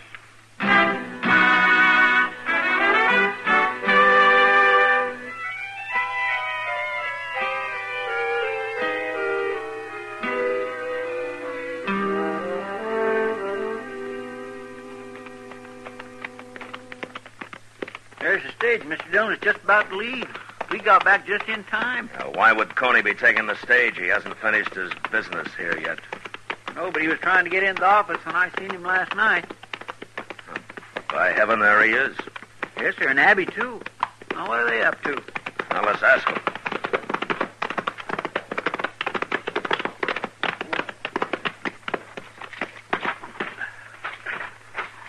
Let him stand, Chester. Yes, sir. Now, don't you do a thing, Coney. It'll be all right, I tell you. Why do you have to come back now? Good morning. Good morning, Marshal. You, going someplace, Coney? Well, I heard about last night, Marshal. But it wasn't me shot at you. You know it wasn't. I found the man that did it. I ain't gonna kill you. That's all over, Marshal. It is? It was like being crazy, Marshal, for a long time. And I got the fever, and Abby was there talking to me all the time, taking care of me. Now, somehow, I ain't mad at nobody. Well, I'm glad to hear that, Coney. Being in prison so long when I was innocent, it was bad, Marshal. Yeah. Look, Coney, you shouldn't have left Arizona. You broke your parole. I'm going to have to send you back. He's going back, Marshal. Right now. With me. What? We're going to be married. And then he's going to turn himself in. Is that true, Coney? I'll get another year. But Abby says it's the only way. You're going to get married, huh? We'll make out, Marshal. But please don't arrest him here. Let him go alone with me. It isn't much. You can give him that. Chester. Yes, sir? Go over to the telegraph office and write something out and send it to the Marshal in Phoenix, huh? Well, what'll I say? Tell him thanks for the warning. And tell him if Coney Thorne did leave Arizona and came here to shoot me, I'd arrest him quick. But knowing Coney, I think he's learned his lesson. He's got more sense. Yes, sir. Now get going. All of you.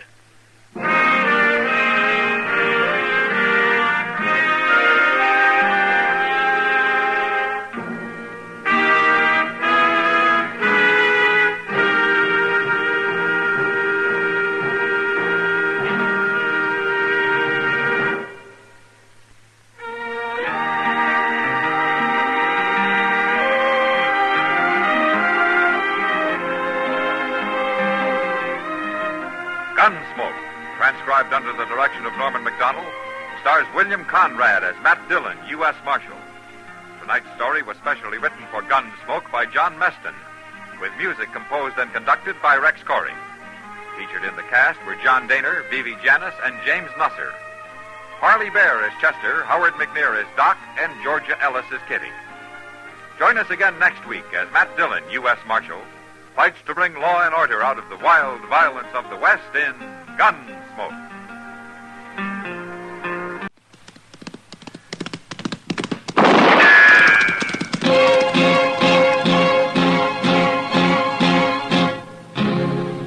Around Dodge City and in the territory on West, there's just one way to handle the killers and the spoilers, and that's with a U.S. Marshal and the smell of Gunsmoke.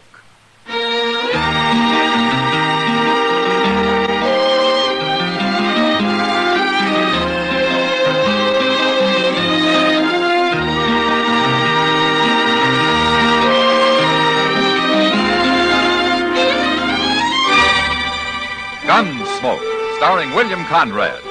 The transcribed story of the violence that moved west with young America. And the story of a man who moved with it. I'm that man, Matt Dillon, United States Marshal.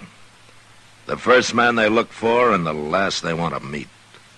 It's a chancy job, and it makes a man watchful and a little lonely.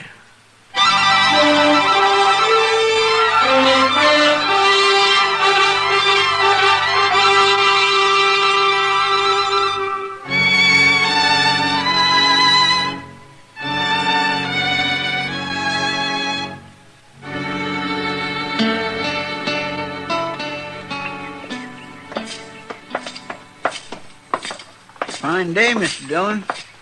Yeah. Well, ain't it? What? Oh, yeah, sure, Chester. Well, doggone it, the wind ain't blowing, it ain't raining, nor hailing, nor snowing, nor freezing, nor nothing, and if that don't make for a fine day up here, then I'm going back to Texas where it does. I'm sorry, Chester. I was thinking about Andy Hill. Andy. We'll find out about him in a couple minutes. Look, Chester, why don't you go over and see if the telegram's come yet, huh? I'll be waiting over there for you. Over where? Oh. Miss Kitty. I'll be back directly.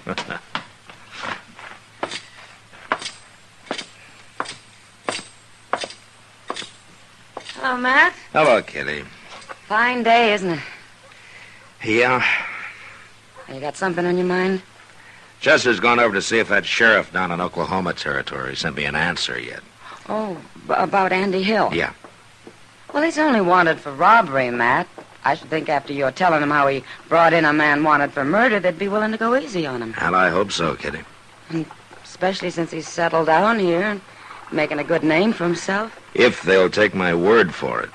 Well, the sheriff will have to take your word for it. He's probably never even heard of me. Hello, Miss Kitty. Marshal? Hello, Andy. Andy? Heard anything from Oklahoma, Marshal? Chester's over at the telegraph office right now. Oh. Well, I hope it's good news. Why don't you wait and find out, Andy? I'll find out soon enough, Miss Kitty. Right now, I got to shoe a couple of horses for Jim Buck. I promised I'd have it done by noon. Jim was telling me yesterday you're the best man he ever hired. Oh, anybody can ride shotgun, Miss Kitty. All you do is sit there and keep your eyes open. No, it's more than that. He trusts you. It makes me feel good to hear that, Miss Kitty. Goodbye. Bye. You know where to find me, Marshal. Yeah, sure, Andy. If there were more men like him around Dodge, it might not be such a bad place to live. Then I'd be out of a job, Kitty. You could find something else to do. Yeah, maybe. Morning, Miss Kitty. Well, hello, Chester. Here's the telegraph, Mr. Dillon. What's it say, Chester? Well, it's not... You better read it. Uh-huh. And sending Deputy Jack Haw to return Andy Hill for trial. Signed Bob Catlin, Sheriff. Well, he puts it real short, doesn't he? Yeah. He must have some reason for not giving Andy no chance. I will find out when this Jack Haw gets here, Chester. You gonna put Andy in jail, Matt? No. I'm not even going to tell him about this until I've talked to Haw. Andy's nice and gentle now, but he'll fight like a tiger anybody tries to arrest him. And he's some handy with a gun, too. Maybe he won't have to fight, Chester. Maybe I'll just send Jack Haw back home empty-handed. What if he's got a legal warrant for Andy? Well, there's going to be trouble, Kitty. One way or the other.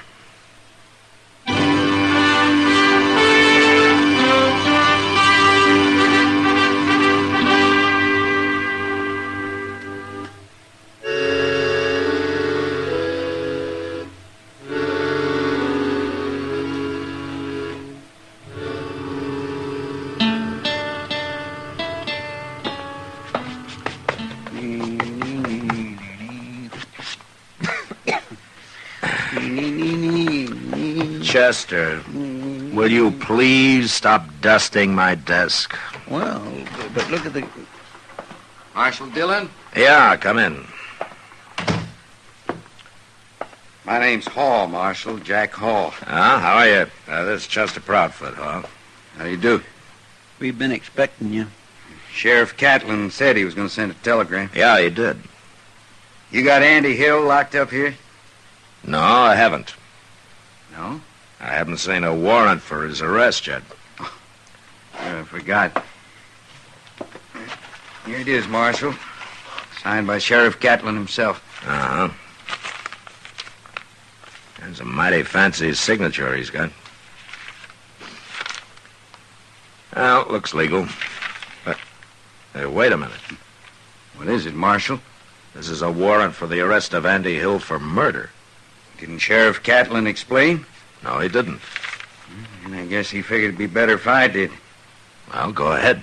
Well, the sheriff got your letter about Andy, how he brought in that murderer and how he's become a good citizen up here.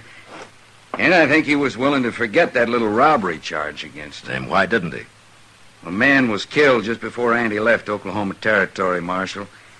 There was 3 witnesses to it, but we didn't know that until they decided to talk just the other day. And they say it was Andy who did the killing? That's right. Tried to hold up a saloon and killed the bartender. How come these witnesses waited so long? They was afraid. They thought Andy'd kill them for talking before we could catch him. Well, I guess they got to feeling guilty about it. I see.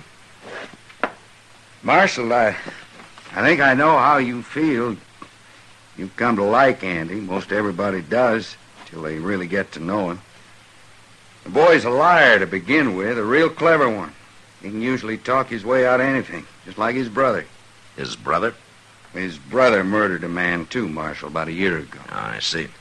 They're both liars, and they're both killers, Marshal. Don't feel bad about being taken in by Andy. They tell me just about everybody has been one time or another. They tell you? Well, I don't know him myself. I only been deputy down there for the last couple of months. I know a lot about Andy. Uh-huh. When do you want to start back, huh? I was thinking of taking the stage tomorrow morning. You staying at the Dodge House? Yes, I am. All right, come by in the morning. I'll have Andy here. Your town, Marshal. I'll do whatever you say. He'll be here in the morning. Unless he tries to shoot me.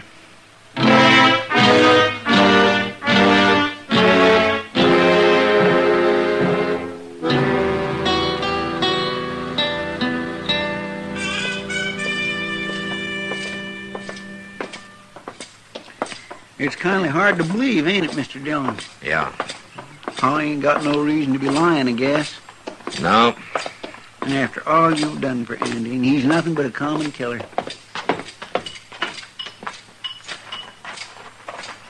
There he is, working over there at the angle. Custer, you wait outside here, huh? I may have trouble with him. All right, sure.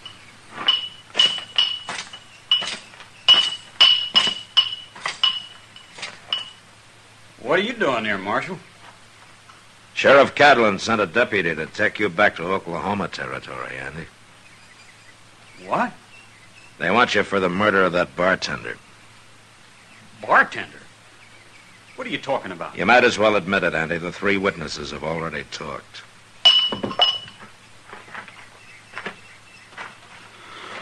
I don't know what this is all about, Marshal, but I didn't kill nobody. They got me mixed up with my brother. I heard about him. This deputy tell you? Yeah. What's his name? Jack Hogg. I never heard of him. He's got a warrant for your arrest, Andy, signed and legal. There's something wrong about this. I don't like it. And there's no reason why you should. Marshal, my brother killed a man down there, name of Bob Butler. I never knew him. I never even seen him. But this Butler had a cousin, and I heard he swore he'd kill one of us Hills for it, and he wasn't particular which one. That's got nothing to do with this, Andy. How do I know this Jack Hall ain't really Bob Butler's cousin? He could shoot me easy before we ever got back there. It's no use, Andy. I had a wire from the sheriff, and Hawes got a warrant signed by him now. You give me your gun. I thought you was my friend. I'm a lawman, Andy. Now, don't make me kill you. You would, wouldn't you? I don't want to. All right. Take my gun. But you're the same as killing me, Marshal.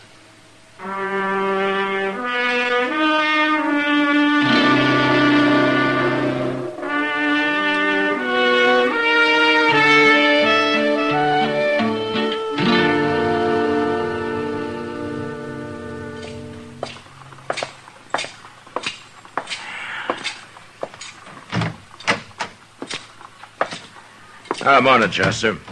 Andy? Morning, Mr. Dillon.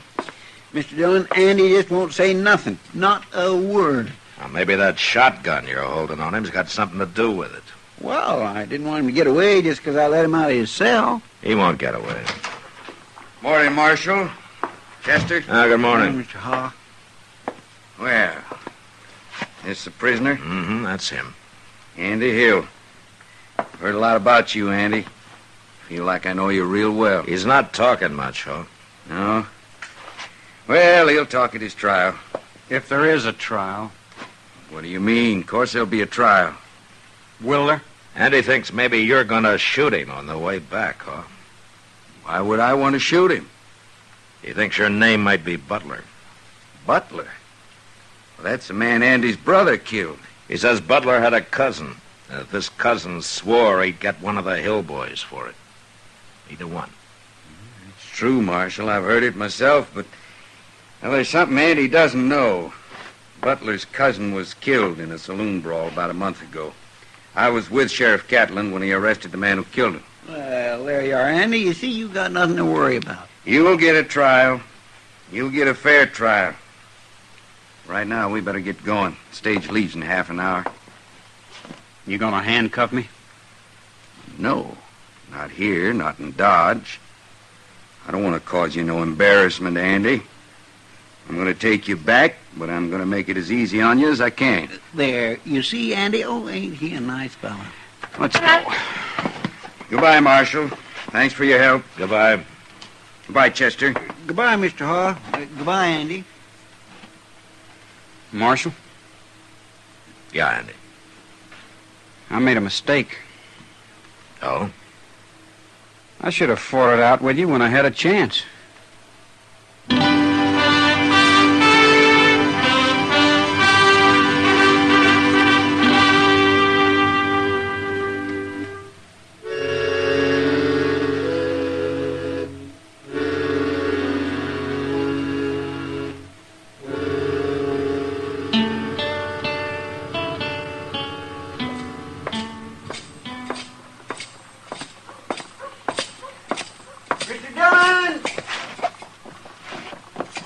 Oh, good morning, Chester.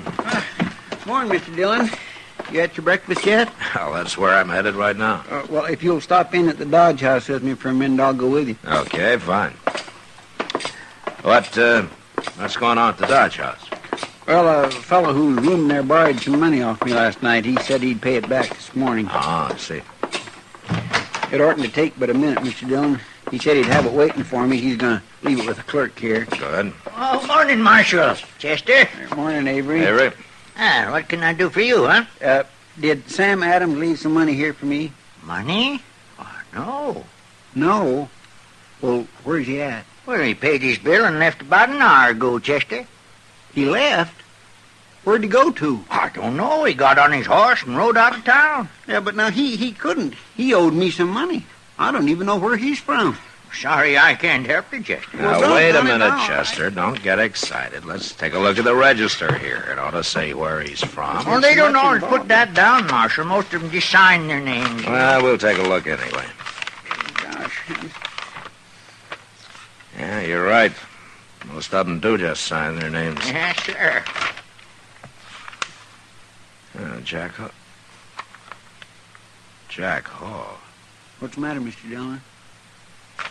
Hall's signature, Chester. Well, certainly Mr. Hall stayed here, but he's gone now, Marshal. No, he hasn't. That stage is just pulling out now. Where are you going, Mr. Dillon?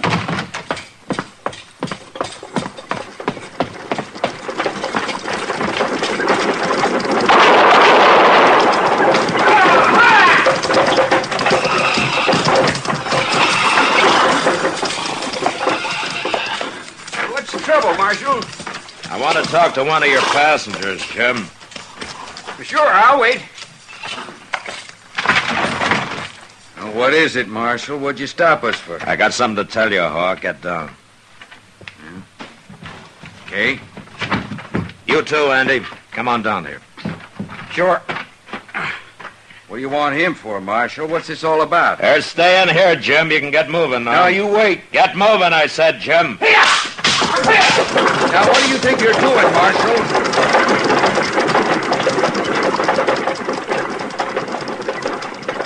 Now, why'd you do that? I said I had something to tell you, Hawk. You didn't have to send the stage off. You're not going anywhere. What are you talking about? I just saw your signature on the register over at the Dodge House. My signature? It's a mighty fancy one, Hawk. Just like Sheriff Catlin's on that warrant you showed me. What are you driving at, Marshal? Sheriff Catlin didn't sign that warrant. You did. You're smart, Marshal. Let's see if you're as fast with your gun as you are with your head. Drop, Andy!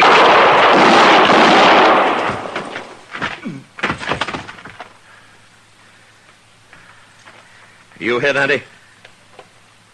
I'm all right, Marshal. You missed me.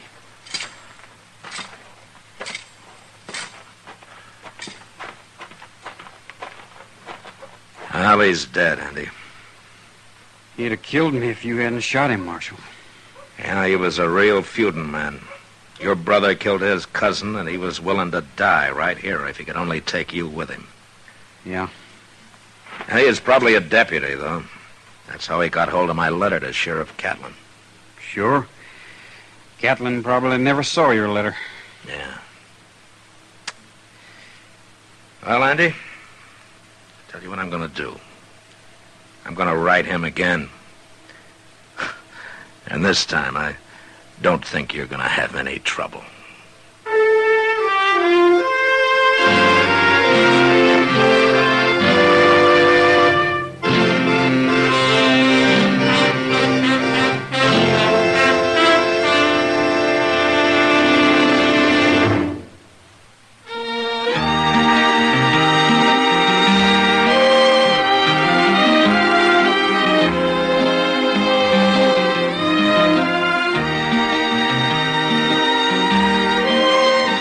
Gunsmoke, produced and directed by Norman McDonald, stars William Conrad as Matt Dillon, U.S. Marshal.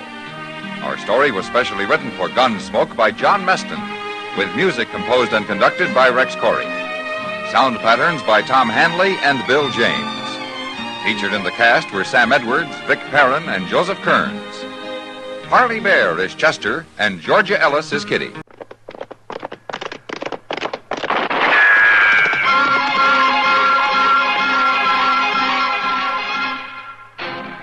Around Dodge City and in the territory on West, there's just one way to handle the killers and the spoilers, and that's with a U.S. Marshal and the smell of gun smoke.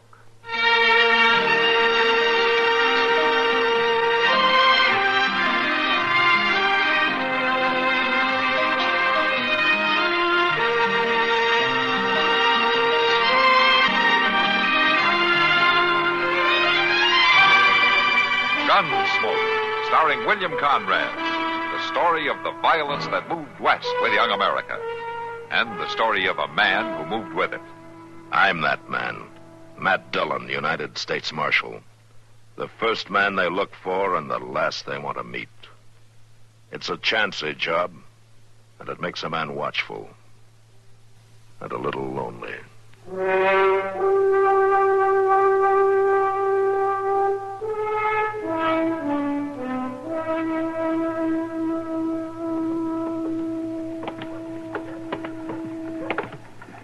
Man sure needs his dinner. Not one like that he don't have. He was feeding us better than that on the trail. Yeah, well, at least in there you don't have to look out for a rattlesnake where you sit down at the table. I'm going to get me something to wash that food down with right now.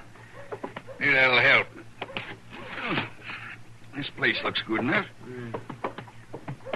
Now, Jake. Oh, senor. Oh, you run right into her, Jake. You bumped into her real hard. So I did. Run right into a pretty little gal. My basket.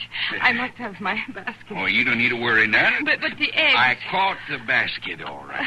May I have it, please? Well, now, seems to me you owe me a little something. If I hadn't caught this basket, it'd have dropped, sure, and them eggs would have all broke. Now, ain't that so, Ed? Sure, Jake. It was me as kept them eggs from breaking. I am grateful, senor. I figure you might want to thank me for the favor. I thank you, senor. Now, that ain't exactly what I mean. Pretty little gal like her'd know what I mean, wouldn't she, Ed? Sure she would, Sure Jake. She would. Just come here, I'll show you. Please, senor. Just a little kiss. No. After that. She's spooky as a brown. Come on now, stand still.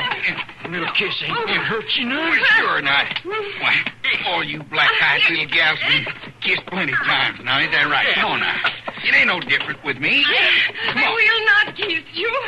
Let me go. No. Let me go. Look at her kick, Abner. You let her go. Put that girl down. Well, now, who do you think? Never mind who I am. You leave her alone. You got no call to You let her go, or I'll send for the law. Oh, we're just having some fun. Hell, fine brand of fun. Two hulks like you tormenting a young girl. Hey, come on, honey. You come with me. You two go along now. Well, now, look, we ain't done nothing. You get along. Nah. Come on.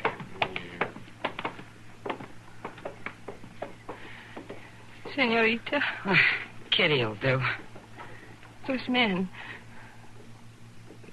they were wrong. I do not kiss. Yeah, I know, honey. Now, don't you worry. Come on inside. You can wash your face and calm down. Thank you.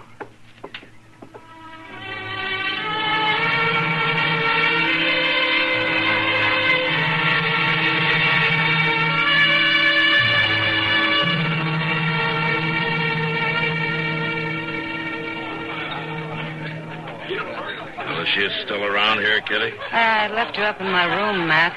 She was pretty upset. Did you find out who she was? Yeah, her name's Josefina.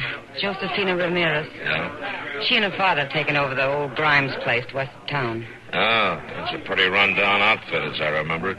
Yeah, I guess they're having a tough time of it. They haven't been here very long. Probably won't stay long either. That's pretty mean land. Matt? Yeah, what? Well, I was wondering if you had something awful important to do the rest of the afternoon. Nothing too important, I guess. Why? Well, she's a real scared girl, Matt. I'd hate for those two brutes to get their hands on her again. Well, what do you want me to do? I thought you might drive her out to her place.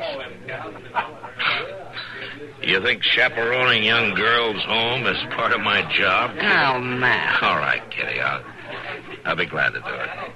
I'll have Chester hitch up a buggy and we'll get her out there in time for supper, huh? Thanks, Matt. I'll have her waiting out front. Guess there's no use looking for those two men, though. Why not? Well, if you took out after them, they're probably halfway to Wichita by now. Matt? I know what I'm talking about. I've seen you when you were riled. Well, you're about to see me riled again if you're not careful. You go on now. Get that buggy, huh?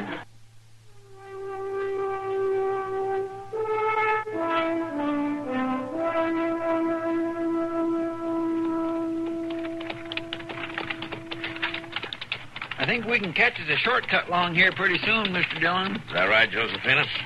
Yes, senor. There is a little road across the field after the next turn. Ah, well, we'll get you home before it really turns dark.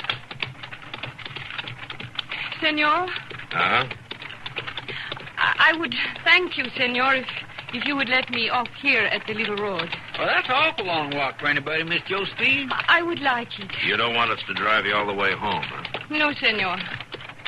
Look, Josephina, it's close to dark. I think maybe we better go on with you. Well, sure, it ain't no trouble. Just a little piece more to go, and now we've turned off.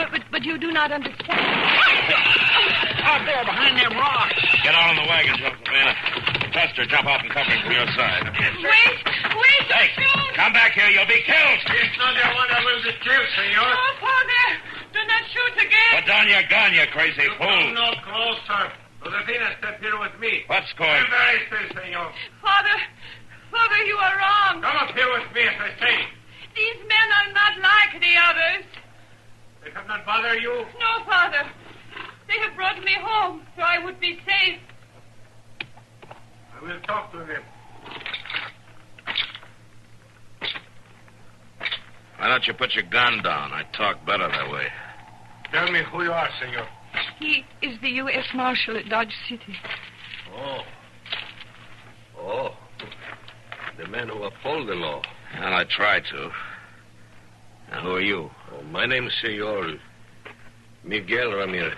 Now, do you always ambush people who come out to your place? Only when I fear for my daughter. Well, I can't blame you if I want to protect her. But if you're so worried about her, why do you let her go to town alone? See, it's not good, but we are in need of all the money we can earn, senor, to make this place go. The eggs have to be sold. Today, my cow is calving. I could not go to town, so I sent Josefina. There's no one else. She did not return in the daylight. You decided the worst had happened. Oh, Senor Marshal, you do not know how it can be. We have moved 4 times trying to find a good home. But for a young girl from Mexico in your country, it's not easy. Your man... Yeah. I know it can be bad. Now, look, Ramirez, you can't shoot everybody who comes out here, you know. I do not wish for trouble, senor. I came to your country. I hope for a better way to live. But if they bring trouble to my daughter... She's a good girl. Yeah, I know she is. If they bring trouble to my daughter, then I will kill them. This is the way it must be. You can't take the law in your own hands, Ramirez. That's the way it must be, too. I can kill. That won't do Josefina any good. Senor Marshal... Now, listen to me, Ramirez. I know things can be hard, but you'll get protection from the law like anyone else. But you let the law handle things. I protect my daughter. Yeah, but you'll have to be alive to do that. Do you understand? Senor. All right. From now on, you better see that Josephina stays close to home, huh? Custer, come on, let's get back to town.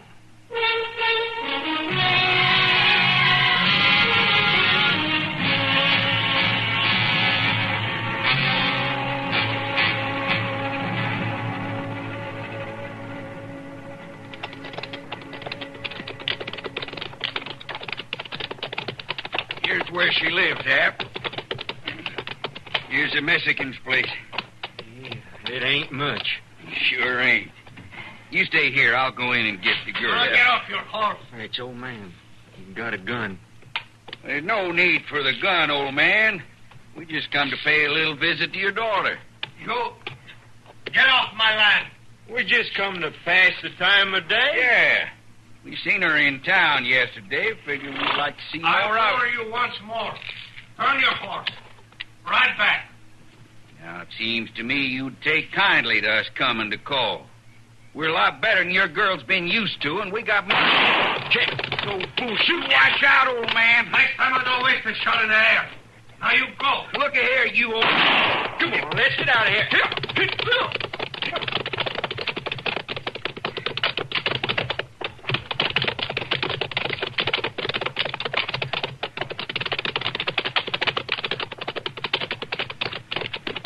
What are you doing, Jack? What are you stopping for? We're out of sight, ain't we? Yeah? We ain't gonna let no dirt farmer drive us off in his land. Here, what are you gonna do? You just come along with me. You see what I'm gonna do. Oh, I ain't so sure, Jack. You scared? Well, no. No, I ain't scared, but I don't want to go killing no old man. We ain't gonna kill nobody. We're just gonna pay a visit to that pretty little girl like we set out to do. How are we gonna do that? Get off your horse and tie him up. Leave the horses? Do like I tell you. Now we're gonna sneak back through the scrub. That little gal's gonna get a real surprise.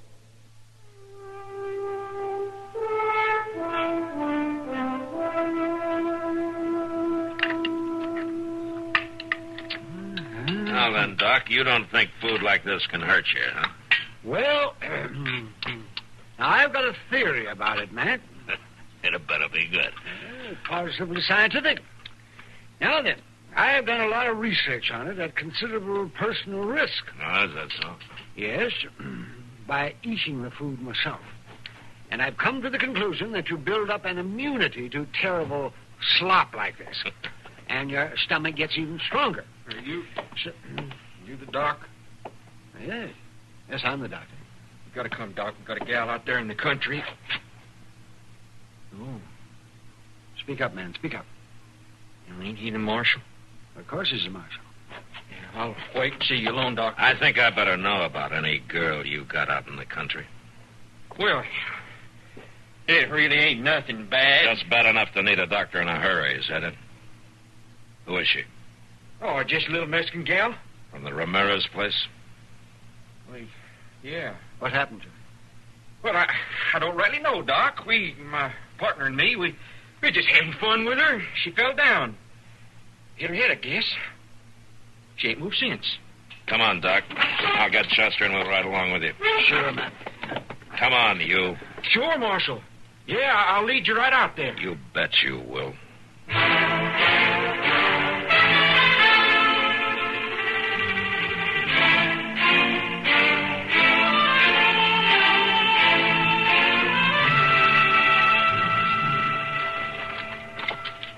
I left him right over there under that tree. Jack! Jack, I brung the doc. Well, he sure ain't answering you none. And he was there. Where's the girl? Right there. By that tree.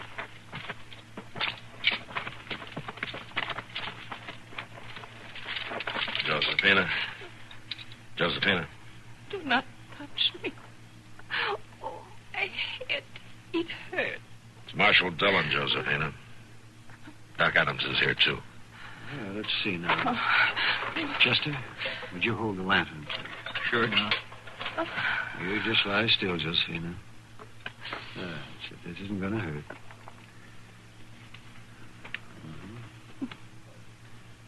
Can you tell me how this happened?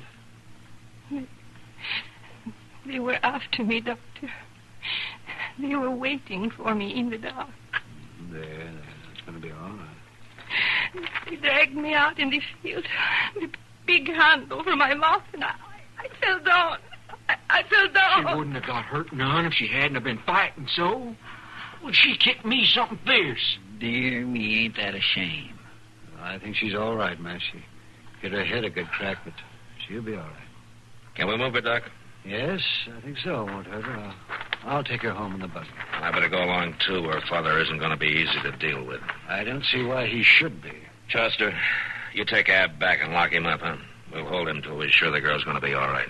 Yes, sir. I'll do that, Mr. Dillon. Well, I didn't hurt her none. The doc says she's all right. There's no need to lock me up. You ought to beg me to lock you up, rather than have her father out looking for you. Come on, Doc. Let's get her into the buggy.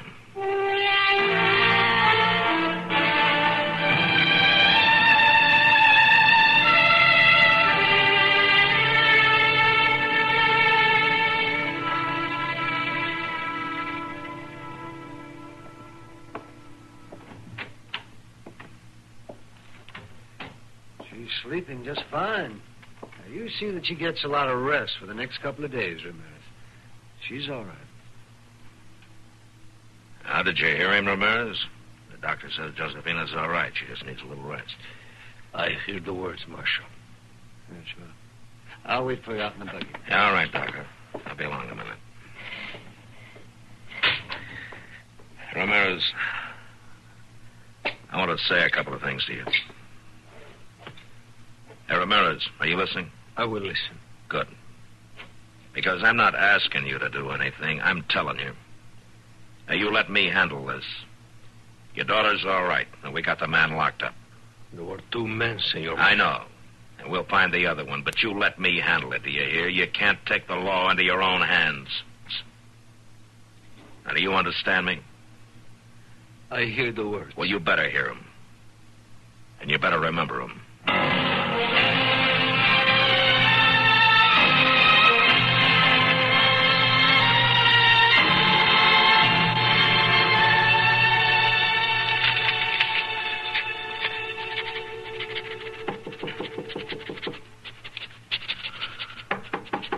Oh, come in. Come in.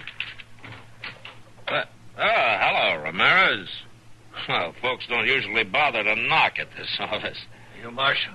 How's Josefina? Oh, she is well. Ah, good. Well, don't you want to come on in? No, senor. I can't say what I must say from the doorway. Now, Ramirez, don't get any crazy ideas again. We'll pick that man up one of these days. It is not necessary. Yes, it is. We don't want him to get away with that any more than you do. It is not necessary for you to pick him up. What do you mean? I brought him to you. Oh, where is he? He's just outside, senor. Outside? On my horse. He's tied on my horse. Yes, I see. I killed him, senor. Now I have come to bring you both of us.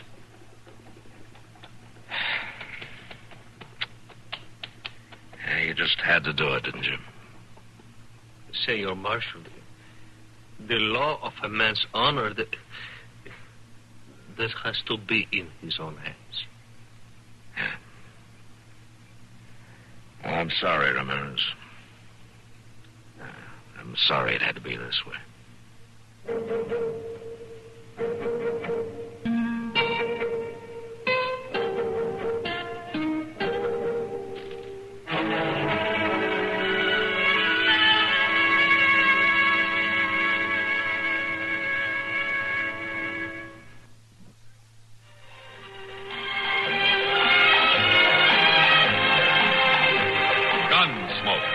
Produced and directed by Norman McDonald, stars William Conrad as Matt Dillon, U.S. Marshal. The story was specially written for Gunsmoke by Marion Clark, with editorial supervision by John Meston.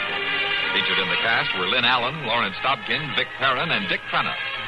Harley Bear is Chester, Howard McNear is Doc, and Georgia Ellis is Kitty.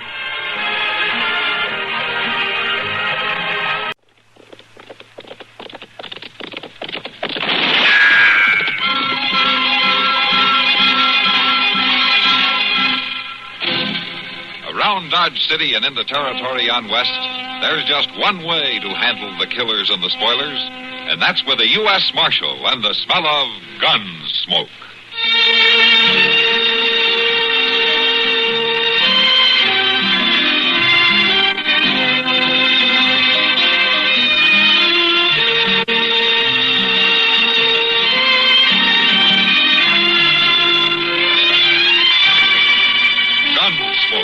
Starring William Conrad, the story of the violence that moved west with young America, and the story of a man who moved with it.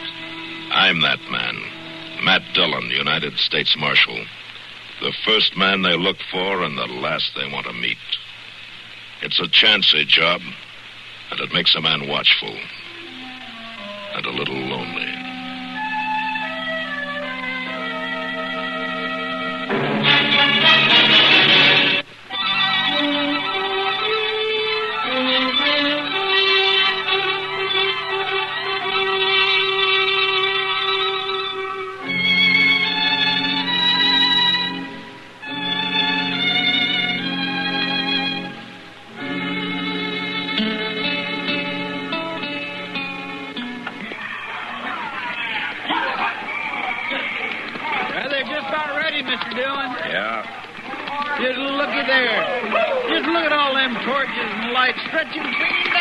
This is just about the biggest wagon train I ever seen leave, Dodge. Oh, the wagon!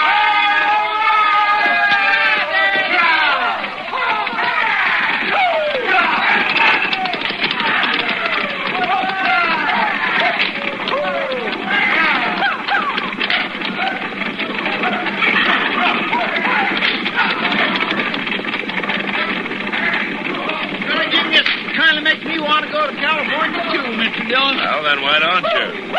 Well, no, I never really thought about it. And why are you saying you'd like to go? Well, why, it's all the excitement, I guess. The excitement will die down when the sun hits them tomorrow. Well, it's all this that makes me want to go and all that makes me stay. California! Yahoo! Oh, Chester, stop that. What's the matter with you? Do you have to do that right in my ear? Doggone it, Doc. I'm sorry. I didn't see you standing there. You didn't see me. I didn't. Hello, Matt. Oh, what's the matter with you? You wish you were going along? No. Why not? A lot of good-looking women in that train. Well, you got a point there, Doc. Hey, Mr. Dillon, I'm going to ride out and follow along with them, ways. Do you mind? All right, Chester. I'll see you later, Doc. Yes, I'll see you later. Oh, listen to him. Come on, Matt. I'll buy you a drink. You're pretty flush now that you've filched all you could out of that wagon train, aren't you, Doc? Not hardly. You can't get blood out of a turnip. You sure did try, though, didn't you? Oh, nonsense. That crowd's been here 3-4 weeks now, freeloading on Dodge. And you know it. They came clear from Ohio, Doc. I know that. Well, they got to freshen up their supplies somewhere, don't they? Oh, is that what they call it? And you got a real burn, haven't you? Well, no wonder. I'm tired. I'm tired, man. I'm tired of all this heat, this dust, these nights that are hotter than days. Crying babies I've never seen before and I'll never see again. I'm glad that mob's gone, Matt. I'm darn glad of it.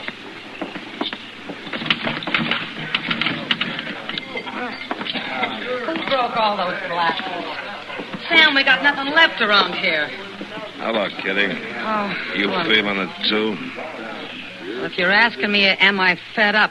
The answer's yes. Whiskey, Sam. And none of that trade whiskey you've been throwing into our recent guests, either. I'll be sitting over here. Kind of got the doc, hasn't it? Yeah, all of us, Kitty. Yeah, the place is pretty empty, isn't it? Well, it sure wasn't 2 hours ago. The whole town was in here to say goodbye to that crowd. Yeah, I know. Come on, let's step out back. It's too hot in here. Yeah. Maybe Greavy was right, starting out at night. At least they'll miss one day of sun.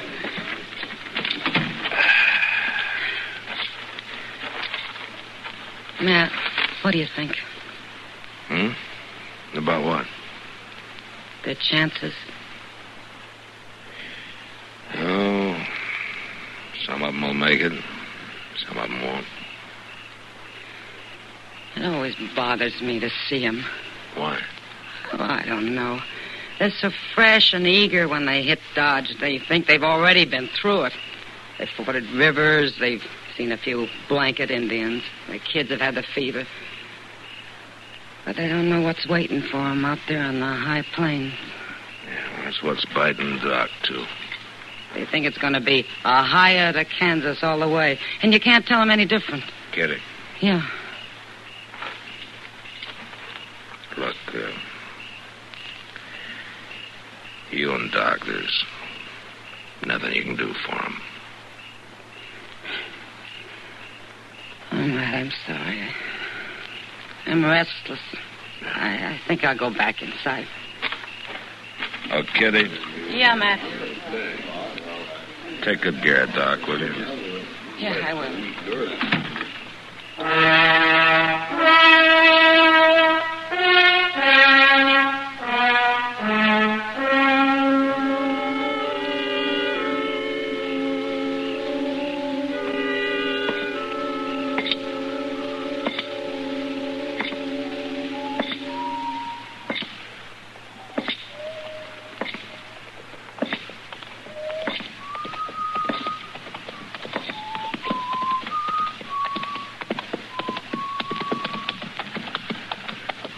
That you, Mr. Dillon? Yeah, that's me, Chester. My land, how come you ain't in bed? It's awful late. Oh, it's too hot. How far'd you follow him? To Moss Grimmick's hay camp. It was kind of a party out there. Oh, there was? Mm-hmm. Everything all right in the wagon train? It seemed to be. Well, I'm going out of bed, Mr. Dillon. Good night.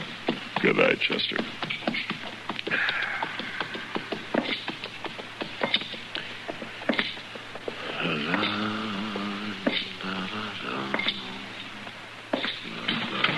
Can you make some duck? Come on, Doc. Yeah, I'm all right, Kitty. Oh, hello, Matt. You need a hand? No, we're all right. Okay. Hey, come on. Take it easy now. Well, without Kitty. Up to date. Yep. Come on, here we go. Oh, you're a nice girl. Good Lord. Look at that, Kitty. Good heavens. What? Well, what is it, Doc? What's the matter up there? Come up here, Matt. Somebody's left Doc a baby.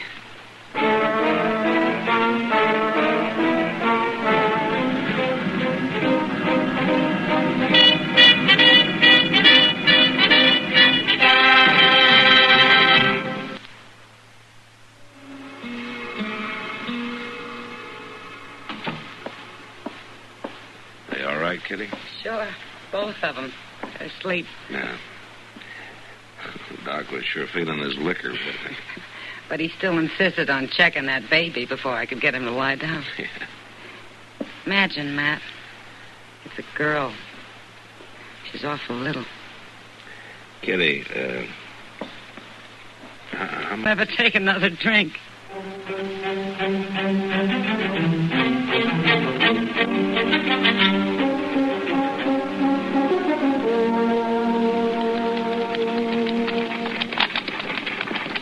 They sure are laying down a dust trail, ain't they, Mr. Dillon? Gravy said he was going to keep pushing till the sun got overhead. It ain't but 7 or so now, and it's uncommon hot. Howdy. Morning, ma'am. Hello, John. Mr. Dillon, there's Mr. Greavy way up ahead there. Yeah, I see him. Come on.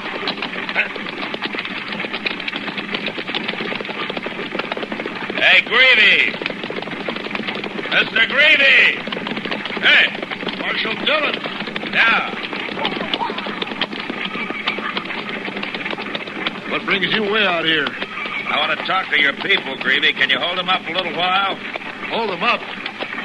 You mean stop the train? Well, that's important, or I wouldn't ask. It's real important. Well, yeah, all right. Hold it up, boys! Hold it! Hold it! Chester, go back down the line and tell everybody I want them to meet at the center of the wagon train, huh? All right, sir. What's this all about, Marshal? You gotta bear with me, Greavy. I gotta do this. Come on, I want you too.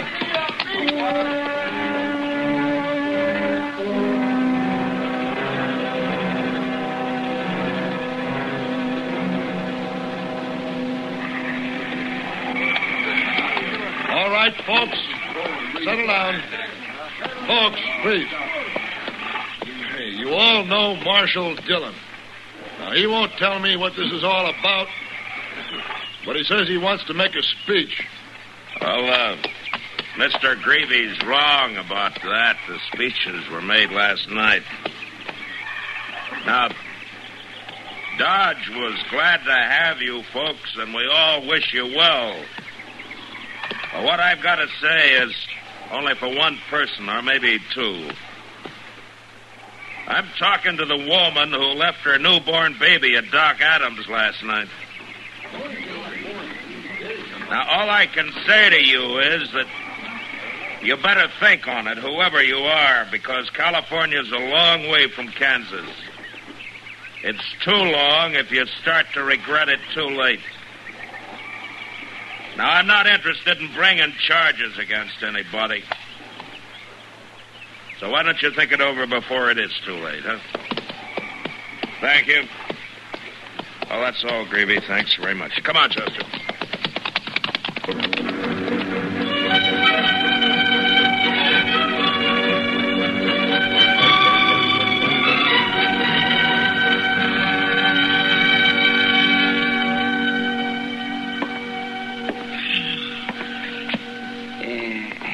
Sit down. How'd it go out the wagon train today, man? Well, I told him. That's all. Sit down. No. I'm going out the Long Branch for a minute. Now, you know that stuff's habit forming, don't you? For your information, I need sheets.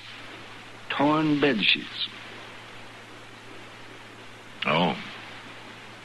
That. Yeah. That. You know, she's not going to show up, Matt. Oh, what makes you think so? Any woman who'd abandon her baby isn't going to be swayed by your brand of sentimentalism. Well, maybe not, Doc, but I'm going to be here just in case. All right. Suit yourself. Chester, what are you doing down here? Oh, now, don't worry, Doc. I'm going right back, but I just remembered something I ought to tell Mr. Dillon. Mr. Dillon? Did you just remember to tell me something, Chester? Oh, yes, sir, I did. See, there was a fellow that come by here, and he said he was a soldier. Oh?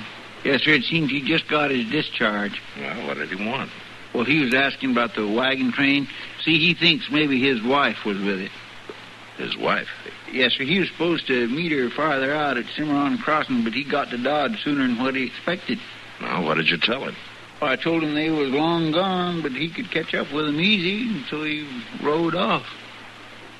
Well, I guess ain't too important, but I feel bad I didn't tell you before. See, what with that new baby and all, my nerves is... Well, Mr. Dillon, I better get back up there before something happens. All right, Chester, go ahead.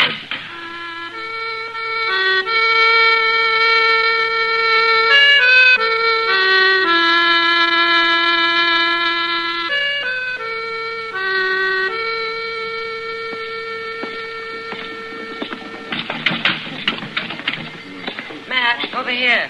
Hello, Kitty. Sit down. What'd you do with Doc? Very little. He got his sheets, but he'd hardly speak to Sam. Now, maybe he's blaming Sam for what happened. Well, Doc's got quite a homey problem with that baby. Yeah, I know.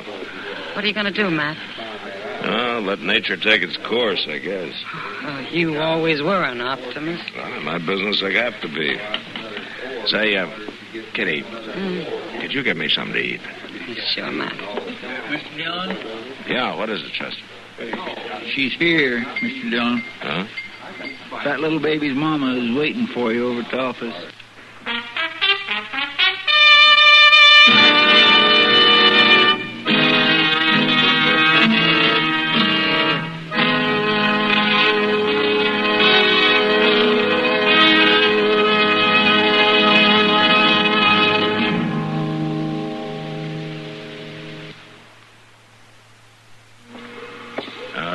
go tell Doc to come down to the office, and you stay with the baby, huh? All right, sir.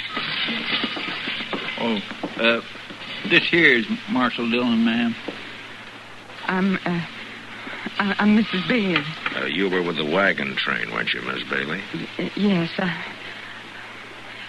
I've come for my baby. Oh, where's your husband? Didn't he come with you? Well, Marshal, my husband's been away in the Army for 2 years.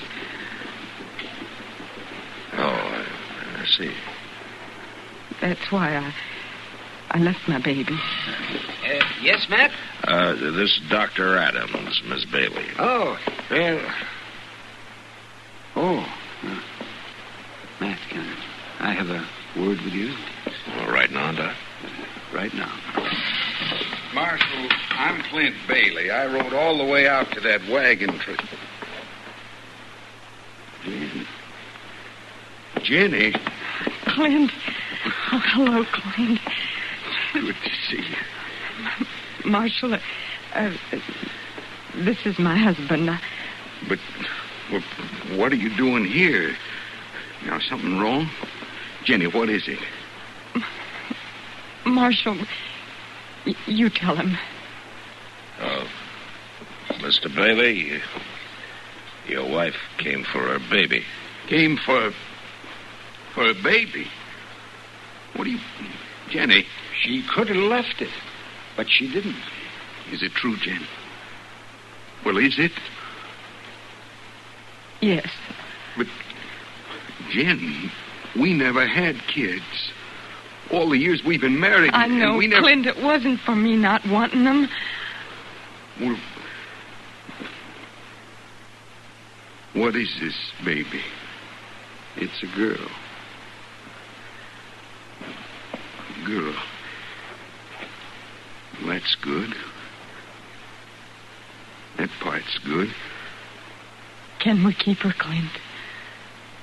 I've been waiting 2 years to come back to you, Jenny. And I can't lose you now.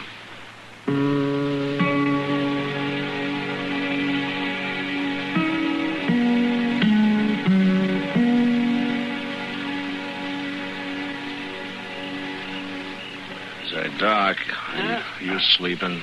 No, Matt, I was just thinking. No, good for you. You know, it's a thing like that tonight that gives you all the hope you need to keep going. You'd have been better off sleeping, Doc. It wasn't her baby, you know. What? What are you talking about? She came to me 3 weeks ago. I told her then that she could never have a baby. Never. What? Oh, why did she lie to her husband? Because of you. She was afraid you wouldn't let her take it. But then I'm sure she's told him the truth by now. Well, Doc, you should have told me it. This isn't right. What if the real mother shows up? Do you think she will?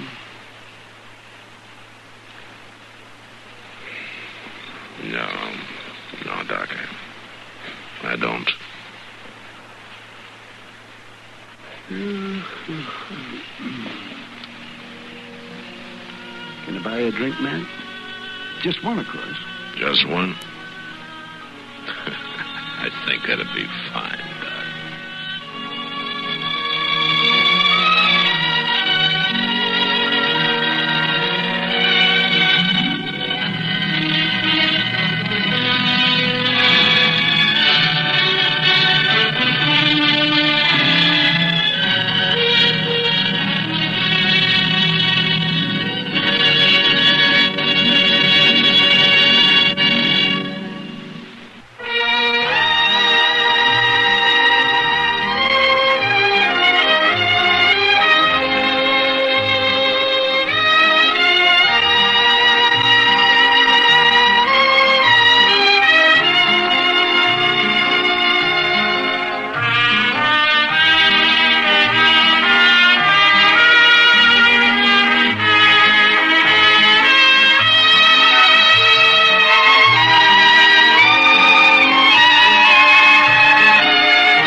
Produced and directed by Norman McDonald. Stars William Conrad as Matt Dillon, U.S. Marshal. Featured in the cast were Parley Bear as Chester, Howard McNear as Doc, and Georgia Ellis as Kitty.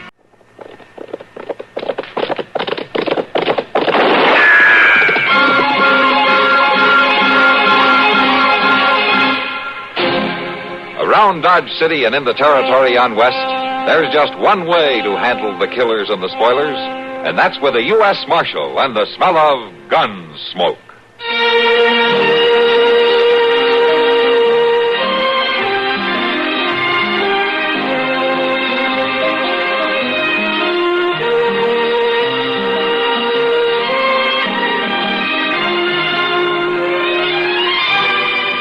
Gunsmoke, starring William Conrad, the story of the violence that moved west with young America, and the story of a man who moved with it. I'm that man, Matt Dillon, United States Marshal. The first man they look for and the last they want to meet. It's a chancy job, and it makes a man watchful and a little lonely.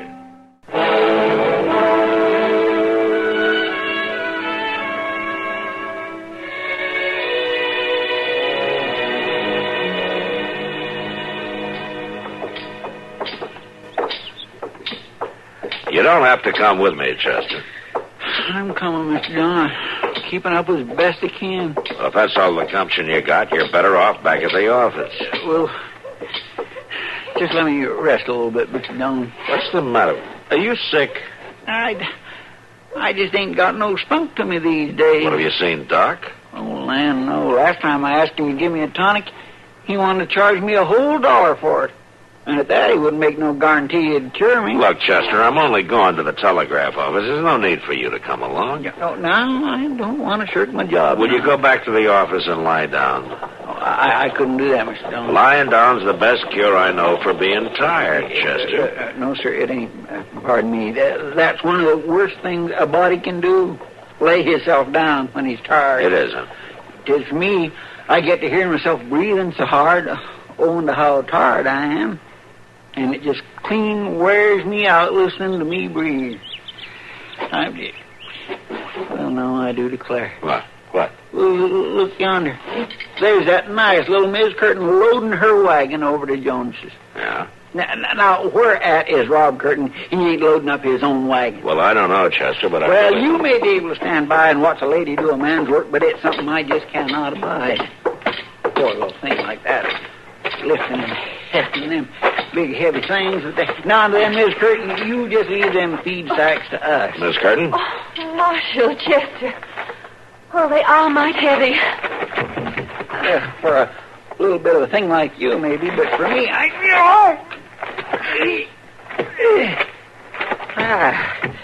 There, you'll want to grab the other end of that potato sack, Mr. Dillon. Oh, you can make it, can't you? If you don't mind. You try it. No, Mr. That'd be better for you. All right. Here we go. Well, I do thank you. And just wait till I tell Rob who gave me a hand. Anything else to go in, Miss Curtin? Well, not that I know of, Chester. How is Rob, anyway? Fine and still, thank you, Marshal. Good. Well, you can see for yourself. Look here, Rob, all the nice help I've had. Hello, Marshal. Chester. Well, now, I didn't know but what you was home ailing or maybe working. One or the other. Guess you two took care of all the heavy stuff. I was waiting on Jonas. He went out back to fetch me these nails. I'm much obliged to you. You folks just never get out our way. I'd be pleased if you'd come take supper with us sometime. That's very kind of you, Miss Curtin. We better be starting back. Thanks again for the help. Don't mention it, Rob. I suppose it's worth a small mention, all right. We'll hope to see you soon now. All right. Yeah. Well, aren't you going to wave to him, Chester? Well, I'd like to, Mr. Dillon. I declare I am just clean played out.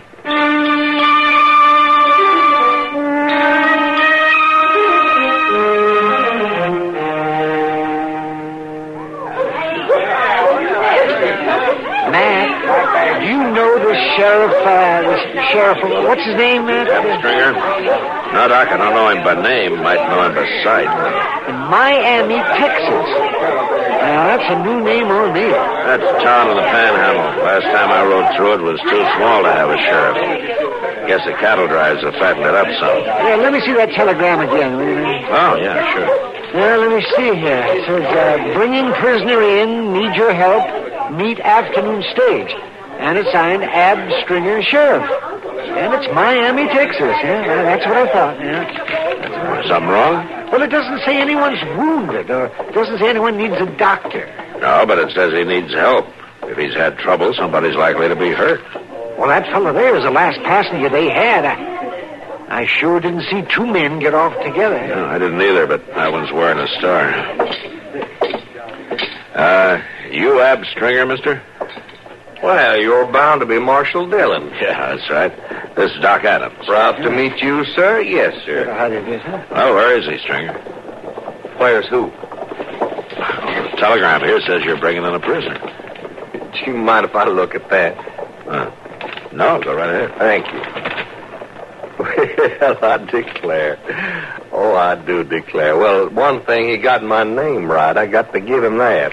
Well, you sent this telegram, didn't you? Oh, I sent you a telegram, all right, Marshal Dillon, but, that fool, Slim Ballou. You know him? Telegraph operator down at Dalhart?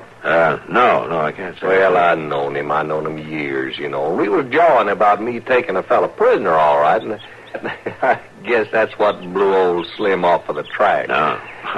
Well, then you haven't got a prisoner then, huh? Well, I not only haven't got him, Marshal, I'm counting on you to help me get him.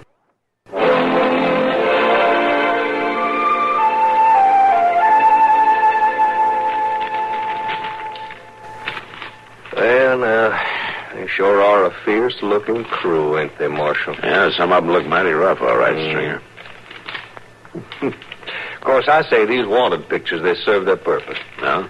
Looking through them keep a man in out of the heat, or the rain, or the cold. Ain't worth dried beans to help a man find the no count he's looking for. Yeah, they start a pretty good fire on a cold morning. Don't they, though? You haven't come across your man on these? No. Wouldn't be the first time I went fishing into a mess of these and didn't get my catch. Of course, might be he ain't stayed one place long enough to get his picture took. Yeah. That name you gave me, Sam Frazier, that doesn't mean a thing to me. Well, changing your name is just like rolling over in bed, Marshal. Ain't nary thing to it. Changing your face, that's another story that comes a mite harder. Yeah, but I've seen them try. Oh, yeah, many's a time. And they get by with it now and again. I found out a long time ago, if a man sets out to fool you, and he's half bright about it, he can get the job done. But you know this Frazier. You'd know him outside. Oh, and he'd know me. Well, here's the latest batch of wanted posters. Thank you. If he isn't in them, we'll have to try something else, I guess. Yeah. We're used to that, you and me. Is that a fact? Yeah. Always trying something else. Yeah, that's the job. No, sir, Marshal. No, sir. You just ain't got a picture of Sam Frazier in your collection. Well, if you're pretty sure he's in Dodge, you better have a look around, I guess. Now, Marshal, I didn't come all this way on pretty sure. I know he's in Dodge. Or was. Tall, sandy-haired fellow. About 30. Huh? That's Sam. Yeah. And about half the other men in Dodge. Well, just this one tiny difference in Sam, Marshal. He robbed a bank and killed a man.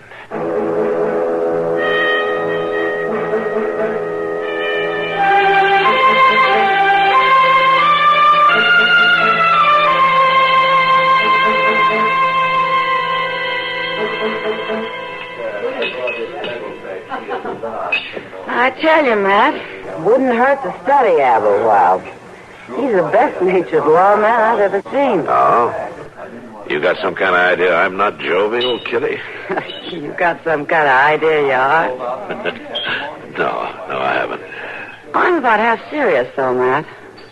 Last night, he was the last to walk out of here on his own 2 feet. Sam Noonan carried the other two out. And who were they? Ruth Connors and Ed Crouch. Stringer spent most of the evening with them, did he? Well, it didn't seem to me he was playing any favorites. One time or the other, he played a hand of poker or had a drink with Evelyn here. Why? I was just thinking. Ruth and Ed both fit the description of the man Stringer's trailing. Tall, sandy-haired, about 30. Oh, what'd keep him from arresting one of them then? Nothing if he was the right man. Kitty, the name Sam Frazier. Does that mean anything to you? My particle. As long as I've lived here, I can't remember anyone named Fraser. Where's Ab today? He hasn't been in here. Well, he went off early this morning with Doc on some calls. Had an idea. Since he can't seem to find this Frazier in town, he might have hired on with some spread near here. Not a bad idea. Well, the man wanted for murder likely wouldn't stick in a town like Dodge too long. Well, I'll be darned. What's the matter? Rob Curtin just came in. I bet he hasn't been in here 3 times since he and Sarah got married. Doesn't look like he'll make any money off of him. He's not stopping at the bar. Hello, Rob. Oh. Good to see you. Miss Kitty, Marshal. How are you, Rob? Sarah asked me to drop this by for you, Miss Kitty. Huh? It's that mending she was to do. Well, thanks very much for bringing it in. Will you have a beer with us? Oh, thank you, no. I got to get back home. I just came in to switch those nails I bought from Jonas the other day. Seeing I was coming, Sarah said I should bring this by. Well, you tell her I'll have more for her to do next time she comes in. If she's got the time. Oh, Sarah makes time, Miss Kitty. I don't know how she manages. She says she just can't abide idle hands. She'll be coming into town tomorrow or the next day. Fine. Sam will pay you, Rob. Oh, much obliged to you. Rob, you don't have any new hands at the ranch by any chance, do you? Same old hands, Marshal. Mine and Sarah. You run that spread alone? Well, now, you see something wrong in that? No, nothing except the hard work of it. Oh, we're willing for that, Sarah and me. Well, afternoon to you.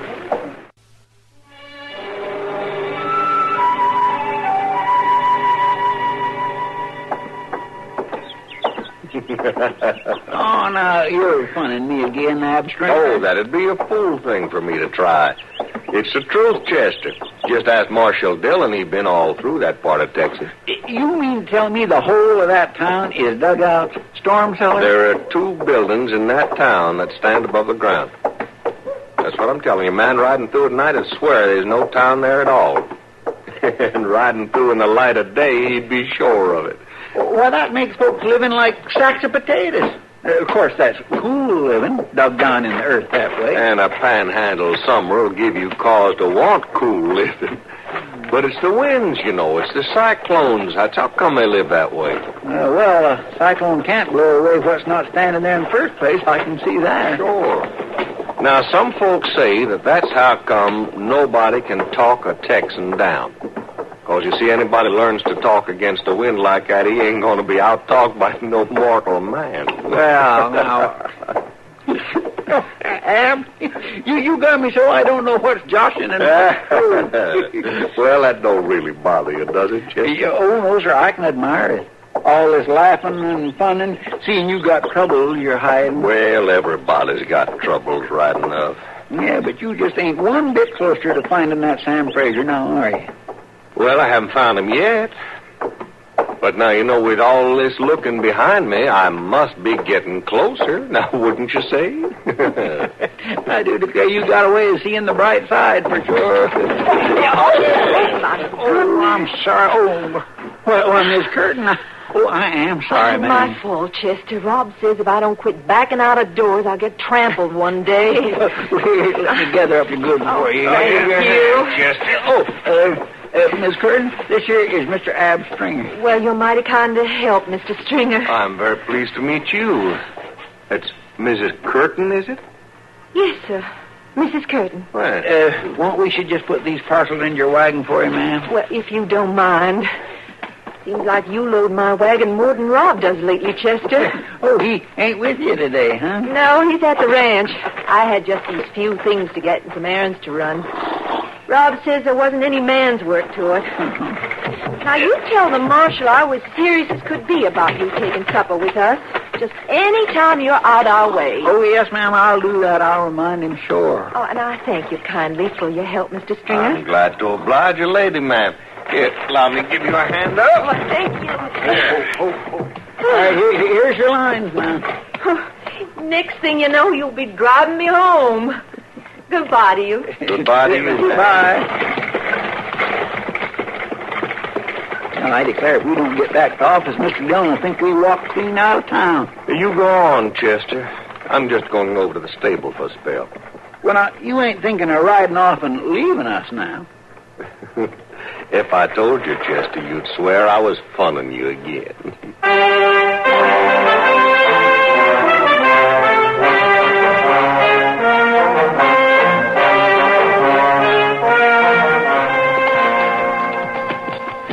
Well, I'd have told you sooner, but you and Clay was talking for so long, Mr. Dillon. That's not your fault, Chester, and we don't know if he followed Sarah Curtin. We just think he did. I swear I just can't get it through my head that he ain't Ab Stringer the way he's been saying. Clay says he can't be, and he ought to know. He's just up from Texas. He was there when they found Ab Stringer's body. And they're pretty sure this fellow we've been calling Ab was the one who killed him, huh?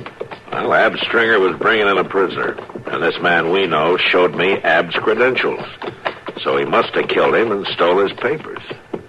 Just don't see how it could be. I swear I never met a nicer fellow, and I sure never laughed so much. Yeah, he's kept us all laughing, Chester. Maybe a little too much.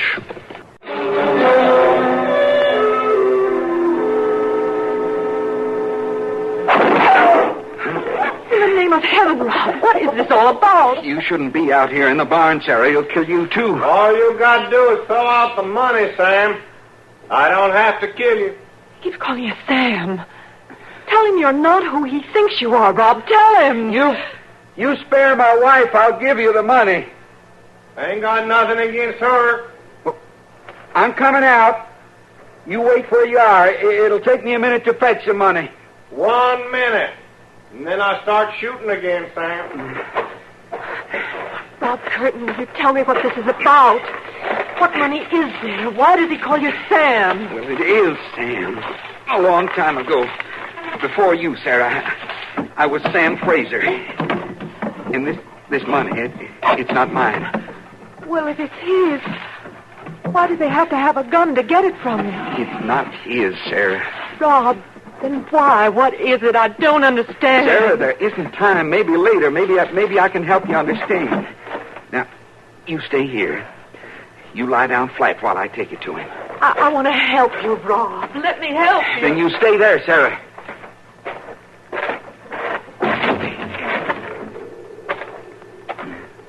Sure sliced that minute kind of thin, Sam, boy. I thought you were dead. But now, what kind of greeting is that between old friends? Of course, I can see you'd a lot rather I was dead. You could have kept all that money. You got your share years ago. Well, you was always more frugal than me, Sam. When I got to running again, I knew I could count on you for help.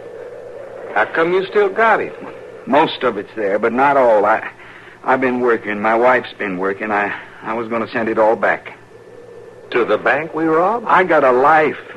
I wanted to live it clean. Well, and taking your ma's name, hiding behind it, that's your idea of living clean? It helped. Till now. Well, Sam, we killed a man. I know. I'm paying for that every day and night of my life. The minute I heard that name meeting your woman, I knew my worries was done and gone. You can live with what's past, can't you? The killing, the taking of the money. I got more killings than that to fret me. But I can live with them all fine. Now I got this money. There's blood on it. But not enough, Sam. The way you're thinking, you're going to worry yourself to death, and I got to spare you that. I haven't even got a gun. So I see, Sam, boy. So I see. Goodbye, Sam, boy. Here! Hold him back there! Well, Marshal Dillon. Hey, we had an accident here. I saw the whole thing, Ab. Oh? The only accident was that I couldn't stop you in time. You're going to jail for murder. Now, look here, Marshal. Rob Curtin was I said Sam... you're going to jail. Now get your hands up. Not hardly.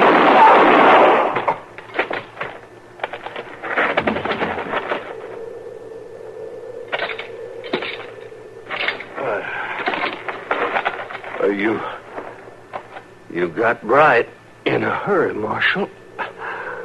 Not hurry enough. No. You dying? Well, I ain't lingering long. Marshal, you was helpful. You and Chester. Mind, I told you, if a man sets out to fool you and he's half bright about it, he can get the job done. And I...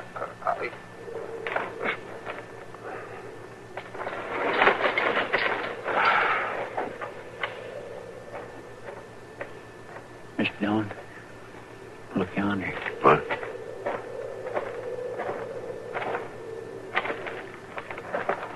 Sarah, you shouldn't have come out here. Leave me be. I've seen it all. Yeah. They're both dead. Sorry I was too late. No matter. Not now, anyway. I'll take care of Rob for you. You'll do no such thing. Your good has killed him. You'll not touch him now. But you can't manage it, Sarah. Oh, you come here now is more gall than I understand. And telling me what I can manage. You got no idea of that, Marshal. Sarah, I'm sorry. I didn't know who he was. I lived 3 miles from Rob and didn't know who he was these 2 years now. I lived with him night and day these 2 years. He was Rob Curtin, and that's all he was. There was no Sam Frazier about him. He had that money. He offered it back. Your friend, Chester's friend, you're good as let him kill my Rob. You're good as give him your leave. It's not going to be easy living with it, Sarah. I hope it isn't. I hope you crawl with it the rest of your days. I'm sorry, Sarah. I'm terribly sorry.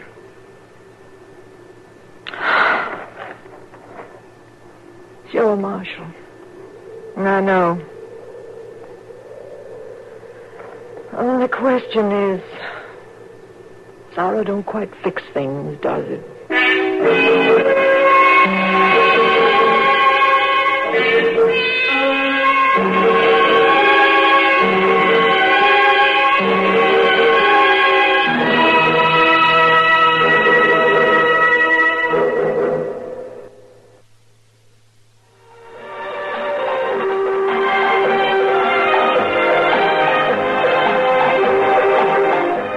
Gunsmoke. Produced and directed in Hollywood by Norman McDonald, stars William Conrad as Matt Dillon, U.S. Marshal. The story was specially written for Gunsmoke by Kathleen Height, with editorial supervision by John Meston. Featured in the cast were Lawrence Dobkin, Vic Perrin, and Gene Bates. Harley Bear is Chester, Howard McNear is Doc, and Georgia Ellis is Kitty.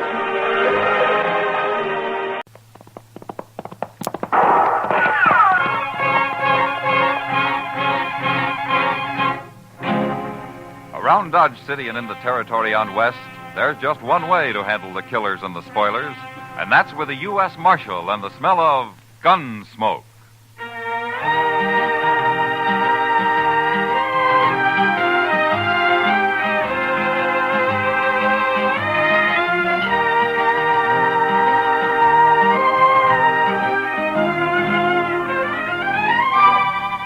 Gunsmoke, starring William Conrad.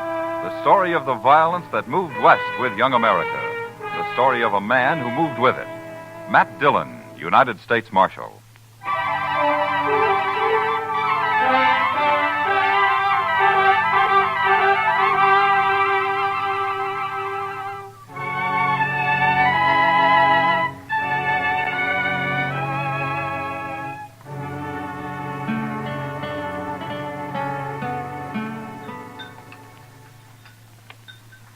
Cigar, Miss Kitty?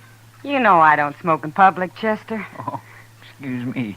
Mr. Dillon? Thanks, Chester. Yeah, I believe I will. You know, for a Cowtown restaurant, this place serves the toughest steak I ever ate. Well, you should have had the calf fries, Kitty. Next time, I certainly will. Say, that reminds me. When are we going fishing, Mr. Dillon? You said last week we might take a day off soon. All right. How about now, this afternoon? You mean it? Well, sure.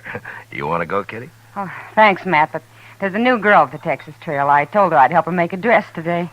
I'm late now. Huh? Well, I'll have to drop by the office first, Chester. All right. If you want any help eating those fish, let me know. You know how to cook catfish? You bet I do. We'll be around then. Say, Mr. Dillon, look at those men down there by the jail. Huh? Now, what's so curious about a wagon load of buffalo hides, I wonder? Maybe they got a white one. If they have, I want it. See you later, Matt. Chester? So long, Miss Kitty. Kitty.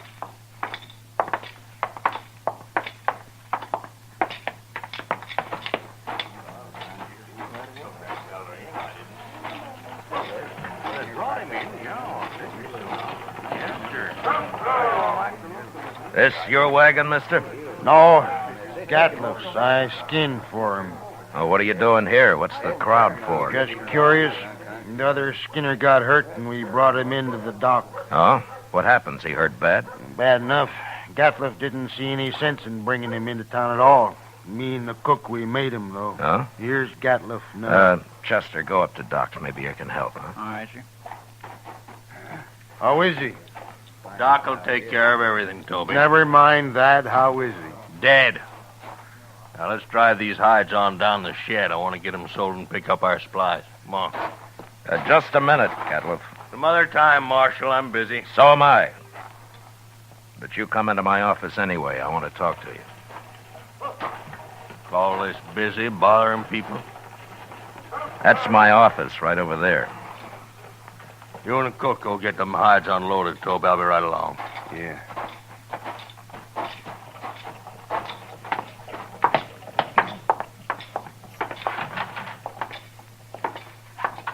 Now, what do you want, Marshal? You new around here, Gatliff? Any log in it? It depends. What happened to your Skinner? Billy? He hurt himself, that's all. He's dead, isn't he? Yeah, he's dead. Look, Gatliff, anything you don't want to tell me, I can ask Doc about. There's nothing to tell, Marshal. He got hurt and he died, that's all. When did he get hurt? Last night. And why didn't you bring him in last night? Why, them other fellas, the cook and Toby, they figured he was done for anyway and didn't want to bother, I guess. Is that so?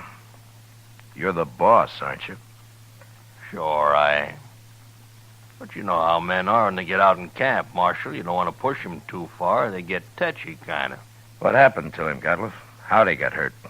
I don't rightly know, Marshal. He was alone in camp, and when we got there, he'd gone and burnt himself. Burned? Burned with what? Hot lead, Marshal. Spilt it all over him. Oh, you mean lead for bullets, huh? That's it. Cooking up lead in a fry pan. That was one of Billy's chores, to make my bullets. He always was a mite clumsy. He sure messed himself up this time. There must have been a lot of lead. 50, 60 pound, I reckon. Oh, there you are, Mr. Gatliff. Doc Adams is looking for you. What does he want? Well, sir, that man of yours, Doc's all through with him. He says you can bury him now. Oh, no. I ain't paying for no burial. He's just a skinner I hired. Don't even know his last name. You're his boss, aren't you? You brought him in. And that's all I'm going to do for him. I ain't paying you $1. Not $1. Nobody's asking you to pay me. But you can't just leave the man in Doc's office. Somebody's got to bury him. He's just a bum who worked for me. He's not my father. Oh, all the stingy Hold it, things Chester. All right, Gatliff. We'll take care of him. You can go now. He's caused me trouble enough. I don't want to hear any more about him ever. Well, that's about the most unfeeling man I ever did come across. What about that Skinner, Chester? Tell me. Oh, I swear it was terrible, Mr. Dillon. He was burned all over his head and his face and across his chest. Doc said he don't know how that fellow lived as long as he did. Could he talk? Oh, Doc told me he couldn't say a word. Well, how do you suppose it happened? Why, hot lead. Had a whole pan full of it, from what I hear. Yeah, 50 or 60 pounds of it. That much? Well, I can believe it. I can't. What man's going to pick up 60 pounds of molten lead and spill it in his own face? That's the most stupid story I ever heard. Well, say now, I hadn't thought of that. Mr. Dillon, you're right. Of course, there's another way it could have happened. What's that? Somebody could have pushed his face down into it. Oh, my goodness. Who? I don't know. Gatliff, or maybe Toby. You know where Toby went? Well, no, I don't. But him and the cook probably went over to the Alfraganza to drink up their wages. All right. Go do something about burying that man, Chester, will you? I'll be back later. All right, sir. I'll tend to it.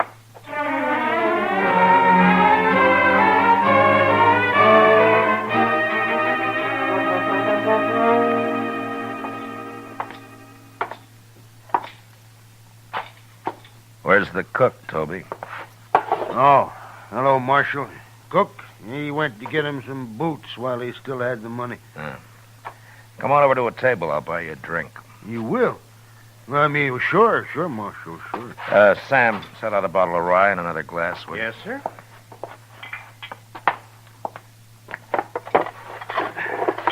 Come on. Yeah.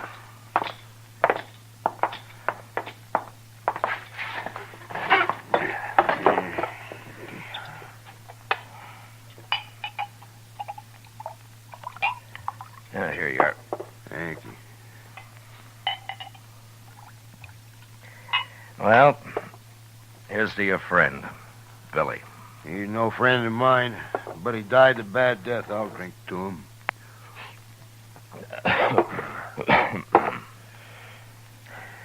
Tell me something, Toby. How did he and Gatliff get on? You see Gatliff's eyes, Marshal? Yeah, I did. He's got powder specks shot into them. They look like turkey eggs. Yeah? You don't get on with a man like that. Yeah. Well, why do you work for him, then? Marshal, I get 25 cents a hide, and I can skin over 20 buffalo a day. But I've worked for hunters who couldn't kill enough to keep up with me. Gatliff's a good hunter. And that's the only reason at all I work for him. But if he's such a good hunter, how come I've never seen him in Dodge before? The man's greedy, Marshal. He's downright wicked about money. He figures he can save time and make more money by selling his hides to buyer's agents on the prairie. Yeah. He gets less out there, but he can kill and sell more that way. That Gatliff never stops killing buffalo. He came in with a load of hides today. Just 'cause we made him come in with Billy. And another thing, we've been out 4 months, Marshal. He must owe Billy $800. Oh? Yeah, most hunters would have split that with the crew, but not Gatliff. He like to took my head off when I mentioned Hey, it. want another drink? Oh, yeah, sure. Tell me about the accident, huh? Well, Billy was melting lead in a fry pan, and the way I figured he must have tripped somehow, fallen smack into it, and when we rode in, we found him rolling around on the ground. That's all I know. When who rode in? Me and the cook. The cook skins on days Billy's making bullets. Now, where was Gatliff? Oh, he went in just ahead of us. How long ahead of you? Not long, maybe about 20 minutes. Then he found Billy first, is that it? Yeah, so he did. Hey, I hadn't thought of that before, Marshal. So that's why you've been asking so many questions. Well, I wasn't sure, Toby, but I expect you're telling the truth. The cook backed up your story. Sure, I'm telling the truth. That's what happened, all right. Yeah, Gatliff killed him. He murdered him. Any idea why he would? Well, sure I do. There's only one thing Gatliff wants, and that's money. He killed Billy just so you wouldn't have to pay him his wages due. Yeah, maybe. Why don't you arrest him, Marshal? There's no real evidence, Toby, none at all. And it's bad for the law if I arrest a man and later he goes free. Unless he's innocent, of course. He ain't innocent. How come this didn't occur to you before, Toby? Why, I don't know, Marshal. I sure don't. You going back out on the prairie with him? No, I ain't afraid of him. I'll be sleeping with one eye open from now on. It'd be a pleasure to kill him after what he done. Self-defense, of course, Marshal. Yeah. But if you let on you're suspicious, he'll sure try to kill you. Not me. He can do his killing on somebody else. The cook, maybe? No, I ain't even going to tell the cook. Yeah. You'll be leaving in the morning, I suppose. About dawn, I reckon, soon as Gatliff hires a new skinner. Now, the bottle's yours, Toby. Oh? And, good luck. Well, I sure do. Thank you, Marshal.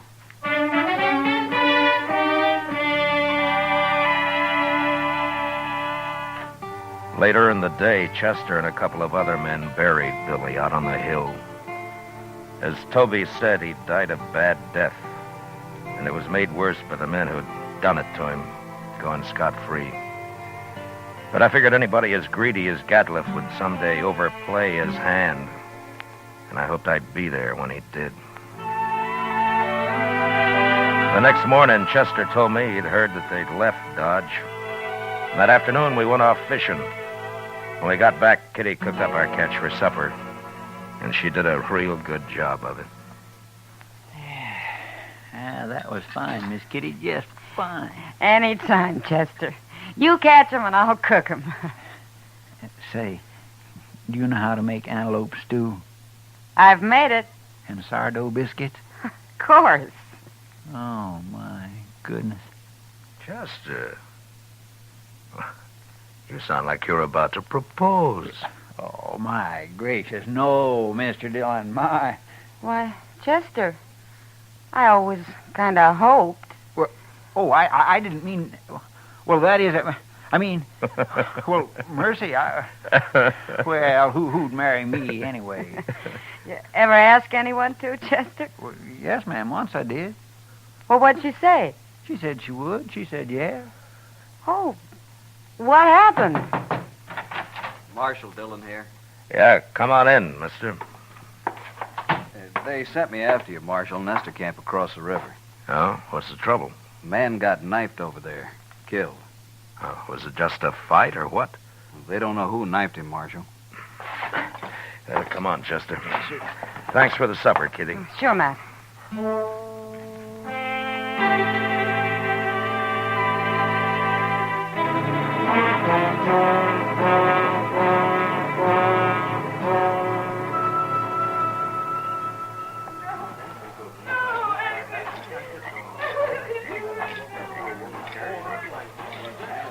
He was knifed in the back, Mr. Dillon. Yeah, but nobody saw it happen. No, sir. Looks like somebody got clean away with murder. Well, hello there. Marshal Dillon? That's right. What can I do for you, son? That man that's dead. Huh? What about him? Well, go ahead. You can tell me. I saw him get stabbed, Marshal. You did? Well, where were you? I was looking for berries over there, and I heard them arguing, and I sneaked up just after he'd done it. They were all alone. Who was the man, son? Did you know him? No, sir, but he was big and kind of dirty looking. He had a buckskin shirt. Anything else you remember? He had funny eyes, Marshal. They had spots in them. That's Gatliff, Chester. Yeah, I declare it sounds like him, sure enough. Son, how come you didn't tell anybody about what you saw? I was afraid to, till you came, Marshal. Why, it's all right. But in case I want to find you later sometime, what's your name? Yorkie Kelly. All right, I won't forget that, Yorkie. And thanks for telling me about this. Oh, sure, Marshal, anytime. Well, I hope there won't be a next time, Yorkie. Goodbye. So long, Marshal. Goodbye.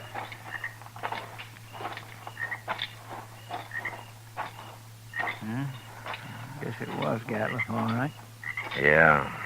Seems like a dangerous sort of man to be running loose. No, I got him now, Chester. As soon as I find him. I hope so, Mr. Dillon. I certainly do hope so.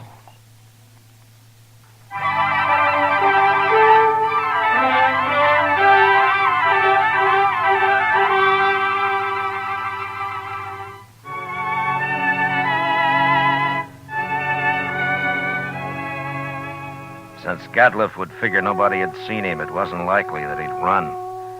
And anyway, there wasn't much sense in trying to track him down in the dark. So Chester and I didn't start out until the next morning. Ordinarily, a man would ride into the prairie and disappear. But with Gatliff, it was a little different. At least we knew he'd be somewhere around Buffalo. It was late afternoon before we reached good hunting grounds, and almost dark when we spotted the first hunter's camp. We just gonna ride right up to him, Mr. Dillon? Now, this isn't Gatliff. He had mules. This man's got horses. Yeah, that's right. Keep your eyes open just the same, Chester. Oh, yes, sir.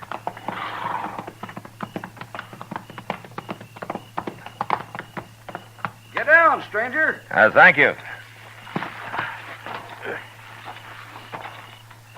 Supper will be ready. Cook, throw some more tongue in that stew pot. Don't like buffalo tongue. You'll go mighty hungry in this camp. Oh, thanks, mister. Hey, you're a lawman. Matt Dillon. I'm a U.S. Marshal. My name's Tom Mercer. How are you? This is Chester Proudfoot. How'd you do? Mr. Mercer? Come over by the wagon, sit down. Supper'll take a little longer now. Anyway, my skinners won't be in for a while yet.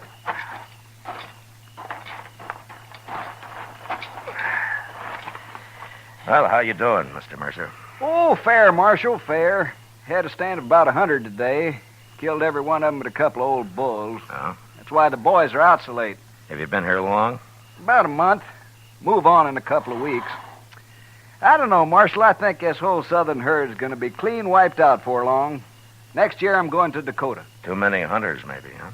That's just it. That's it, exactly. Have you seen any in the last day or two, Mr. Mercer? Just who you looking for, Marshal? Man named Gatliff. Big man. Speckled eyes. What's he done? You know him? No, I don't. Nobody's come near us in over a week. You're not much help. Except for that stew the cook's making. Oh, you like that. We're having dried apples, too. Oh? I mighty near could eat a buffalo raw, the entire beast. You must be part Indian. Well, no, sir. I've seen one of them eat a whole liver raw. Got propped up against a tree and ate every bit of it and then went sound asleep right there in the sun. He was sure some sight. Where'd you ever get that close to an Indian? Oh, Indians ain't always bad. Take last fall, about 20 of them rode right down into our camp. We thought we was done for, sure, but you know what happened? They were looking for meat, that's all. We let them take what they wanted, they rode away. Just as peaceful like as a man could ask. They're going to get real hungry when the herd's gone. That's so, Marshal. That is surely so. That's what makes them mad. Don't you think that's reason enough? Fella told me a couple of weeks ago he run into a bunch west of here. He was looking for scalps, all right, but good buffalo man with his old Sharps 50 can pick off Indians at 1,500 yards. They're no match for him at all. Not unless they stalk him. Oh, they've done that, sure. Hey, here come my skinners. Let's go get outside some of that stew. Good. All of it. Don't you ever feed this man, Marshal? Only when he works, Mr. Mercer. Oh, now, Mr. Dillon.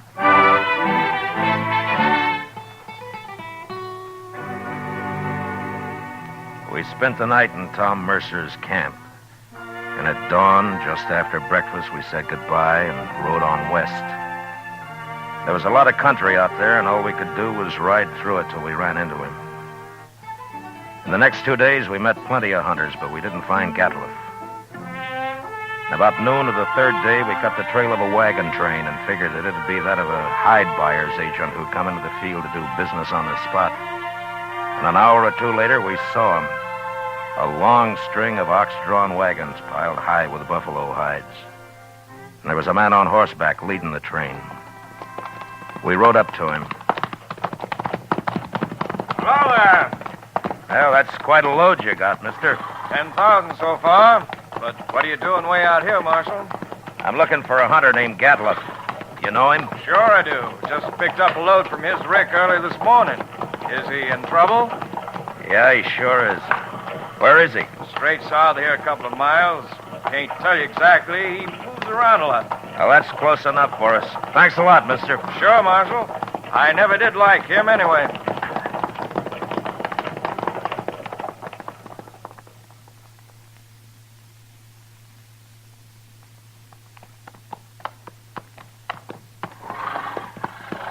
There's an empty rick over yonder. That must be it. Yeah, but he's moved his camp. Not far if it was just this morning. Chester, what's that out there? Where? Hey, that looks like a man. Come on. Hey!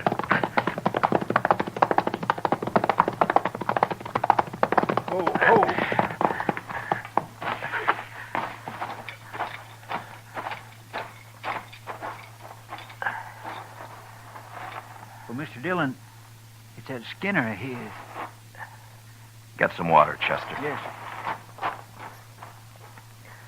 Toby? Toby, can you hear me? He's been shot. Yes, sir. Here's the water. Yeah. Oh. Toby, it's Marshal Dillon. Give me a drink. Here you are.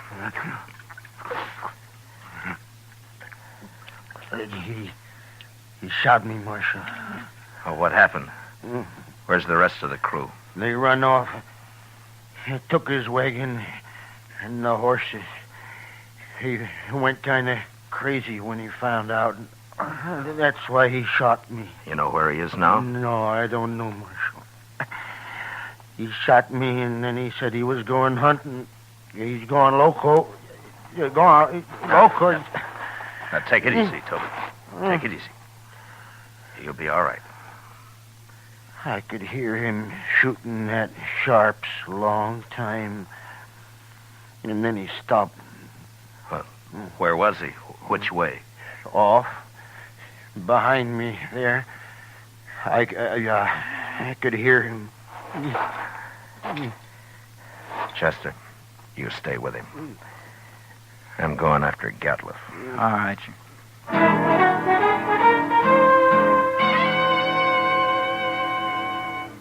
Off in the direction Toby had indicated, there lay a large, isolated hollow surrounded by low ridges. When I reached it, I dismounted, and I crawled up to where I could look down into it.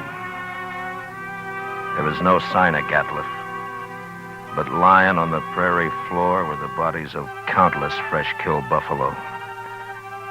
It was a strange sight. The old bulls, the cows, the little calves lying there blackening the prairie grass.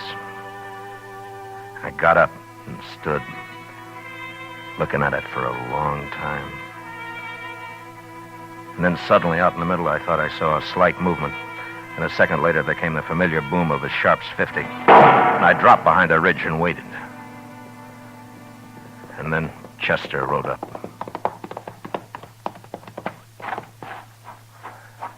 Have you found him, Mr. Dillon? Yeah. I thought I'd better come along. You see... Toby's dead, is that it? Yes, sir. All right. Well, Gatliff's down there in the middle of the hollow. But we can't get anywhere near him as long as he's got that Sharps rifle. He's killed a small herd of buffalo in there, and now he's lying out in the center of them. Well, that's the darndest thing I ever heard of, Mr. Dillon. He must have gone crazy, just like Toby said. Yeah.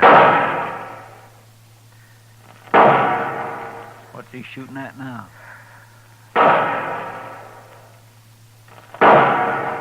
Mr. Dillon, the way he's spacing them shots. Yeah, that's a signal for help, Chester. Come on.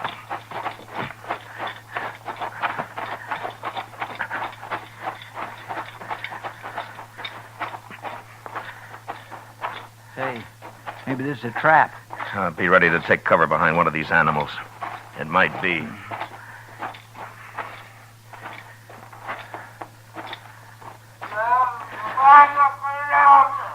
Sounds like he's been hurt. Yeah. Keep your head up.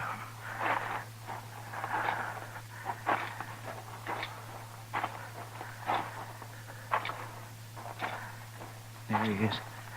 Behind that big bull. Yeah, I see him. Well, Mr. Dillon, he's all... There have been horses in here. Indians. My goodness. Come on.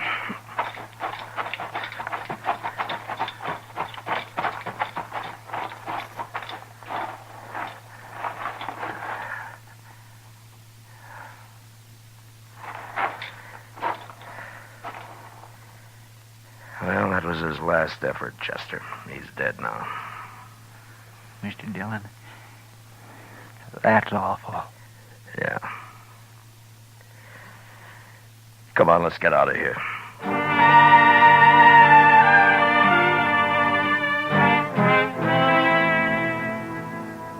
I don't know how the Indians caught Gatliff. He'd gone a little mad, and maybe that made it easy for him. But they finally got themselves a buffalo hunter. And into their unbelievably savage torture of him had gone all the hatred and desperation of a race being slowly starved and driven from their homeland. And then they'd put him there surrounded by his own bloody slaughter. And they'd gone off with a gesture of contempt, leaving his rifle and his ammunition by his side. And having seen what they did to him, I'll never know how he managed to fire even one of those shots. For all of his evil, Gatliff had died harder than any man I'd ever seen. Chester and I rode back to Dodge. And it was never mentioned between us again.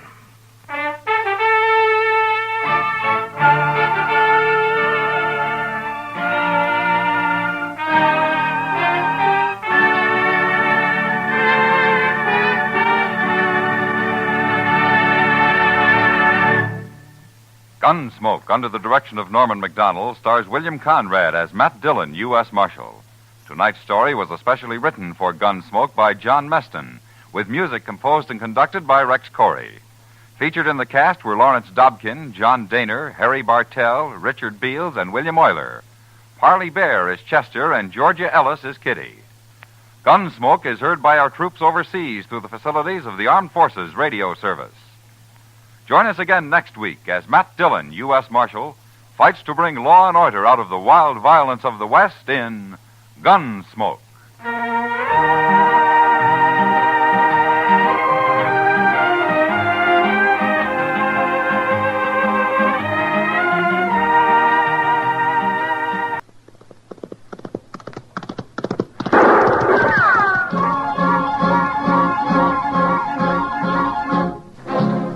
Around Dodge City and in the territory on West, there's just one way to handle the killers and the spoilers, and that's with a U.S. Marshal and the smell of gun smoke.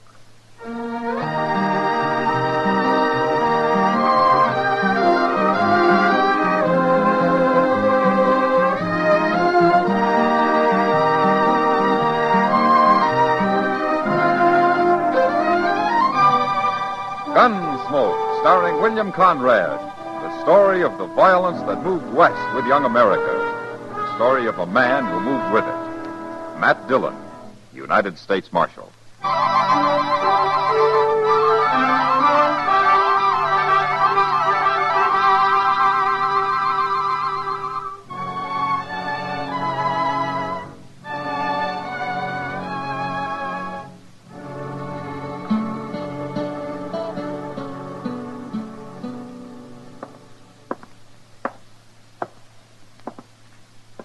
Barkeep. What'll it be, stranger? Nothing. What? I don't drink. Is that what you come in here for, to tell me you don't drink? I didn't come in here to tell you nothing, Barkeep. You won't be the first stranger in Dodge I've had to straighten out. Which one of these men is the marshal?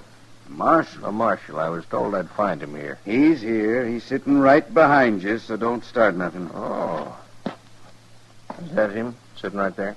That's him. Oh.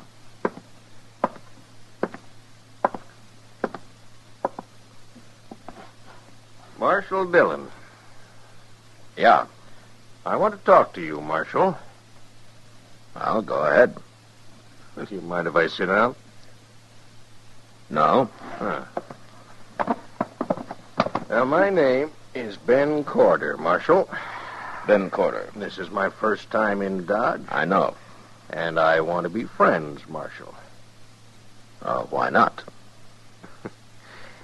Now, I figure we can do each other a lot of good. A lot of good. Oh? Is that so? That sure is. That's why I came to talk to you. See, whenever I come to a new town, I always get to know the man that's running the place. That way I figure there won't be no misunderstandings later on. Misunderstanding about what? Well, I'm a gambler, Marshal. Dodge is an open town, Mr. Corder. Oh, sure.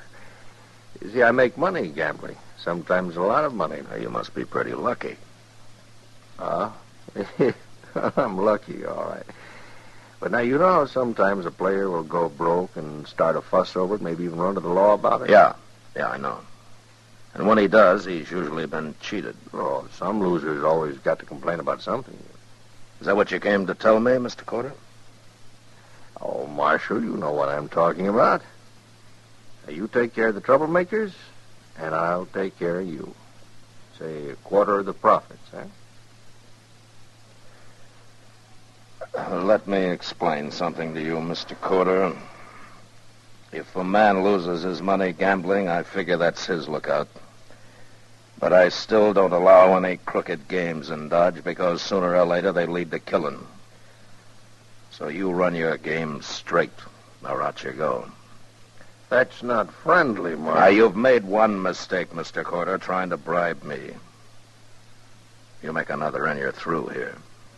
For good. Oh, you're one of the hard-nosed lawmen, eh? You'll find out soon enough, mister. Will I? Now, I've got an idea that I can persuade you yet, Marshal.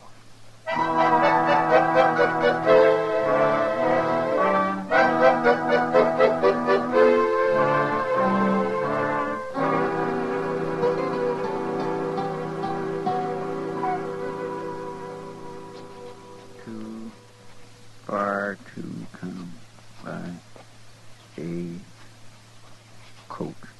K-O-C-H-E-D-E-N-I.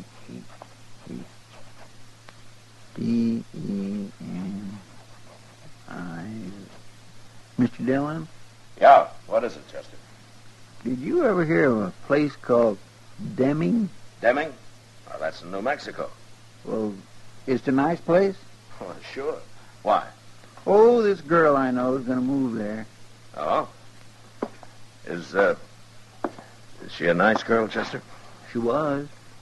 What do you mean she was? Well, I haven't seen her since she was about 10, and that was over 20 years ago. Well, what are you writing to the girl for, Chester?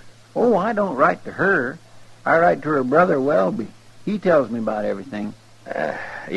Well, I better get out before you explain it to me. He wants me to marry up with her, Mr. Dillon. Oh, he does, huh? Yes, sir, but once a year, regular, I write and tell him I won't do it. Yeah. She's getting too danged old. That's what's the matter with her. Well, don't forget to put the lamp out before you leave the office tonight, Chester. No, sir, I won't. Get out! You see anybody? You want the rifle? No. Crawl over and put the lamp out, Chester, but keep low. Yes, sir.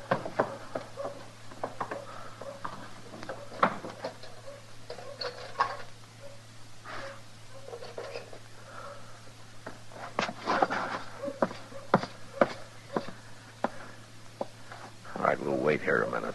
He'll get away. Well, he had a rifle, Chester, and he was in the alley right across the street. It was mighty poor shooting. That's all he wanted to do was scare me. Oh, then it was that gambler you told me about. Corder, huh? Yeah, maybe. But I can't prove it. Well, you sure ought to do something about it. I am. Gonna get something to eat. What? Well, you go out and drop the word here and there about me getting shot at. But why? Just do it, Chester. Yes, sir. I'll be around later.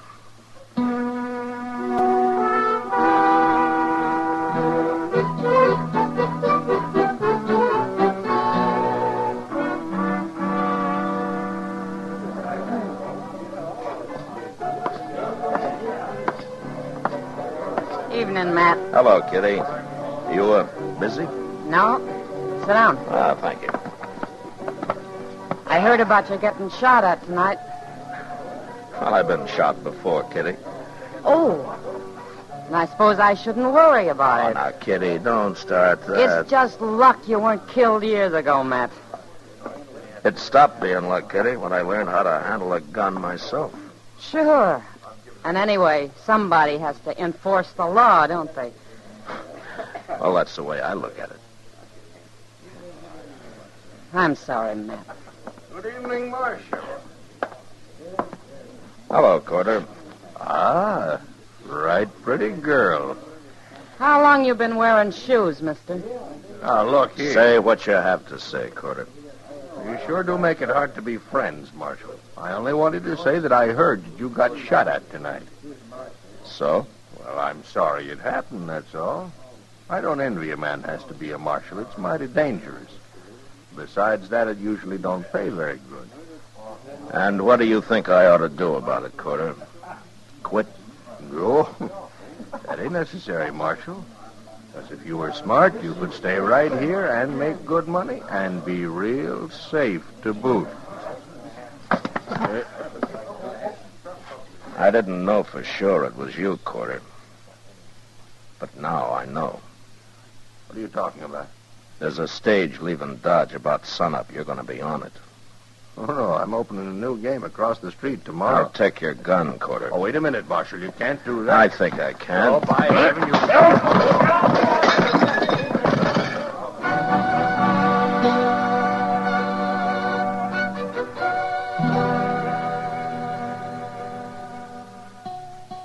Quarter went to bed early that night, in jail. But I got him up next morning in plenty of time to make the stage. He climbed into it, meek as a bird, and then it left. And I soon forgot about him.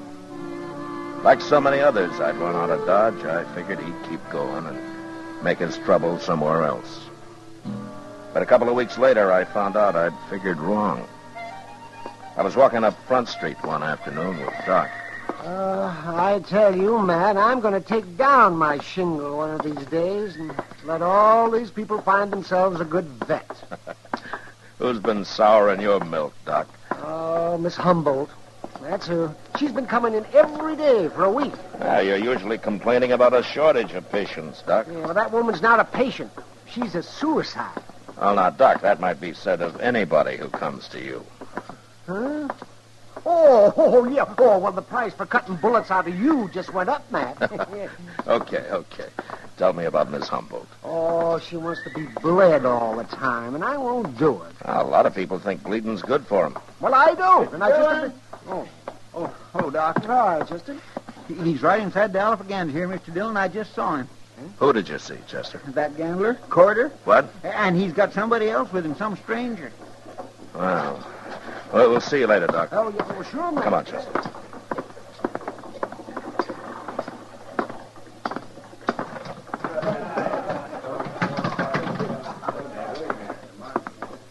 There they are.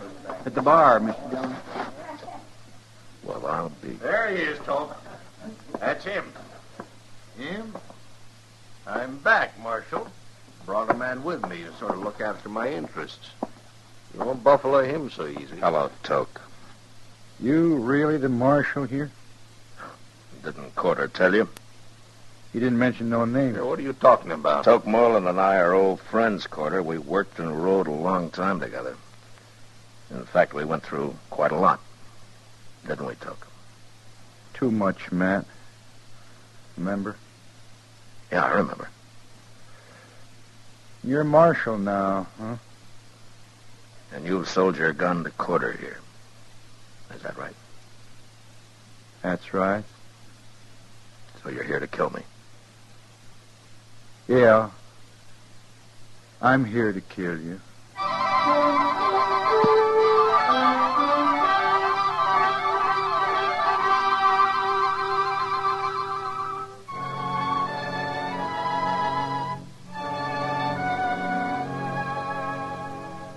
It was a bad feeling to meet Toke Moreland again after some 15 years, and to have him standing at the bar of the Alafraganza, hired by a crooked gambler to kill me. Toke and I had run horses together over in Colorado, until the night we rode into La Junta and got taken by a drunken mob and beaten half to death. And the next day, when they found out we weren't the men they wanted, it was too late. By then, something had gone wrong inside Toke. And as soon as he could climb on a horse, he'd ridden off without a word. And I never saw him again. Until now. How long you been a marshal? Quite a while, Toke. I never figured lawmen for much. A lot of people don't. Like Quarter here. Go ahead, Toke. Shoot him. I'll back you up. I handle my own gunfighting, Quarter. I want to talk to you, Toke. Come on over to the table. No, you don't, Marshal. You stay Shut right up, here. Quarter. Come on, Toke.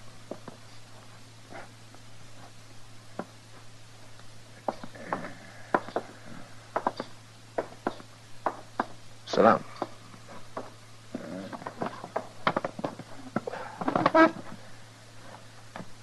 Well, Toke, is this your profession now? Shooting people? I gamble a little. Why do you do it, Toke? I don't like people much. Not after what happened at La Junta. Oh, you got over that beating? We both did. Anyway, that was a long time ago. Maybe my memory is better than yours. No, it isn't. We both changed after that, Took. We sure did. But in different ways. Now you hate everybody. I just hate mobs. I guess that's one reason I became a lawman. There was a lawman helping them that night, La Junta. The sheriff himself. Well, there are good sheriffs and bad. Like Marshal? Like anybody, Took. It's kind of too bad you're a marshal, Matt. You mean you're going through with this anyway? I never back off from a fight. Well, suppose I won't fight. I get paid all the same.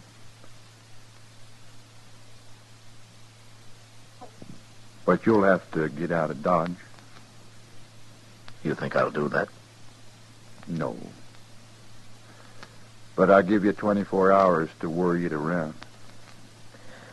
All right, Tuck. That gives you 24 hours, too. I don't change. Talk's nothing to me. But money is. It adds to the pleasure. Tell me something, Tuck. You'd, enjoy shooting me? You ain't Matt Dillon no more.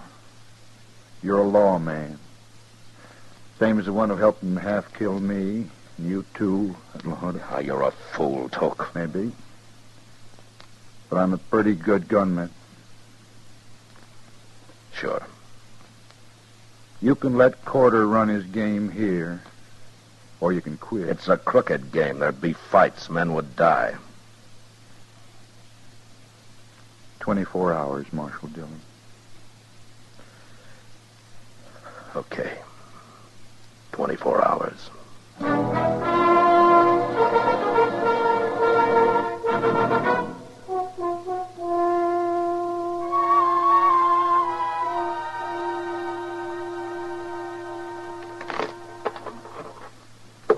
Your cut, Chester. You sure you don't want to stop, Mr. Dillon? Just because I've been losing? It could be a bad omen, especially today. That's like I told Kitty, Chester. I don't depend on luck. Oh. Oh, well. You two still playing cards? Oh, Doc. Doc, how many, Chester? One. Mm-hmm.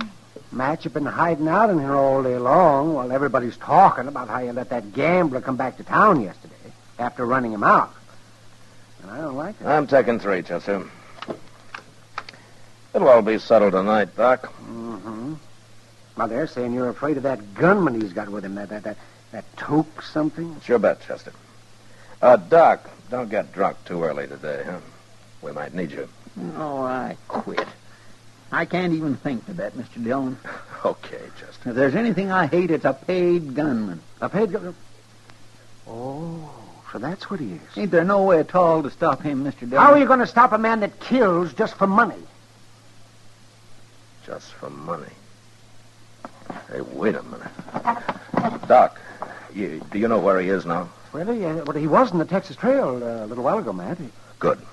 I'll be back later.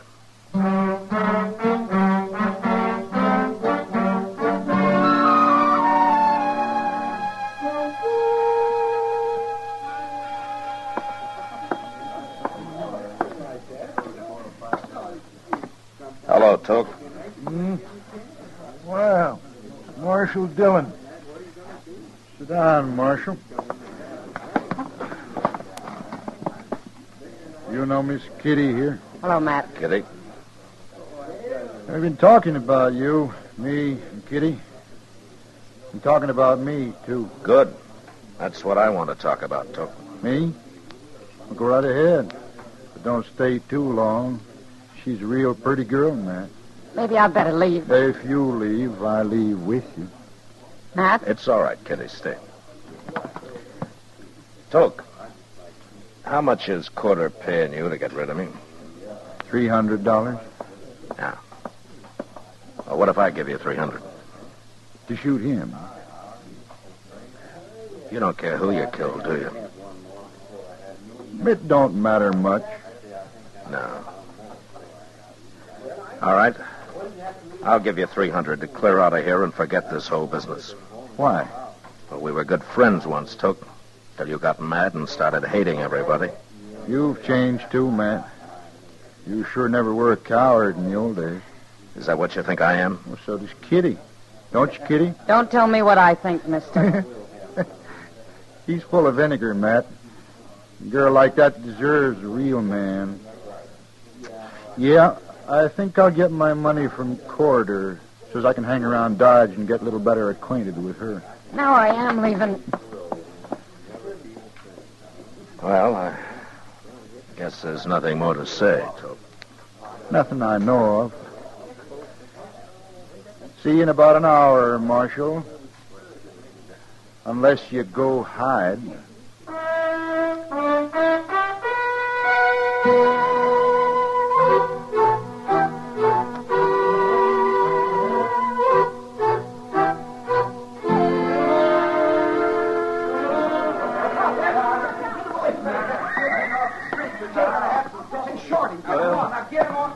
I told him, Mr. Dillon.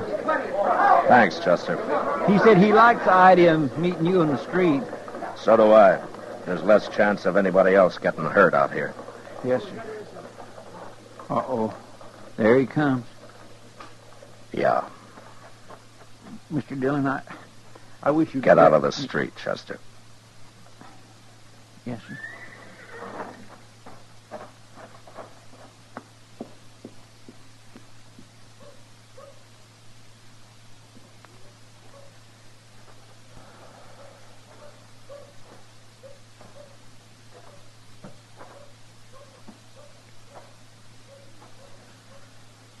I guess you ain't a coward after all. Then get out of Dodge, Toke. And take Corder with you. Corder don't mean nothing to me. Does anything? Just killing people. Especially lawmen. Okay, Toke. Go ahead. Watch me.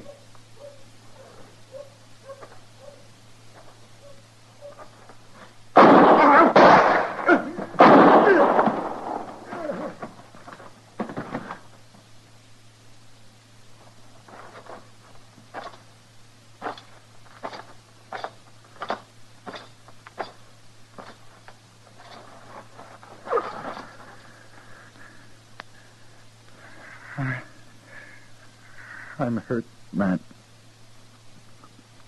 Bad. Yeah. You hit me. Both times. I had to. Funny thing, man. What? I'm lying here, flooding inside, dying. But I ain't mad no more. I don't hate nobody. Toke, It's too late to do anything about it. Yeah. It's too late, Toke. Sure. Oh. Oh. Here it is.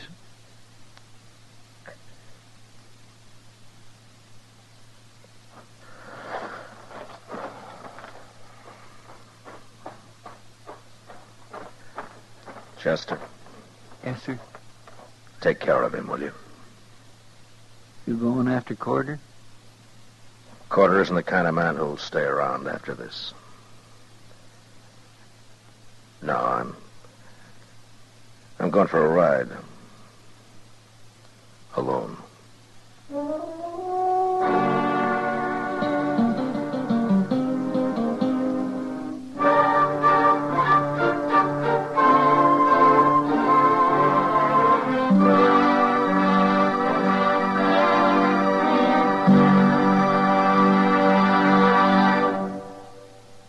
Gunsmoke, under the direction of Norman Macdonald, stars William Conrad as Matt Dillon, U.S. Marshal. Tonight's story was specially written for Gunsmoke by John Meston, with music composed and conducted by Rex Corey. Featured in the cast were John Daner, Lawrence Dobkin, and Vic Perrin. Parley Bear as Chester, Howard McNear as Doc, and Georgia Ellis as Kitty. Join us again next week as Matt Dillon, U.S. Marshal, fights to bring law and order out of the wild violence of the West in Gunsmoke.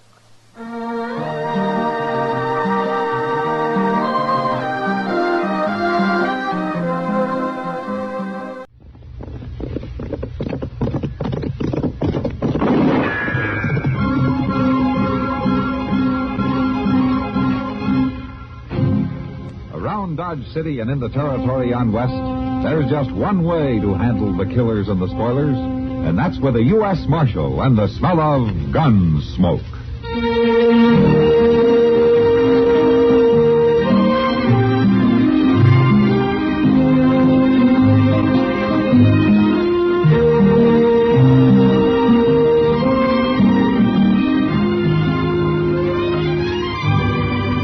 Gunsmoke, starring William Conrad, the story of the violence that moved west with young America, and the story of a man who moved with it.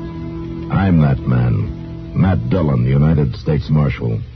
The first man they look for and the last they want to meet. It's a chancy job, and it makes a man watchful and a little lonely.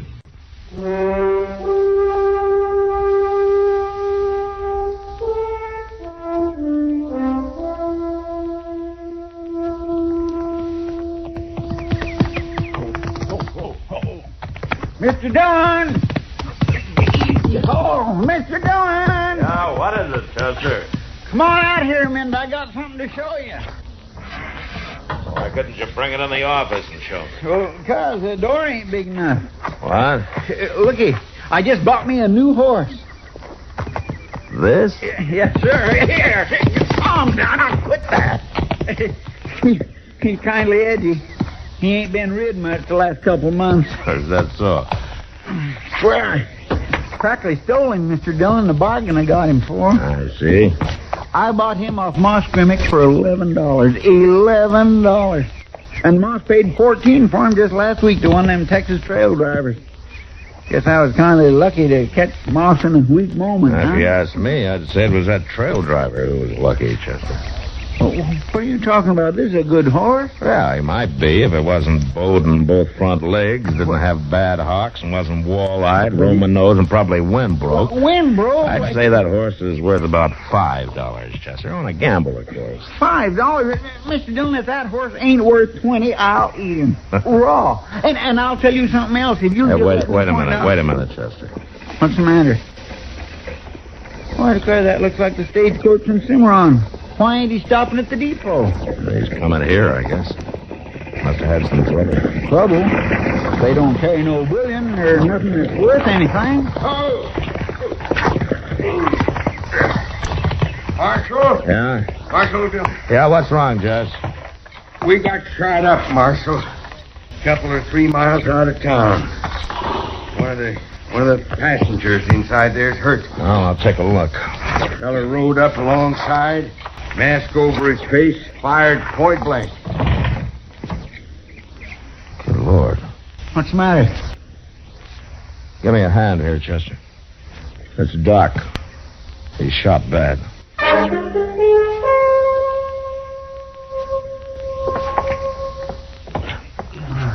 He's all right there. Here, let's put him down on the couch. Oh. Easy now. Oh, Matt. That's you? He's coming too. Matt? Now, don't try to talk, Doc. You're going to be all right. Chester, you see if you can find Kitty, will you? All right, sir. I'll get her over here right away.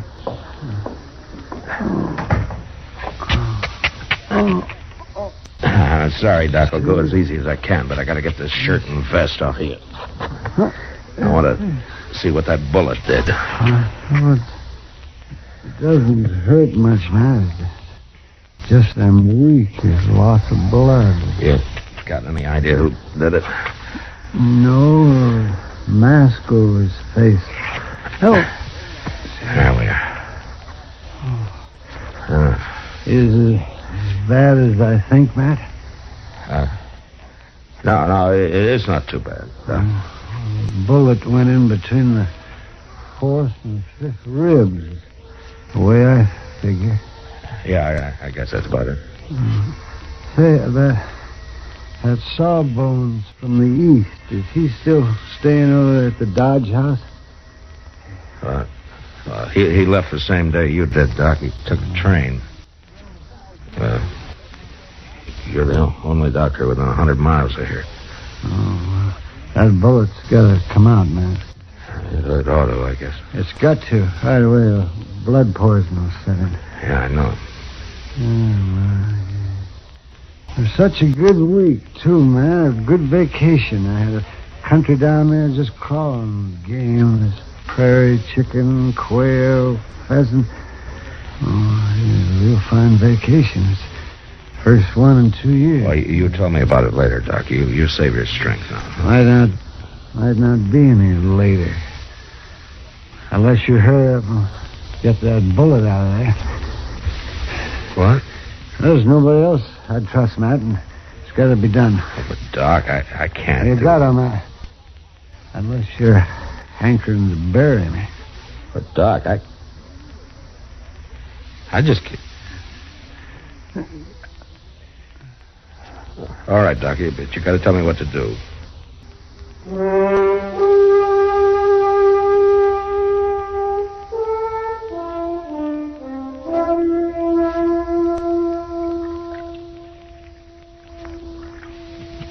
Matt?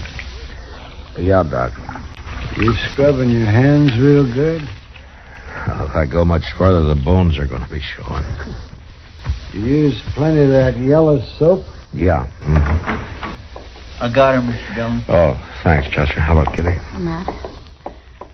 Doc, I'm sorry. How do you feel? Oh, terrible, Kitty. I don't suppose you thought to bring a bottle.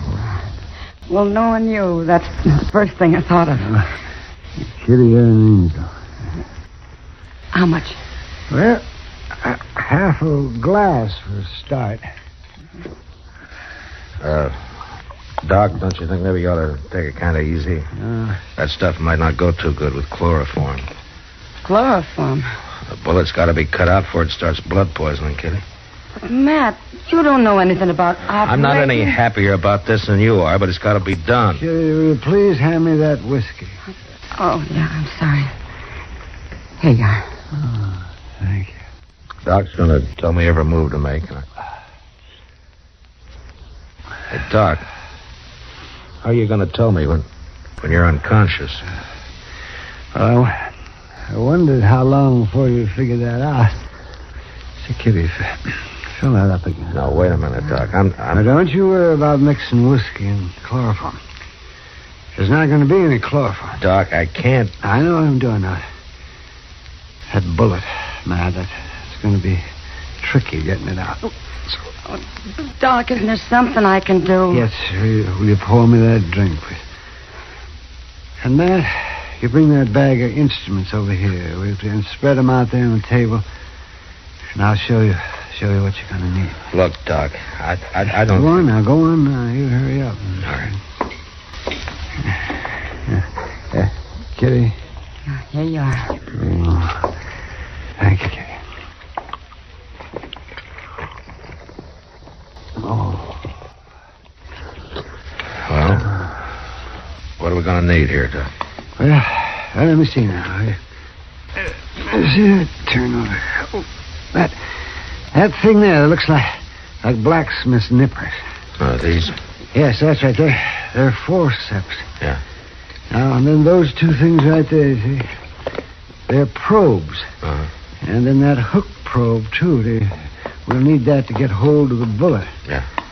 And then a couple of them little knife things right there. Lancets. You mean these? That's right. I guess that ought to do it, so. You can just put the rest of the stuff away. Yeah. And, Chester? Yeah, Doc? You bring that brown bottle off that shelf there. That's iodine. Sure, Doc. Kitty, I'll have another little drink there before you leave. But, Doc... Whatever he wants, Kitty. It's his party. Yeah,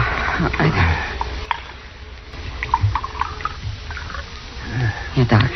Oh, thank you. I'll be back when you need me. Oh, thank you. Good luck, Doc.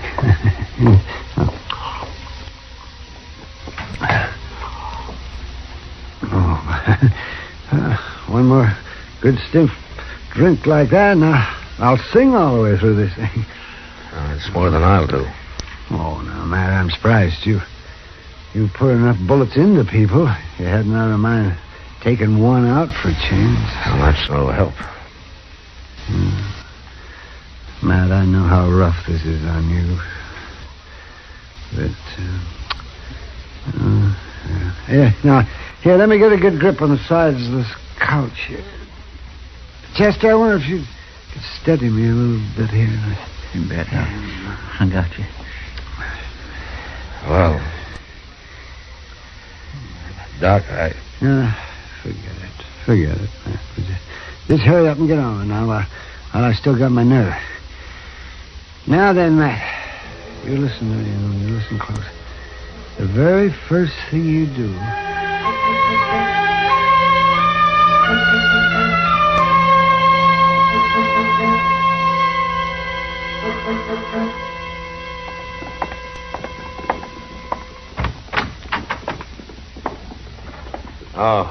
How are you, Chester? Oh, Mr. Dillon. How's Doc? Just about the same, I'm afraid. He's breathing pretty weak. Yeah. He ain't come to yet. Miss Kitty's sitting with him for a while. I'm getting worried, Mr. Dillon. It's been pretty near 24 hours now. Yeah, I know.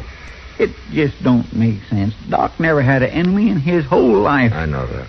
It couldn't have been somebody trying to rob the stage, or they'd have shot the driver. No, it wasn't a holdup, Chester. Say, look, maybe they mistook Doc for somebody else. No, I thought of that too, but it just doesn't make sense. The only other passenger was a salesman from the east, and he doesn't look anything like Doc, and he doesn't know a soul in this part of the country. No, it was Doc that the gunman was after. But why? There ain't a person in this town that ain't beholden to Doc.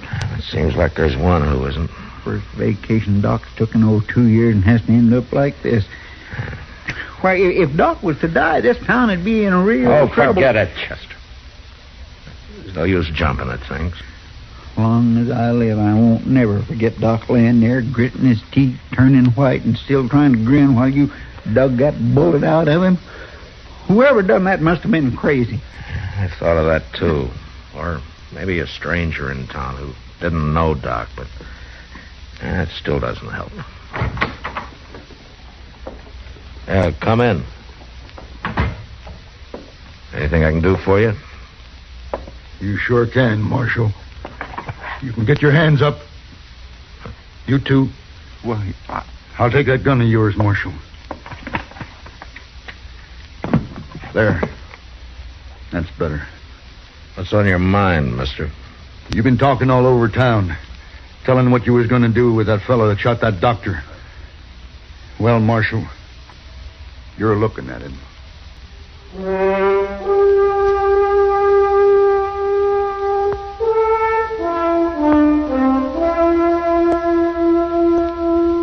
All right, you got my gun, mister. You mind if I put my hands down now? Just don't neither one of you try nothing, that's all. What's your name?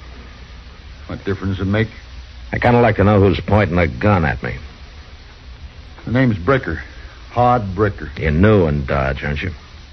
You've been here a couple of months. We? You asked too many questions, Marshal.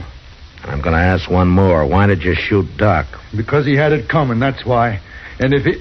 Oh, you hold it there. Take it easy, Chester. Well, I was just shifting my feet around. You two know what's good for you. You won't know more than breathe. What did Doc do to you, Bricker? Plenty. Something bad enough that you wanted to kill him? 10 times over. Doc never hurt nobody in his whole life. You shut up. That's what the marshal's been saying all over town. That doctor never done nobody any harm. That whoever shot him was a dirty skunk and hanging was too good for him. And you don't agree with that, huh? I said he had it coming, didn't I? And I had plenty of reason. Is that why you came here, to tell me about your reason? Well, I just wanted you to know, that's all.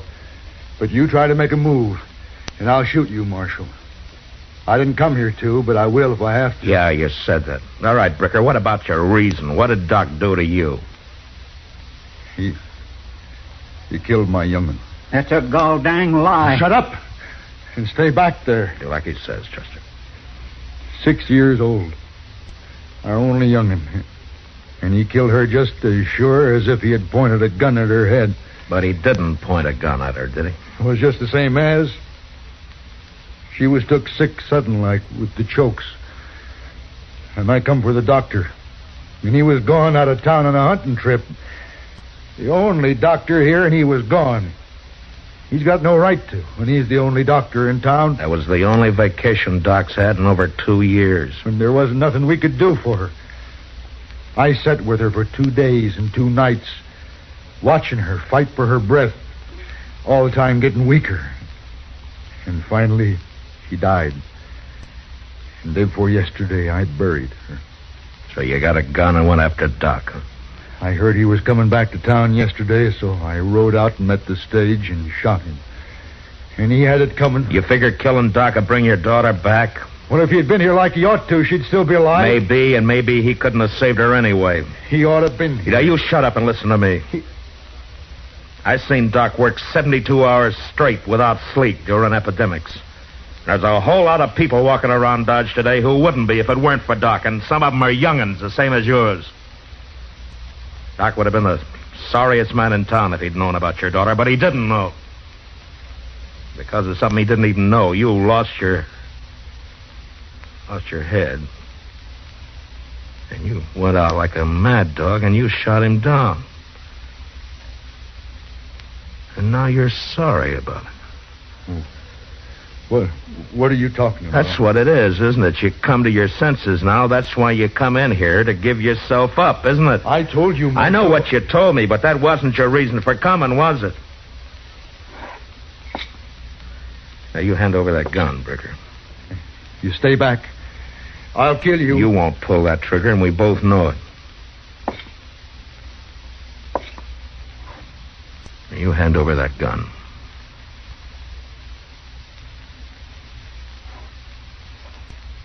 Thanks.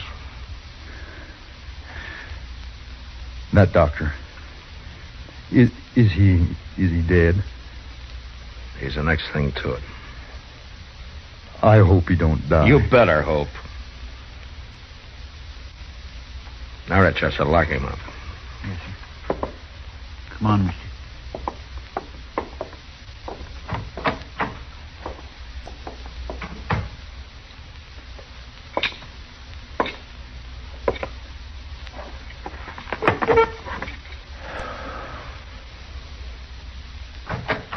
Matt? Huh? Oh, Matt. What is it, kid? Matt, I think Doc's going to be all right. He's awake, and he's mean, growling. That's a good sign. He says if he's not out of bed in 3 days, you'll probably take over his practice. Now that you've had a try at it. You know something, Kitty? No. What, Matt? I think I'm going to send that miserable old goat a bill.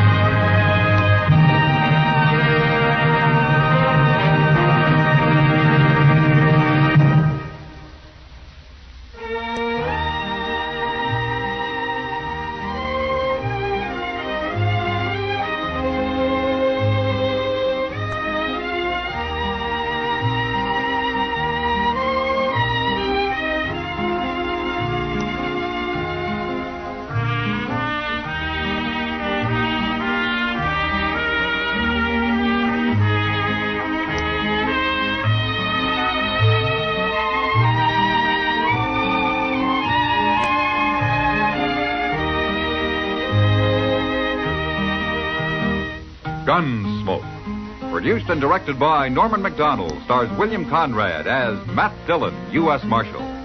The music was composed and conducted by Rex Corey. Sound patterns were composed by Ray Kemper and Bill James. Featured in the cast were Parley Bear as Chester, Howard McNear as Doc, and Georgia Ellis as Kitty.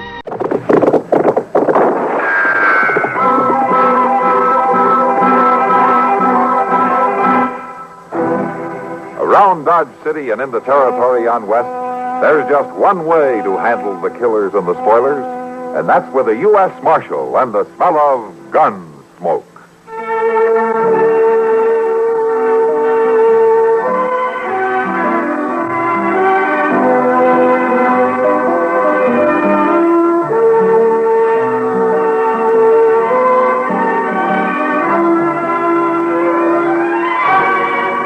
Gunsmoke, starring William Conrad, the story of the violence that moved west with young America, and the story of a man who moved with it. I'm that man, Matt Dillon, United States Marshal. The first man they look for and the last they want to meet. It's a chancy job, and it makes a man watchful and a little lonely.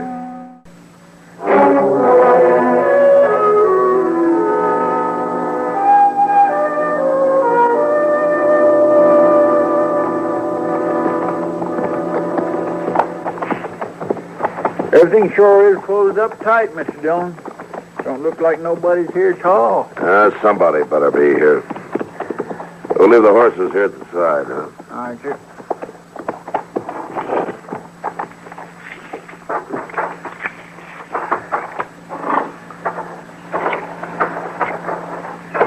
It don't seem likely that Will Hunter would just be sitting out here when he's supposed to be in court. Well, he's got to be someplace, Chester. This is as good a place as any to start.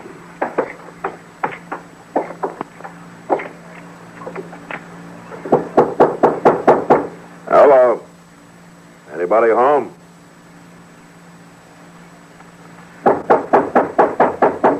Open up. It's Matt Dillon. I want to talk to you.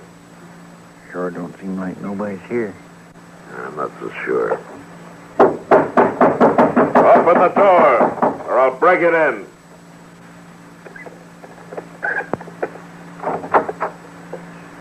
You ain't got no business with me. Are you Miss Hunter? Will Hunter married me. Oh, where is he, ma'am? He ain't here. I better talk to you. Can we come in? I told you. You ain't got no business with me. Look, it's very important that we find your husband, Miss Hunter. It ain't important to me. Well, it should be. He was supposed to testify today against the man who stole your horses. I don't know nothing about it. Well, you know Mort Seeley? I ain't got nothing to say, Marshal. Look here, Miss Hunter. I arrested Seeley on charges made by your husband. Now, I kept him in jail waiting for the circuit judge, and he came today, and I sent word out here to Hunter, but he didn't show up. Now, if he doesn't show up tomorrow, the judge will have to tell me to turn Seeley loose. Now, is that what you want? What I want ain't in it. You won't answer my questions, then, huh? I told you, Marshal. Will ain't here. That's all I know to tell you. All right, Miss Hunter. I just hope you won't be sorry. I'm used to being sorry. Come on, Chester.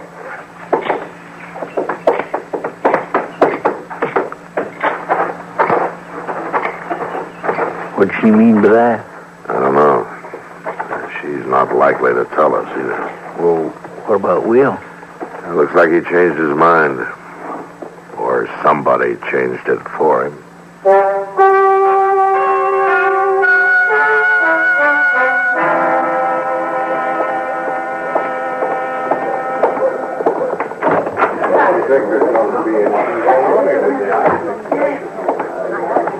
Well, Chester, did you find Will Hunter?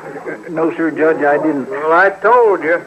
Ain't no case against me. Now, just a minute, Seeley. Did you look the town over good, Chester? Yes, sir, Mr. Dillon, I sure did. I was in and out of every eating place and saloon in town. He ain't been seen, that's all there are to it. Did you check the hotel? Yes, sir. The livery stable? Yes, sir, and Moss Grimmick ain't saw him neither. Huh? I'm sorry, Marshal. I can't delay things any longer. Now, wait a minute, Judge. You're going to let him go? There's nothing else for me to do. Why, of course there ain't. I know it all the time. Turn me loose, Dillon. Hold on, Seeley. Look, Judge, this man's guilty. You can't prove that, Marshal. But, Judge, there was a witness. Well, maybe there was, but under the law, he's not guilty if the witness doesn't testify. I'm sorry, Marshal. Well, I ain't sorry. Come on, Wes. Let's get out of here. Judge, please. I have to dismiss the case, Marshal, on the basis of lack of evidence. You'll have to let him go. You tell him all about it, Jeff. So long. I swear, I sure do hate to see him just walk out of here, Mr. Dillon. Yeah, Chester. So do I. The law tries to protect everybody equally, Marshal. I know that, Judge. But sometimes people are scared to take advantage of it. All right, Chester, let's go.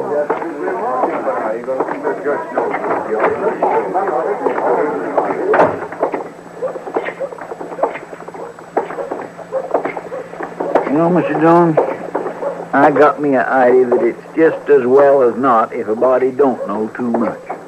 Oh, how's that? Well, now, if the judge hadn't knowed so much out of them law books, there wouldn't have been no trouble at all. How do you figure? Well, we all knowed Seeley was guilty, didn't we? Yeah, he's guilty. All right, then. I believe knowing all that legal business just got in the judge's way. You know something, Chester? For once, I'd like to agree with you. Mr. Dillon? What? Sitting in the courtroom that way sure does make a man hungry, don't it? All right, Chester. You go on. Go on, get your dinner. Why, ain't you coming? No, not yet. I got some work to do in here. I'll see you later. Go on. All right, Mr. Dillon, I will just go get it.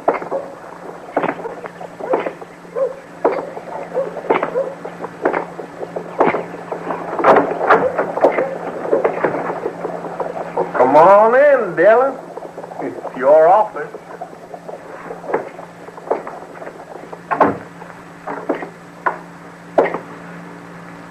What are you doing here, Seeley? That ain't a very friendly question, Dillon. You've been right anxious to keep me here up till now. What do you want? Tell him, Wes. Me and Brother Mort come to pick up his gun. You riding out of town, Seeley? Why, what's that got to do with it? You don't get your gun until you do. The Marshal sure ain't real polite about it, is he, Wes? You fix it, Mort. Well, ain't nothing to it, Wes. Marshal just heard that judge tell him to let loose of me, and he knows he can't do nothing about it. Don't you, Dillon? I can keep your gun as long as you're in Dodge. Sounds like that Marshal don't trust me, don't it, Wes? You can't do nothing about it. Don't count on it. Well, you heard the judge. Let me tell you something, Seeley. I know you're guilty, and you know I know it, and there's somebody else who knows it. And who is that? Will Hunter. I ain't worried about him. I'm going to tell you something else. I think you fixed it so Hunter couldn't show up today. You'll have plenty to worry about if he ever does.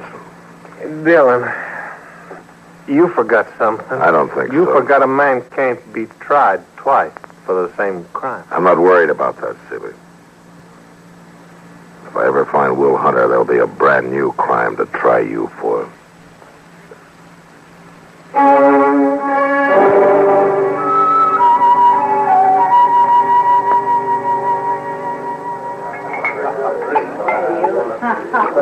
Matt, cheer up. You're acting like a lawyer. Just lost a big case. I did lose one. No, you didn't, Matt. You did your job. If the law wouldn't back you up, it's not your fault. I'm beginning to agree with Chester.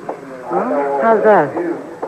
He thinks too much law just gets in the way. Well, Chester makes a point sometimes. Yeah, I guess he does. There's no use worrying about it, Matt. Hey, you know what? What?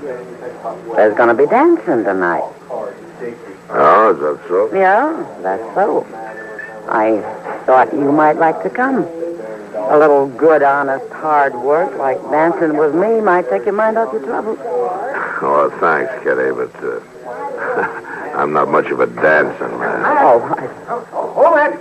Is the Marshal in here? There's Doc. Over there with Kitty. Over here, Doc. Wonder what he's so excited about. I couldn't see in this dark place. I was coming out of the light, you know. Well, sit down, Doc. Oh, well, I shouldn't, Kitty, but... Matt. Yeah, Doc. Haven't you been looking for Will Hunter? Yeah, I sure have. Why, have you heard something?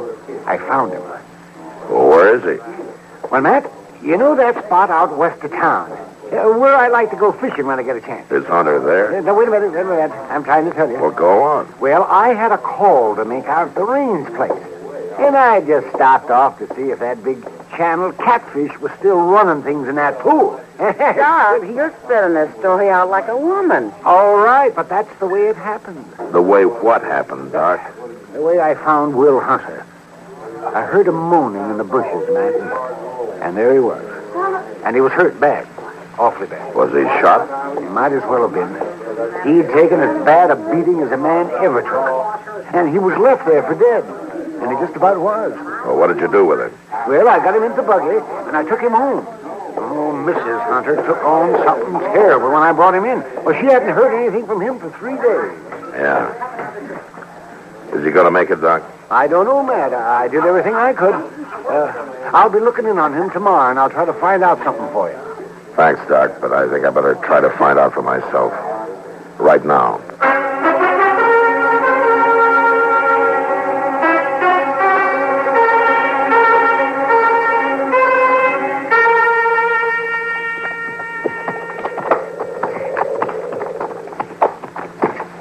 I declare, Mr. Dillon, I sure do hope that woman's gladder to see us this time than she was the last time we was out here. I don't expect she will be.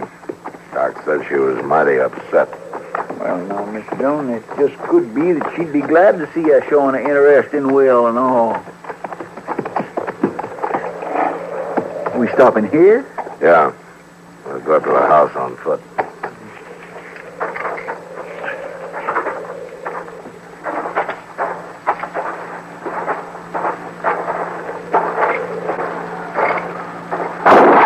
Get on, Custer. She sure ain't no friendlier, is she? No, not exactly. Miss Hunter. She's standing there on the porch, Mr. Dillon. She's got a big old squirrel gun. She aims to kill us. Yeah. Miss Hunter. It's the Marshal. I want to talk to you. I'm coming in.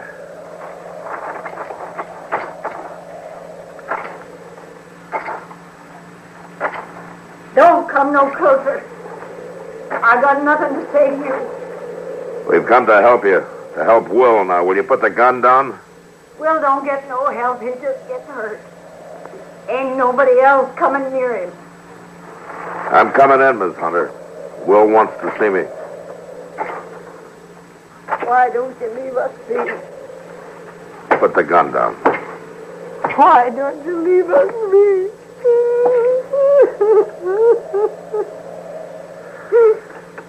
Give me the gun, Miss Hunter. Custer. It's all right now, Miss Hunter. It's all right. Mr. Dillon? Help her over to that chair and get her some water. I'm gonna go see Will. Yes, sir. Now, don't you worry now, ma'am. Don't real good at taking care of folks.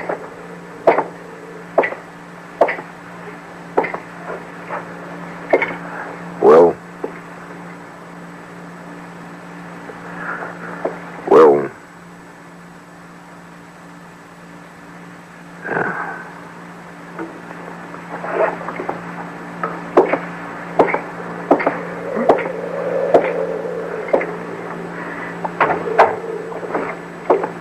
How is he, Mr. Dillon? He's dead. Will don't get no help. He just gets hurt. He just gets dead. Oh, that's terrible. Miss Hunter, do you know who did this to your husband? Oh, it don't make no difference no more. Yes, it does. Seeley's brother Wes was out here, wasn't he?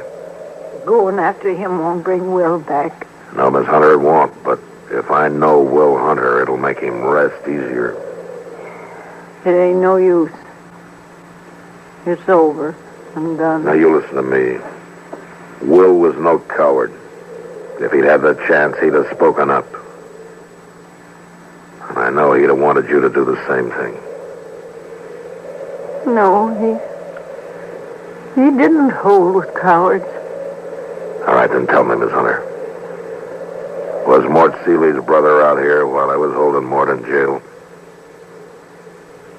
He come 3 days ago. He told Will he'd take him where the horses was. The one Seeley had stole. And Will rode off with him. And he didn't ride back. Dr. Adams brought him back. To die. Custer. Yes, sir.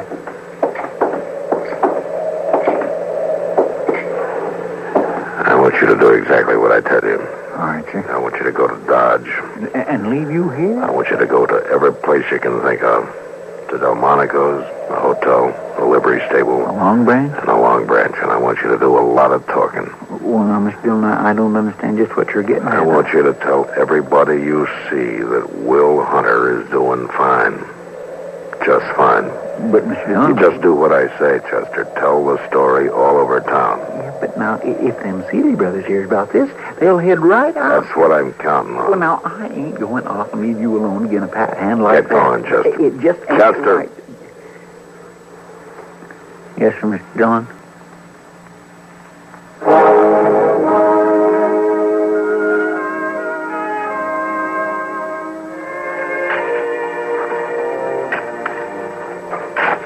It's good of you to do the burying, Marshal Dillon. That's all right, ma'am. I have to thank you for that. You could have waited in the house, Miss Hunter. It's my place to be here.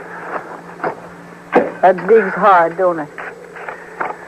The prairie gets baked hard. That's hard ground. Hard living. Hard dying. Yes, I know. 9 years. 9 years Will spent scraping the place out of this hard ground. Denying himself, me too. No, it hasn't been easy. 9 years of flying in the sun. Fighting to keep from being washed away when it stormed. Being bone tired. Not seeing folks. And me dying up alongside him. Miss Hunter. We got to get the place going, Harry. See? Now he ain't going no place else. Ain't that funny, Marshal? No, ma'am. You got the place started. And now it's finished. Why, sure, that's funny, Marshal. That's a real joke. Miss Hunter, look, why don't you go away for a while? Well, just where do you figure I'd go, Marshal? I don't know. A relative, maybe, or... Well, it just seems to me that it'd do you good to leave. Marshal, I hate this place with a mortal hate. I ain't never done nothing else but hate it. But Will Hunter scraped it out for me. With his bare hands, it seemed like. And he lies here. I ain't never going to leave. Well, there might be more shooting. Oh, there'll always be more shooting. No, I mean here, Miss Hunter. When the Seeley brothers come. I'll be proud to wait for that, Marshal Dillon. Well, aren't you afraid? You could get hurt. There ain't nothing for me to be afraid of, Marshal. Not ever again.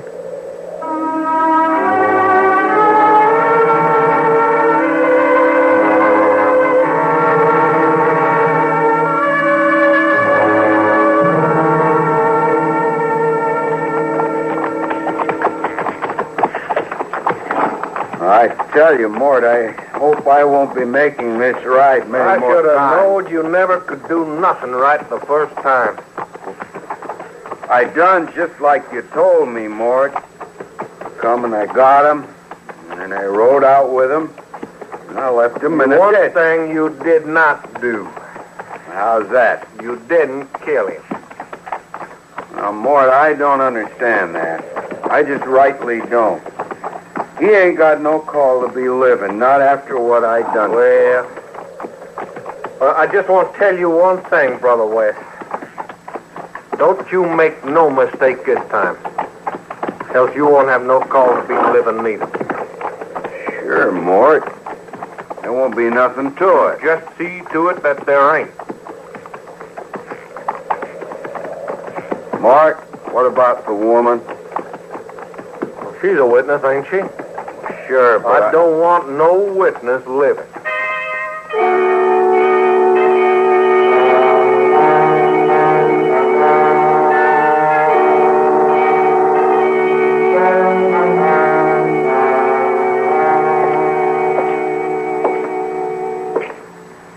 Miss Hunter, Marshal, they're coming. They're riding in the gate right now. I'm ready. Now, I want you to stay quiet and out of sight. I ain't afraid. I want them to make the first move. You understand that? I understand all about it. All right. I'm waiting till they come up on the porch. You just stay quiet. I'm going back to the window.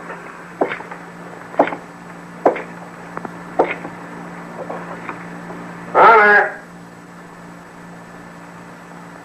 Come on out, Hunter. Ain't gonna do you no good laying there and hide.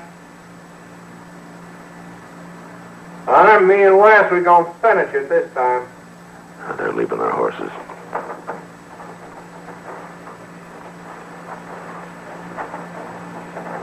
Gonna go easier if we don't have to come in after you, Hunter. It'll go easy on your wife.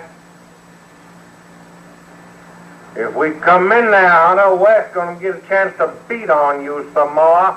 Ain't that right, Wes? No! That's right, Mort. No, you ain't coming in!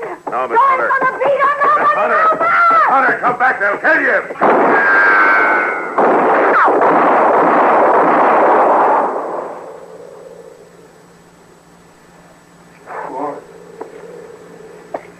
Mort, she went and shot me, Mort. She killed me. Woman went killed Wes. Yeah.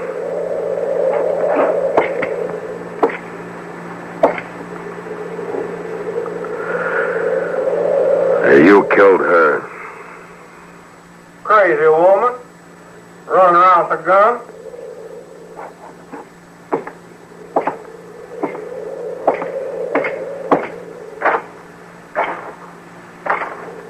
She near blowed my arm clean off. You know, that's a terrible thing. Woman running around shooting people. Anyway, she sure ain't gonna be no witness now. That's right, Seeley. You only got one witness to worry about now. Who's that, Marshal? Me. Now you stand steady while I bind up that arm. I want you in good shape to stand trial.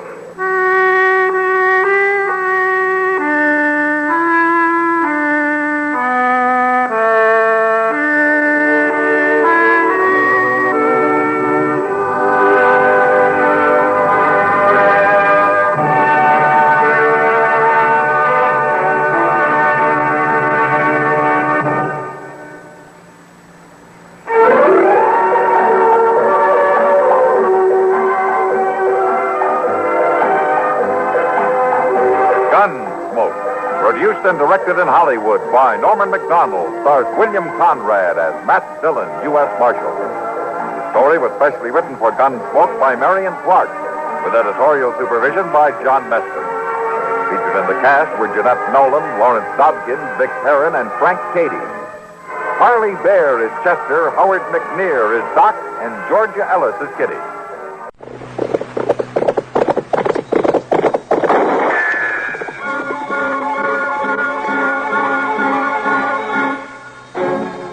Around Dodge City and in the territory on West, there's just one way to handle the killers and the spoilers, and that's with a U.S. Marshal and the smell of Gunsmoke.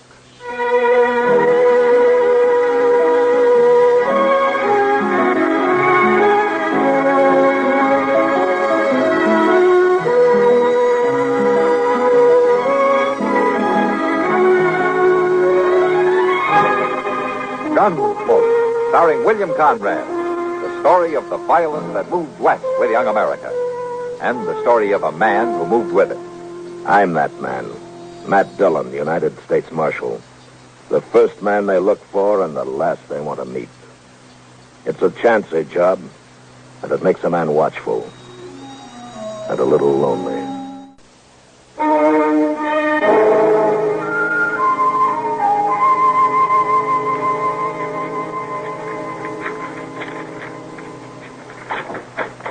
Marshal Dillon? Oh, hello, Major Randall. Marshal, I want to talk to you about last Saturday's affair. Well, Saturday was a pretty lively day around here, Major. Which affair do you mean? You surprised me, Marshal. 2 United States Army soldiers were murdered while driving a supply wagon from here to Fort Dodge. The government payroll was stolen, and you seem to have taken no interest in the matter. Oh, now, Major, protecting the Army isn't exactly my job. The Army can protect itself. Well, if that's true, Major, how come there were only 2 soldiers carrying your payroll? You got plenty of men out there and plenty of guns. Where were they? On maneuvers. On maneuvers? In my command, Marshal, troops remain in garrison as little as possible. There are only 5 men left behind this time. And then you were asking for trouble, Major, knowing that there was a payroll coming in. The arrival of the payroll was secret. Even the 2 men carrying it didn't know what it was. Well, the word must have got out somehow. Obviously. What I want to know is what you intend doing about this crime. Nothing. Nothing? If I knew who did it, I'd make the arrest, but I don't, so there's nothing I can do. I see. Well, Marshal, I regard this crime as a demonstration of your inability to control these Dodge City ruffians. Therefore, I shall do it myself. How's that, Major? If no arrests are made in this matter, I'll give these bad men of yours a taste of martial law. We'll see how they like that. I wouldn't try that if I were you. These streets will be patrolled 24 hours a day. Now, you listen to me, Major. You don't know these men. Sure, there are some bad ones here, but most of them are just wild. Free and wild. But you run the Army in here, and they'll all fight. Let them. You know, Major, your job is like mine, to keep the peace, not to start trouble. Save your advice, Marshal. Then there'll be trouble, Major. Bad trouble. Nonetheless, the Army will take over within the week. Or before, if there are any more crimes committed against it. Good day, Marshal.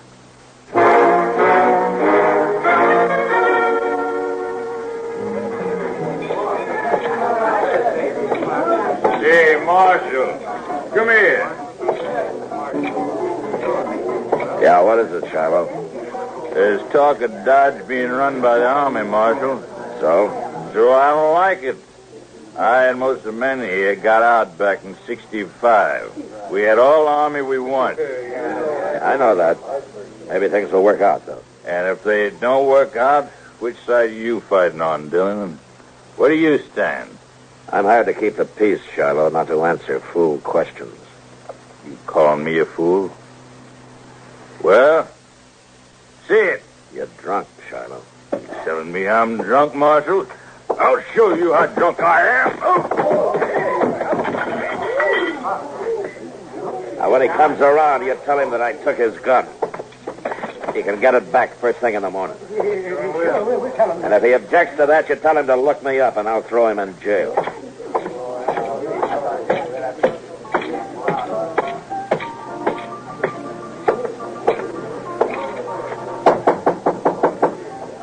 Who is it? Matt, Kate. Well, come in. Kitty must be out of town. As a matter of fact, she is. Went back to St. Louis for the week. But why? The only time you come to visit me. Sit down, man. I'll fix you a toddy. Oh, thanks. You thank me best by buying a drink at the bar downstairs once in a while instead of spending all your time at the Long Branch.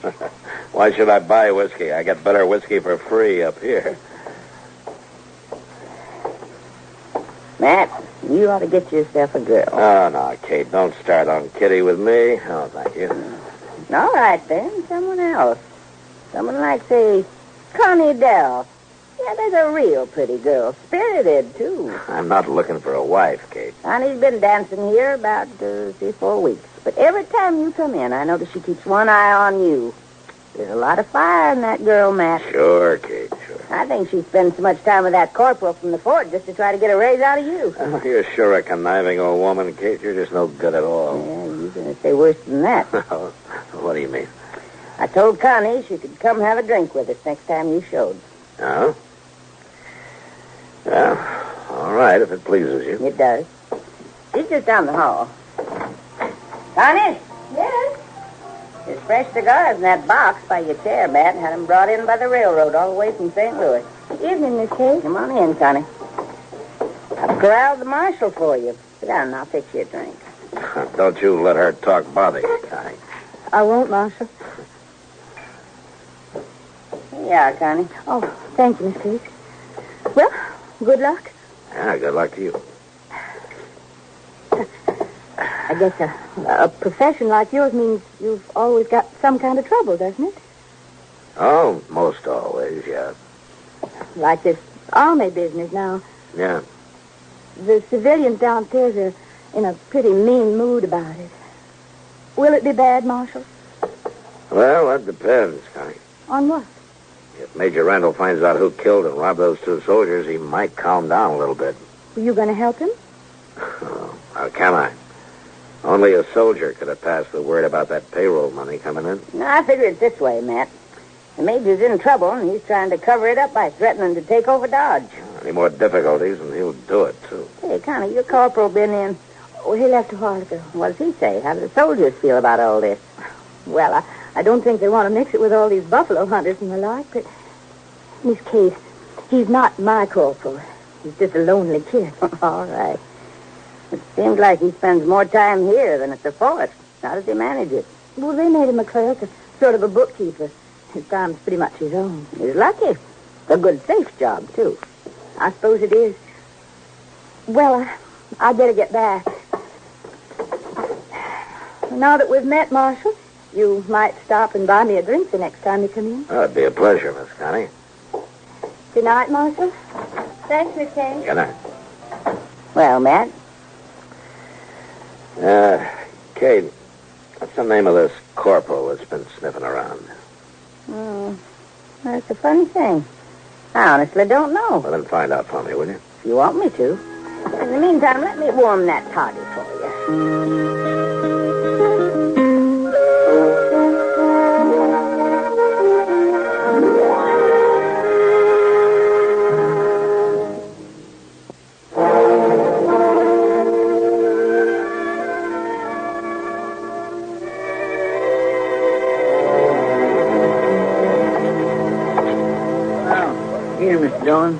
Everything quiet, Custer? Yes, sir. But it's just like everybody's holding his juice for the army if it comes quiet and mean, Mr. Dillon. That's what it is, quiet and mean. Yeah. Well, all right, Chester, you go on to bed. I'll stay around for a while longer. All right, sir. First thing in the morning, I want you to go to the telegraph office and send a message to the sheriff up in Hayes City for me, though. Yes, sir, that'd be Mr. Hickok, wouldn't it? Yeah, you ask Bill to send me all the information he can about a dance hall girl called Connie Dell. She left there about a month ago. Connie Dell. Yes, sir, I'll do it, Mr. Dillon. You bring me the answer as soon as it comes, huh? Oh, we ought to have it by tomorrow evening. And I hope so. Good night, Chester. Good night, Mr. Dillon.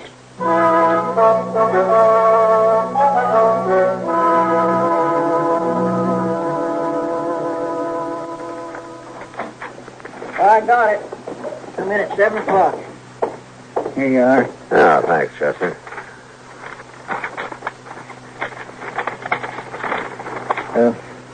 What's it say? Don't you know already? No, I don't. Old Charlie wrote it out, sealed it up, and never told me nothing. No? Here's what it says. Connie Dell worked Golden Horn Bar here. Left about a month ago with a stranger called Billy Grounds. Nothing against girl, but believe Grounds a wild one. Hasn't anybody shot you yet. Regards, Hickok. What's that? Well, I don't know, Chester. I don't quite know.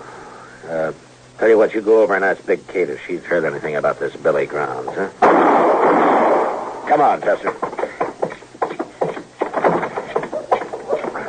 Right down there by the alley. Yeah.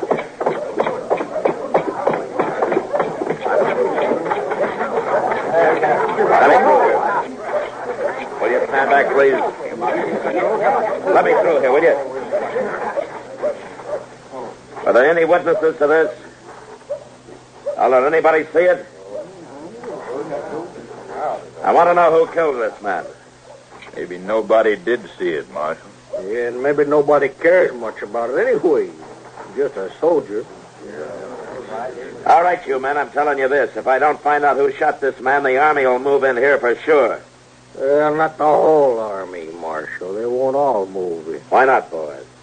My Sharp's rifle killed Bull Buffalo 200 yards. I reckon it'll kill soldiers at 3. Hello, Mac.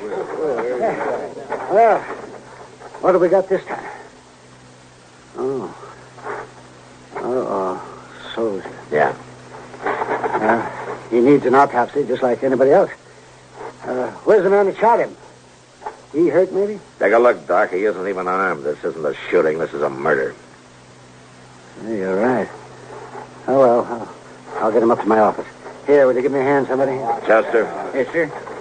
I'm riding out to Fort Dodge right now.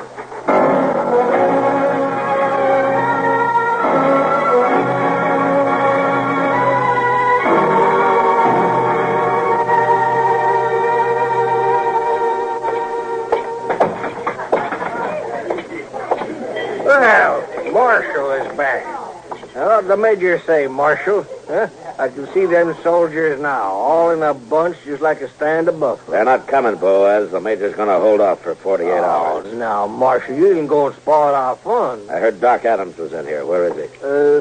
Down there in the bar. Oh, he made arrangements back down the post. Well, Doc? Oh, hello, Mac. Mac, the boy's name was Bone, according to the letter I found on him. Yeah. Anything else? Yes, it does a couple of slugs out of him. Funny thing, too, Matt, I haven't happened on lead like this since 65. What do you mean? I'd swear that boy was shot with a cavalry pistol. I'll see you later, Doc. Sure, Matt.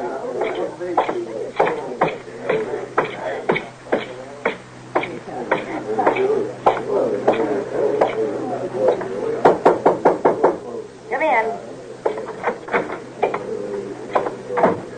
Well, you're a dusty-looking peacemaker, Matt. You want a drink?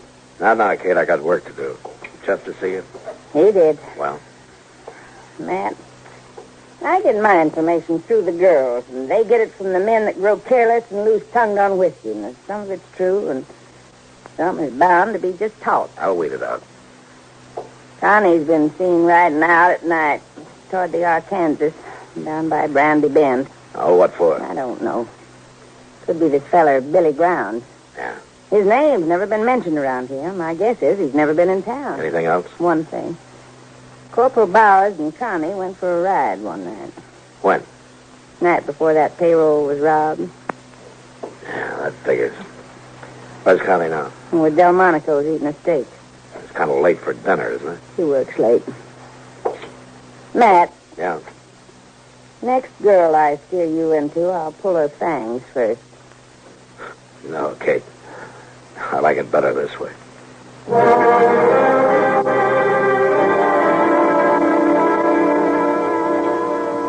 Good evening, Connie. Well, this is a surprise, Marshal. Mind if I sit down? Of course. You, sure Corporal Bowers won't mind? Don't be silly. Anyways, at the fort. What time did he leave, Connie? I don't know, about 7, I think. Why? Anybody with him? Some private called Bone. What is this, Marshal? A Bone was shot before he got out of Dodge, and I think I know who did it. Oh, I heard about the shooting, but I didn't know it was Bone. Marshal, you think Bowers did it, don't you? You know any reason why he should, Connie? Well, no, he and Bone were friends, worked in the bookkeeping office together. I see. Tell me, Connie, Bowers say much about his job there, what he does and all? No, Marshal, he never talked about it. Handle expenses for supplies and the like, figured out the payroll, I maybe? don't know. Bowers would be in a good spot to know when to expect payroll money in, wouldn't he? Even when it was kept secret. You'd have to ask him, Marshal. I don't know anything about the Army. But, this isn't why you found me here, is it? No, of course not, Connie. I'm sorry. You look real pretty tonight. Why, thank you, Marshal. You really mean it? Sure I do. I have to work late tonight, but I can get off tomorrow evening. Marshal, would you go for a ride with me? There'll be a moon. So where would we ride to, Connie? I don't know anywhere. Maybe along the Arkansas. I know. Let's ride down toward Brandy Bend. All right, Connie. We'll ride down toward Brandy Bend. I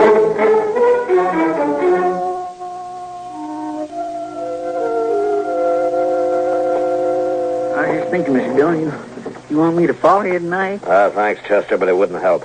I'm riding into an ambush. It'll be over fast. Real fast. All right, that's the way you want it. That's the way it's got to be. As soon as I leave with Connie Dell, I want you to ride out to Fort Dodge and see the major. What about? Tell him to arrest Corporal Bowers for the murder of Private Bone. I think Bone found out where the leak about that shipment of payroll money came from, and Bowers had to shut him up. Major won't like that, will he? You tell him I'll prove it. And anyway, I think Bowers will confess fast enough when the time comes. Well, when'll that be, Mr. Dillon? When I get back to town with Billy Grounds, you better get started for the fort soon. Yes, sir.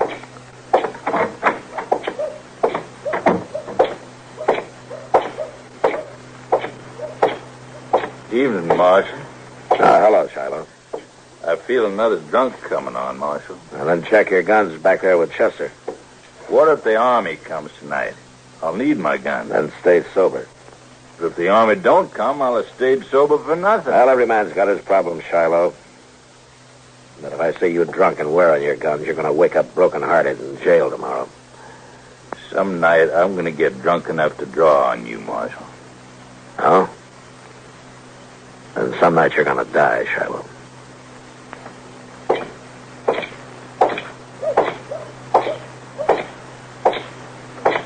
Marshal? Hello, Connie. I got off a little early. Shall we go now? Any time. I keep my horse at the National. Meet you at the edge of town? Oh?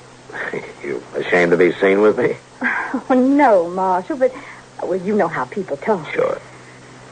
All right, I'll wait for you just on the trail. I'll hurry.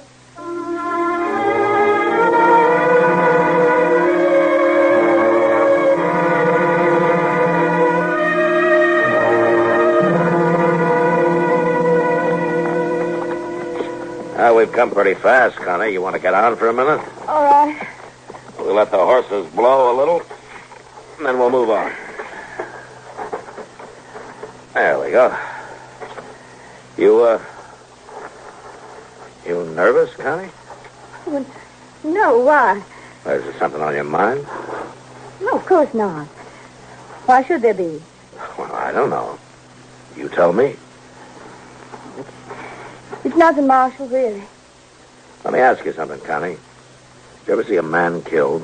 What? Why'd you say that? Well, did you? Yes, once in the saloon. Tell me, did he have a fair chance? Well, yes, he even drew first. Now, then you never saw a man shot in the back or ambushed. What do you mean, Marshal? Well, I just think it kind of goes against your grain, Connie, the idea of a man being killed without a fair chance. Marshal... Down by the river, near Brandy Bend, Billy Grounds is waiting to shoot me in the back. Then why did you come, Marshal? And that's my job. I don't know how, but I suppose you...